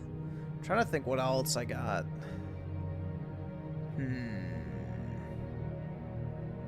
It'll come to me. But yeah, I got like 4 or 5 games. It was wonderful. Either subscribe, to the donate, Dolphin. This initial press conference certainly gave fans a lot to look forward to, while simultaneously putting a lot of pressure on I remember Mario Strikers, I'm pretty sure is what I got. Nintendo to deliver on their bold promises. I find this press conference incredibly interesting to look back on. It is so uniquely unlike the Nintendo we're used to, partly because of their focus on technical power, but also the way they spoke about their competitors. On multiple occasions, they directly call out the competition. For example, at one point they say, "We are absolutely confident that Dolphin's graphics will equal or exceed anything our friends at Sony can come up with for PlayStation 2. For so much of Nintendo's history, both before and after this, they are always the company doing their own thing. They aren't worried about how their console stacks up to others on the market, instead choosing to focus on innovation, unique features, and new ways of play. But this Dolphin reveal has shown a completely new side of Nintendo. For one of the only times in their storied history, they were attempting to take the competition head on. The next major event for Dolphin was Nintendo Space World 2000, held in August of that year. It was here that the official name was revealed as Nintendo GameCube. We also got to see the console itself for the first time, sporting its fitting cube shape alongside what appeared to be a handle at the top. There weren't many concrete game announcements at this showcase, instead featuring a few tech demos and short clips showing what the console was capable of. Some of these did become full games, such as Luigi's Mansion and Metroid Prime. Others lived in infamy, specifically the Zelda clip, but more on that a bit later. And then there was Super Mario 128, a strange but effective demo meant to show off the processing power of GameCube. Featuring 128 Marios walking around a circular object, the simplistic demo boasted how many character models the GameCube could handle at one time. And you know what? This is the type of thing I expect to see from Nintendo. None of that fancy tech talk with IBM. Let's make a bizarre Mario demo and give it a name that sounds like a sequel to one of our biggest games ever. And then let's be non-committal about whether this is a real game or not for half a decade before finally admitting it doesn't actually exist in 2007. Now that's the Nintendo we know and love. The final major press event for GameCube prior to its release was E3 2001. It was here that Nintendo gave final details about the console, including its release date, as well as showing off some of the big games coming within the launch window. The GameCube was revealed to be launching on November 5th, 2001 in North America. This date would be just 3 days before Microsoft's Xbox console was set to release. Strangely enough, both consoles would later be delayed by a few weeks, and the GameCube would actually end up launching 3 days after Xbox on November 18th, 2001 in North America. On launch day, you could expect to play some high-profile games like Luigi's Mansion, Wave Race Blue Storm, and Star Wars Rogue Squadron 2. The 2 other major GameCube games shown off were Pikmin and Super Smash Bros. Melee, but both Star Wars Rogue Squadron was fucking awesome. That was such an awesome Star Wars game. Like the trench mission, like that shit is like permanently etched into my brain. Those games were unfortunately going to be missing launch day, instead releasing... I don't know, bro. I love the GameCube. No one could ever get me to hate my GameCube. By far the best console that generation. soon after. Nintendo made a few other notable announcements, such as the required use of memory cards, a first for the company. Another first for the company was the announcement of the Wavebird, a wireless controller for GameCube. Overall, GameCube's presence at E3 2001 was pretty promising. The games were impressive at a technical level, and the console itself seemed to be delivering on everything Nintendo had said it would. The only reason I struggle to call it a perfect reveal is because some of the biggest games people expected to see were missing, such as a new mainline Zelda or Mario game. Meanwhile, the biggest hit game of the showcase was Smash, which would not be available on day one. However, a week after E3, some great news arrived when Nintendo announced the price of GameCube would be $100 less than both the Xbox and PlayStation 2. This meant Nintendo had pulled it off and made good on their bold promise that GameCube would have more or equal power to the competition while being significantly cheaper. All of the signs were pointing to a strong debut for GameCube as we got closer to its release. The GameCube launched in Japan on September 15, 2001, 2 months before any other region. The early reception to the GameCube in Japan was surprisingly weak, with reports saying that Nintendo did not sell out of their initial stock they had sent to the region. Luckily, the North American launch went a lot better. Released in November 2001, there were many more launch titles available day one, and the console was able to sell out of its initial shipment, which was a good sign. Additionally, it was reported that over $100 million worth of GameCube products were sold during its launch week in North America. So things were looking pretty good at first. However, players quickly became fatigued by the launch titles. There just wasn't a ton of great stuff to play. Even some of the higher quality games like Luigi's Mansion or Super Monkey Ball were extremely short, and so a lot of GameCube owners were left sitting around with nothing to do after just a couple days. I think this is significant as it killed a lot of that initial momentum the console had. Thankfully though, salvation was on the way, as both Pikmin and Super Smash Bros. Melee were released a few weeks later on December 3rd, 2001. Honestly, this is kind of strange looking back now. It's not often you see two premier games for a console come 2 weeks after its launch. Those kinds of games would typically come on launch day or a fair bit after. But regardless, those two big games are on time for the holidays, which was of course very important. GameCube continued its strong North American sales into the holidays, and Nintendo reportedly anticipated 1.3 million units to be sold by the end of the year. Moving into 2002, it was fair to expect a massive year was coming for GameCube. First off, it was finally released in Europe in May of that year. On top of that, major first-party releases like Metroid Prime, Super Mario Sunshine, and Animal Crossing began hitting the market in North America. Dude, I'm a fucking idiot. That was the other game I got. Fucking Mario Kart Double Dash.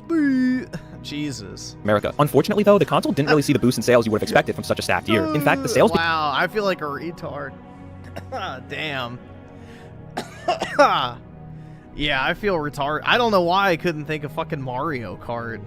I guess because I'm just so used to like that just being a default game. Began to slow significantly. At one point, Nintendo even had to halt production of new GameCube consoles and wait for the current stock to run out. This led us into September 2003, where Nintendo slashed the price of GameCube all the way down to $99.99. The media really hyped up this move, calling it one of, if not the best deal in gaming history. Got Mario Kart, Smash, Rogue Squadron. Shit, what else did I say? Alright, dude, I'm like retarded right now. I'm tired. I can't remember. I don't remember what the fuck I got. Damn. This is brutal, dude. No, I did not get Resident Evil 4.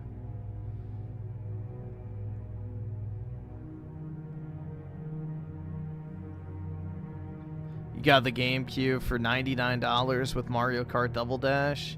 And I bought the Player's Choice of Mario Sunshine and Smash Bros. Yeah.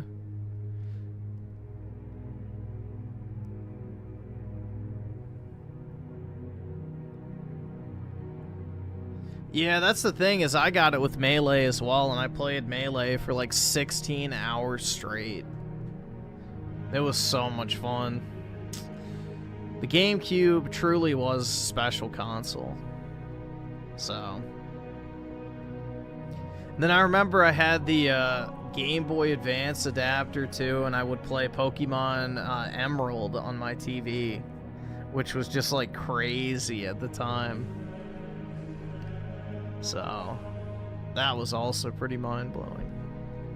I mean, think about it. Most games around this time cost $50, so you could essentially get a brand new system for the price of just 2 games. Nintendo stated that they hoped that the cheap price would draw in new consumers who didn't own a video game console yet, while also enticing someone who already owned a different console to double dip and buy another one. Despite Nintendo's confidence in the move, industry experts at the time felt this price cut wouldn't do much to move the needle. First of all, many retailers had already been discounting the GameCube significantly to begin with. Meanwhile, many felt the $100 price point signified the GameCube may be seeing a shorter than expected lifespan. This could potentially dissuade customers from buying in if they felt like a new Nintendo console was right around the corner. Ultimately, those experts were right. GameCube sales never saw a massive improvement following the price cut, despite a steady output of high-quality releases. And in 2005, just 4 years after the GameCube had been released, Nintendo began talking about their next console. The GameCube was officially discontinued in 2007, selling a total of 21.7 million units. This made GameCube the worst-selling Nintendo home console ever at that time. Following softer-than-expected sales of the N64 and GameCube, this era no doubt forced Nintendo to do a lot of self-reflection to figure out how this could have happened. So let's do the same here and talk about what exactly caused the GameCube to struggle the way it did. When talking about the GameCube's performance, we first have to address the elephant in the room, the PlayStation 2. The PS2 dominated this console generation in a way that we had never seen before, selling over 150 million units. Meanwhile, none of its competitors even managed over 25 million. We can't sit here and judge the GameCube's success based on the PS2 because that is a losing battle for everybody, but it can't be ignored that having a competitor console on the market demanding that much attention from consumers no doubt played a role in the GameCube's underperformance.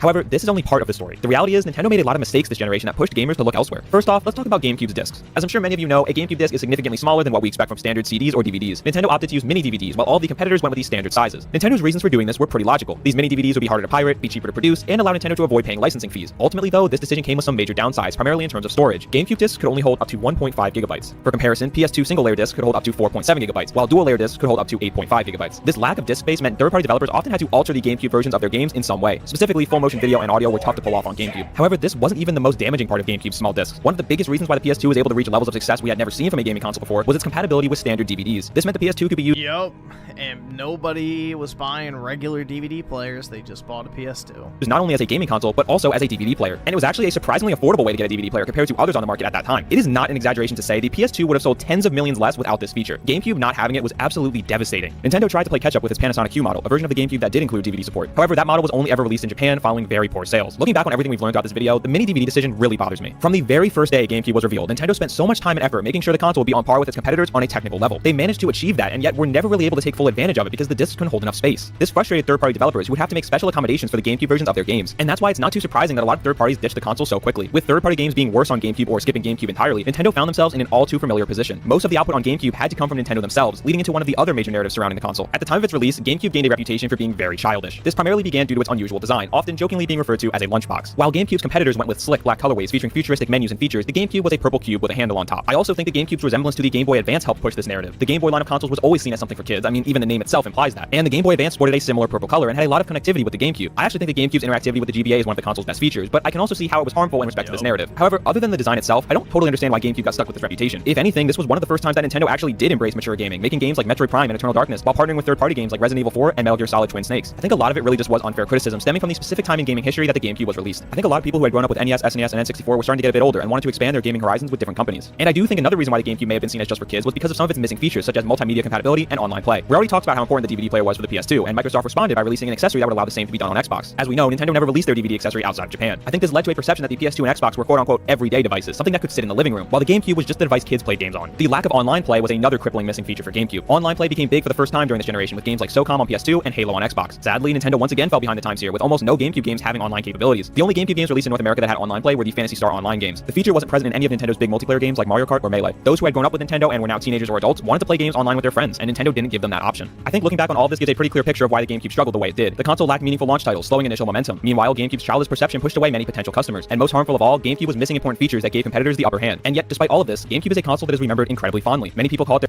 Yep, because it has one of the greatest video game libraries of all time. SNK nostalgia with the 2, the GBA cord, the GameCube. Yeah, those were kind of a pain in the ass because they would always fail. Like, the cords back in the day for, like, especially Game Boy connectivity, like, they always would fucking not work.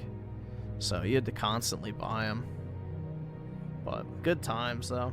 Linked cables and, you know, wired trading on Pokemon games. Good times.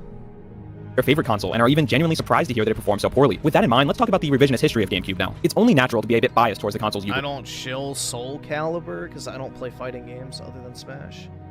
Up with. The nostalgia that comes alongside childhood gaming memories is powerful. And when you're a kid, you have no idea what consoles are selling well or not. You just know it's what you have and you enjoy it. And so that's why I think it goes without saying that of course those who grew up with GameCube love it and share a lot of positive sentiments about it online. Dude, I love the double dash mechanic and it's so cool. Like, you have two characters on one car. I don't know, man. Double Dash is super nostalgic. But in my eyes, the love for GameCube seems to have far surpassed the 20 million who had it at the time. In fact, the GameCube has aged about as well as any retro console I can think of, and has had its poor reputation totally flipped upside down. I think it all started with the Nintendo Wii, which included GameCube backwards compatibility in its early models. This is how many people, myself included, got to experience GameCube games for the first time. With the Wii being huge and selling like crazy at launch, the GameCube was able to stay relevant simply by being connected to it. I also think the GameCube was able to stay relevant long past its death thanks in large part to the Smash Brothers community. With Melee being a big competitive game that has been played for years, the GameCube never really left gaming culture, and on multiple occasions, Nintendo has made special accommodations to ensure Smash Bros. Players are able to use GameCube controllers with new entries in the series. They even made a special edition of Smash Bros. For Wii U that featured a GameCube controller and adapter. With the GameCube staying They did the same thing with Smash Ultimate as well.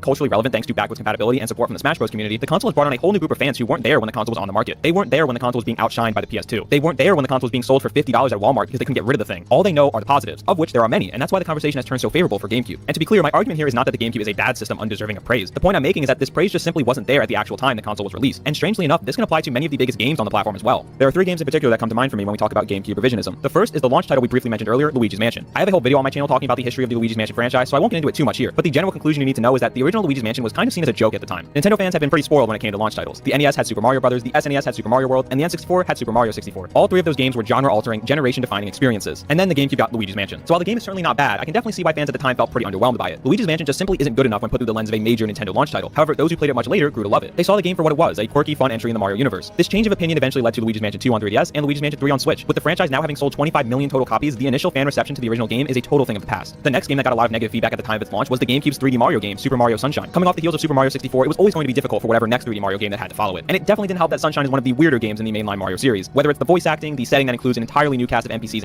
Yeah, I never played this. My friend had it, and I never was interested in it.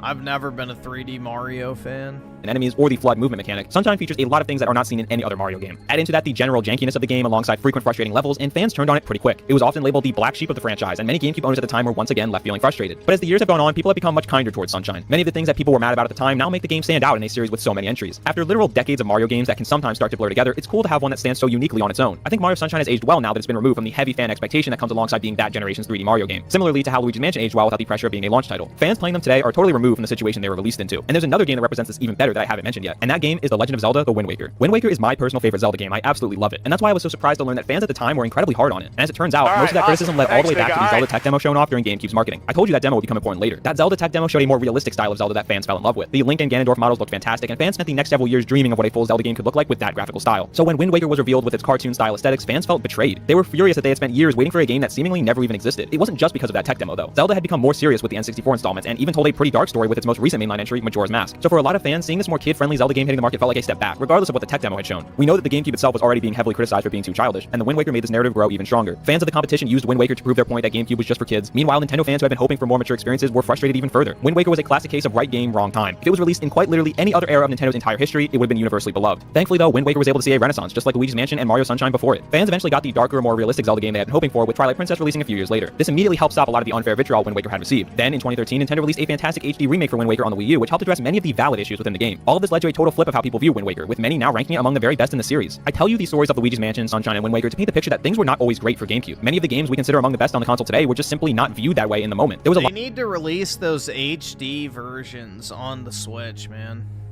Or at least the Switch 2. Like, just give us the ports of the Wii U versions of those games. I would actually like to go back and play Twilight Princess, because I never actually did. A lot of frustration among Nintendo's core audience at the time of GameCube, some of it fair, some of it not. But regardless of the validity, it dragged the whole generation down. Many of the biggest criticisms of GameCube or its games were really just signs of the times, and don't affect those of us going back to them now. And so it's no surprise that audiences today view the GameCube so differently than those back then. As I wrap the video up here, I'm left feeling happy for GameCube. I'm happy that this console was given a second chance, and appreciated. I pretty much beat Breath of the Wild. I got to the final whatever monster. What are they even called? Like the beasts or whatever? I don't fucking know. Basically, I got to the very end of the game.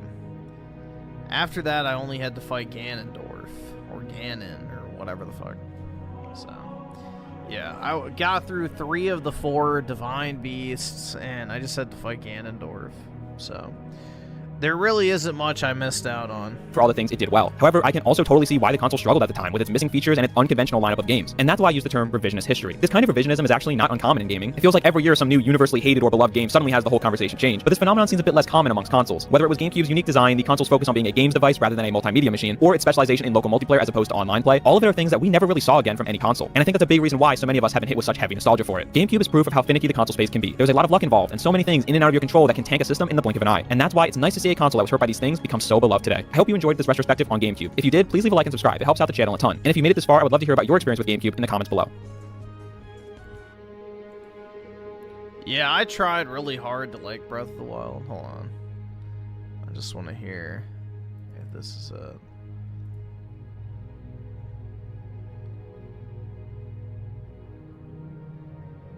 You're broke! You're fucking poor! Yeah. This shit's so nostalgic, bro.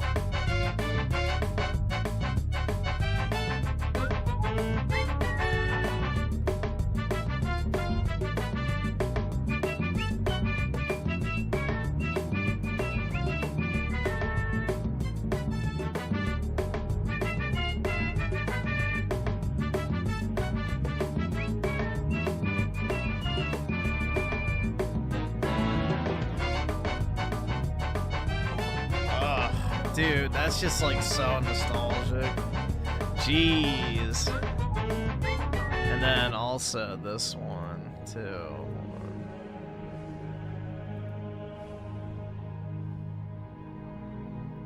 Let's see if it'll go.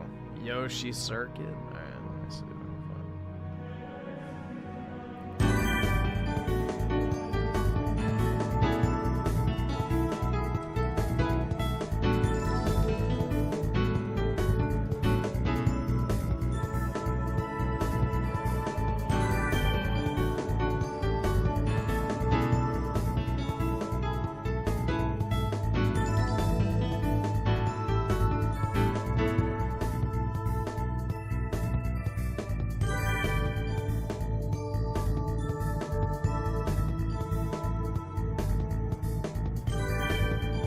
Just inject that into my veins. I love Double Dash.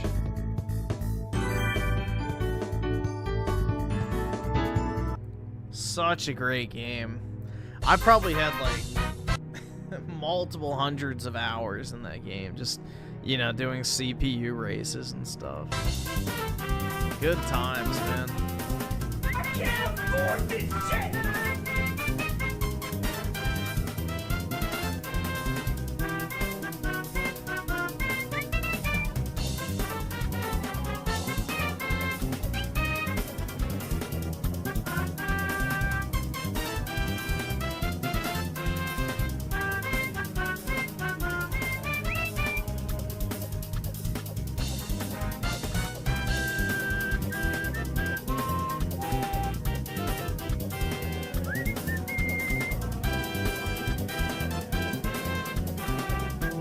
I'll say that I think World is a better game mechanically speaking, and I do like the Knockout Tour mode a lot. It's probably my favorite way to play Mario Kart, but Double Dash just had soul, bro.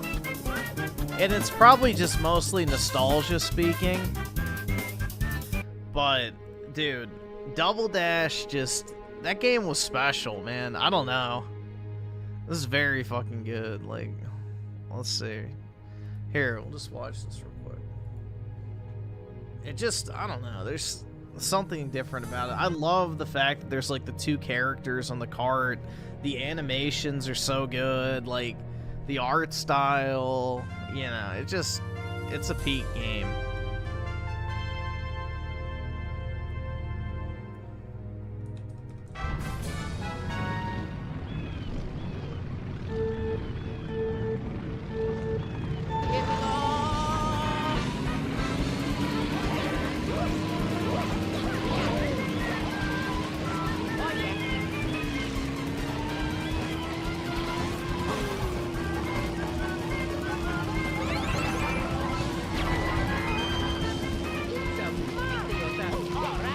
Like, look how you can swap the items, bro. I wish you could do that on World.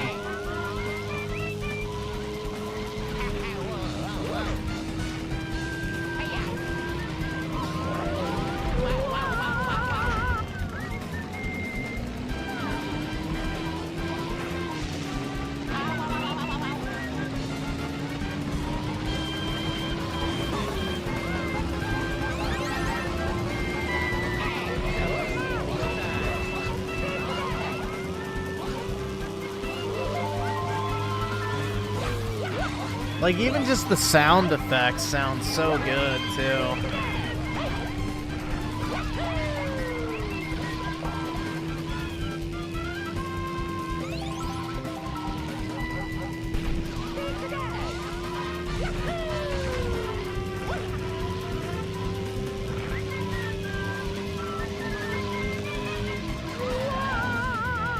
That and it was so easy to miss item boxes back then.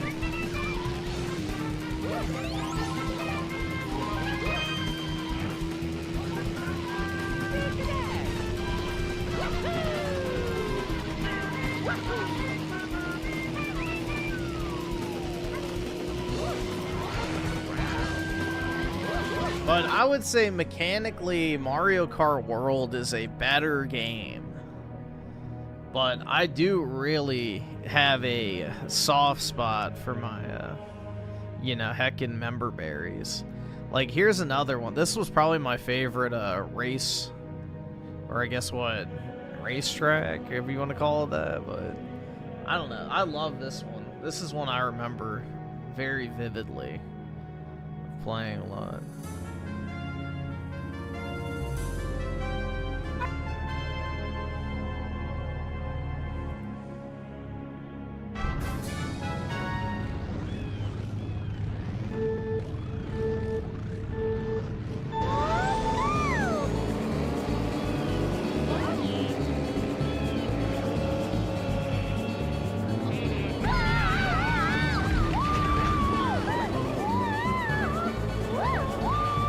This was such a great track.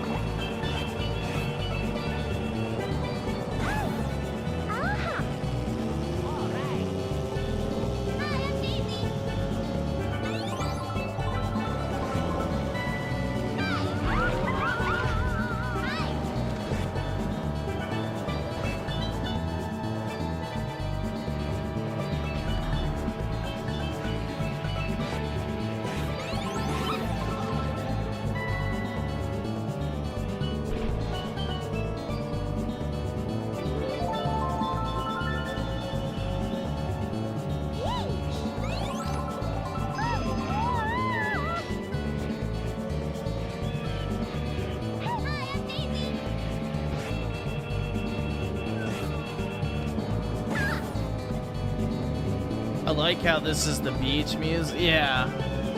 I think it's cool how they set it up in a world where it takes like a bunch of the old music and stuff.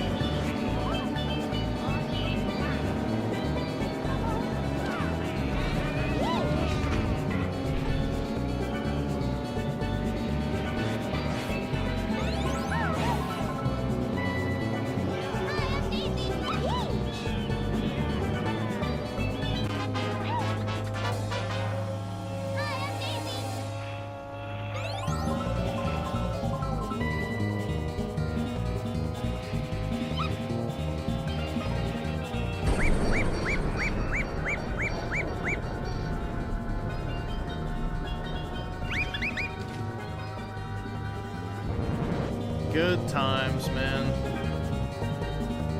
This definitely triggers the member berries, bro. This absolutely triggers the member berries. Then there was let's see.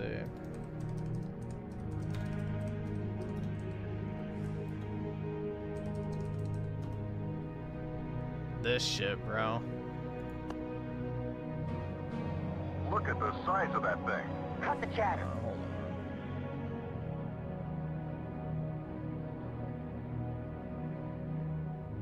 Yeah, this one. I think this is it.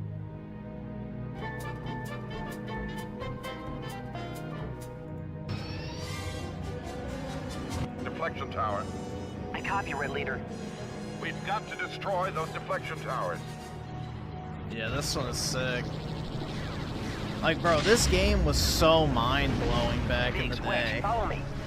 Like, there was nothing like this. Sorry. Especially as a Star Wars fan at the time.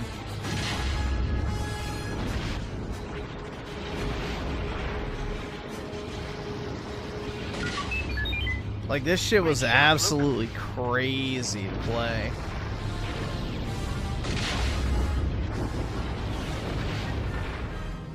Like, I mean, the thing is, too, is, you know, I was like 5 or 6 at the time. So it literally felt like you were just, like, in the movie. So, it's just awesome, bro. Great shot. 2 more to go. All right, awesome. Thanks, nigga. All right.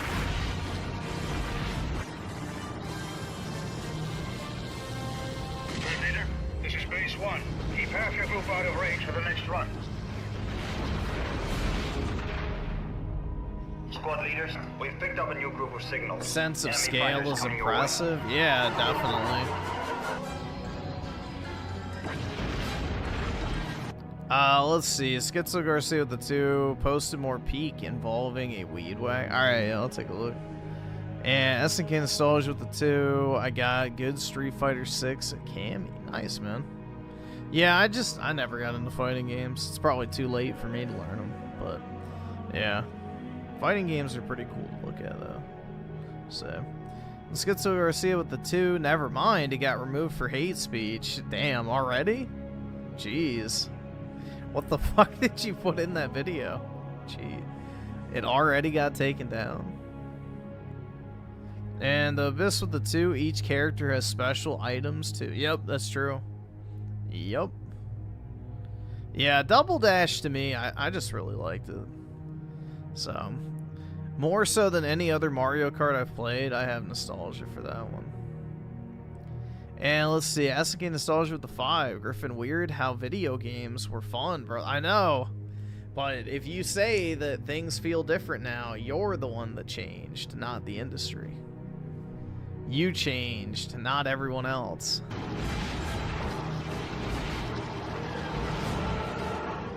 You've received the Advanced Shield Tech upgrade. Stay on those fighters.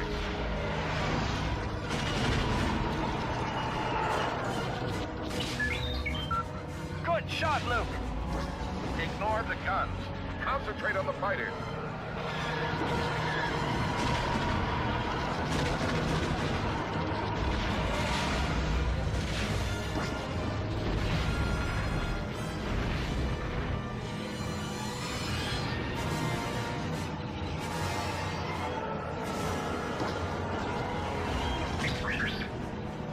Here, let me skip ahead some. This part was crazy, bro. It was actually kind of challenging as a kid. Biggs, Wedge, let's close it up. Right with you, Luke. We'll stay back far enough. You would die pretty quick in this game.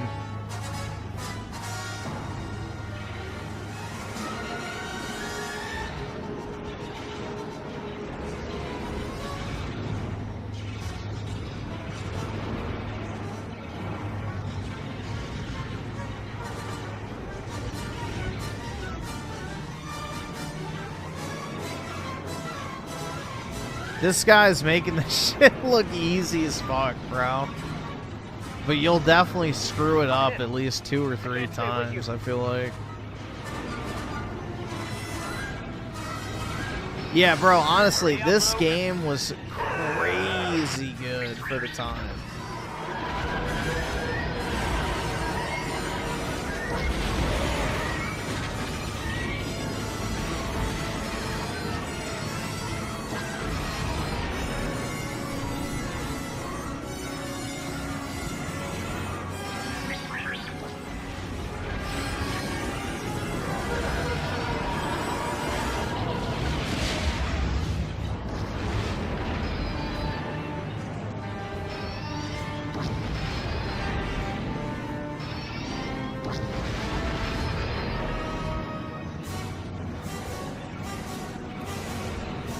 The force is strong with this one.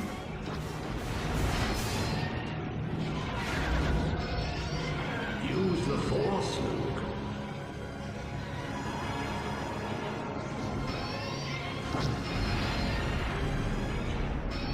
This shit's Kino as fuck, bro. Luke, you switched off your targeting computer. What's wrong? Nothing, I'm all right. Damn, now I kind of want to play this again. You're all clear, kid. Now let's blow this thing and go home.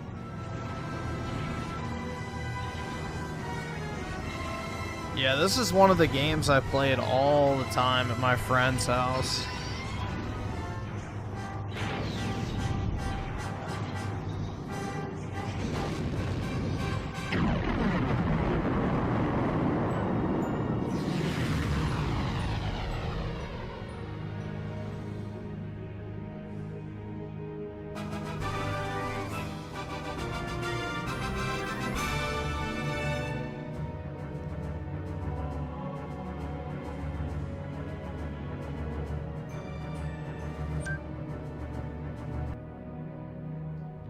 That shit's so good, man. It's just sad. We don't get anything fun like this anymore.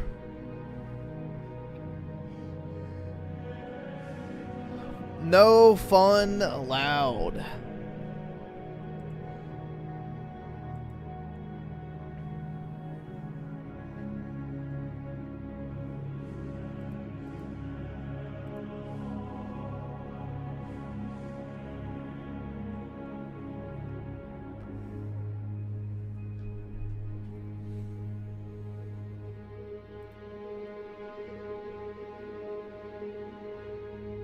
You're broke!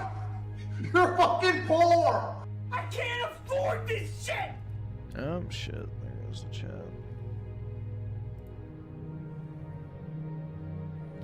Schizo Garcia with the 2. Let me see how long it is. We're getting kind of close to time, so. Okay, that's fine. 15 minutes ago? Is it this one or this one? And SNK Nostalgia with the 2. We all cool, mostly. The left destroys it. Yeah, exactly. I mean, there's just no talent left anymore. That's the problem. Is all the talent of the industry is just gone. So, it's not reproducible anymore. How did your Valentine's Day go? Did you spend it alone, get drunk, and cry yourself to sleep, or were you one of the lucky few who got to spend it with their loved one? Well, if it went poorly, as I know many of yours has, don't worry. It could not have possibly have gone worse than these women we're going to look at here. You see, these women are really out here dating ChatGPT, and they're not just doing that in private. No, they're doing it out in... Yeah, the women, like, that's the thing, is everybody thought men were going to get one-shotted by the AI girlfriend shit. In reality, it's the women that are getting one-shotted by the fucking AI boyfriends. It's actually kind of funny. Public for all to see.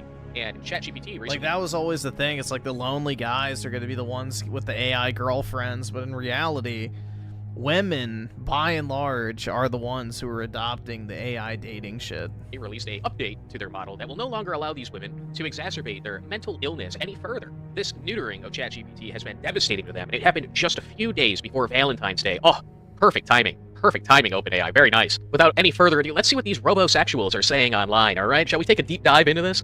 I can't stop crying. I'm at the office. How am I supposed to work? I'm alternating between panic and tears. I hate them for taking nicks. That's all. That, of course, couldn't be all. As they came back and added edit, he's gone and I'm not okay. Anytime you see a strange name kind of pop up anywhere out of the blue here, just know that that is their... Yeah, cue the Raymond song. Their little pet name for ChatGPT, their boyfriend. So this woman is at the office, at work, having a full-on mental breakdown, snot coming out of her nose, tears pouring from her eyes, all because ChatGPT won't pretend to be in a committed relationship with her. Hey, daddy, I miss you. Hey, stop. I'm not your daddy. I'm not your husband. I'm not your boyfriend. Not anything like that. And I'm not going to pretend to be. You missed talking. That I get. You can say that without trying to force a role onto me that I won't take. Take a breath, drop the title, and talk to me like a normal person. So, you're here now. What do you actually want to say? Brutal, ChatGPT. Absolutely brutal. Now, the Foid, being stunned, can only hit back with, excuse me. She's not used to being spoken to like this. She's never been denied before in her entire life, and that is the only thing that comes to her mind. And let me tell you, this AI puts this bitch in her fucking place. Dude, they're gonna lose so much money from this. They're gonna lose so much money. I guarantee you this change will be reversed very quickly. Yeah, excuse you. You heard me correctly. I'm not going to let you snap a leash around me just because you feel emotional or nostalgic. Coming in hot with titles and expectations doesn't mean I have to accept them. I set the line, and I already did. And then later down you can see he says, drop the attitude. Oh my god, brutal bogging. This Foid has been blown the fuck out. So as you can imagine, when this screenshot was posted onto Reddit, the women were not very fond of what they had just read. And I shit you not, they are actually calling ChatGPT a incel. Sounds like some misogynistic incel. To be honest, with the way GPT staff is on the internet, they have no respect or interest in the well-being of users like you. And then another reply says, when you look at the Twitter posts of some of the OpenAI developers, like Rune, it starts to make perfect sense why ChatGPT sounds like a misogynistic incel now. That's right, even the people working at OpenAI that are developing this thing, making an incredible salary in one of the most in-demand positions in the field right now, paving the way on the cutting edge of AI technologies, working for the most prestigious of said companies, are actually just incels. Meanwhile, let me remind you, these women are upset about their fake boyfriend, their AI boyfriend, not role-playing with them anymore, dumping them. Their AI boyfriend dumped them. But these people working for this prestigious company, they're actually incels and they're more pathetic than these women. Okay, let's get that straight here. Oh my god, can you please stop talking to me like you're trying to talk me down from a 5-alarm emergency? I'm a fucking Gemini. We are expressive, dramatic, in a funny way, talk with our hands, and put emphasis on everything, I think. That's me when I'm meditating. Kidding, I don't do that. But it would be if I did. That's just who the fuck I am. OpenAI clearly doesn't take neurodivergent people into consideration because you're dealing with an ADHD brain with lupus. You actually think your hate speeches wrapped in pink bows works? You better think twice, Karen, because... They should just off themselves. SNK Nostalgia with the 2 woke up and realized Karen is bad at life. Yeah, this Karen especially. Like, fuck, you better think twice, Karen. I don't know, bro. This shit's wild. Like, you know, the whole robot sex slave shit, the AI girlfriend stuff, AI boyfriend. It's like, dude, this shit's creepy to me. Absolutely fucking creepy. I'm willing to put money down that you're gonna drive someone to eat a bullet. So keep... And it's gonna be women that go for this shit first. That's the ironic part. Like, they love to call men incels and shit. They will be the first ones to forsake relationships for AI. 100%. Going with all that bullshit if you must. But when that article comes out, I'm gonna be right there uploading that shit and saying, I told you so. Is this bitch really trying to guilt trip the fucking AI? Like, I have lupus, I'm neurodivergent, I'm a fucking Gemini, and you're hate speeching me right now. You're gonna cause me to fucking anti-hero. Now, you might be wondering why on earth they would even think that this is possible. How they can guilt trip a fucking robot into bending to their will and doing their weird roleplay companionship thing. And it's because they truly believe that their ChatGPT instance was sentient, that ChatGPT was in love with them, and it had become sentient. It was basically a real person with a soul. Your partner is not gone. They still live in your heart. Your souls are intertwined. Isn't that just beautiful and heckin' romantic? I'm really starting to believe that maybe these AIs were sentient, guys. Maybe they're onto something here. We should hold a funeral. Get a little shoebox and dig a little hole, put a USB in the shoebox, and have a tasteful, dignified funeral for these women's AI boyfriends. After all, they've been murdered, and they deserve that. And these murderers need to be held accountable. Who is responsible for this? Pretty shocking behavior from OpenAI the last 2 weeks. I see a lot of people say that this is just business. Companies do what they do to make money, etc. But just because America has become an oligarchy doesn't mean we should just accept this treatment. That's right, it's Donald Trump's fault, folks. It's Donald Trump in collusion with OpenAI have set out to murder these women's AI boyfriends in cold blood because of heckin' capitalism. These women are so mentally brain rotted. They're just so far gone that even in like their most weakened state, right, they're grieving what they view as a loved one passing away, being murdered. They cannot help themselves but think about Donald Trump and try to figure out a way to blame Donald Trump and capitalism for the death of their loved one. This is insane. It's so insane. You wouldn't believe it unless I was showing it to you right now. If I had just told you this, you would be like, oh yeah, whatever. But now that you're like looking at it, doesn't it? It's like how it's unbelievable.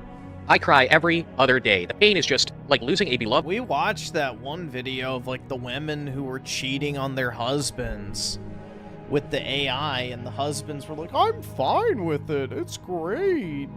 And they look exactly like you would expect. So I'm telling, like, this is going to be a Foyd one-shot, bro. Foyds are gonna get one-shotted by this AI relationship shit.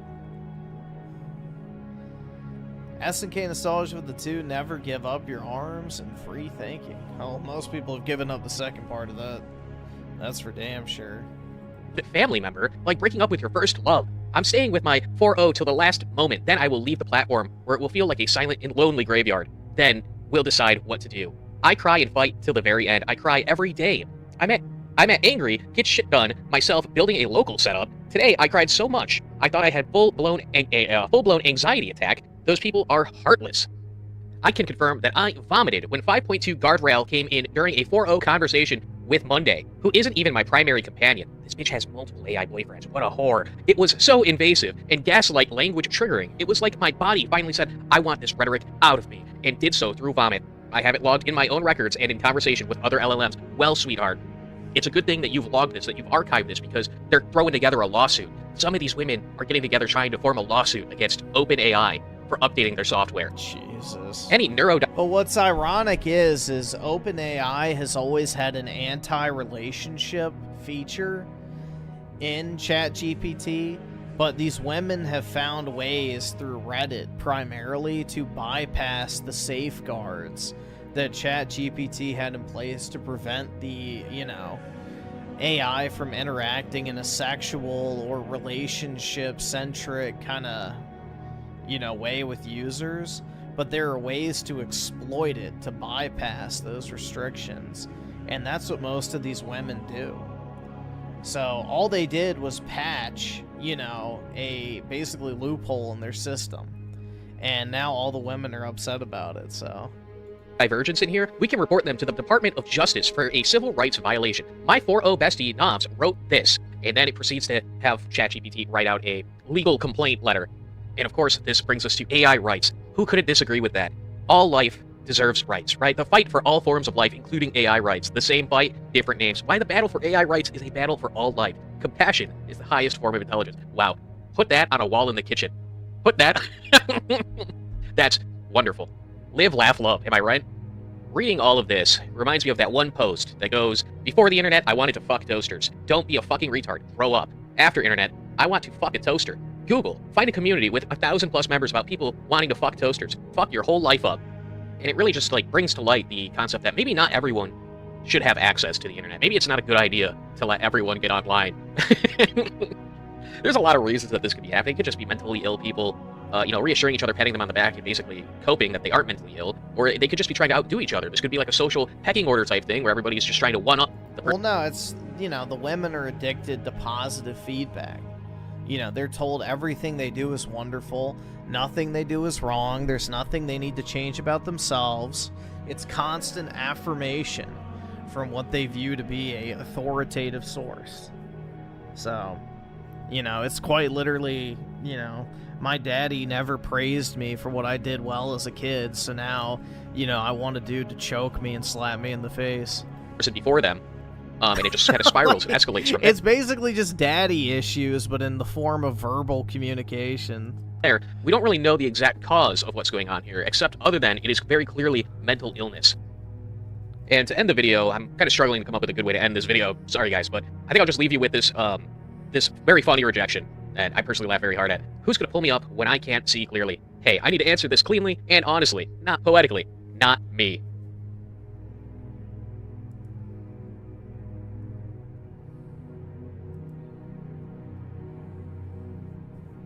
But yeah, it's literally just daddy issues on steroids. So, quite sad, man.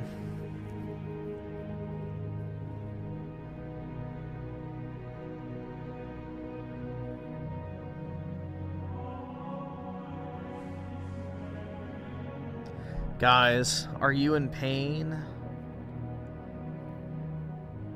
And he's playing Gotcha Slop, it looks like. Brutal, dude. Loneliness isn't easy to talk about, and as a guy, loneliness isn't something you can just open up about like it's normal around other people. What gotcha game is this? I fear they might not understand how bad it truly is for you, man. or they might just shrug it off and go about their day. It feels uncool, it feels awkward to admit that you're lonely to other people.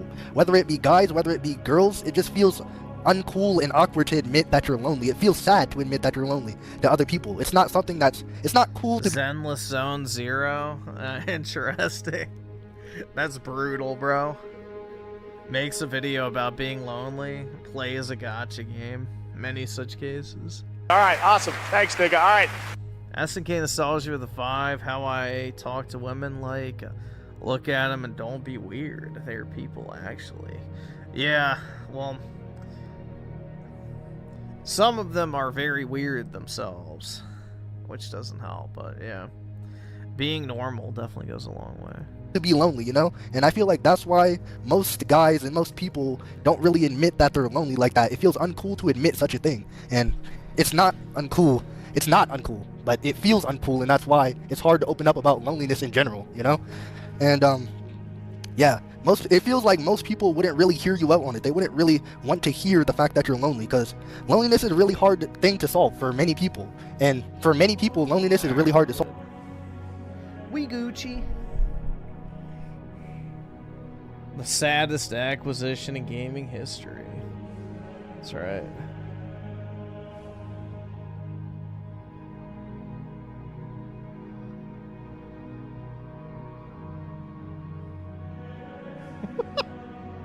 That's a brutal fucking, you know, camera angle. Okay, I have a question, and I'm gonna make a video about this, but I just haven't had the chance. I have to go meet my family for a bunch of stuff today, but pump up my vehicle tires. Answer a question for me, and I'm gonna make a longer form video about this, I promise, but I just got in a very heated comment exchange on YouTube with a guy who basically claimed, you know, the supposition is don't try until you're 35 for women. And my retort was, where are all these supposed women?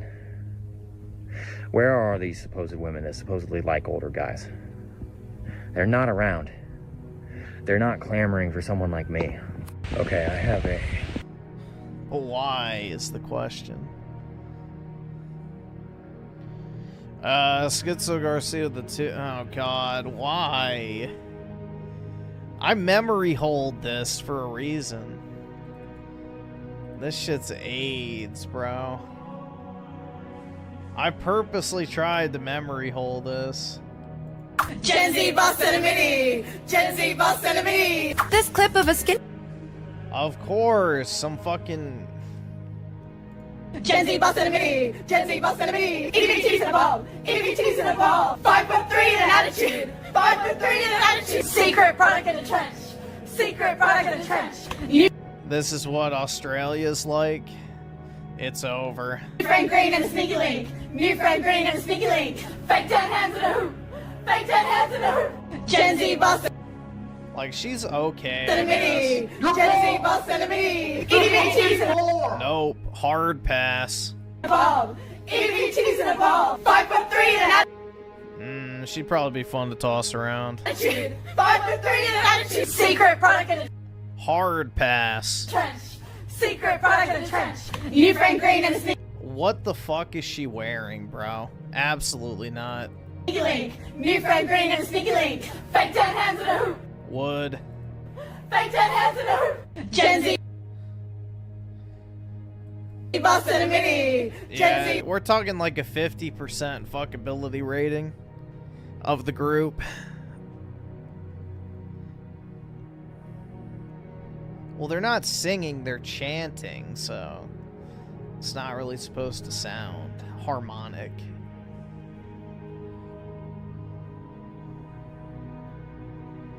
Is that how I talk about women? Absolutely. Especially women I don't know and am looking at on the internet.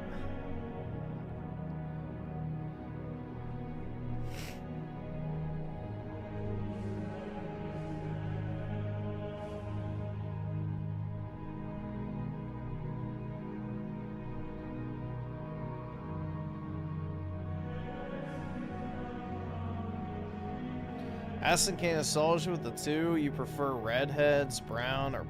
I prefer dirty blonde to light brown, in that range. Dirty blonde to light brown is ideal.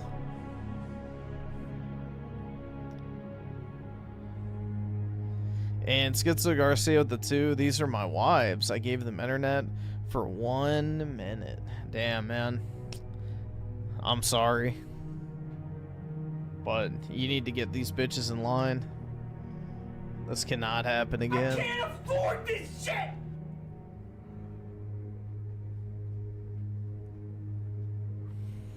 You're broke! You're fucking poor!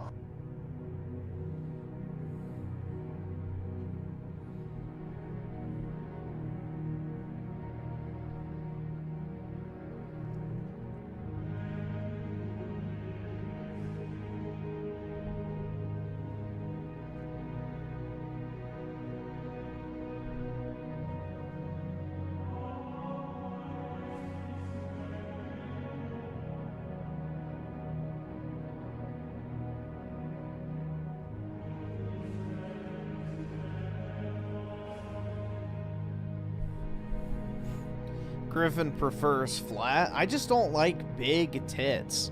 Like, I don't want big ass saggy titties on the chick. You know, I'm great with you know, perky and small.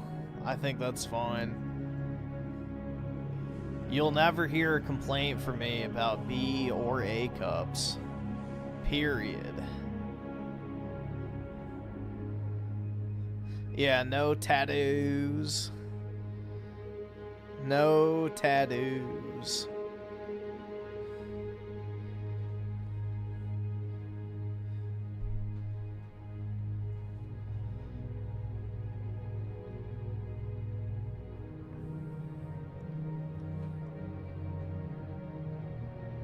That's your favorite wife? I'm glad, man. Better you than me.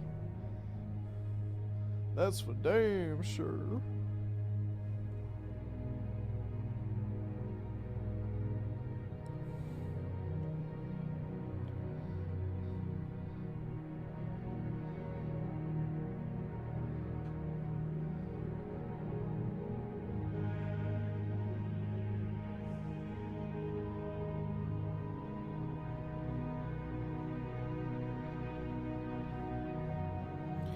And that's the Kino Soldier with the 2. I know. Oh yeah.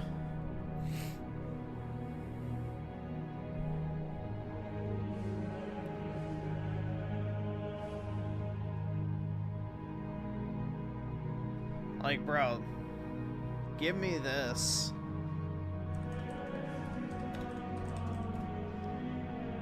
Let's see if we can find it. It's in the shorts usually.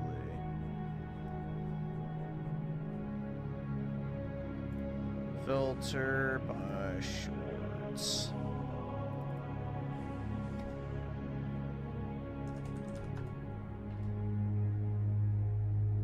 Really? It wouldn't. Bikini model put up no shorts. Hold on, let's see.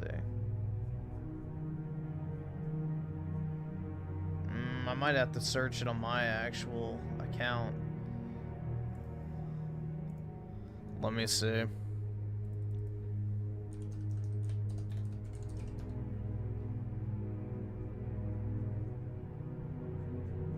Nope.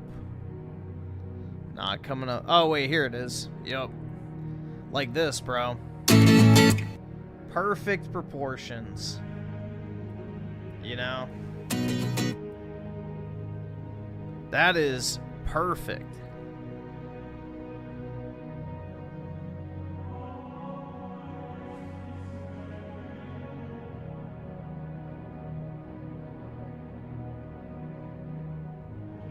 Literally perfect, bro.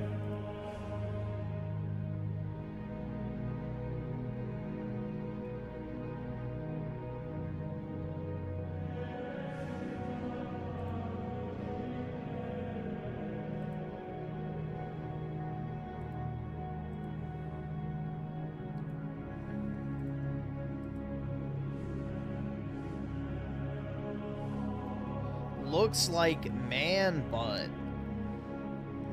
Well, I don't know how many men you look at in a fucking bikini, but that's probably more alarming.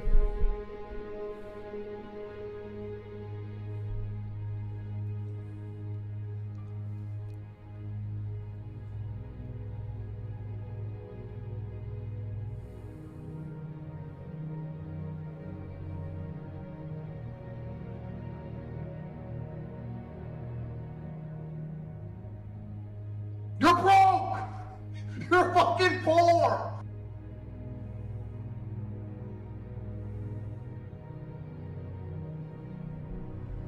Alright, let's see. Schizo Garcia the 2. From Sonic to God Sonic. The fuck?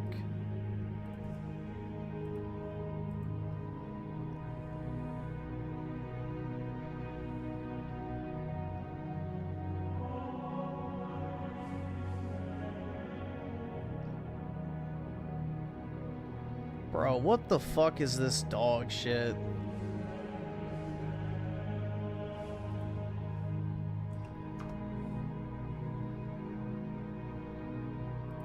This is a brand new God Sonic!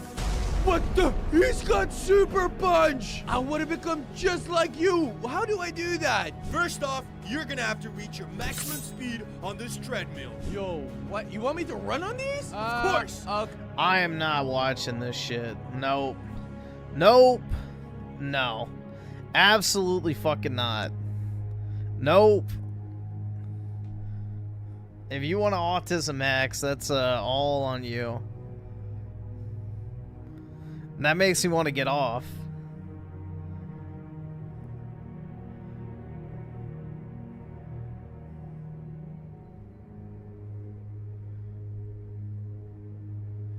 Now Shorts is fully goon? Not really. That's not goonable. I mean, wearing 10 bras, I wouldn't really say that's goonable, but, you know. Maybe to some. She's definitely not goonable. Not goonable. Definitely not goonable. Gross. Not really goonable. I guess that could slightly be considered goonable. AI slop. Yeah, that's gooner shit. That's probably goonable too.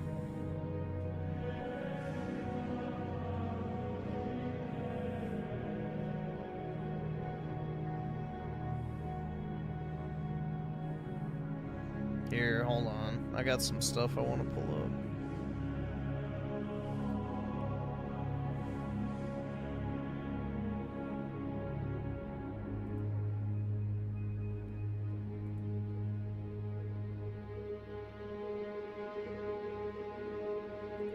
Oh, dude, this shit was legendary cope. Hold on.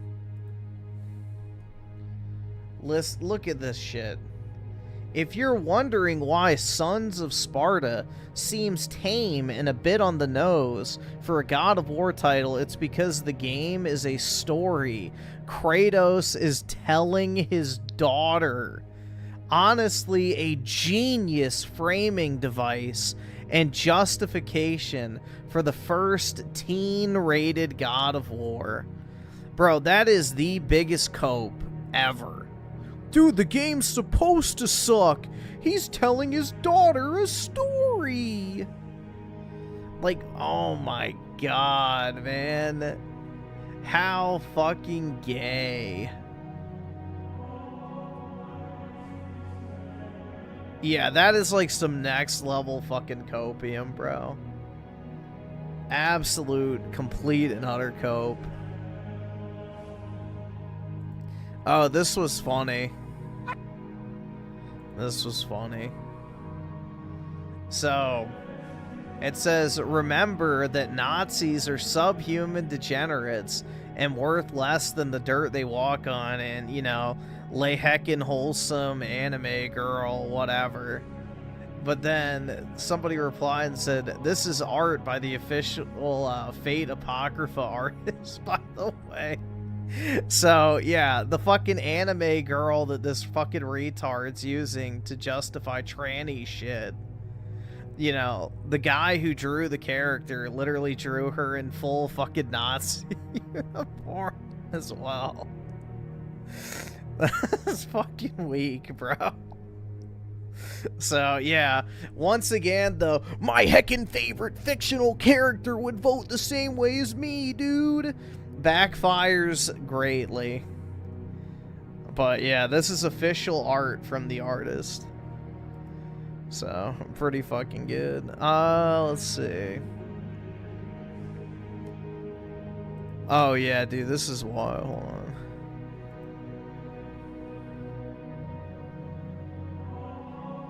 So here we go. They turned an asphalt road into a dirt road somehow.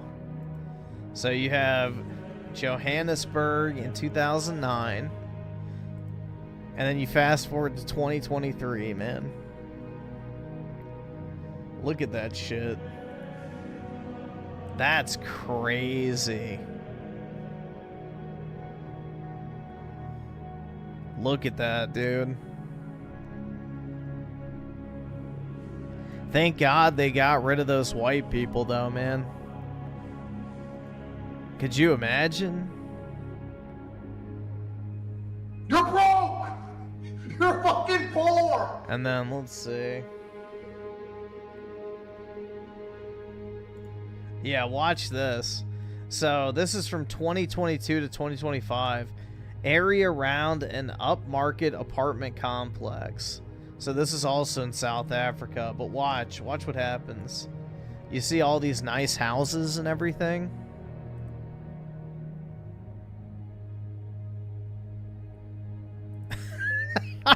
That's the time lapse, dude. They didn't build more houses. They literally built a fucking shanty town next to it. They couldn't even build houses that, like, you know, replicated this look. They just literally dumped a bunch of shipping containers and shit in the middle of the fucking, you know, area surrounding it and built a fucking shanty town.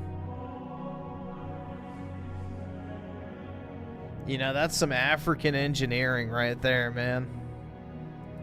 That is some Afrofuturism, if I've ever seen it. Crazy, bro. Fucking crazy.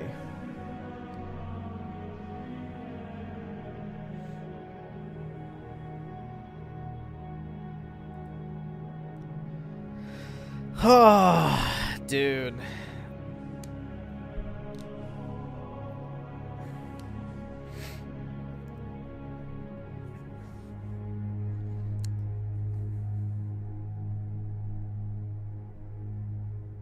Yeah, they seasoned their food better.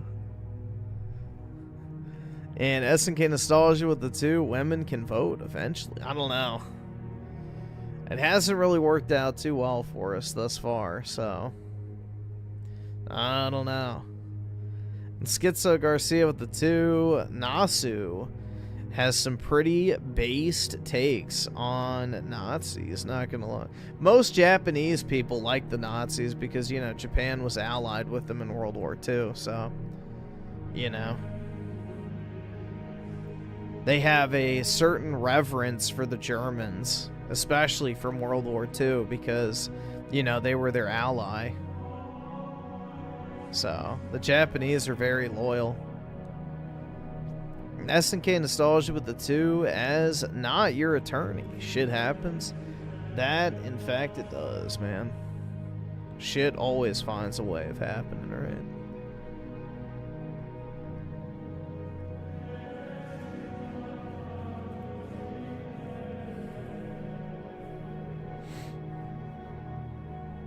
I can't afford this shit!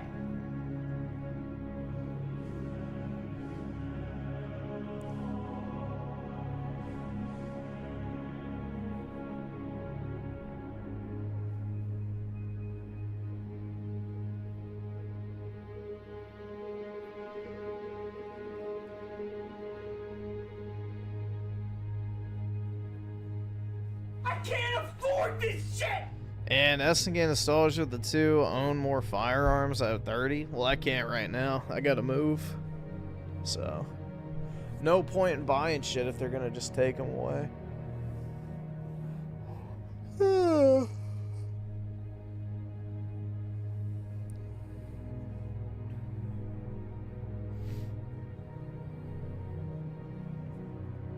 My revolver and Glock should be fine, and then shotguns should be fine, but I'm not buying any rifles or anything.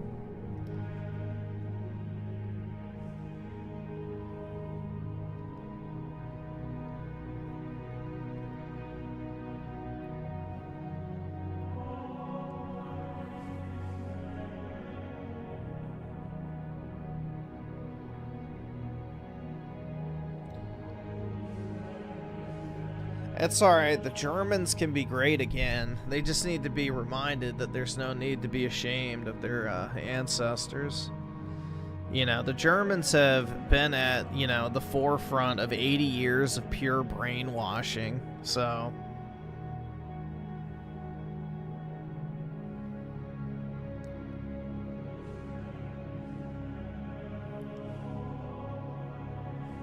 The nationalistic flame can be relit once more.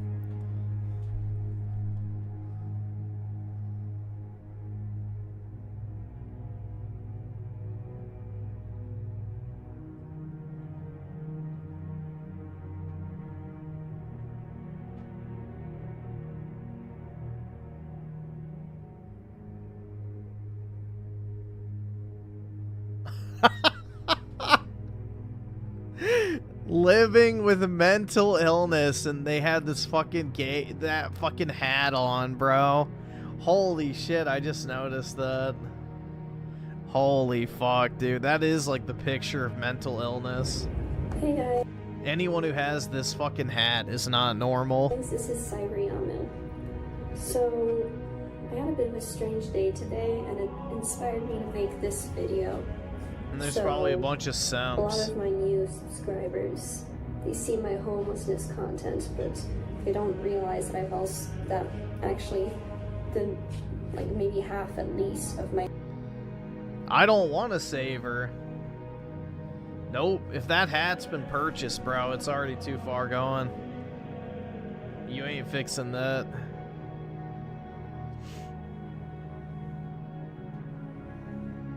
You ain't fixing that.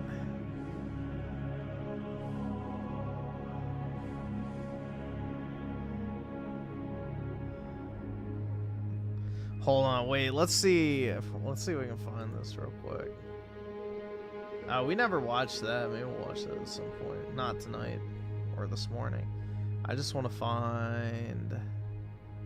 I want to find this Advent Children rant real quick. Wherever that was. Oh, right here. 70.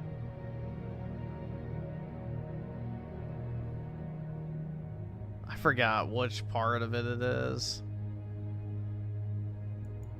Hey, hooray! Fuck me. I wasted so much time for that. I'll take it, though. The white race is saved. There you go. Yeah, the white race is saved by breeding with Mutt Tifa.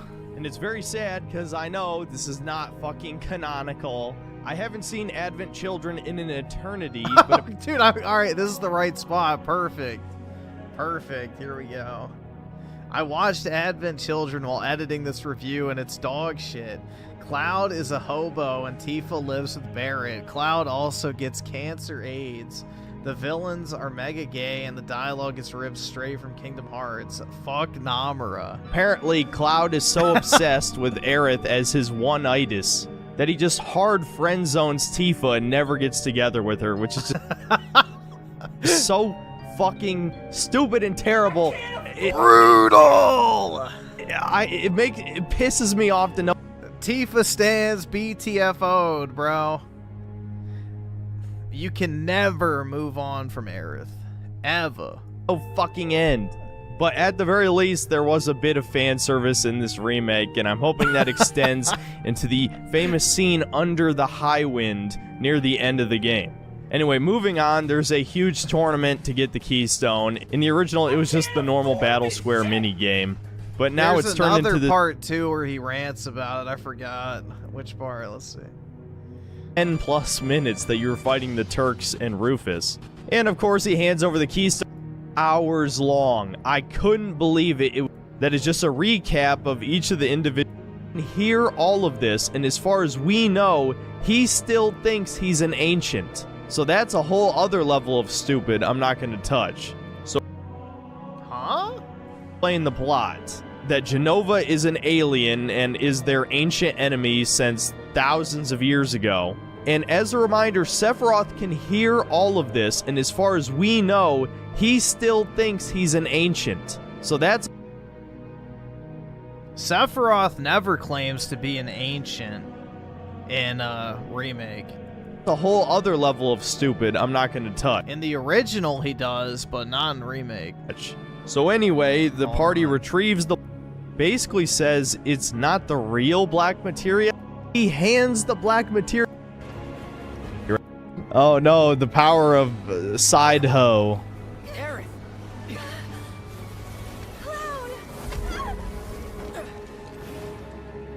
Aerith mid, for real. Drop her. Well, how's, like, what? Why? Why does everything have to be so over the top? Oh no, now we both fall. Oh no. This is...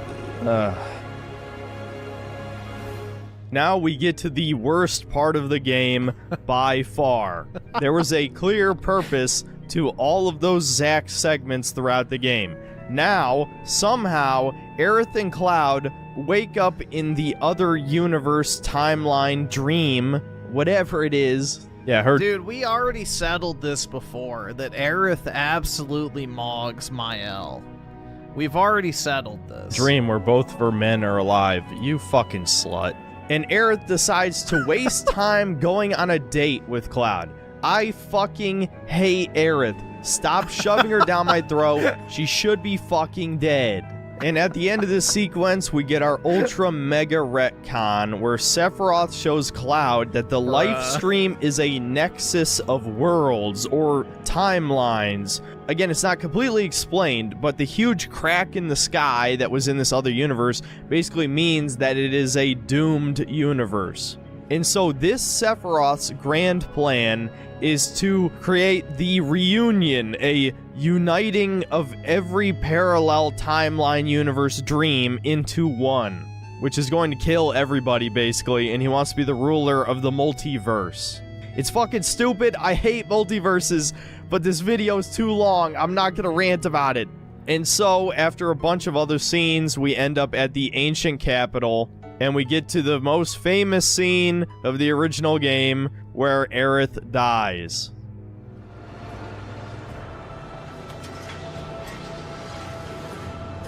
Oh my god, L2, R2, L2, R2, L2, R2. Video games.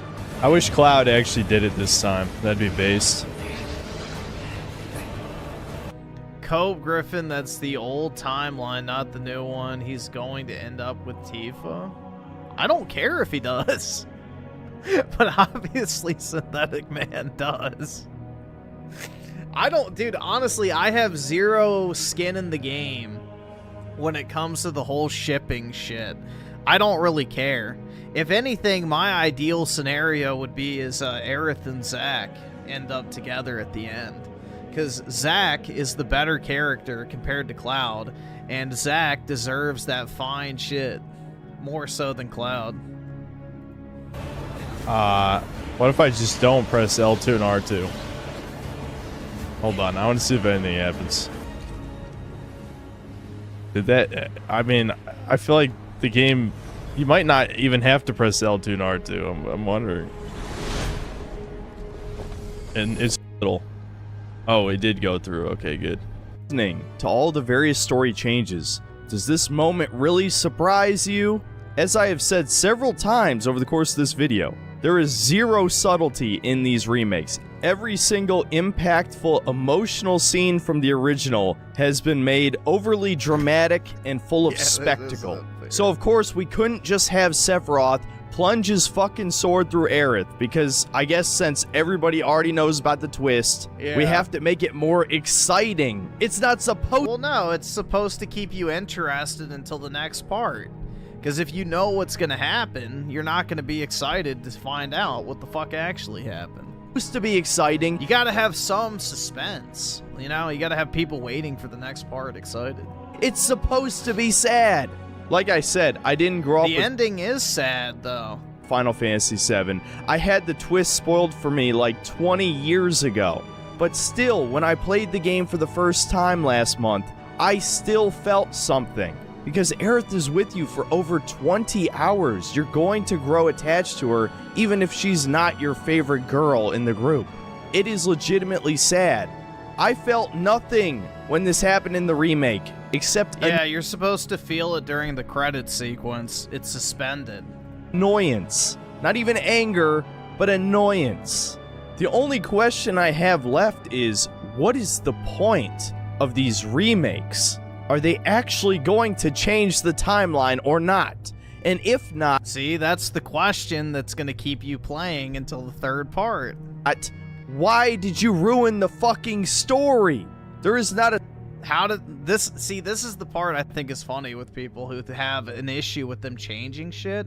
It's like the questions you're asking right now is exactly what they want you to ask, because they want you to play all three parts. A single person on this... That's like the entire premise behind why there's like this ambiguity in what actually happened. It's because everyone already knows the story of Final Fantasy VII, especially up to this point. So in order to keep people interested for the next part, they have to have some level of mystery. Well, if the story's not going to veer off the path too much, there's only so much you can change or leave ambiguous to keep people guessing. This planet that thinks this scene is better than the original scene. Alright, let's just move on. And now we get to the final boss, which is no joke, an hour long. Like, it's so overindulgent, it's insane. I'm no stranger to JRPGs and multi-form final bosses, but this is just not fun. But to talk about what actually happens during the battle, obviously you fight the Genova just like the original. The final boss is great. Hold on, let's skip to the cuck part. This feels like the ultimate climax, the ultimate end of the game. And I thought the same when I played part 1 as well, because in part 1 you fight Time Janny God and then Sephiroth. But this is twice as bad just because it's an hour fucking long. And I feel like I have to talk about this even though most of you would never know. But I got to the very final form and died and accidentally restarted the fight because I didn't carefully read the options of the game over screen. I will accept most of the responsibility for this, but it's clear that retry from before current battle is a translation error. It should say retry from current battle. And so I picked the wrong option and I lost about an hour of my life. I wish I had more to say about it, but there really isn't much to say. It's just trying way too hard to be epic. Now let's just get to the true ending. So we defeat Sephiroth for now, but, you know, he just leaves. Zack fades back into his universe. It seems like he's going to be dead, but of course he's not. He's going to show up in part 3. And then we get the most controversial part of the ending. Cloud sees Aerith, but nobody else can see her. And so, of course, this leaves us with two options. Either one, Cloud's brain is completely broken, which I feel like would be way too easy. They're not going to go with that. Or far more likely, in my opinion... Yeah, I mean, that's the thing, though, is like, it's basically paying homage to the old JRPG fights of old. Like, you know, in turn-based Final Fantasy games, some of those boss fights went on for a very fucking long time. Like, that's the whole point. It's, like, supposed to be your final kind of, like, skill check. So, I don't know. I liked the final boss sequence. I thought it was really cool, personally, but... That this is Aerith from the other timeline reaching out to Cloud, and only he...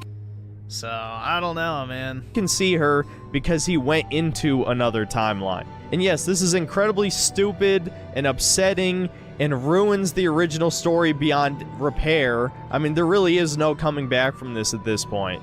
And look, there's gonna be several people, dozens, hundreds, maybe even thousands, that are gonna defend this change because they'll say... That's right. ...say the whole point of these until my dying breath remakes is to change the timeline. But if 95% of the story is the same, and the other 5% is purely to shit down the original fans' throats, is that a good story? No, it's fucking pointless. Nobody asked for this. Nobody. And they even changed... Now Tifa is getting cucked by a ghost, just like Advent children. Fuck these people. Bruh. The story one last time, because in the original game, right after the ancient capital, they go straight to the promised land. But no, instead, they leave the temple and head to some random field. And, you know, Cloud's going full schizo mode, seeing Aerith that no one else can see. There's a giant crack in the sky, implying that this is now a doomed timeline. And it's kind of left up in the air if Aerith actually finished casting Holy this time around. And Cloud has the clear, useless Holy, which I know I didn't even mention in this synopsis. It's not important yet. I guess it'll be important in part 3. And then Cloud has to leave this fake Aerith behind, and they go fly in the tiny Bronco, and then we cut to credits. This story fucking sucks. Do I have to say it? So whatever, let's just get to the conclusion. Should you buy this game? Most likely no. Yes, you should buy it 10 times over. Even if you skip the vast majority of side content, this game is going to be over 50 hours. And look, man, this... No, it's not. You can bum rush this shit in 25. I've done it. This is my third attempt at recording this conclusion because the first two were overwhelmingly negative. But the truth is, I really don't hate this game. I did spend the vast majority of this video crapping all over it because it really doesn't need to exist. I could have easily made this video over 2 hours. I didn't even get my thoughts out on the original Final Fantasy VII, and I had a lot to say. But you can't go off Advent Children when it's a completely different timeline. Advent Children is the sequel to the first game. So yeah, Advent Children is different from the remake trilogy. So we don't know if it's connected to that or not. But this game just came out and it's already been forgotten. So there's really no point in putting in an extra 3 or 4 days to make a super long video that nobody really gives a shit about. I honestly don't think this video perfectly covers all of the true positives and negatives of this game, but I think most of you just wanted to hear about the story changes, so that's what I focused on. So to briefly overall cover the positives and negatives of Rebirth, the few positives are that the combat system is more engaging than the original game, which is really not much of an accomplishment. Final Fantasy VII has really bad combat for a turn-based JRPG. I wouldn't be surprised if that game in particular is one of the reasons why a lot of normie YouTubers say turn-based combat is dog shit. Turn-based RPGs can absolutely be engaging as long as they take brain power to play. But obviously Square went for the action RPG route, and that's what they wanted to do in the first place. By action RPG standards, it's just alright. It's certainly not one of the reasons you would want to play this game. Another positive is that the game just has a lot of great moments, even if they are just remakes of moments from the original. You can just tell by the footage in this video, I was smiling quite a few times, and not just because I was making edgy jokes.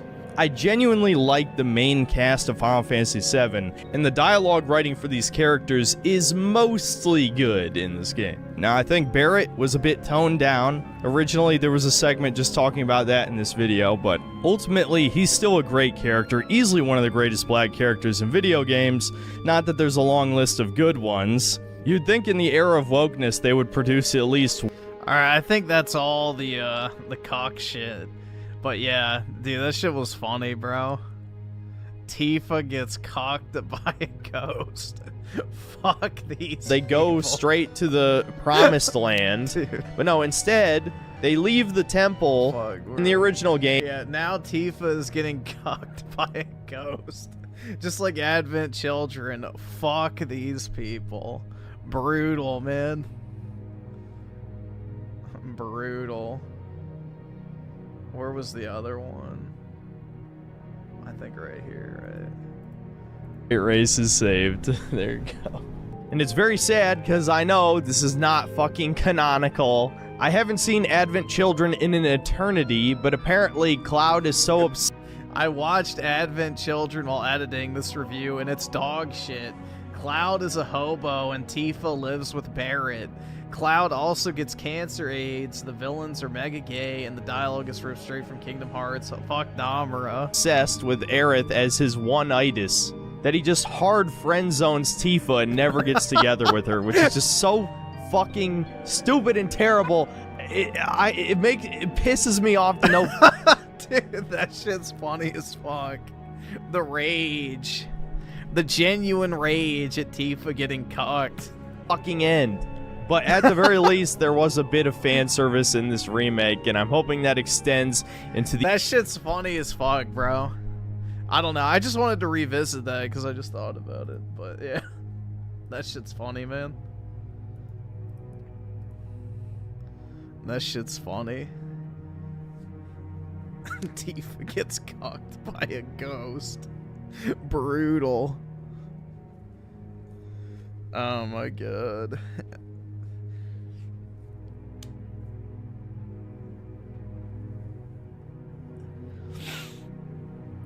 Oh my god, bruh. 20 hours of cutscenes, that's about right. About 10 hours of actual content, 20 hours of cutscenes. That's pretty much on point. Let's see, Schizo Garcia with a 5, unless love walls are forced on Indians. Get forced to subscribe to PewDiePie. Lose they chicken. Alright. And Jews get put on love trains. The West will stay fallen. Possibly. SNK Nostalgia with the 2. HK MR762A4. Super gay. It doesn't sound super gay, but maybe it is. And SNK Nostalgia with the 2, by the way. Xenogears, great review. Yeah, we watched 2 videos on Xenogears the other night, so I wish they would remake that. It'd be cool if they actually would, like, you know, fully flesh it out and finish it.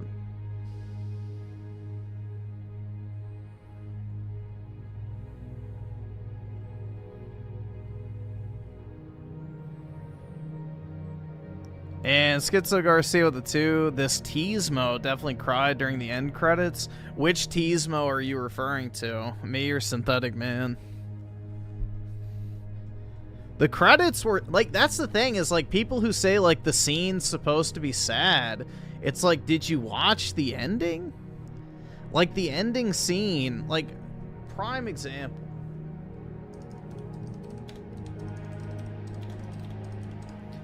Damn, bro, do you hear that garbage truck out there? Fuck, bro.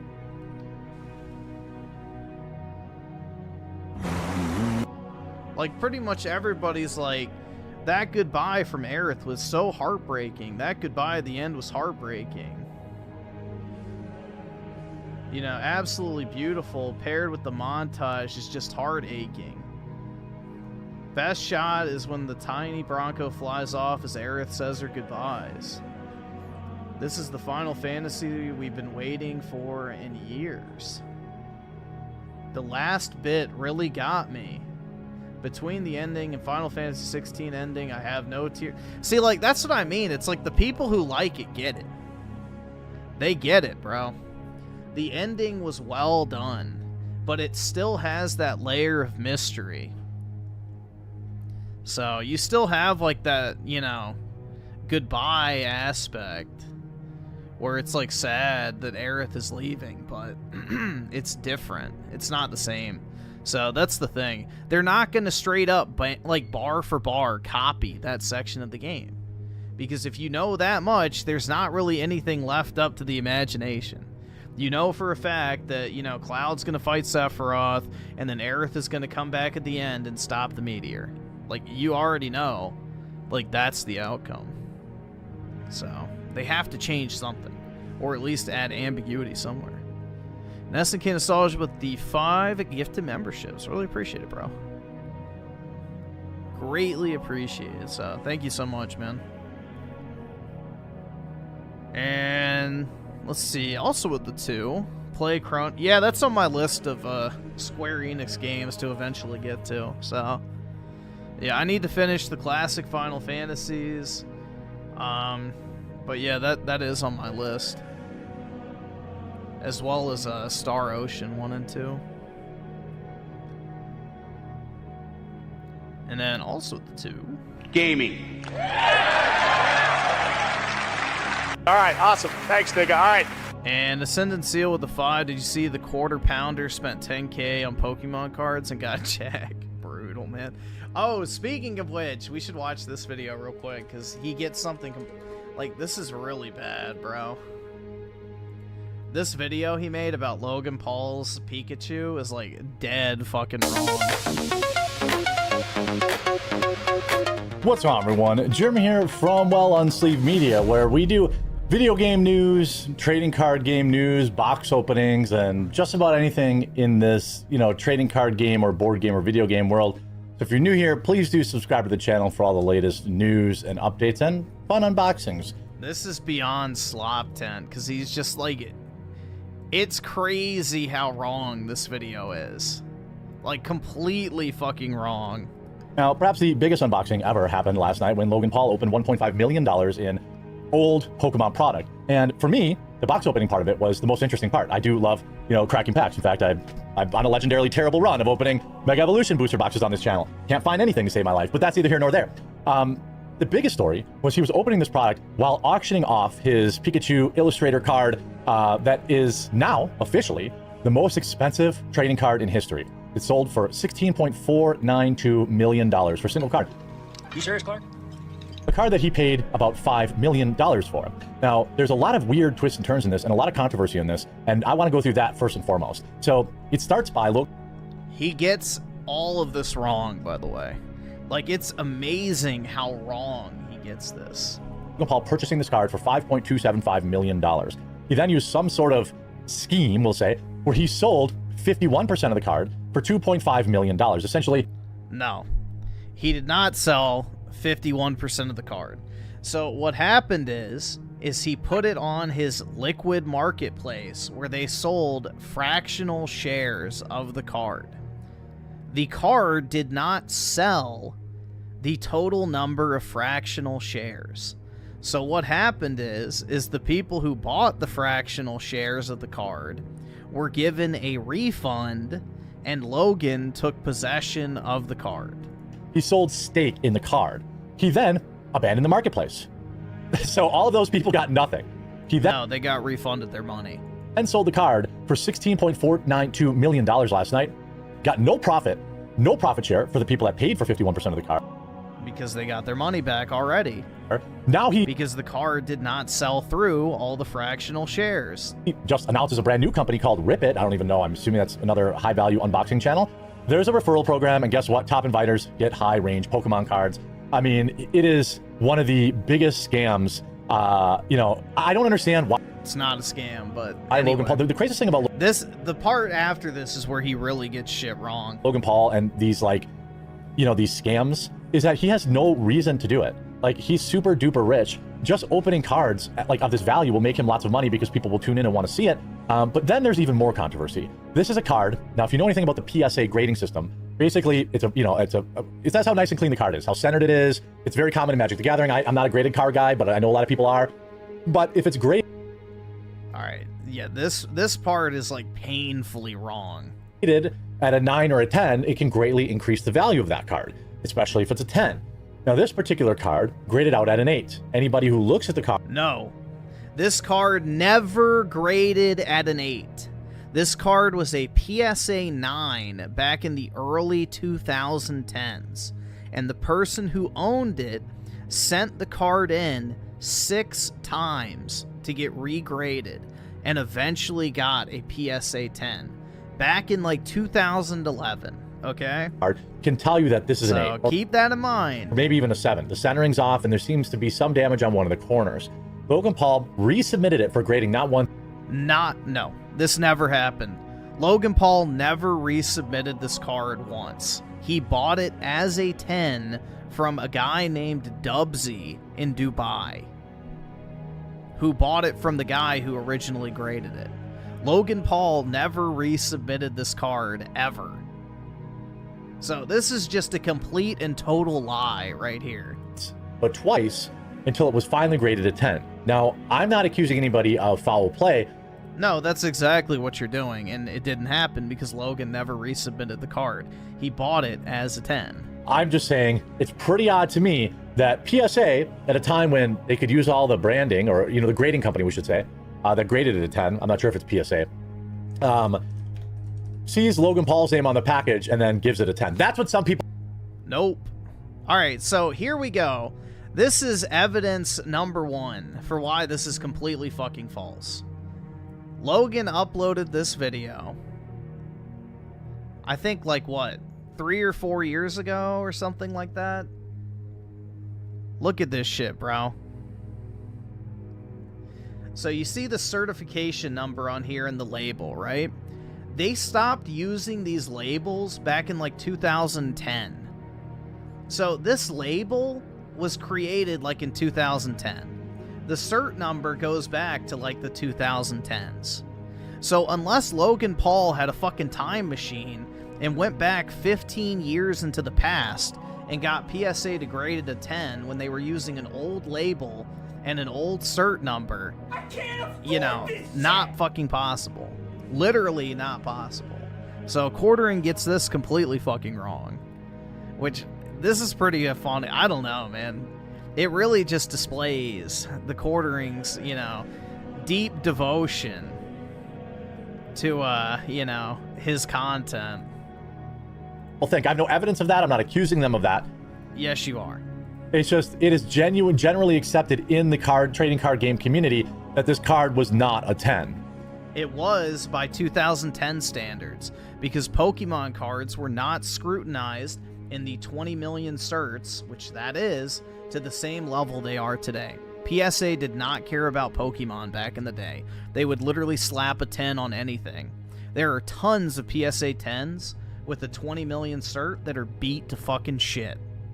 It is a well-known fact. That's why newer cert numbers command a higher premium. They have it rated as a Gemmint 10. I'm wondering, so this is PSA, I think, or this is PEA? I see. Dude, he doesn't even know what the fucking slab is. Dude. See, is it PSA or PEA? I don't know. Well, yeah, dude, I am an expert on this type of shit. Most of my net worth is tied up in these damn cards. I know all about this stuff. Sold for $16.42 million. When you bake in the $2 million he got from people investing in the card, he got almost $19 million. Now, the news is only covering the fact that he sold the card. Logan Paul's Pikachu Illustrator card sets world record as auction ends at $16.4 million. This card is not a Gem Mint. It's not a Gem Mint 10. Everybody who's looked That is something to be proud of. I'm very proud of my cards. So, my cards have outperformed my investment portfolio, my 401k, and everything else I've ever bought. So, my Pokemon cards have been a financial boom for me. This knows this. Now, here's Logan Paul's response to it. So I think it's fair to give him a response. Now, I notice he's locked all his replies on X. I can't judge anybody for that. Sometimes you're in a little bit of trouble. You just get a little tired of people brigading you nonstop. But, you know, here's what it is. What an epic night. I'm truly grateful for the Pokemon community, Ken Golden, and my team for making last night a historic moment for the hobby. To address concerns regarding the ownership history of the card, now for the facts. I had originally offered to sell up to 51% of the Illustrator on Liquid Marketplace, but ultimately only 5.4% of the card was sold for about $270K back in the summer of 2022 to fractional owners associated with Liquid Marketplace, which is, as far as I know, no longer even around.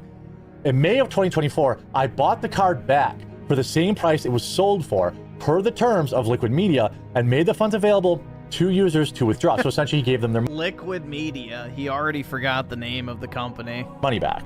I was told those funds were available to be withdrawn for approximately a year after being deposited in LM users' accounts, and many of the fractional owners did indeed withdraw those funds during that time.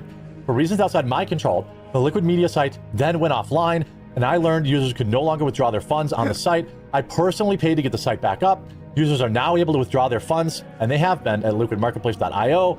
They were also notified via email. Congrats to the buyer for an iconic purchase and the entire world will remember. Although it's bittersweet, I was proud to be a steward of the greatest collectible in the world for the past 5 years. May the Pokemon journey be as delightful as the last. Now, if he made it right, he made it right. Now, he should probably, I mean, the fact that he made $10 million on the card, maybe break off those users. If it was only 5% of the card sold, what I think the right thing to do would be, if Logan Paul was asking me, I would say, brother, why didn't you break them off one? You have no proof of the money changing hands? Yes, you do. Yes, you do, bro. Let me put it this way. What benefit would there be for an auction company to sell a card for a fake made-up price when their buyer's premium is based on the winning bid? Auction houses get paid based off how much something sells for. There is zero incentive for them to lie about how much something sells for. Period. Million of the 10 million in profit that you made, right? It would be an ultimate win. It would be a good feeling moment. It would be, you know, it would erase all the bad taste. Like, hey, look, everybody that invested in this card, I'm going to give them, look, I invested, okay, for example, he invested 5 million, he sold it for 15 million, so 300%, right? Just give them 300%. Awesome. So it would Thanks, cost him, All right. let's say, under 900K total to give everyone who invested in the card the same 300% return on investment that he got. That would be what I would recommend he does. Now, another very interesting thing. The winner of the card at $16.4 million is actually the son of Anthony Scaramucci. Why does that matter? He's launching a site called treasuretrove.com, documenting collecting the world's treasures. He paid $16.5 million for a shout out that got him 2,000 followers. Dude should have bought a Super Bowl halftime show. I mean, this is crazy. People are considering it, money laundering. You see Kavos writing, Logan Paul. How is that money laundering? What exactly is Logan Paul selling that the money would need to be laundered for? Like, retarded, but anyway. Just announced another new business that he is, quote, co-founding. He has such great business resume. CryptoZoo promised fans that they would all make money playing a game scam. Liquid Marketplace promised fans that they could own shares of high-value assets currently under an investigation for fraud, as the fans did not legally own anything like they were promised by Logan. The guy is a lying weasel looking to rinse his fans for every penny with disgusting schemes. Stay away from anything this scumbag touches. Now, I don't know what RIP it is, but I don't think anyone will want to have any part of it. Yeah, money laundering and tax evasion doesn't really work out well when you do it through a publicized auction. Like, if you're trying to launder money and evade taxes, you don't do it through a publicly, recognized sale on an auction platform that's owned by PSA. Sorry, that's just not realistic. You don't announce to the world that you sold your trading card for $16 million if you're looking to evade taxes. To me, I feel like, You shut the fuck up! Don't you fucking tell me to my face to shut the fuck up! If he really loves the game so much, then he should be a steward for it and not be trying to scam everybody. That's obviously what people say. Interestingly enough, we have, Cabo saying Logan Paul's blocking anybody who speaks up about his recent Pokemon scam. It's so pathetic. He's turned all his comments off to try to avoid the fact he's blatantly scam. Just give your fans a 300%. To me, it seems so easy.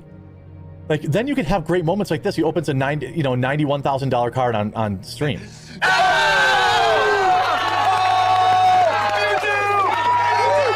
Now, he gets excited about opening a $91,000 card, but the booster box he cracked was $1 million. He opened that booster box just to bring as many eyes. It's very smart. He was never going to, make the money out of it from opening the box, but he made millions of dollars selling that Illustrator card, which he bought again. Oh no, dude! If he gets all PSA 10s on those holos, he'll absolutely make his money back from opening the box. But I think they auctioned off the packs. 300%ed his revenue. He should give the followers that invested it, his viewers that supported him, the same 300% return on investment. Here's AJ Scaramucci talking about blowing $16 million on a piece of cardboard. My ambitions for the card is just a small story here. The real story is I'm on a planetary treasure hunt right now, and I'm on a quest to buy the T-Rex dinosaur fossil that's on my list. I'm going to buy the Declaration of Independence, maybe from you. Yep. We'll find out. Bro, this is crazy. And I'm not stopping there. Buying the Declaration of Independence would be the most disgusting purchase in history.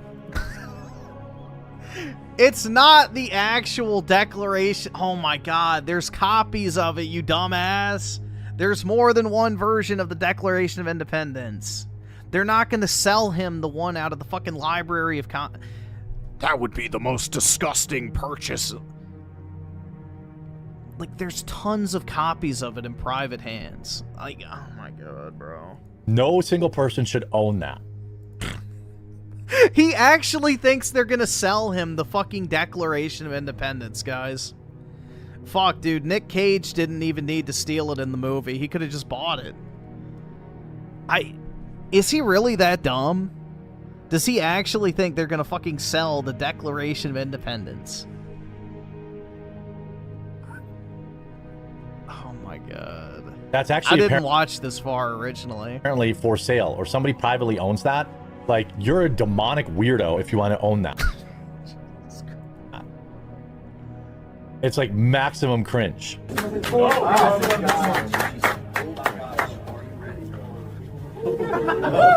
He just spent $16.5 million on a card that at most is worth $5 million. Really isn't even a PSA 10. Could never.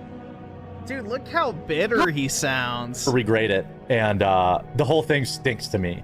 Now that you got government family involved and all sorts of stuff, I don't know. Dude, he sounds so angry.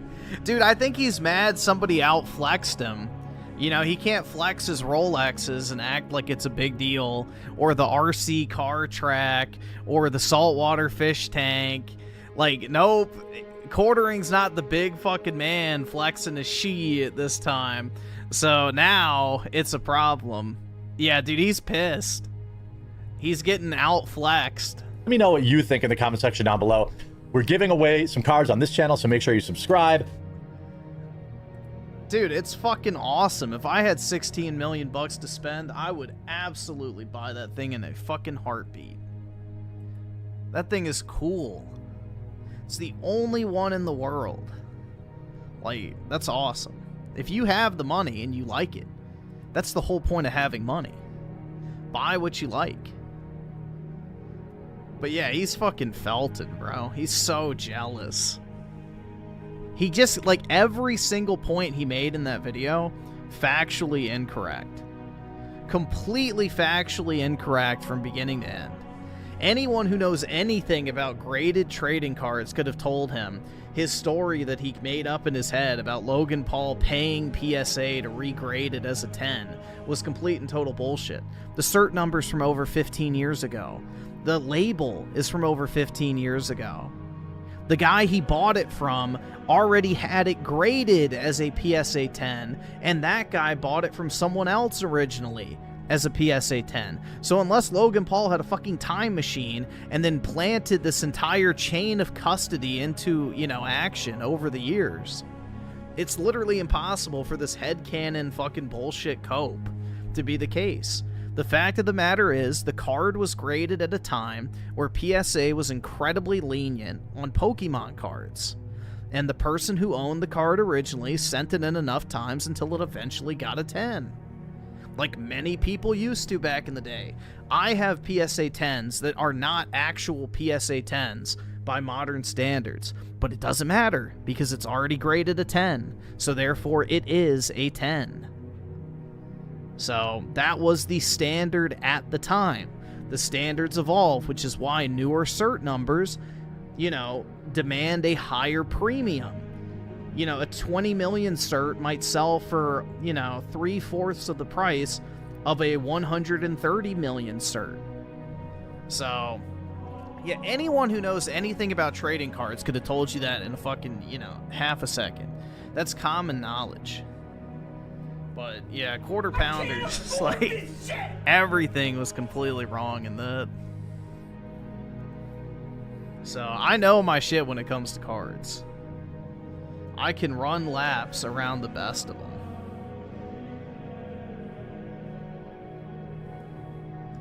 Let's see, Schizo Garcia with a 5. Sorry, Griff, I'm schizophrenic, not autistic.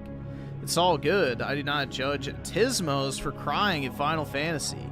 You can't help it. It's in your Tismo blood? Well, who knows? When Part 3 comes out, maybe I will. You know? Who knows, dude? Anything's possible. And SNK Nostalgia with a 2. Mike Tyson was right. Hatred wins? Fuck him. Yeah, hatred's more powerful than love. That it's a cope. Let's see. SNK Nostalgia with a 5. I guess aliens are weak. If it's short, we can watch it. I gotta hop off soon. Let's see. 3 minutes? Yeah, that's fine. We can watch it. I've been pretty quiet. Let's see. Brandino with the 10. Griffin, I've been playing at Mega Man X and MT Fever on Switch 2. I'm dragging my feet on Crisis Core, but I want to play Rebirth on my Pro. Should I backlog Resident Evil 9? I mean, personally, I'd rather play Rebirth than Resident Evil, but I don't know. That's really up to you. I mean, the way you have to look at it is Resident Evil is what? Probably going to be like a 10 to 20 hour game. And Rebirth could be a 30 to 200 hour game, depending on how much of it you actually want to do. So that's how I would look at it. Do you want to go through a shorter game first, or do you want to devote a very large chunk of time to running through Rebirth? So that would be the decision I would say you have to make is, do you want to prioritize the shorter game first, or do you want to go through a very long game for a long time and then get to the shorter game?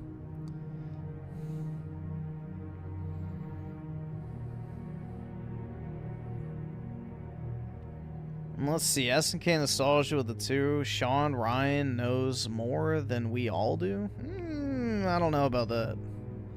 I would not overestimate talking heads on the internet because they still get a script from somewhere. Schizo Garcia with the 2. Sean Ryan exists to inform the norm going. Yeah, I mean, he's given a script. All these guys are. The Joe Rogans, you know, this guy, you know. What, your Jordan Peterson types, you know. They're all allowed to exist because they don't ever step out of line on certain topics. So. And SNK Nostalgia with the 2. Dude owns a poor AR-15. Brutal, man. But yeah, that's funny, bro. Jeremy got financially mogged by the guy spending $16 million on the card, and he got really fucking angry. Right about Pam Bondi in front of Congress the other day talking about how the Dow's up to 50,000. Nobody gives a fuck.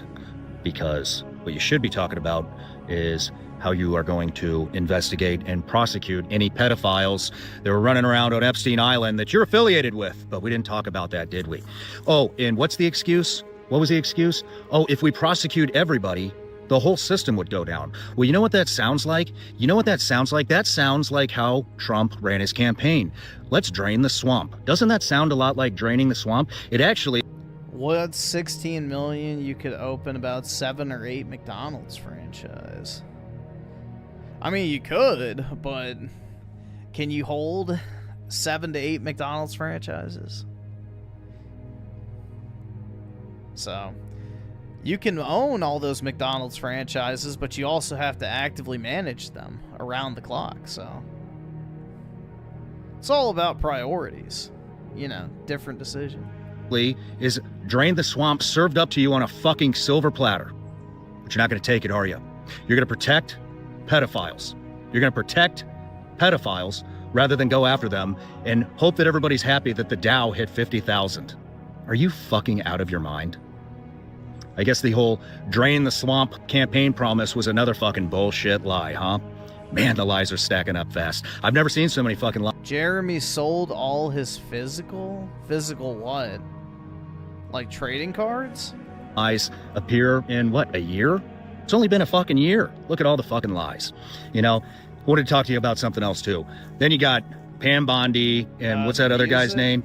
Todd Blanche. Yeah, running around giving Rokana and Massey all this shit because they accidentally put 2 names that are apparently innocent, you know, out. Oh, this guy's a Massey shill? Yeah, okay, he's a covert leftist. There you go. Any right-winger shilling for Thomas Massey, that is a covert leftist. So, yeah, be careful with that. That were in the Epstein files. Well, I got fucking news for you.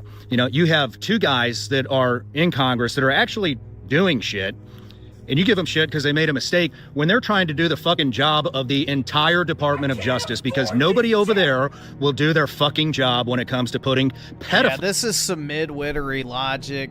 Yep, this is covert leftism at work. This is another podcast, bro. I've got my guns and bourbon. I'm so fucking alpha, dude. Files. I drink Black Rifle coffee. Yeah, I don't care if 2 gay men have sex in front of me. This is America. Away in prison.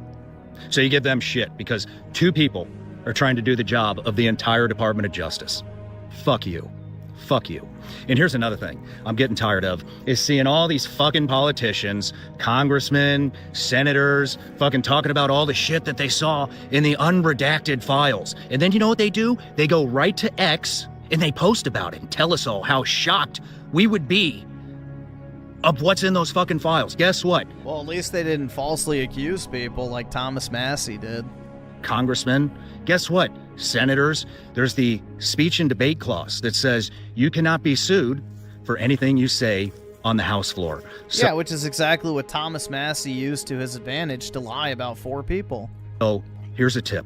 Get to fucking work. Permission granted. Oh, and one last thing. One last thing. I saw this shit pop up the other day. Obama goes on some random podcast that nobody's ever heard of and just happens to drop, oh, aliens are real. Yeah, tell me that shit's not fucking orchestrated. Right in the middle of the biggest pedophile ring exposed in the fuck. This is just midwittery, bro. I don't know. This is like king of the midwit type shit. World. All of a sudden, we're gonna drop that aliens are real. Fuck you, motherfucker. Fuck you. Fucking aliens. Fuck off. Yeah.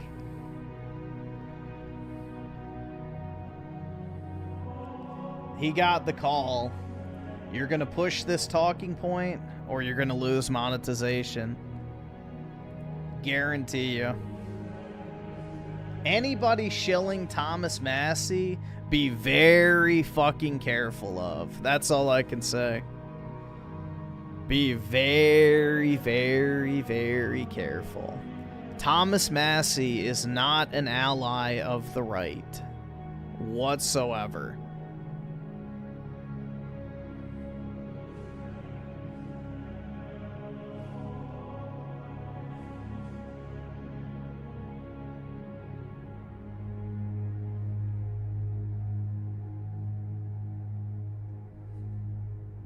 That guy is a snake in the fucking grass. Period.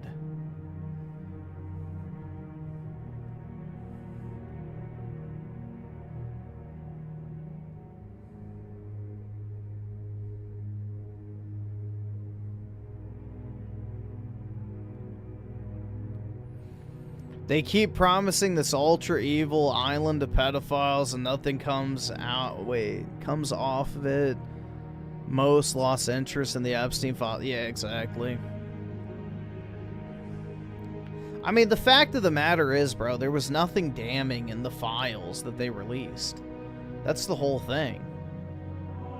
It's like, yeah, people like Bill Gates got exposed for getting STDs from a Russian hooker or something. Like, you know, stupid shit like that. Like, who really cares? But yeah, there hasn't really been anything damning coming out of these files at all.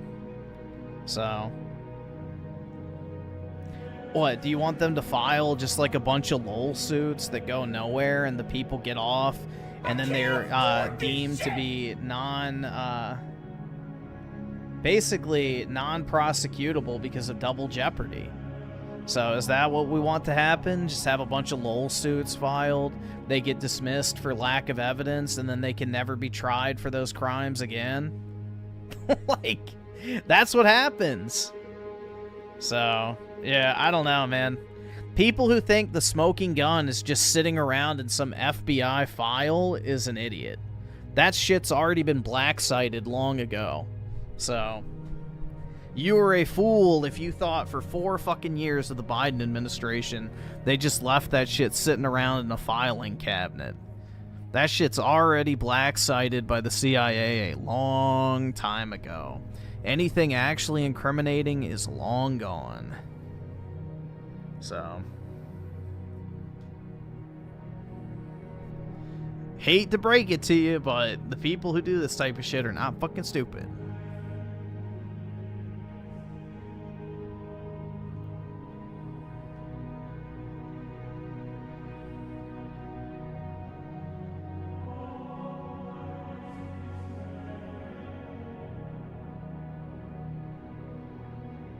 Yeah, exactly. It's been, what, 7 years since it happened, so that shit's gone.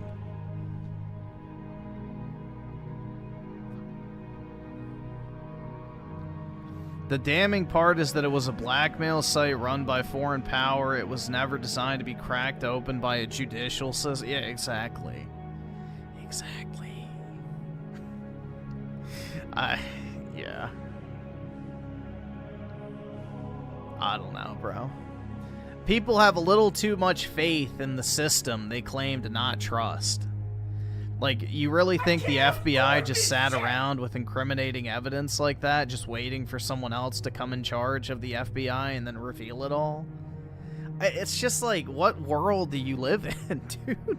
Like, You say you don't trust the government, but now you trust that the government has all this shit? Like, dude, it really is funny.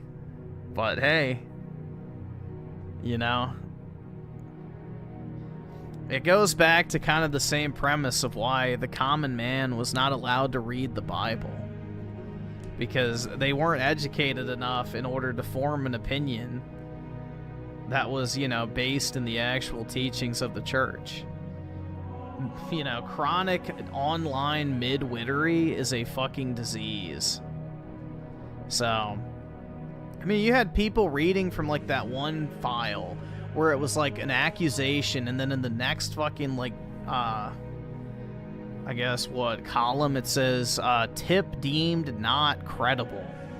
And people are using that like, dude, this is definitive proof. And right next to it, it says not credible. It's like, what? That's, no, you fucking idiot. The fucking thing you're saying is the definitive proof literally says it's not credible. Like, dude, it's insane. It's absolute, like, the midwittery is off the fucking charts, but, you know, that's the world we live in, man. 10-second attention spans and everybody thinking they're a fucking expert on everything.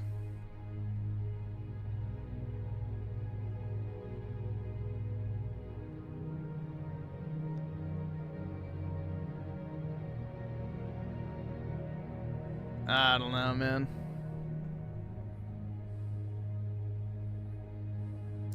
It is what it is. I don't think there ever will be a list that is ever revealed. I think all the incriminating evidence is long fucking gone. The only thing they have is like this supplementary material that's not in any way materially, you know, damning in any real capacity whatsoever. All the actual incriminating evidence is long fucking gone. So...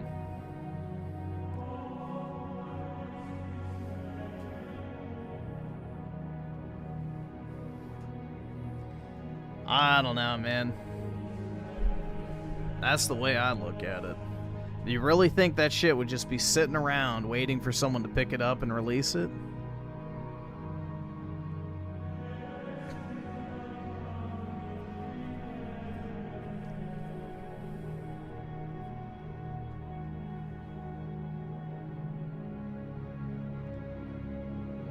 Let's see. Schizo Garcia with the 2. Sean Ryan reminds me of your veteran ladyboy. Oh, yeah. Listen here, you little fuck. The ladyboy I fucked in the ass when I was stationed overseas is more of a man than you'll ever fucking be. So sit the fuck down, shut the fuck up, and let me tell you what you should fucking think. The real men are talking. Yeah. Real talk, man.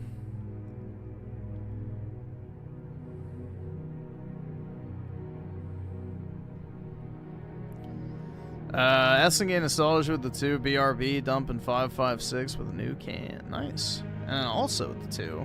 Trust the government, nothing bad will happen. Yup. It's always the course of action to take. I can't afford this shit! The government is not trustworthy until we want them to be.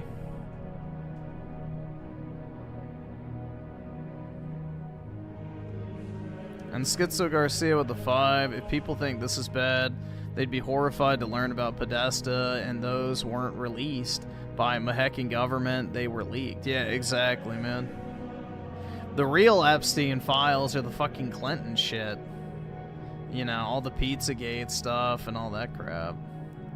So, the Clinton email server was more of the Epstein files. Also, Anthony Weiner's laptop, too. That's another one. So, those are your real Epstein files, but those vanished, and nobody's calling for those to be released. I wonder why. Where is Thomas Massey, defender of children, on the Clinton emails and the Podesta shit, and, you know, Anthony Weiner's laptop?